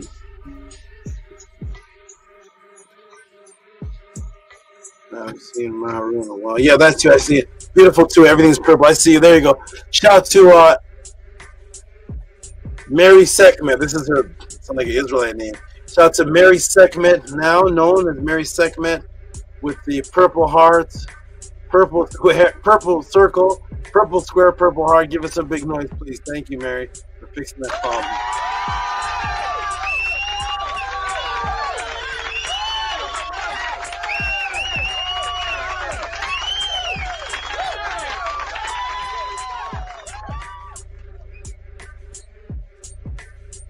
Okay, at Tefs, I see your other two down here now. I see it. Okay, now I see Antu for the snakes. I see some. Let me see. He's trying to fix this problem.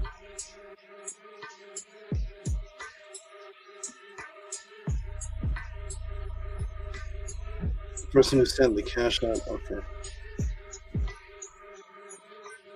Thank you, TT. Got your update. Okay, everybody. Oh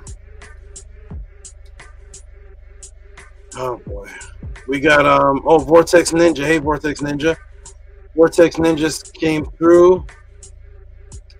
This is actually sent before the Cash App issue took place. So thank you, Vortex Ninja.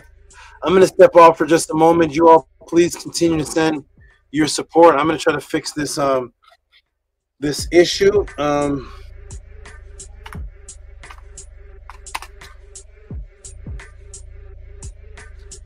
I don't want it to be a technical reason why I'm not getting, why the reciprocity is not coming in. Oh, Nefertatsin, really? See, I didn't see that either. This is, I'm gonna yours is PayPal, Nefertatsin. Yours is always PayPal, right? Yeah. I'm gonna look for that, Nefertatsin. Let me look for that and see. The Matrix is trying to interfere with what's going on here. Okay, shout out to Vortex Ninja. This is before the situation. $23.95. Give him some big noise, please.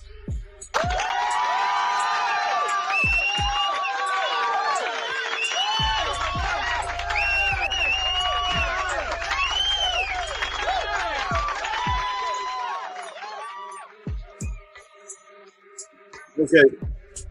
Thank you, Vortex Ninja. I'm going to do one more thing. I'm going to scroll down and see if I can see Nefertatsin. She said before the class. Let me scroll.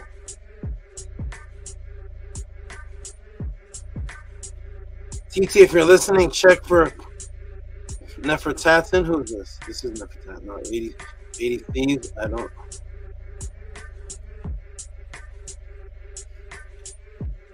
Let me see. Let me go way back. Nope. And Two's diet plan. What is this? This is September 2nd. Okay, Jinx, I see here. I see $2. This is way down here. I see $2 and $5. I think. Thank you. Let me.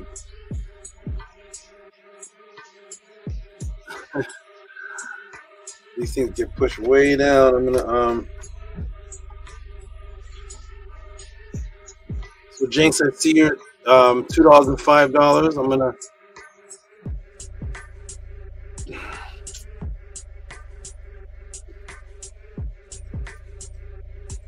TT, if you're listening, check the PayPals. Somebody's gonna show this one.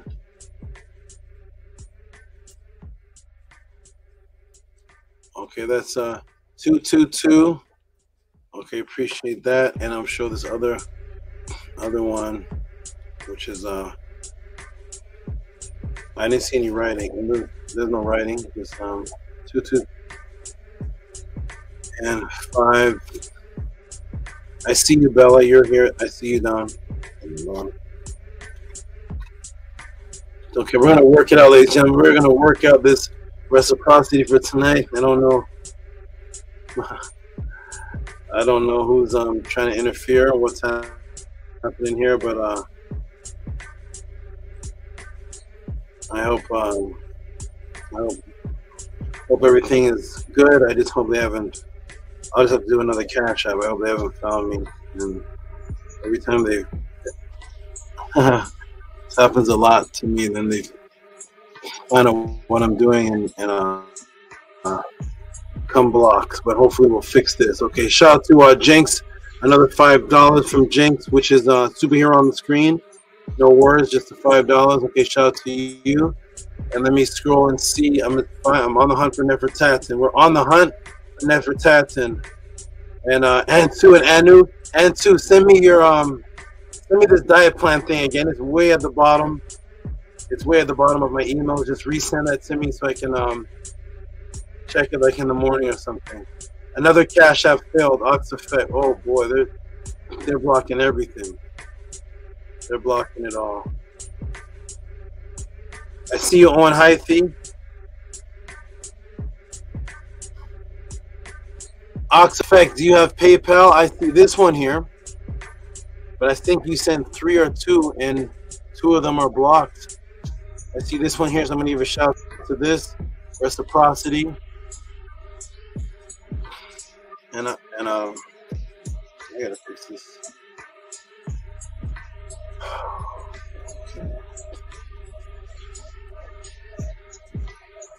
Okay, shout out to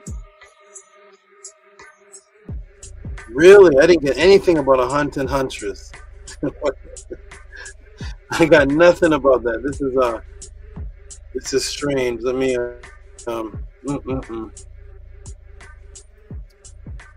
I wonder how many more. I wonder what. I'm gonna fix this. But in the meantime, shout out to Ox Effect.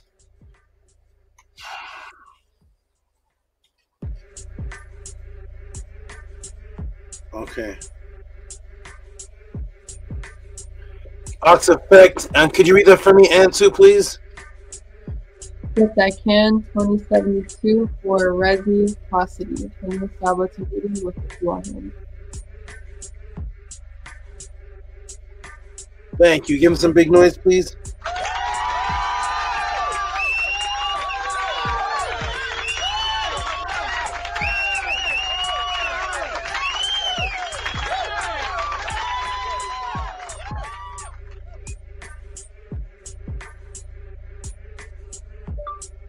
She said she sent right before the class. Okay, shout out to you. Appreciate that. Thank you, Nefertatan, for keeping me updated on that. I would not have known because I'm just getting Cash App failed. It's okay. Shout out to everybody. I see you on Hythe. I'm gonna step off for just a moment. I see you, Daryl, Octavia Sly. I'm gonna step off and see if I can solve this problem. I wanted to say this though. I had something that I wanted to. I didn't know what Primordial was gonna give, and I still don't know because I don't. Nana got that. He's not here with accessible right now. I emailed them. They have to look. But Gabrielle Lopez, Primordial, could you come to the screen a moment, please? If you could come with Gabrielle Lopez, if you come on the own screen, whichever one is the same. Anu and Anto, I see your wren and the snake. That came through. I want to announce to everybody too that I have some good news for you, Anu and Anto. Also, anybody who's getting a snake at the pathways when you come, anybody who wants a snake, Tehuti Podclass snake. I fixed a certain situation, and now I have a professional. I have a mailer, so you'll be able to pick your snake up at the FedEx hub. You can go ahead and order. Get your snakes, and you will get them at the FedEx hub from a professional person I'm connected with. Before I did not want to do it myself because there's a lot of time consuming, but I have a connection now, so you'll be able to get it. Whatever snake you get, it'll go right to the nearest hub near you. Right? So it doesn't matter if you're in a different state. It doesn't matter where you are. You'll be able to get a snake, an animate entity. You're gonna get the one you're supposed to get, and a special one which will end up serving the same purpose as the other one, but it's even of a better genetics. So something I've never seen before, actually, that I was never going to let go. But I'm gonna go ahead and do that. I've never even brought this one to the podcast. Okay, so shout out to Primal Thought. You there? Look at your background. Oh boy, man, you guys are leaving me in the dust. Look, my ladies in the background, they're not moving. Come on, ladies, move. They can't. They're not doing nothing. Okay, you guys. The turrets, move, do something. Okay. So what I was gonna say for you, Gabriella and Primordial, I didn't know what Primordial was gonna give, but I was gonna ask for an extra tip, Primordial, of anything, and I'm gonna do something very special when I come back. I was supposed to have already done it. I didn't expect this my Cash App to be blocked, so now I'm being diminished donations in some cases. But what I'm gonna do for you, Gabriella, I'm gonna let Primordial send it. You can send if you want, but I want Primordial to send because it's gonna be like a gift to you. I'm gonna bring something. What if I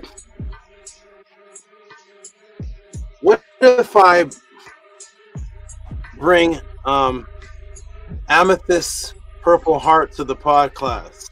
What if I bring a snake to the Podclass that was genetically manipulated, specially bred to be all white with purple hearts on its back? Would that be something interesting? And what if I bring Purple Heart to the Podclass, which is a snake that I was waiting to see something genetically, a special one that's abnormal, and I actually call her Purple Heart. She's called Purple Heart Amethyst. And from the time of your beginnings, I was waiting for this to bring her to the Podclass and show you she's dangerous. So, but I should be able to make it through this. But she is see-through. She is see-through, and she has purple hearts on her back, and her name is Purple Heart Amethyst. And she's specially genetically bred, and I'm going to flip her on her back. Hopefully she's happy with that. And for a few moments, I'm going to show you purple hearts that aren't really there. So I'm going to come back. Tehuti, show me a purple heart. No, it wasn't there. Yes, it was. No, it wasn't. But your mind's going to see it there. So I'm going to take a break, everybody. I gotta go take care of this Cash App situation. Only at the Tehuti Podcast, right, Mincy? How do I have a snake with purple hearts on her back, named Purple Heart, for Gabriella, who sends me donations with purple hearts? And we just did a class on the purple. Now I'm gonna bring the snake because purple is something special to me too. So I always have this purple snake that is unseen, and she's genetically spliced and has purple hearts. Grown in her DNA. So I'm going to take a break, everybody, and I'll check the Cash App and go ahead and send some little extra Primordial, and I'll come back with that. I got to go solve this problem because I need to see the reciprocity tonight, or at least see that it's going to get fixed. So I'll be back, everybody. Peace and love. Please send your donation to the PayPal for now, PayPal at RockSV. Because the Cash App seems to have an issue, so Atef, go ahead and put the PayPal link in the room. So just for now, for the rest of the night until tomorrow, PayPal at RockSV. For those who have Nana's Cash App, you can send it to her. Oh, can you test? Somebody test the Cash App. Primordial, I don't know if you sent anything yet. Test the Cash App. I don't care if it's $1. Just give it a test. We're fixing it on the other side. Nook Panook, can you send some blue magic over here? And send some blue light over here. Help us with this cash app. Send $1. We're just testing it out to see if the problem is fixed. And Nefertatin, I cannot find your PayPal. I'm not sure what. Oh wait, something now. It says Cash App failed. Wait, Gabriel Lopez dollar failed. Steven Escalar, yours came through on PayPal.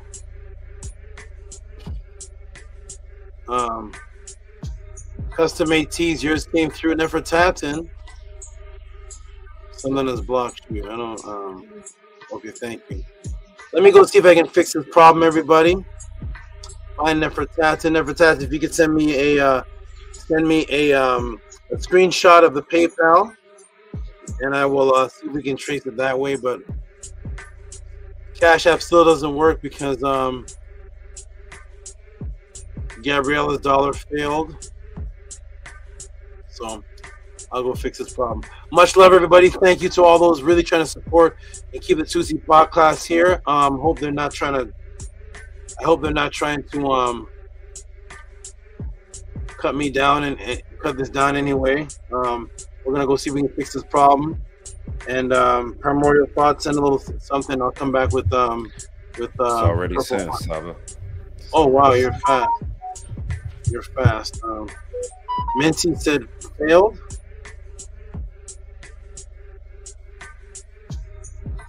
Who's this? Okay. Oh, there's a lot going on, man. This is great. I don't know what the heck. Okay. Minty. Okay. Let me go fix this. Taking up an extra time in the podcast. I thought I would have ended the podcast by now, but I do want to fix this problem because I don't want stuff to be floating around. So shout out to those who sent, and let me go fix this problem. Peace and love, everybody. You all build amongst each other, and let me go see if I can fix this. Thank you, everybody. Peace and love. I'll be right back.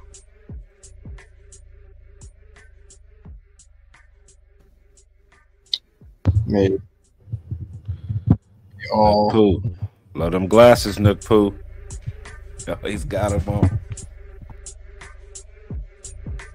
I'm having OBs right now. I'm not even here.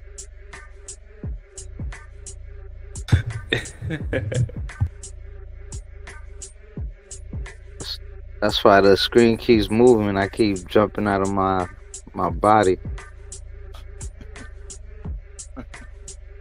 Yeah, I like them glasses, man. You need to make some more and bring them to the pathway. You need to get a table. Get a table. I'm in line, brother. Yeah, I don't know what's going on with the Cash App. Y'all see how the Matrix work? How they trying to stop it, but they can't. But that just goes to show you how real the Matrix is, you know. And it will definitely be fixed because we definitely have to keep our SABA here. And I'm definitely looking forward to seeing Purple Heart, the serpent. That is absolutely Nefer. Definitely looking forward to all the magic. I consider that magic because I'm like, how is he doing a class on Purple Hearts and then he's gonna bring a Purple Heart, a snake with Purple Hearts to the class? Like, this ain't happening nowhere else. And it was good to see new people on the panel.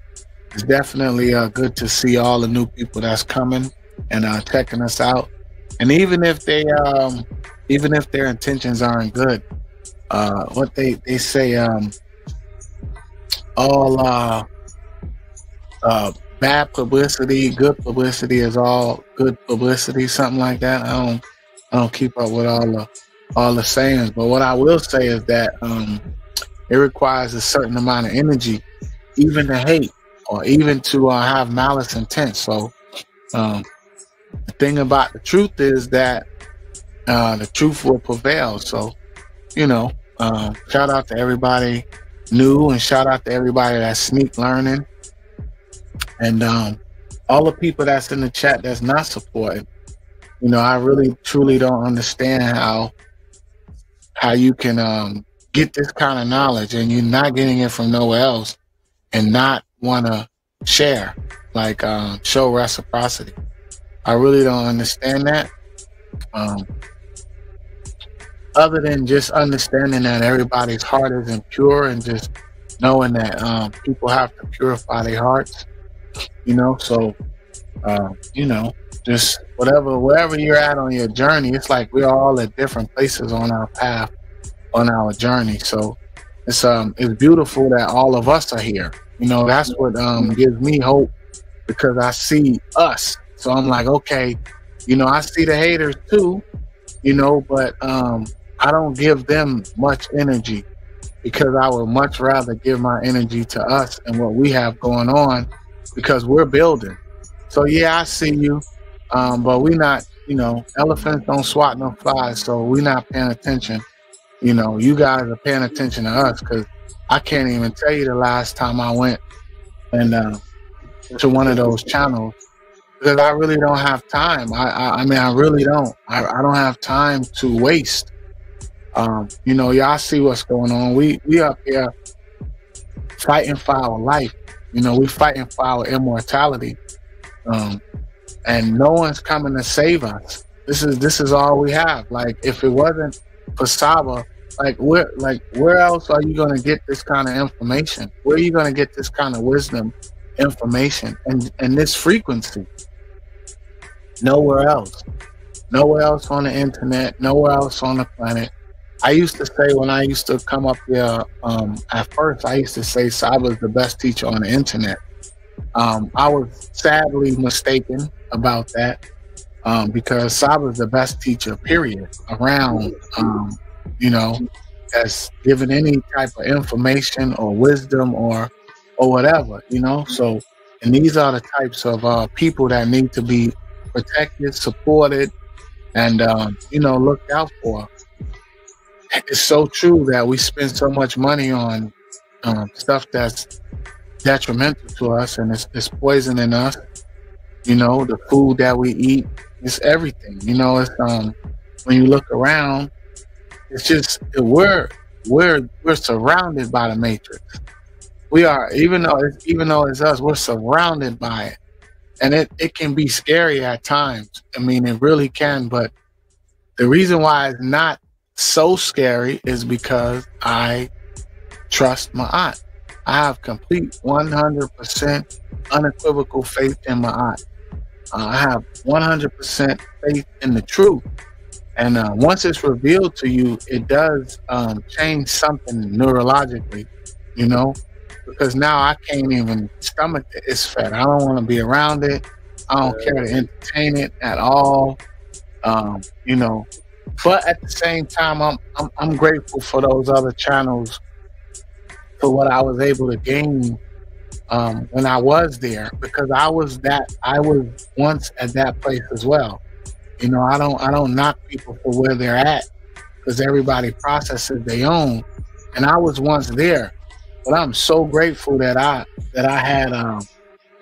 had a clear intention, because I just wanted to learn. You know, so I would, you know, eat the fish and spit out the bone. I would listen to all the arguing and contention and all the whatever was going on, and I was able to, you know, grasp out and get the little bit of nutrients that I was able to get, and then ultimately it led me to SABA. It led me to, you know, the Killer Priest Podclass and Podcraft, and shout out to him, you know. Shout out to Killer Priest. But those were really, really, really special times for me, man, because I remember, man, I would be looking forward to Monday, and I would literally stand up the whole time SABA was on the show teaching, and when it would get deep, I would be watching on my phone, and when it would really get deep, and I would be steady looking at my phone, but it's cameras all around my job, so you're not supposed to be on your phone. And I would like duck off in the staircase, you know, and like just try to consume as much as I could. But you know, I appreciate the truth. I just, you know, I really, you know, I understand where we're at in life. You know, I understand like what's going on, you know, and I don't have time for it. So, you know, support what's important to you. Support, if the truth is important to you, then you'll support SABA. You'll support in any way you can. Everyone is at different places for sure, you know, but we're all here, and I'm grateful, and I know SABA is grateful. So whatever you could do, hit the like, subscribe, share, you know, whatever you can do, you know, just do it. Find it in your eve to do it. And that's the thing about it, is that you're supporting the truth.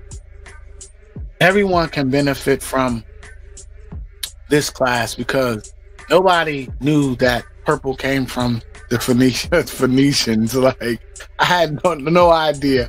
I have to go back and play that class again.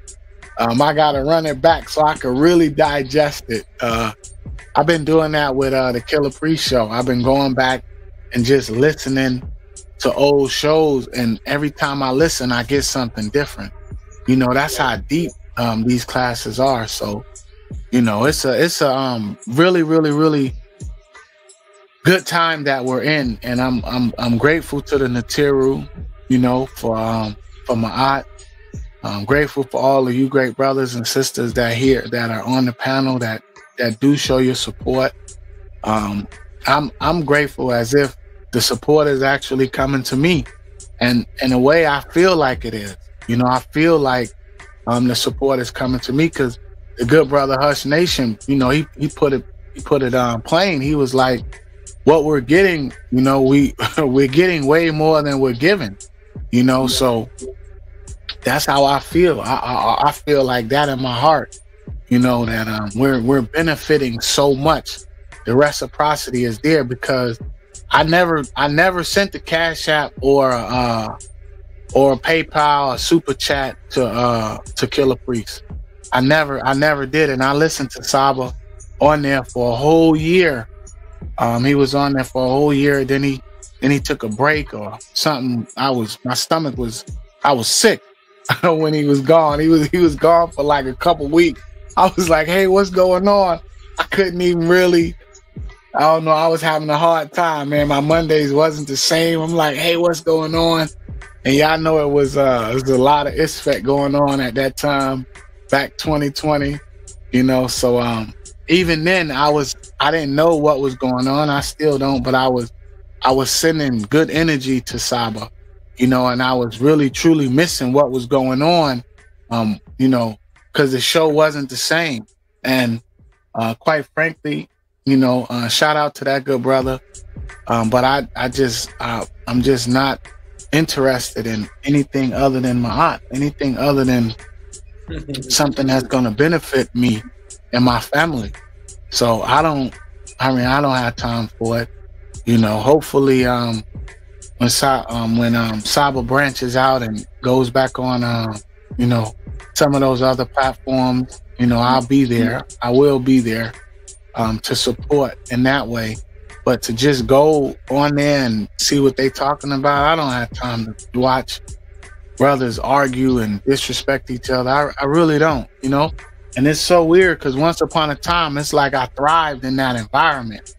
You know, I thrived in I thrived in those types of environments, but now I don't have no time for it, man. I really don't. I'm trying to save myself and save my family. So that's way more important. It's way more important to me now to build than it is to destroy and tear down.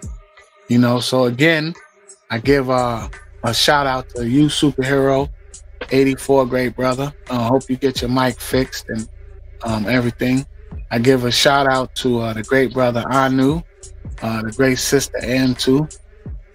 I give a powerful Hindu to you, good brother Hush Nation. Where you say you at in you didn't say, where did you say, the Virgin Islands? No,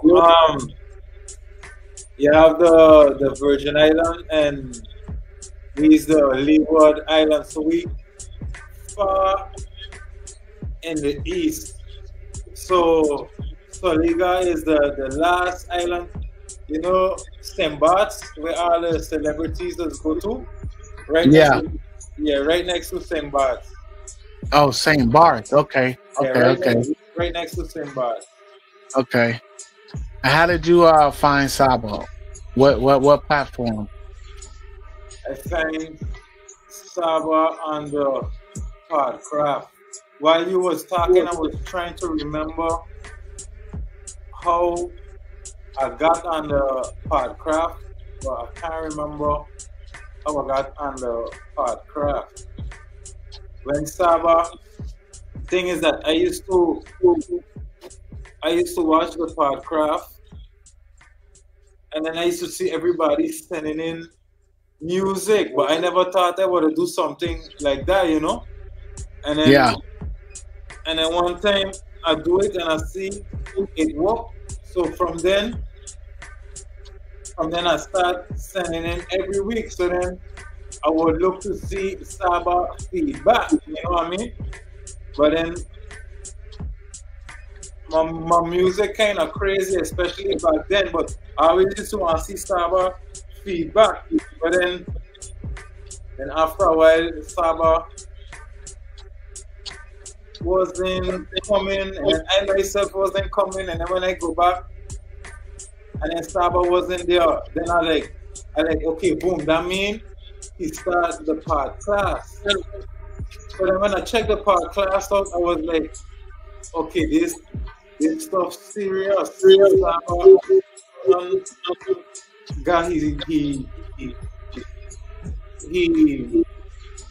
my art on the way heavy. So then I'm like, okay, I need to get my life in order so I could hurry up to join y'all, and then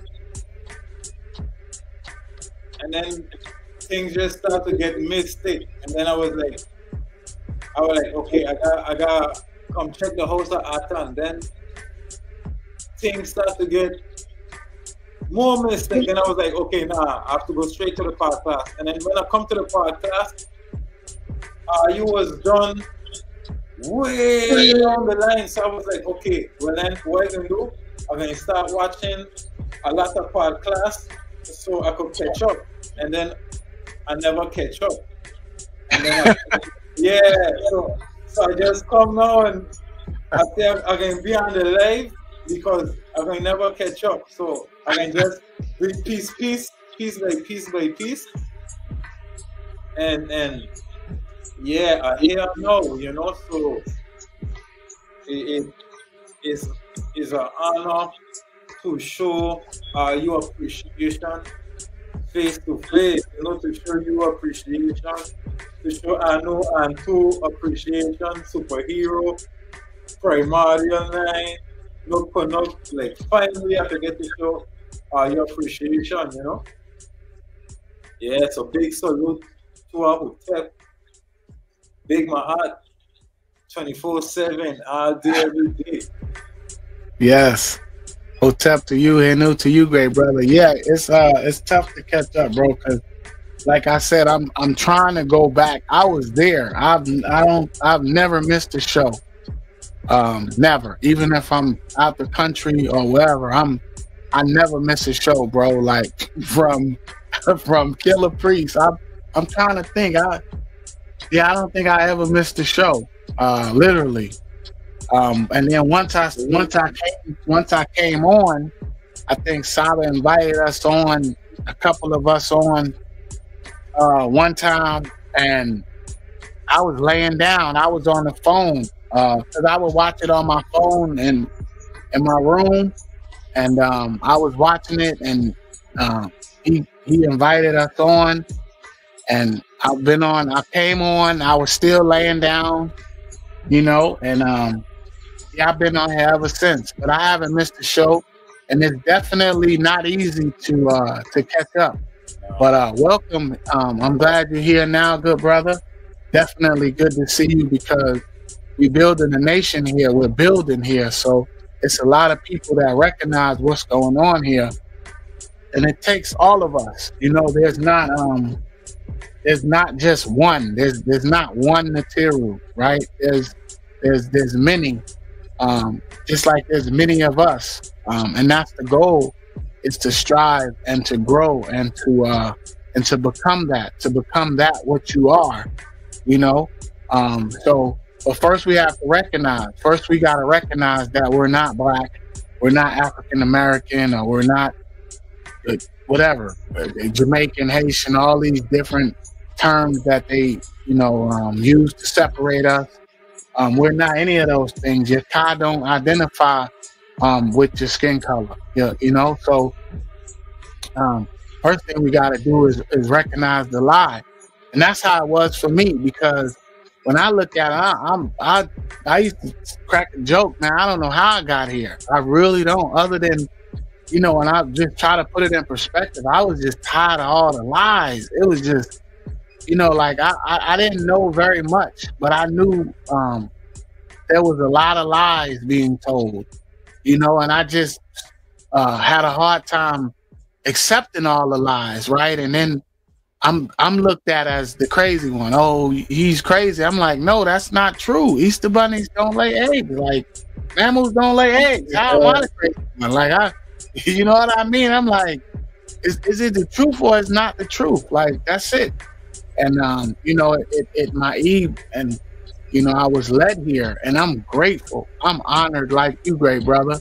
I'm still honored. And then it was a few of us that joined the panel, and I don't know how the HOA started, brother. The brother said, we're gonna do a book study. We're gonna go over SABA's books and teach them. I'm like, teach SABA's, but how am I, man, what?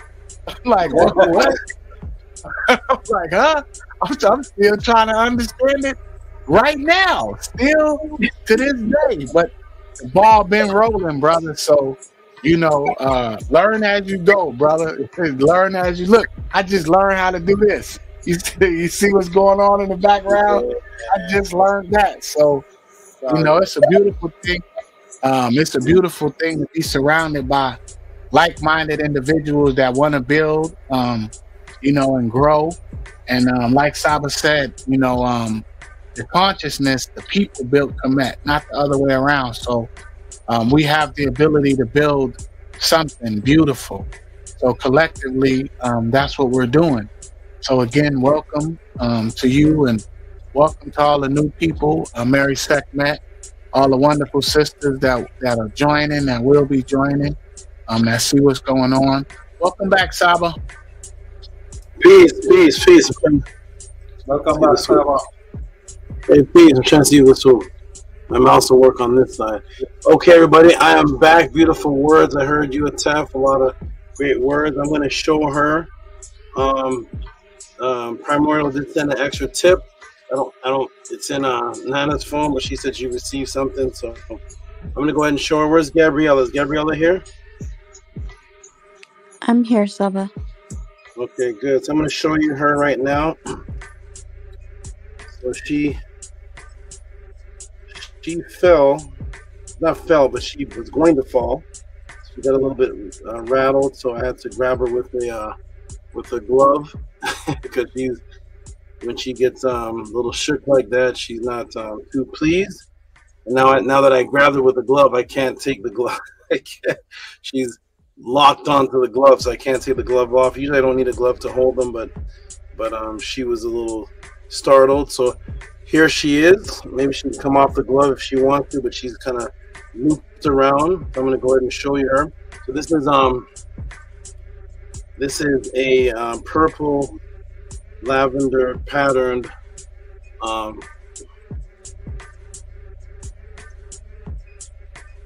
genetically morphed diamondback rattlesnake, and her name is Purple Heart. I call her Amethyst because the amethyst that I'm calling her is not the word that you see. It's actually two Metaneta words that I put together to make up the word amethyst, and actually ties into the secret meaning for the word amethyst, which is to hold like a rope. And there's a meaning for that, reason for that. But it's Ama and Thisset, Ama and Thist, which are two words that I taught on. in a few pod classes, Amethyst, and I put them together because it means one who's imbued by the whole, which is actually what the meta word for amethyst, which the whole other word means. So here she is right here. Hopefully she's not sliding off the glove. So I'm going to show you her. I'm going to put her up here and see if she oh, it's not, she's coming out as yellow. Strange. So she's coming out as yellow. I'm going to see if I can maneuver her so that she can so the pattern can be seen. The pattern are actually you know, yeah, I'll make myself big. Yeah, I'll see if the pattern can be shown, which are purple lavender hearts, but they may not be coming through because of the green screen that I'm not. Am I using the green screen? Maybe I'm using the technical one, so it may not show through. But she's oh, yeah, it's not coming through too well. Come on, man. Let me see. She's oh, don't go up there. Oh no, so you're gonna get stuck on the tape. Okay, hold on. Okay. Oh, you know what? I'm gonna come off this. I'm gonna come off the computer green screen and see if I can go on the computer technology one and go on the regular green screen, and maybe that will show her a little more. Let me try one more time because she's merging in with the. I don't know if you can see the purple. Yeah, you can see a hint of it, Saba. You can see a hint of it, right? Yeah, it's disappearing, but she's. Let me see if I can. Okay, I'm gonna see if I can get her like this. And can you see the prints? It's a little faded because let me see if I can change the screen and maybe it'll show up like that. Maybe she's too see-through. the technology green thing is seen through her. Let me see if I can. Yeah, she's locked onto the glove. I can't. I don't want to pull her off and get angry. She's locked on. Let me see if I have. Do it this way. Let's see if this changes anything here.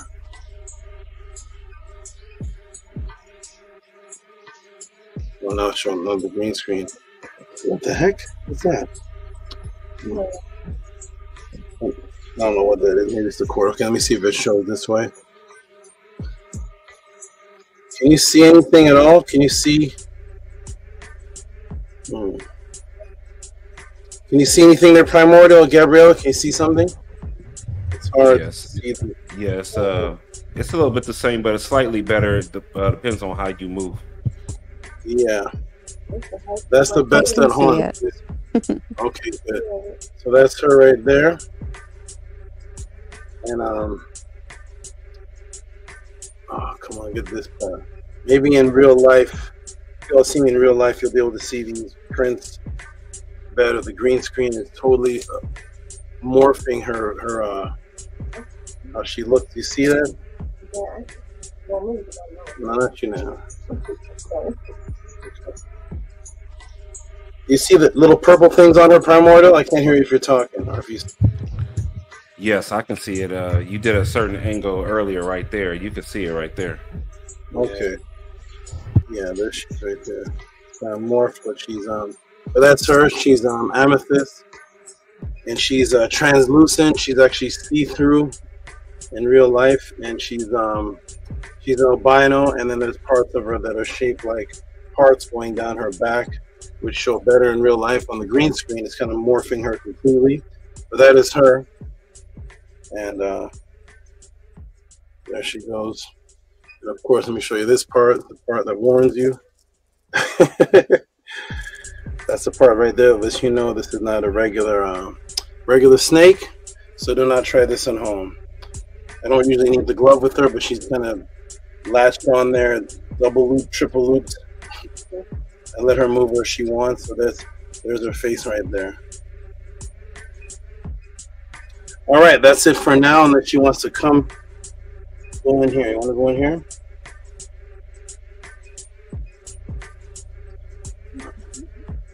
This, you know what it is? It's the light that I need for the green screen, so the light is making her look like the sun, and it's blocking the other thing. Okay, well that's her for right now.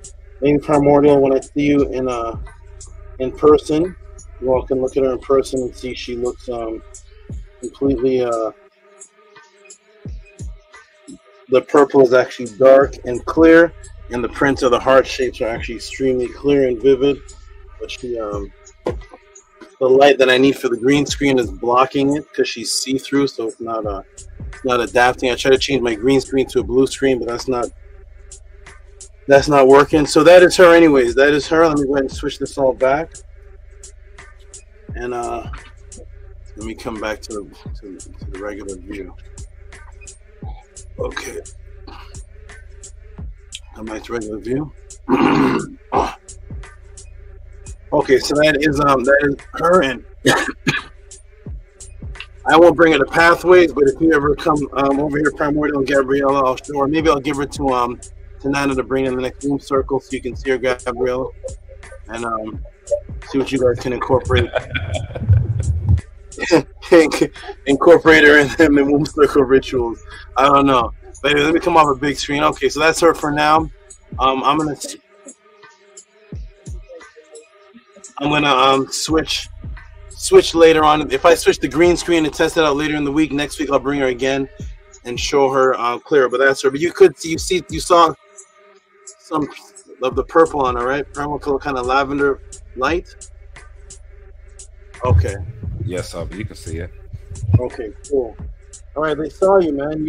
She's my most unique, really. Okay, everybody. So with that, I'm gonna see. No, Minty, and how could Minty? You're joking, right?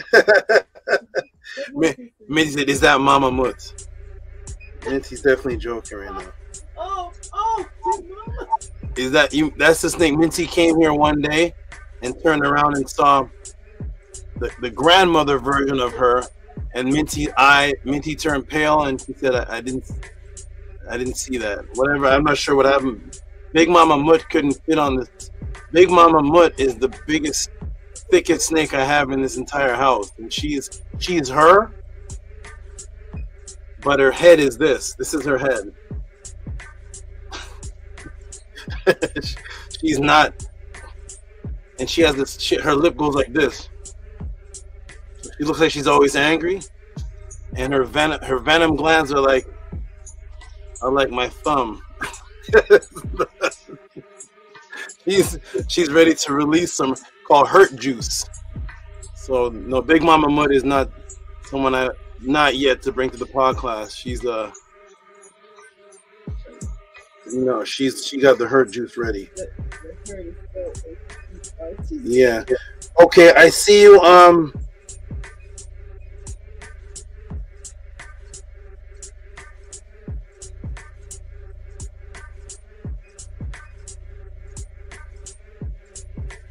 Okay, Nefertatan, I see something. It looks different. I don't know. This is how it looks like on your side, but I see the screenshot you sent me. So. We'll look into that. We'll look into that. That hasn't shown up on my side yet. Okay, good. Who moves fast? Her? Oh yeah. Her, Minty, she moves fast. Big Mama Mut moves so fast. Big Mama Mut is definitely she's another level of snake. She at any time of any snake in here could definitely remove me from existence. She's not like anything in here. What she has to give, what she has to share is will definitely remove me. She's no joke at all. I just watch Big Mama Mud. She just mates. All right, we're gonna go into the donations to see if anything came through properly. Okay, we got you. Nefertatan has come through. Finally, we fixed this issue. We fixed the PayPal issue. Let's go ahead and read this right here. Oh, this is a long one. This must be a question. I'm gonna get Antu to read this. Nefertatan has come through. I don't know Nefertatan what caused the Oh wait, what caused the situation, but it appears to be fixed. Thank you. Okay, let's go through. Let's get back into the vibe, guys. Get back into the mode and get through this, and I'll solve I'll solve the problems tomorrow. I don't want this to slow up anymore in the pod class. But let's go through this. September 7th. So get ready to give some big noise to the beautiful young lady, Nefertatin, who is a consistent supporter.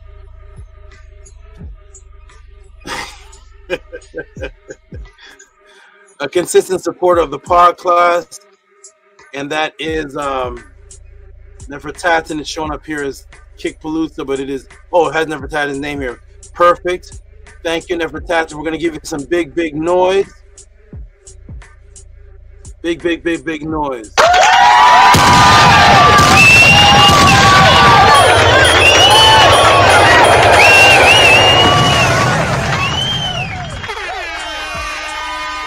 I don't play with pseudos. My great reader, Antu, could you go ahead and read that for us, please? Yes, I can. 4444, Nefertatin requesting further build on the foundation set forth last class on confusion creating actual disorder and disease. Beyond the morality of right/wrong, what is the biological consequence on the bodies when we believe falsehoods, accept illogic, and entertain stupidity? May this answer aid us to be better critical thinkers, warding off unnecessary ailments by sourcing from within our being, then external symptoms after the fact. Watch pet. Wow! Thank you, Nefertatin, for that support and very interesting, very interesting question. And thank you, Antu, for reading that paragraph of beauty. That was a beautiful set of questions with a build up. And thank you, Antu, for reading that for us. Appreciate that. Thank you, Atef, for giving the sound effects. Appreciate that. Yeah, let's get into it, everybody. Let's get into some more. A fifth Cash App failed. Oh boy, who's this? Oh, Octafect testing out. Okay. Okay, I'm gonna deal with that tomorrow on my own time. Okay, shout out to here are the pictures of Primordial. Okay, here's Primordial. Primordial gave 2 of them, so we're gonna give him some noise. For the first one given here, which is for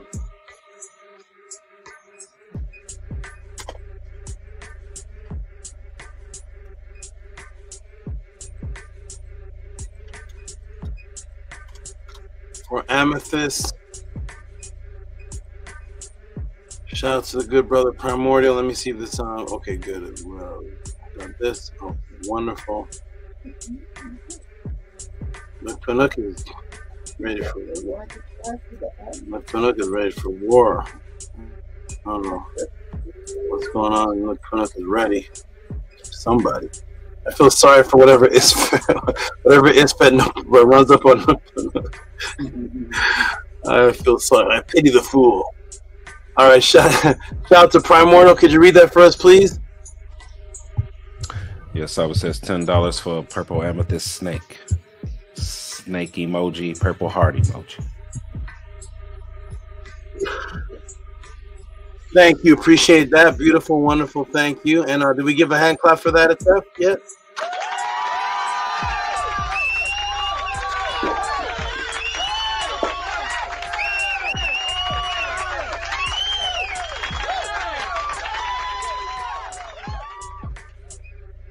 And then Primordial again. This is a screenshot, so this one got blocked as well, but I was able to, oh, you know what, let me Okay, that doesn't show anything. Okay, shout out to Primordial. This is a This is a tip.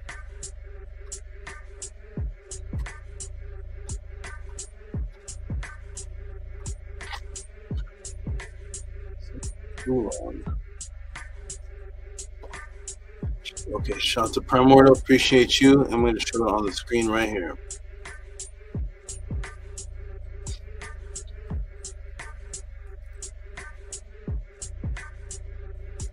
Make some big noise for Primordial Thought 9. Give him some hand claps, please. And could you read that for me, Antu? Again? $18 for I Won't Look at Purple the Same Way with AMETHYST, the Black Eve, and Rock. Okay, give him some big noise, please.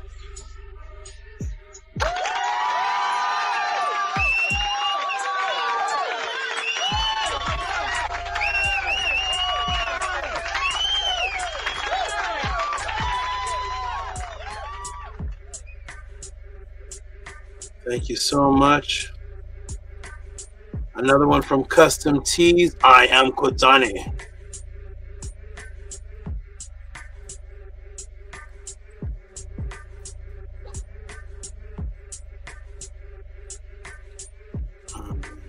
Okay.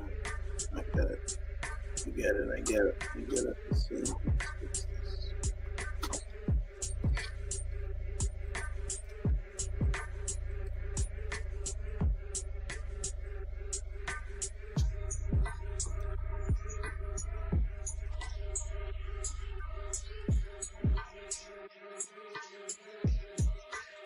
Okay, custom made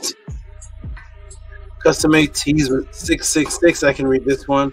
Reciprocity for your consistency, SABA. I am Kazani. Thank you, custom made tees. Appreciate you and your support. And who's this now? Oh, Stephen S. Ox Effect. Thank you, brother. You sent this in PayPal. I'm gonna. So there's also Ox Effect. If you're listening, I think there's 2 other ones that you sent that failed in the Cash App. If you could resend them in PayPal, that would be great. I have your name twice for a fail and one for a tryout for $1. So whatever you sent before this.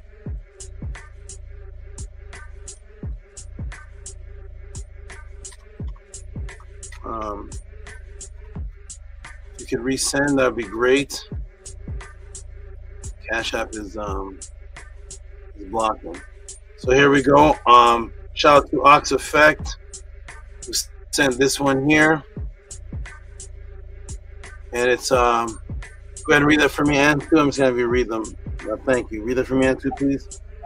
$20 for extra reciprocity dua for the Nefer class. Thank you. Give Ox Effect some big noise, please. Thank you, Antu.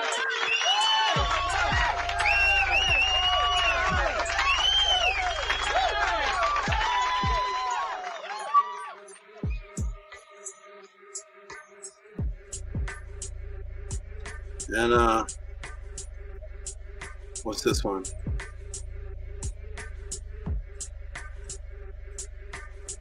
Hey, what's this? Is this some type of secret message? Here, Antu, hold on, what is this? What are these images here? Let's see what this is. Let's see.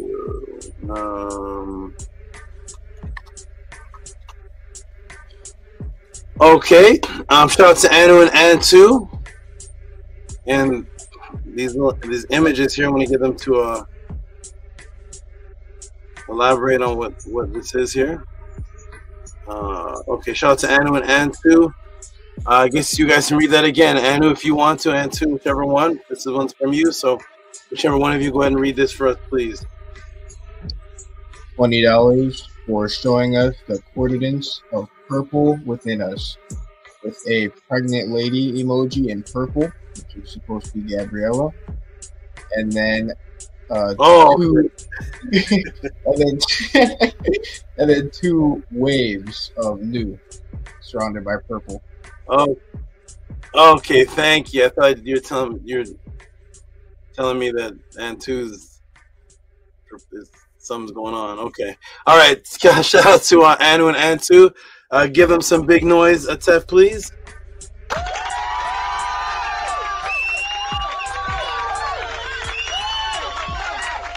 All right.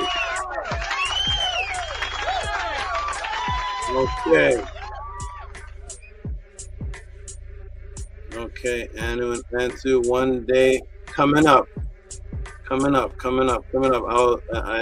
resend me the you send me something, Antu, about your you had a diet question for me? Did you send a couple days ago? Yes, I did. Okay, send it to me again. It's way at the bottom. Send it to me again. I'll check it out tomorrow. It'll be at the top again. Okay, I will as well. Very much. Thank you, Nini. Okay, everybody, I'm gonna scroll down now. Now we're gonna go to the scroll down to the ones that were sent much earlier, and even a day before. So we're gonna give this one was sent in. Oh wow! Thank you, Robert Williams. This is from almost a year ago. Almost a year ago, class, and he's tipping for it for today's podcast, which was in the week, I think. Okay.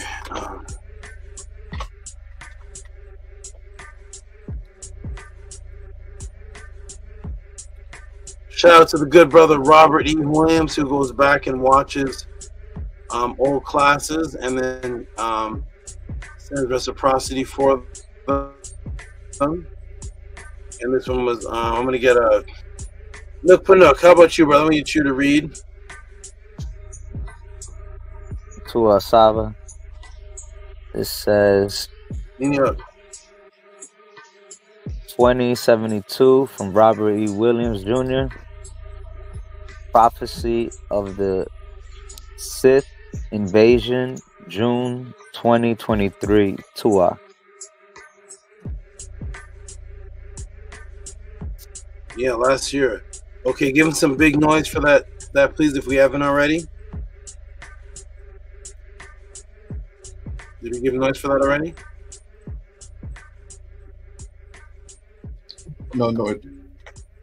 Oh, no, yeah. Okay, Atef, are you here, brother?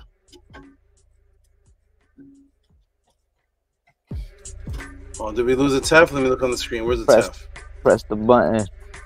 Press the button. Atef, you there? Press the button. Atef, did you fall asleep on us, good brother? Oh my goodness. I don't know what's going on. There's watches flying around. It's 3 a.m. where we are right now, Saba. That's why. Oh, okay. You have the glasses on. He has them flying around the apartment. Okay. Okay. So Tef may have faded off or something. I'm not sure. Maybe he went to the restroom. But no problem. What I'm gonna do is I'll play what I have. Shout out to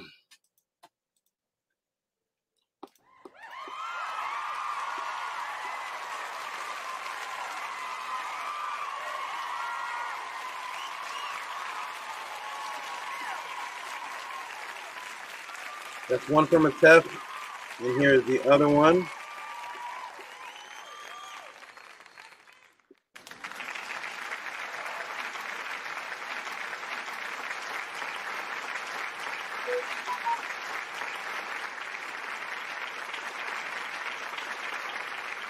$7.77, and then this one is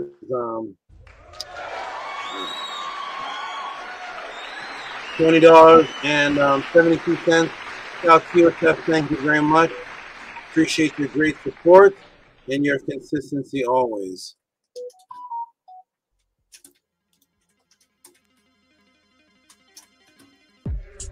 Thank you so much, Tef. Appreciate you. Okay, I'm gonna stop sharing there.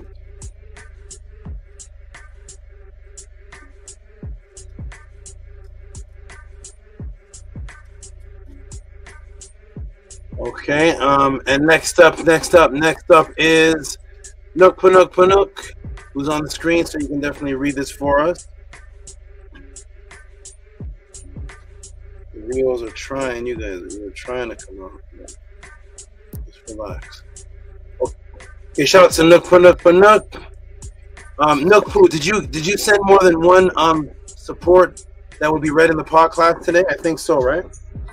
Yes, Saba. One of them is for last class.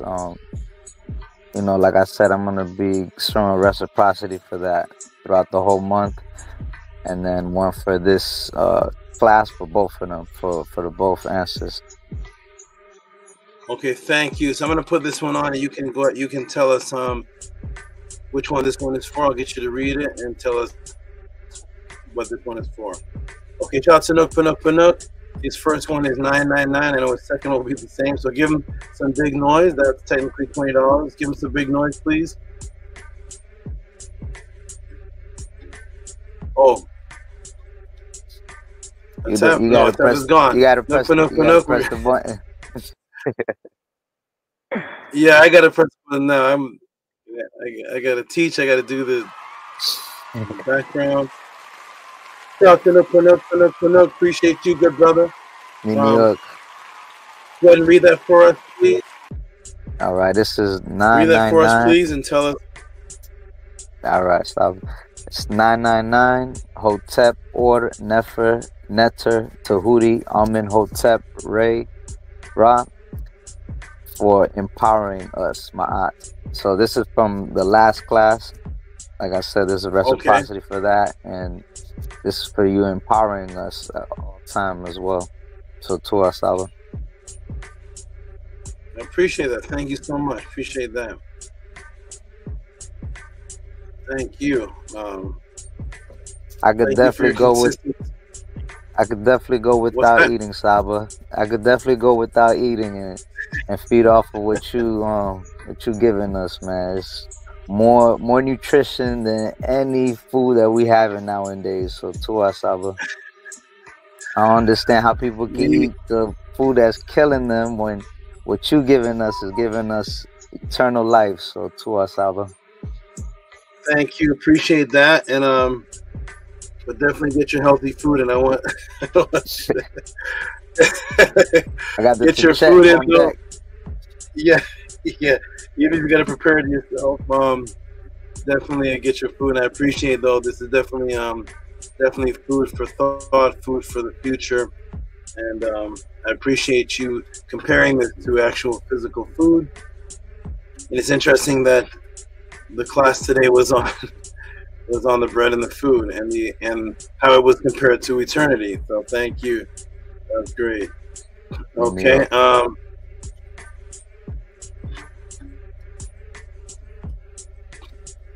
Anu and Antu, what's this for? Okay. I got these two, Anu and Antu.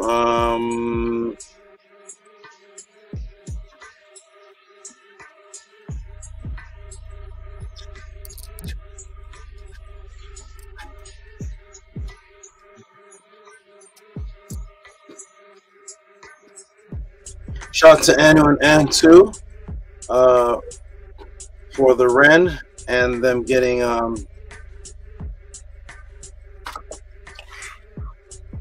Tehuti Podclass snake. I'm gonna give them a shout out. I'm not gonna but just give them a shout out for that. Thank you, Anu and Antu, for definitely securing your Ren and securing the snake. I'm not gonna read them as podcast donations, but shout out to you both. I'm just gonna put them in the proper file. And that's everything for you and the snake, right? Hold on, let me and that's everything for you and the snake, right? I'm not looking at the file, but is that for the snake, is that everything? No, $50 more. I'm pretty sure, and then it'll be everything. Okay. Okay, wonderful, wonderful. Thank you all very much. Well, what do you say? What do you say, my brother? Thank you all very much for all that you're doing. Nini Uk, and to you for your great consistency and your influence over your influence is much appreciated because you influence two cause that are here. So two are for whatever the role you played, however it ended up or whatever it happened. The fact is that you did a spark that has two cause manifested whose lives are saved. So whatever, wherever, however it end up, but I'm appreciative of that. I personally appreciate you for that. So super for that, my good brother. You help save lives. In you, Saba, I'm happy I can contribute. Yeah, you. Okay, and shout to Nook again. Here he is again, and this one's definitely on the purple. I'm gonna get Nook to read this. Oh yeah, here we go. Nook.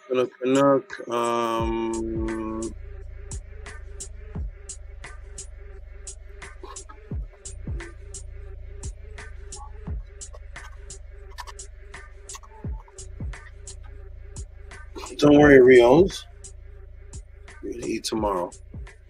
Okay, shout out to Nook for his consistency and being a man of his word. He said he's going to continue to donate for that one class and the future classes. And that's exactly what he did tonight. Go ahead and read that, my good brother. Read that, please. In New York, Saba, it says Hotep Saba for $9.99. Hotep Saba, Nefer Neter Tehuti, Amen Hotep, Ra, Reciprocity, and Purple. So this is for both classes you presented today. Oh, nice. Give him some noise for that.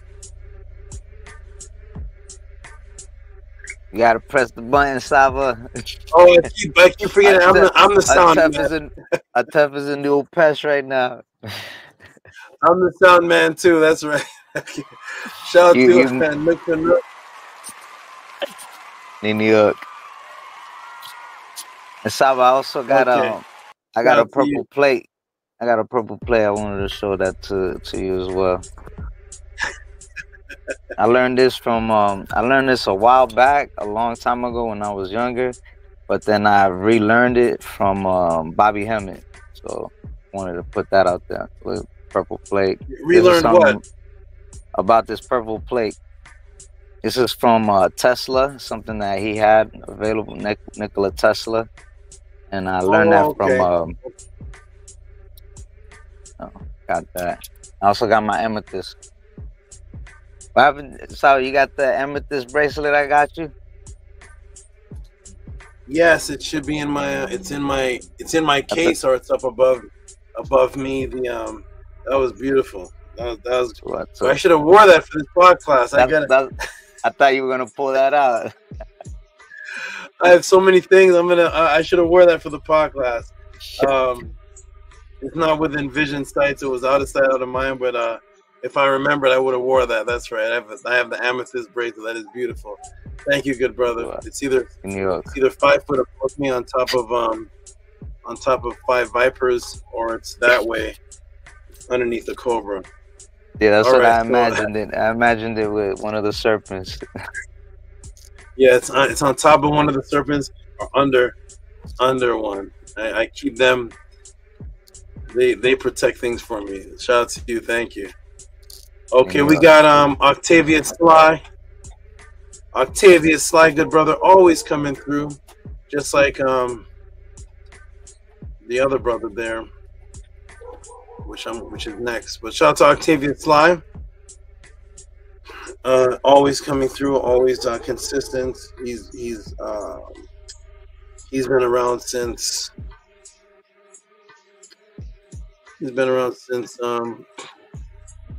the Killer Priest or a little after. I don't remember, but he's been around for years. Shout out to Octavia Sly. Appreciate you. There's nothing to read. It's just a palindrome of 1661. So shout out to you and your consistency. You're greatly appreciated, and I know you greatly appreciate this work that I'm doing. So we're going to give you a hand clap. That's a hand clap for your consistency. Even though it's under $20, but your consistency deserves at least one hand clap or more, maybe. So thank you. All right, is that it, everybody? Oh, Daryl and the magical 508. Daryl, you gotta elaborate to us one day. What is this 508? There must be some meaning. Every donation, almost every donation you've given is 508. Tell us the hidden meaning behind those numbers to you one day. Shout out to Daryl with the 508. Yeah. Shout out to Daryl with the 508. Appreciate you your consistency again. Canva's charging me. Okay. Shout out to Daryl with the 508. Appreciate you. Let me scroll back up. There's any new donations? No? No, they're not all blocked. Okay, that's no, that's Ox Effect.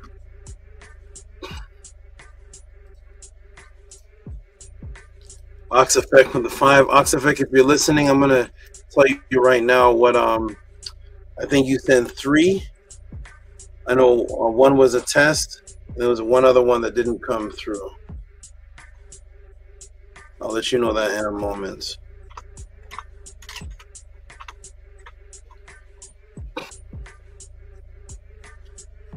Oh, he gave a tip for the little side jewel that I gave about goodbye.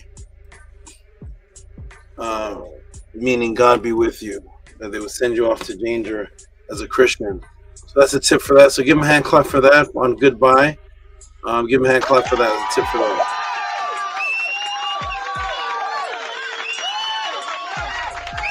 Thank you so much.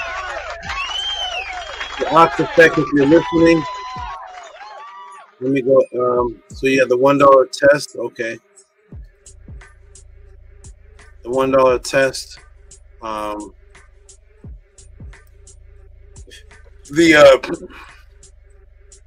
You sent one called 90824. That one failed.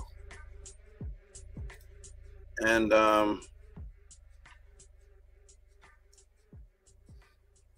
you sent for a Metanetter class. Let me scroll through and see that came through. Oh, the Metanetter came through. Okay, here it is. Shout out to Ox Effect. The Metanetter one did come through. We're going to give him some big noise. Well, no, I am. We're going to give him some noise for this. My sound man has fell into the Upesh realm.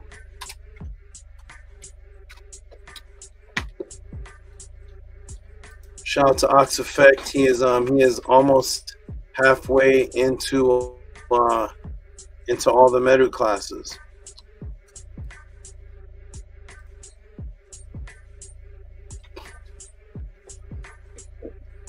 Shout out to Ox Effect. I gotta give him some noise. Shout out to Ox Effect. We're gonna give Ox Effect a hand clap. It says Medu number 32. Oh, who's that? Oh, nice. Atef, you're back? Yes, I'm here, Saba. Atef, are you back, brother? Yes, I'm here, Saba. Oh, did you fall asleep? Nah, I'm woozy, but I'm here, Saba. Okay, you were gone for the last 4 donations. Did you fall asleep, or do you remember what happened? Nope. He had an OBE. Oh. You have an OBEs with Nook and Nook. You and Nook and Nook are flying around the apartments in Florida. All right, so thank you, Atef. That's if anybody's in Florida and they see 2 spirits flying around, that's Atef and Nook and Nook flying around. So shout out to you, Ox Effect. That was class 32. Thank you, Atef, for waking back up.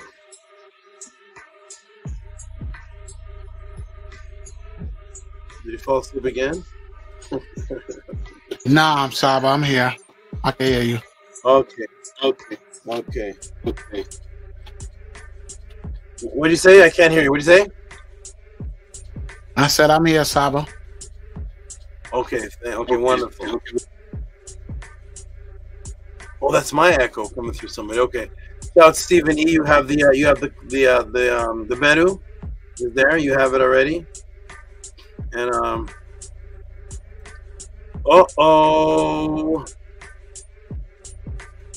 the good brother, Big Vapes. You have one more to go, and I think Big Vapes will be the only one who has every Medu class.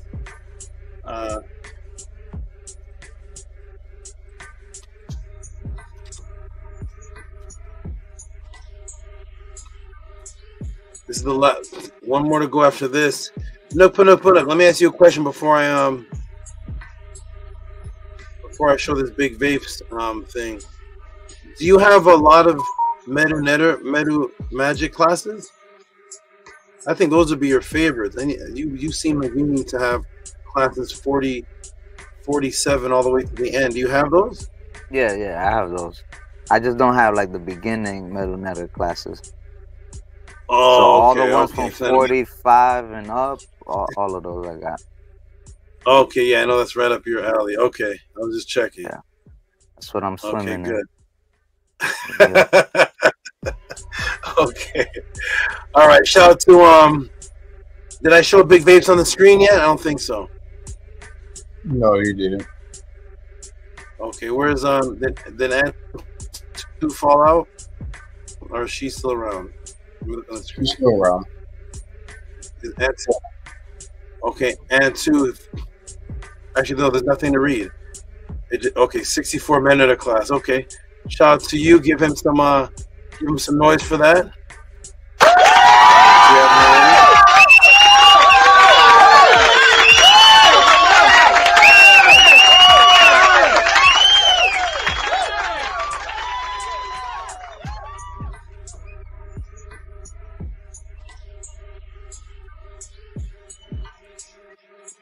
Okay.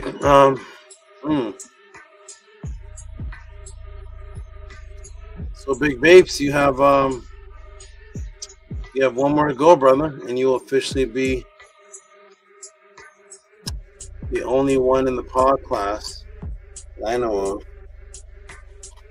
that has every single Mennonite class. Shout out to you. So check your emails. You have that right now, the Mennonite. And also, in the future, for those of you requesting this, I know some of the new people are wondering, what is that? What is Medu? What is that Medu class? What is that? So 2 announcements about that. One is for the new people that are watching, you can email this. This used to be live at 1:30 p.m. I've stopped doing them. There's no time to do them. 64 classes were done live. They're 3-hour classes. And a lot of them, especially starting from class 45 and up, are all on magic rituals. So everybody in the future, when you're ordering a Medu, just put Medu in the number. Do not put class. Just put Medu and the number. Okay. Medu number 2, Medu number 5. Just do not put the word class. Okay, ladies and gentlemen, is that... no, we got Owen Hythe, then we got the monster donation. One monster donation. Okay. Shout out to Owen Hythe, Mr. Consistent Man. The Consistent Man.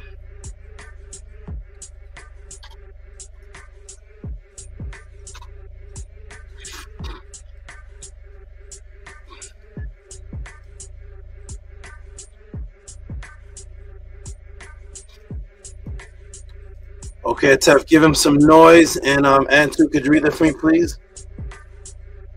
Yes, I can. 2172 for destroying the dark side. Hotep. Give him some noise, please.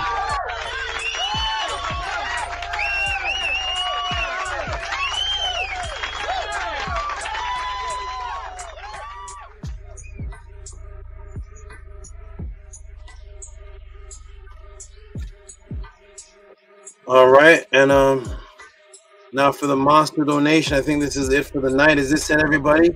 I know there was a couple that came in that what's this? Oxfect said in the chat that he sent a PayPal as well. Roxafect, I think I read that. I read an Oxafect PayPal, right, everybody? Yeah, I did read one. Let me go back and look.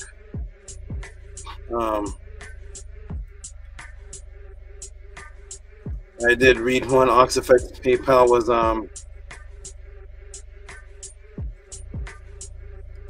what is this?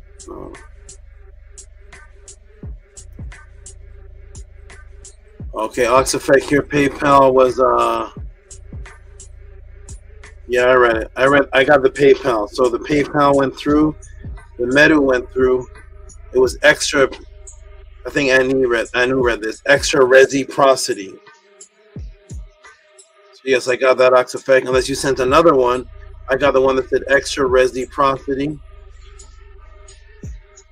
Yeah, it was in your matrix name. So far of the ones you sent Oxafect, I got the Medu and the reciprocity. I thought there was a third one, but if not, if so, let me know. I don't know. The Cash App keeps saying failed. Okay, that was it. Okay, thank you. Appreciate that. All right, I think that's it, everybody. Do have one monster one coming through. One monster one coming through. Shout out to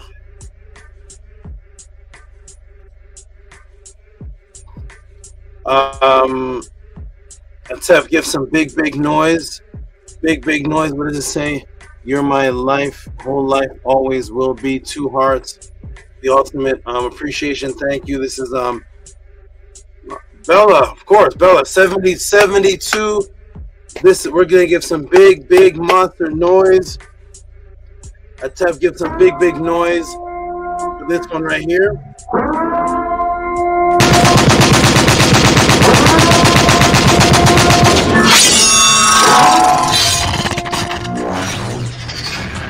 I don't play with pseudos. I don't play with pseudos.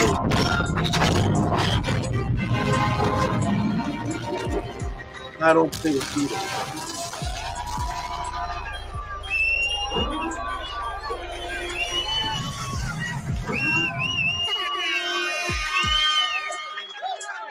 Wow, that's a lot. Shout out to Bella. Shout out to you. Good energy to you. And feel the best that you can possibly feel, sending out good energy to you. And peace and love to you. You have the ultimate appreciation, and especially in that message right there. And to everything that you are doing, and everything is going to work out exactly as you are visualizing it. So to that, and then the Turks send their love also to you and peace. So to everybody, that was it. I think that's it. I'm going to check and see. My eyes are getting sleepy, and I think that's it, everybody. Did I miss anybody? Let me scroll down. What's this one here? Oh, this is anonymous. An anonymous one. I'm just going to go ahead and save it. This is anonymous. There's some stuff flashed out. Shout out to the anonymous. Okay, everybody. I believe that is definitely it. Thank you all for coming to the Tehuti Podclass. Oh, is it on the screen? No. Thank you all for coming to this beautiful Podclass.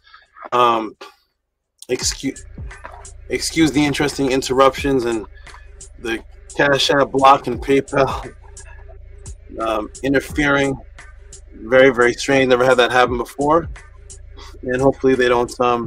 Hopefully it's it's not blocked for a long time. And for those who are watching, who are sending throughout the week, send to the PayPal. And hopefully by tomorrow, this situation will be fixed.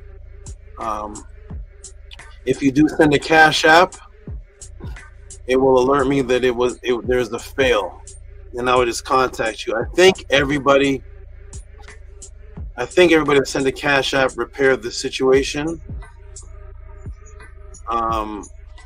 So thank you all. That was Mary Sekhmet. She resent to PayPal. Primordial Thought sent 2 or 3 to Nanny. And Minty, did you say you tried to send one and it failed? I saw you put something failed too. I'll check and see, but I'll contact everybody tomorrow. So shout out to everybody. Peace and love. It's been a beautiful Tehuti pod class. Our set is resting. Purple Heart, Amethyst is going to rest. So it's just me and Saket. Peace and love. I'm going to let everybody do their great closeout. Superhero, you've been very quiet tonight. Usually you are a major vocalized person. You've been very very quiet tonight, but I'm gonna give you let you get a nice closeout. Minty said something. Oh, it was $1. Oh, you were testing it out. Thank you, Minty. Appreciate that. Okay. His mic don't work, Saba. That's why. Oh, is that it? Okay. Okay. So just you can close up with a couple words and tell you you're gonna have to do sign language. You're gonna have to give us a different kind of communication, telepathy or something. This is his words. That's even doing this all podcast. This right here. Thank you very much, Superhero. I know the mic is. It sounds like you're talking in a tube, and shout out to you. Appreciate you. I could translate for him. He's the one that named you a legend. You know that, right? You know he named you legend. He's the one that gave Nook Punuk the name the legend. I believe it was you, right? Superhero, you can nod your head. It was you, right? Yes. So ever since then, now Nook Punuk has your back. If there's mic difficulties, Nook Punuk is like, I'll speak for him. His mic's not working. I'm the spokesman right now. He called me a legend. I protect that man at all costs. I gotta represent. He called me a legend. I gotta represent it, right? Okay, good. So shout out to you, Superhero. Appreciate you. And hopefully you get your mic or something like nice and ready for next week, whatever that situation is. Shout out to you. Anu and Antu, go ahead and give some great words. I meant he said telepathy words. The telepathy civilization. All right, Antu and Antu, give us some closing words, please. Well, tap Uncle Justin Ebb to you, wonderful, great Samba Tutti. To you, to our Mary, to you, to our Mary, to your neck church for being here today, holding you up, for all that they do in the background, for Nanny hosting the womb circles and being a motherly figure and a female figure, to all the females, to our Titi for being her assistant in that and helping her set everything up. Hotep Marie, to all of your animals, to all the students under you, to all the Neteru and the Tuat that help you, to all the people on the panel, to all the supporters, everybody in the chat. I'm very appreciative of this class. I'm appreciative of what is happening every Saturday. I'm appreciative of all of you being alive and healthy and advancing. I'm looking forward to the pathways. And seeing you, Sapa, very much so. I'm looking forward to seeing everybody else as well. Thank you all very much for this class. Very appreciative, and I will end with this adoration for our wonderful Saba. Tua Tehuti, Iuf, Irif, Irit, Anku, Mket, Pu, Kurt, At, and Netter, E Tehuti, Makeru, Mketet, Makeru, Mheru, Aa, Teperu, Tehuti, Ku, Imi, Ku, Kemam, Keperu, M, Netter, Hau. Thank you, Tehuti. He performs works and lives upon great things after the manner of the great Netter. Hail Tehuti, triumphant in peace, triumphant as Heru, mighty of forms of existence. Tehuti is a shining being and a dweller in light, who has been created and has come into existence from the limbs of the Netter. Otep Tua Meri, Uncle Justineb, for eternity. To us, to you, beautiful, beautiful, ancient words that you're bringing into the present, echoing the same frequency of a time before the Matrix. It's a beautiful thing when you echo the frequency of that which was created before the Matrix, so it still has that frequency in it, and you're bringing that frequency into a time when the Matrix is running rampant. That's a beautiful crossover. So I appreciate all those, you and all those who are actually ending their closing with reads from a time before the Matrix began. That's a beautiful form of magic that will surround you. So thank you, Antu. Thank you, Anu. Appreciate your words, and keep doing what you're doing. You're doing better and great. So I'm very happy to hear that. Thank you for taking care of your Eve. Okay. Thank you for that. Wonderful. And speaking of taking care of your Eve, there's a little nurse there beside you, operating on you when the computer closes down, doing her little secret operations, fixing your Eve, supporting your press jet, your back. I love it. I love seeing it. I love seeing what I saw, where things came from to what this is now. I can appreciate the enhancement and enhancement. So speaking of curing your Eve, we're going to go to Antu. Give us some great words to end us off, please. Not to end us off, but to end the podcast. Don't end us off. Not yet. But to bring the podcast to a summary. To Hotep Mary He, to my Atef, my father, Tehuti, I appreciate all that you do daily for yourself first and loving yourself first to create all the beautiful life-expanding things that you've created. I appreciate all of the choices and decisions you've made in the past to become who you are today as a great Saba. I appreciate the work that you put in to study and learn from the Netter and imbue their consciousness and live within Maat in the ways that you do. I appreciate your Netters for being my Mut, my mother, and raising me up in the ways that they do, and for being a figure in my life that I can look up to and learn from and participate in the womb circle and heal in the ways I can heal. Because of them, I'm able to heal in ways I couldn't before. I did not know how to, and they provide me with the techniques to heal. So Tua, very much for all that you do. I'm very appreciative, and you and I look up to you very much and appreciate learning from you every day and for you raising us up. Tua, very much. I'm going to end with an utterance to you. Anu and Antu, Shesu Mket, Tehuti Perts Netter and Aset Ement. Hutsen her out and Tehuti or Hetep for Maat. Anu and Antu, the divine followers, are following him, Tehuti, coming from the secret place. We rejoice at the ways of Tehuti, the great one established by Maat. So very beautiful, wonderful words. I want to rewind something. Go back to that you said something about the womb circle, but I didn't catch the first two words. I don't hear what did you say about the womb circle? Was that off the top of your head, or were you reading that? It was on the top of my head. I did say that they provide me with tools to heal in ways I couldn't before. I think I might have said some other things.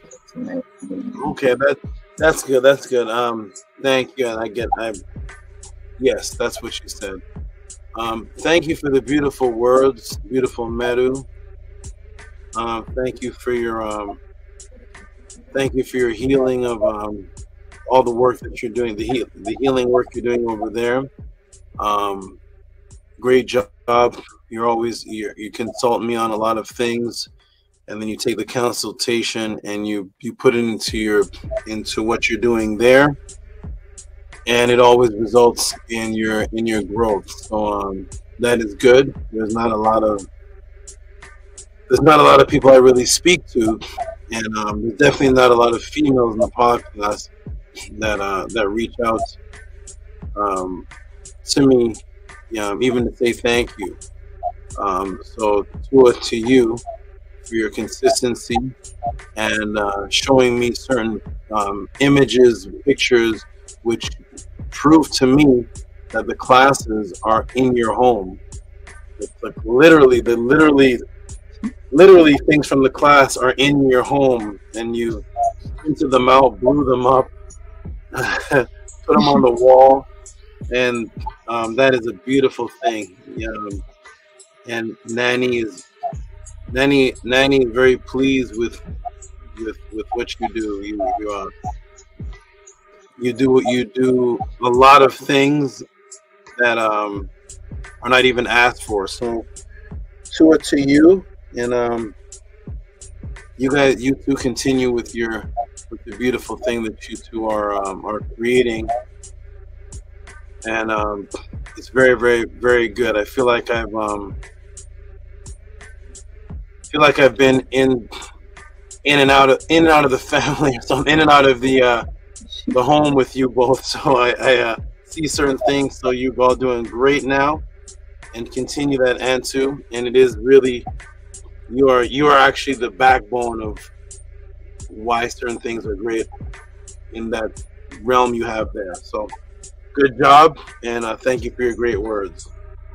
You can swell very much for all of your words. I appreciate them very, very much. Wonderful, wonderful.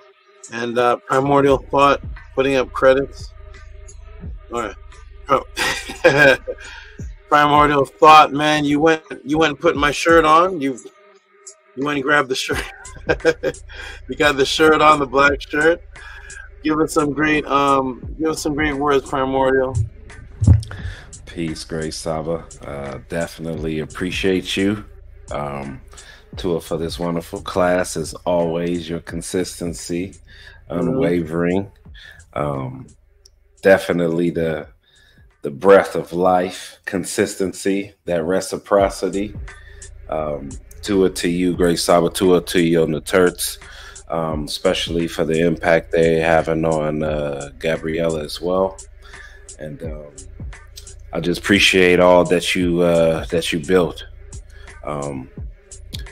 Just continue to be you, Saba. Hopefully you don't go anywhere. I'm happy that things were definitely better than last week. Things were so good, pretty much shut the whole Cash App down. That's always a good thing. Man, it's a little bittersweet. It's a little bittersweet, Saba. They pocket watching you. They checking your pockets really quick. But peace and love, great Saba. Once again, to all that you do for us. May Ra grant you and your family health and prosperity. May your monument be established on the foundations of Maat, and may you all rise and come forth as conscious light, like the divine Ra who rise and shine forevermore in Maat. Hotep Meri. Hotep, beautiful words. Appreciate that. I am contact me tomorrow. I may have my day is going to be very busy tomorrow, especially trying to fix the Cash App, and I have other things. I have things to do pertaining to the animals, but contact me tomorrow, and we'll see if we can have a little preliminary thing going for Monday sometime. Will do so. Okay, wonderful. Thank you for your great, beautiful words. And you were the one primordial that I think you started the monuments and all that type of talk. I think it was you and Anu, but you definitely did enough to be a part of the intro. That monuments stand forever, and it reminded me of ancient talking, and it matched you. So thank you for that, and I appreciate your great words. Thank you, good brother. Great Saba. Okay, and the Tefrem Kem Maat has woken back up from the Upesh. He's back awake. The little Uwajas behind him turned into Z's. He's knocked out. Welcome back. Tef, give us some great words, brother. What's up, great Saba? Hinu to you. Hinu to you and the church. Your animals. Two off this great class, despite the issues that take place, may they be remedied very quickly. Warp speed. Hinu to all the supporters. Support what's important to you. Support our great Saba. Let's keep him here. Let's continue to grow and learn and expand. Definitely looking forward to. I feel like there was so much more to that purple breakdown in relation to the Phoenicians and all of that. So for that, I look forward to many more classes, many more mind-blowing answers again and again. And I'll end it with may you advance your station among the venerables. May your Ka contend with your enemy. And may your Ba learn the ways leading to the portal of the one who closed the weary one. Hotep Ma'at. Hotep Ma'at, I appreciate that. Atef is always the one to say, I know there's more. I know there's another bag, another more. To Atef. And yeah, you always know that there can always be something added. So appreciate that. Appreciate your great words. You're reading from the papyruses and the stone wall for Sunday has done a lot to change your demeanor. You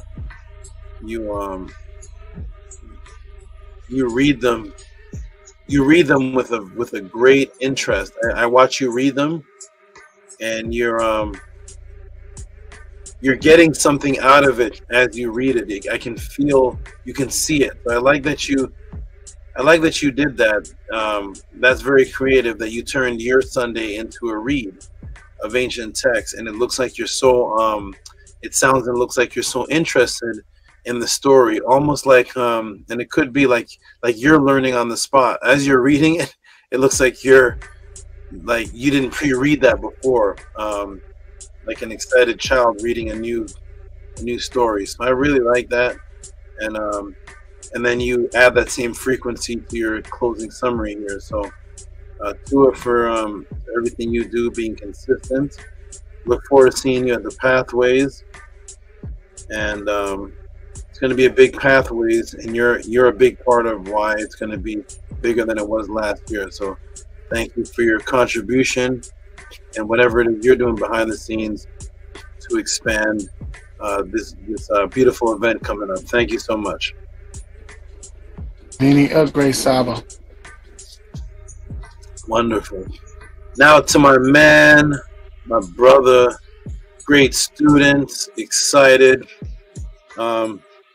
Hush Nation, I thought you were of European descent when I didn't know you. I didn't expect you to look like this. I don't know if it's your avatar on your email, but your avatar looks like it makes you look like a Mexican guy. So I don't know. Is that you on the email picture? Yeah, I had a bald head. Yeah, that's what it is then. Okay. Yeah, I had a bald head in that picture. It doesn't look anything like what you look like now. I was wondering. I thought you were maybe either European or maybe Mexican. In that picture, I had a bald head and I had Crown Royal. I was drinking Crown Royal in that picture. You look like a rich guy on a boat. You look like a rich. Yeah, I was guy on a boat. I was on a boat. Yeah, I was on a boat. Okay, well, nice to finally meet you. I'm glad you came to the panel, and by the feel of you and by your emails and by your donations and everything, I have a feeling you'll be a regular on the panel. I don't think this will be a one-time visit. So I think you're going to be here a lot, hopefully. I had to be here from the beginning. I leave y'all hanging long enough, you know what I mean? Yeah, it's a long way. Like I was trying to tell Atef, I was trying to catch up on all the videos. I was trying to catch up, but then ain't no catching up. I have to just come in the live and just leave it happen, you know? Ain't no catching up. You said come in the light and what? Do what? Say it again? I just have to come to the live and just leave everything happen. Just leave the flow happen. Yeah, you'd have to literally watch maybe 2 Podclasses every day to try to catch up because there's so much. I think I'm at 125 classes now. You see? And when I watching the classes, I always have to rewind, pause, and rewind, and rewind, and pause, and rewind, and pause. So it's best I just come straight to the live. Yeah, watch the live and then maybe watch one Podclass a day because they started turning into. They went from 5 hours, started turning into 10 hours, 9 hours, 11 hours. So that's a whole day, right? Exactly. That's 12 hours, half of the day right there. You can't even go to work anymore, so you can't even do it. But give us some beautiful closing words, my brothers. Whatever you want to say to the people, to us, appreciation, anything. Just give us some good words to remember you by tonight. Yeah, to the whole house of ATTON, to everybody that supports SABA, to support me, to the church that support you, to support the house of ATTON, to support the world, to support the Neteru. I appreciate the animals, the snakes, the spiders, all of they have contribution, or me, all of them. And also, big tour, big love, big Marie, big respect. Tour so much. Nini Young, brother, very original closing, very original summary, great words. Appreciate you. You're going to be around for a very long time. And I'm glad you are where you are because you may be the doorway and the light to, what's the name of your island again? What's it called? Swaliga. Yeah. So I'm sure there's not a bunch of people in Swaliga watching the podcast. So you're the light of the world over there. I don't know what the consciousness is over there, but you are probably the highest in watching the podcast. You're probably the highest intellect being on the whole island. So go save that island. you're the island savior right now because I know they're not getting this. They're not getting this. Well, I just try and ain't easy because the island is knee deep in the Bible, you know. So for me to do this, the best thing for me to do is just come straight to the house of ATTON, and then they're gonna see what's going on, and from there they can be like, but let me see what fixed so much. What fixed so caught up with this house of ATTON? Let me see what fixed so caught up with, and then they'll be like, oh, okay. So this is where the light is, and then everything else gonna shine from there. That sounds beautiful. That sounds beautiful. That sounds like an island I would like to go to. I would go to that island, stay there for 6 months, and convert half the island. All right. I would never leave if that happened. That would be the best thing, Sam. Be surrounded by beaches with clear water. Oh my gosh, yeah, I would. I probably wouldn't leave either. We'd have the podcast there, and man, oh man, that's beautiful. I always wanted to be in the island. So shout out to you. You're breathing the good air. You're not breathing this American air like us. You're breathing. You got the fresh water. You got the nature around you. You can plant your own seeds. You could. You can actually see stars at night. A lot of us can't see stars at night. We see this star called pollution. It's a new star. So we don't get. Yeah, real talk. For breaking down the SABTs, you know, because I was tired of calling the stars Orion and Sirius B, you know, and yeah, and that's what I see every day going from east to west, you know. Every day I seen the Orion, the SABTs, you know. So for that breakdown, because it helped me understand what's going on above me so much more clear, because I didn't understand it at all. Thank you, brother. I'm glad you appreciate it, and get some videos of that. That's beautiful. You see SABT and Orion going back and forth. We see this thing called chemtrails. It's not quite as nice, but shout out to you and the beautiful nature you get to see. And I appreciate your appreciation. Thank you, good brother. Let me go to your cousin, because you and Nook Punuk look like cousins. If Nook Punuk grew some braids, you got dreads. You all look like brothers. Let me go down to your brother down there in the blue.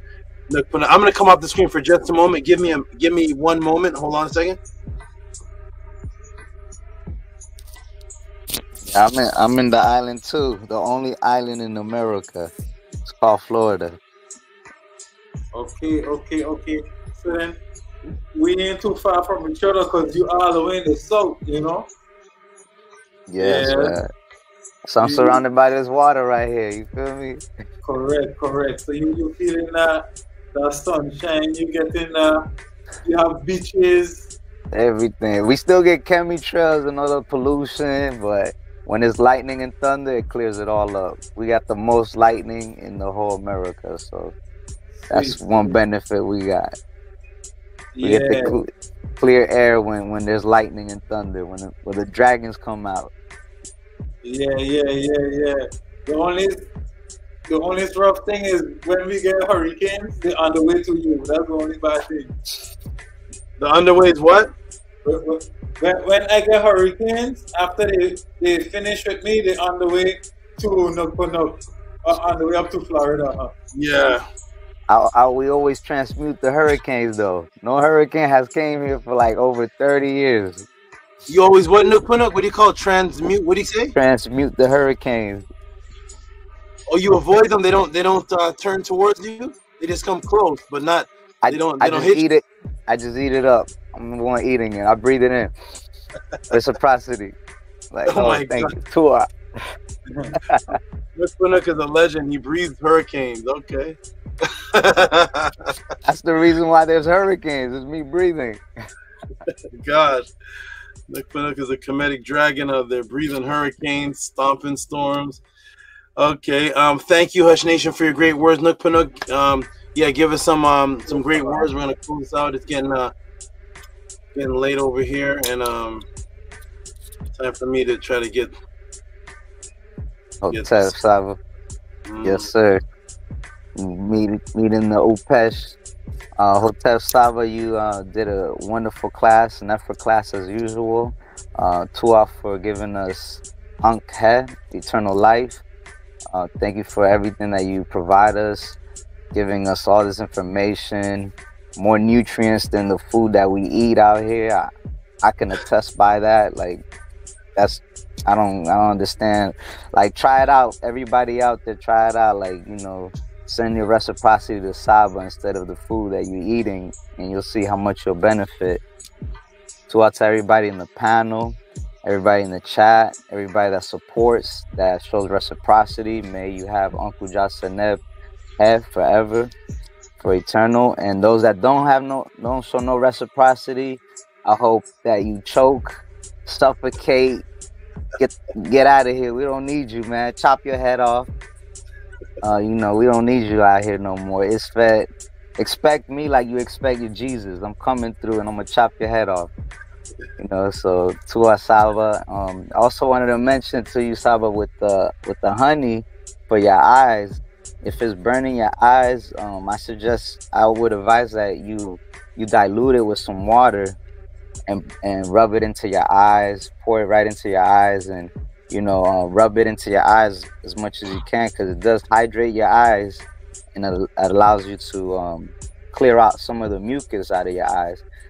Sometimes when I understood that these the doctors mentioned to you how it dries out your eyes, but it's really clearing out the mucus that comes out of your eyes, you know, because you know they're not gonna try to assist you to that extent. They're gonna be like, oh no, that's poison, that's this and that. So try it out like as an eye wash, especially like when you're doing these classes. You can even put just water in your eyes to keep it more hydrated, so that way your eyes do benefit from that as well. So just wanted to add that in there. And to this guy, the pseudo atheist Junk West, if you don't apologize, you are gonna get a heart attack, my brother. I'm just gonna put it out there like that. So, you know, Akhenaten told me, do not injure a poor man, but Sekhmet and Anpu wants your heart. So I have to deal with that. So I'm gonna just close it out with this. I appreciate everything you do. Sem Sem, Hotep, Meri, Ib, Netiru, Maat, Septu, Kua, Wachet, Kua, I am wealthy, Nuk, At, Per, M, Kat, A, I am without evil in my body, Aha, A, Sekem, A, Kesef, A, Meret, A, I rise up, I gain the power, and I repulse the evil which is against me. Behen, A, Sebau, may I crush the evil one. Se, Etem, Na, Apep, M, Atef, Ma, Na, may I destroy a pep at his moment. Sekur, Na, A, Shemi, I have overthrown the destroyers.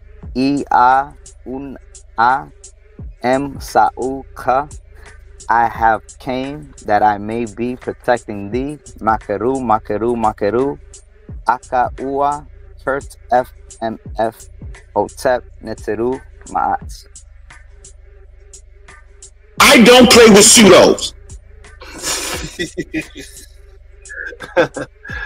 Shout out, that was beautiful. That was putting me in a zone. Thank you. Anouk for your beautiful words, and thank you for your good intention with the honey, and all the good intentions you have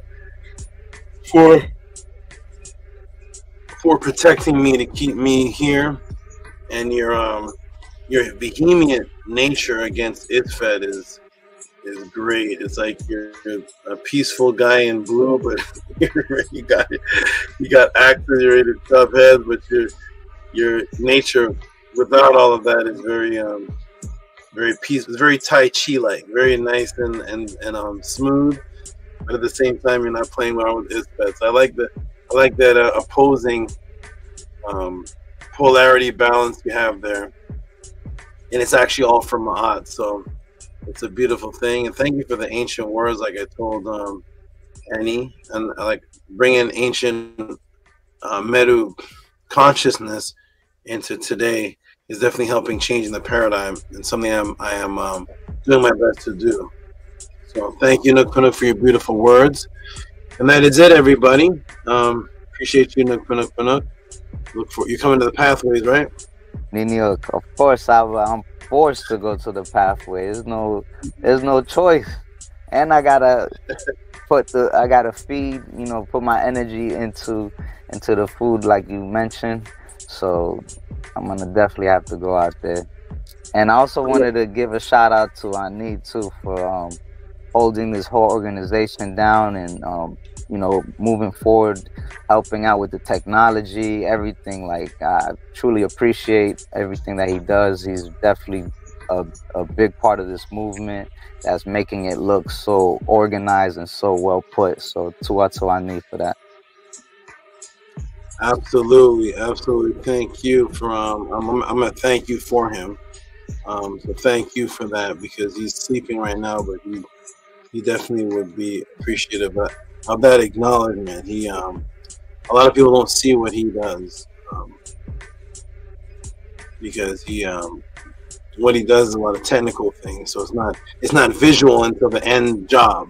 You don't get you see the end of it, but the amount of hours he puts in, and then also trying to juggle his personal life in the midst of all that, could be a lot of weight on an individual, and he's doing very well, because no matter what he has to do in the week, no matter what he's gone through, no matter what happened, every podcast he looks exactly the same. He looked exactly the same since I had the first podcast.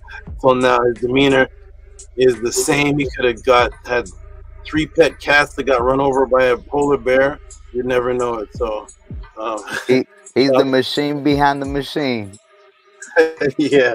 Shout out to Annie for keeping a level head with everything that he has to focus on, and I understand that everybody on top of everything that's happening has a personal life.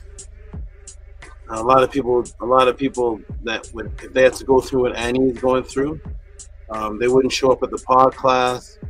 They'd have to take a mental break, all type of breakdowns, different things. And so shout out to all those who have a personal life. And when I see your demeanor on the screen, there's no hint that anything happened bad at home. Literally, it's like the frequency that you all keep is beyond everybody. And Annie is like the top of that, because he has the most responsibility. So shout out to Annie. If he's hearing me in the Apesh. Look at Atef has things levitating. Come on. This is getting advanced now. It's starting to get spooky now. We got a segment flying through the screen. What's going on here? This is putting me in the Apesh realm. Shout out to Atef. That segment, she's coming after you, Junk West. Forget that we the real champions around. Nook Product doesn't know whether to like that or stab it. It's like, oh my gosh. Okay, everybody, we're gonna close out. That was a beautiful, beautiful set of words for everybody. Hush Nation, what time is it over there on that island for you? You're on mute for some reason. Gmail puts everybody on mute. 4:08, 4 o'clock. Oh my gosh. And it was yawning for you, so yeah. 4:08. Oh my! Is it like 2 o'clock, 3 o'clock where you are, and Anu? Yeah, it's 3:08.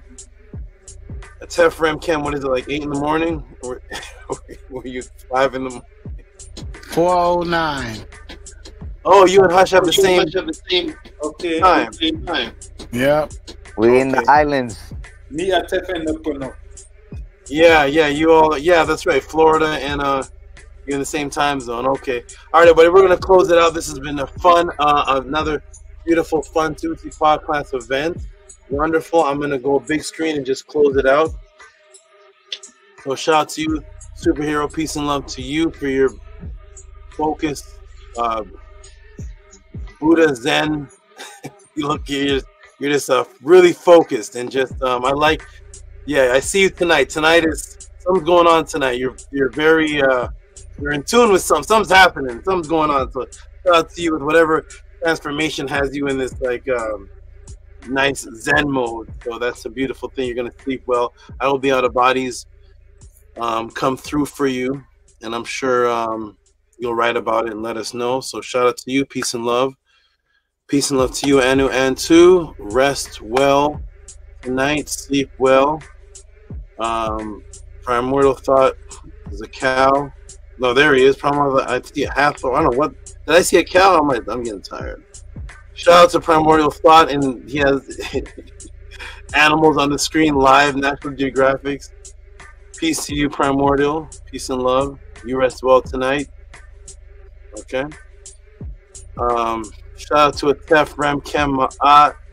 First time ever falling asleep. You must have been working hard this week. You've never fallen asleep in the private class before, on set too. Not even you didn't even have the screen blank. You had the luckily when you go backwards or wherever you go, you disappear on the you weren't on. We didn't see you sleeping, but we had an idea you were definitely gone, man. Shout out to you, Atef. Peace and love. You rest well tonight. Tell the family I said peace. And keep your daughters strong and keep your whole family strong and beautiful. Shout out to you, Atef. To us, Saba. Nini, Kush Nation. Peace to you. Keep doing what you're doing. It's good to see you. Good to be able to announce this man has been supporting since I remember seeing Hush Nation in the Killer Priest chat. You were from way back then, weren't you? You're from back. Yeah. I'm from the Podcraft, but I can't send super chat, you know. And then when I came to the Podclass, I was catching a fit because I couldn't get the PayPal to send support, and then I find out about VPN and all these kind of different things, and then I get to send my first support, you know. So I was so grateful to finally send some kind of reciprocity finally from since the Killer Priest Podcraft. So that was long overdue. That first support I sent. Thank you, brother. You've been great ever since. You've been consistent ever since, and I'm so happy I get to announce you and your support. I always wanted everybody to know who you were because of all the support you were given. I like people to be acknowledged. So wonderful you came out of Anonymous, and we can now acknowledge your support. Thank you, good brother. You are so much for that, Saba. I appreciate you so much. Nini and Nook, peace and love to you. You have a great night. You never look tired. I don't know what you could be. You could be at the Pathways. You look just like this. It could be 4 in the morning. You look just like this. I don't know if you even need sleep. I don't know what you never look tired. So shout out to you for feeding off of consciousness. You just feed off of consciousness. So but get a good rest though. Hope you do sleep tonight. And peace and love to you, good brother. Wonderful. I'm gonna go big screen and close this out, everybody. Peace and love. Sorry. No, it's Tefrem Kemaat is gonna read the affirmation to close this out. I'm sorry. Now, then I'm gonna go on big screen. That's right. Tefrem Kemaat. Where is your affirmation? Your affirmation is right here. Okay, Tefrem. I'm gonna take the bottom off the screen. Go ahead, Tef. Okay. On the count of 3. 1, 2, 3. Anki Maat. NS. Nintet Aset Maat. Min Hapapet Maat. Her in Hukui. Her Iku. I live for Maat. I exist within her. I do not sleep in the place of Maat. Every day I advance towards Maat. My being surrounded in darkness, I come forth as conscious light. Wonderful, beautiful words. Let me reload this and let me come on the screen. Thank you, Tefrem Kemaat. My screen is just loading with something right now. Okay. Let me get this off the screen. These beautiful words. Okay, thank you, Tefrem Kemaat. Beautiful reading of the affirmation. I'm gonna go big screen and close this out. Peace and love, everyone. Big screen closeout time now. Time to rest up. Peace and love, Saba. Peace and love. Okay, good soul layout. Peace and love, everyone. Another beautiful, phenomenon event. The Tehuti Podclass. She is resting right now. Purple Heart is resting. Amethyst resting. Offset, the Lamenter is resting. It is me and Sekhmet. We say peace and love, everybody. For all those who are watching this for the next day, just send the PayPal. Hopefully the Cash App will be fixed by tomorrow. So it's PayPal at RockSV. If you're watching this and you want to send support on Sunday, just send to the PayPal for now. And by Sunday afternoon or evening, the Cash App should be fixed. Peace and love to Minty Hotep. I like the energy you return with. Very talkative in the class, bringing people through in the class. Great energy, very, very good. I saw it, something you sent. I'll be looking at that tomorrow. Peace to everybody. Peace to Hush Nation. Peace to Nook Nook Nook. Peace to everybody. Primordial, Gabriella. Peace to everybody in the class. This is another phenomenal event. Everyone have a beautiful rest. Always remember to support the Tehuti Podclass. You all are very, very beautiful. I'm very proud of everybody for their persistent continuity. Continuity is our word. Continuity, consistency, because without that, there is no civilization, there is no culture, there is no success, there is no business, there is no movement, there is no nothing without consistency. So that is a beautiful thing. Love you all. Let's keep this going and moving. Shout out to the beautiful moderators, Nania Setmer. Shout out to the beautiful moderators, Nania Setmer, Ankia Maat, Anipata Ten Tehuti, Atefrem Kem Maat, and Menku Ara Marie Maat. You all are lovely and beautiful and keeping everything running smoothly. And shout out to all those who are going to receive their Ren. All the beautiful people receiving their Ren coming up. I'm actually going to have this as a beginning for the intro. Anu and 2, Primordial Thought 9, Black Alucard, Ox Effect, Nefertatan, and Israel Hoyley. Shout out to all of you who are receiving your Ren in October. Appreciate all of you. You all are beautiful. And keep this moving, everybody, because in the future, when all is said and done, and the archaeologists find the remnants of us, they found our ancestors, what they will see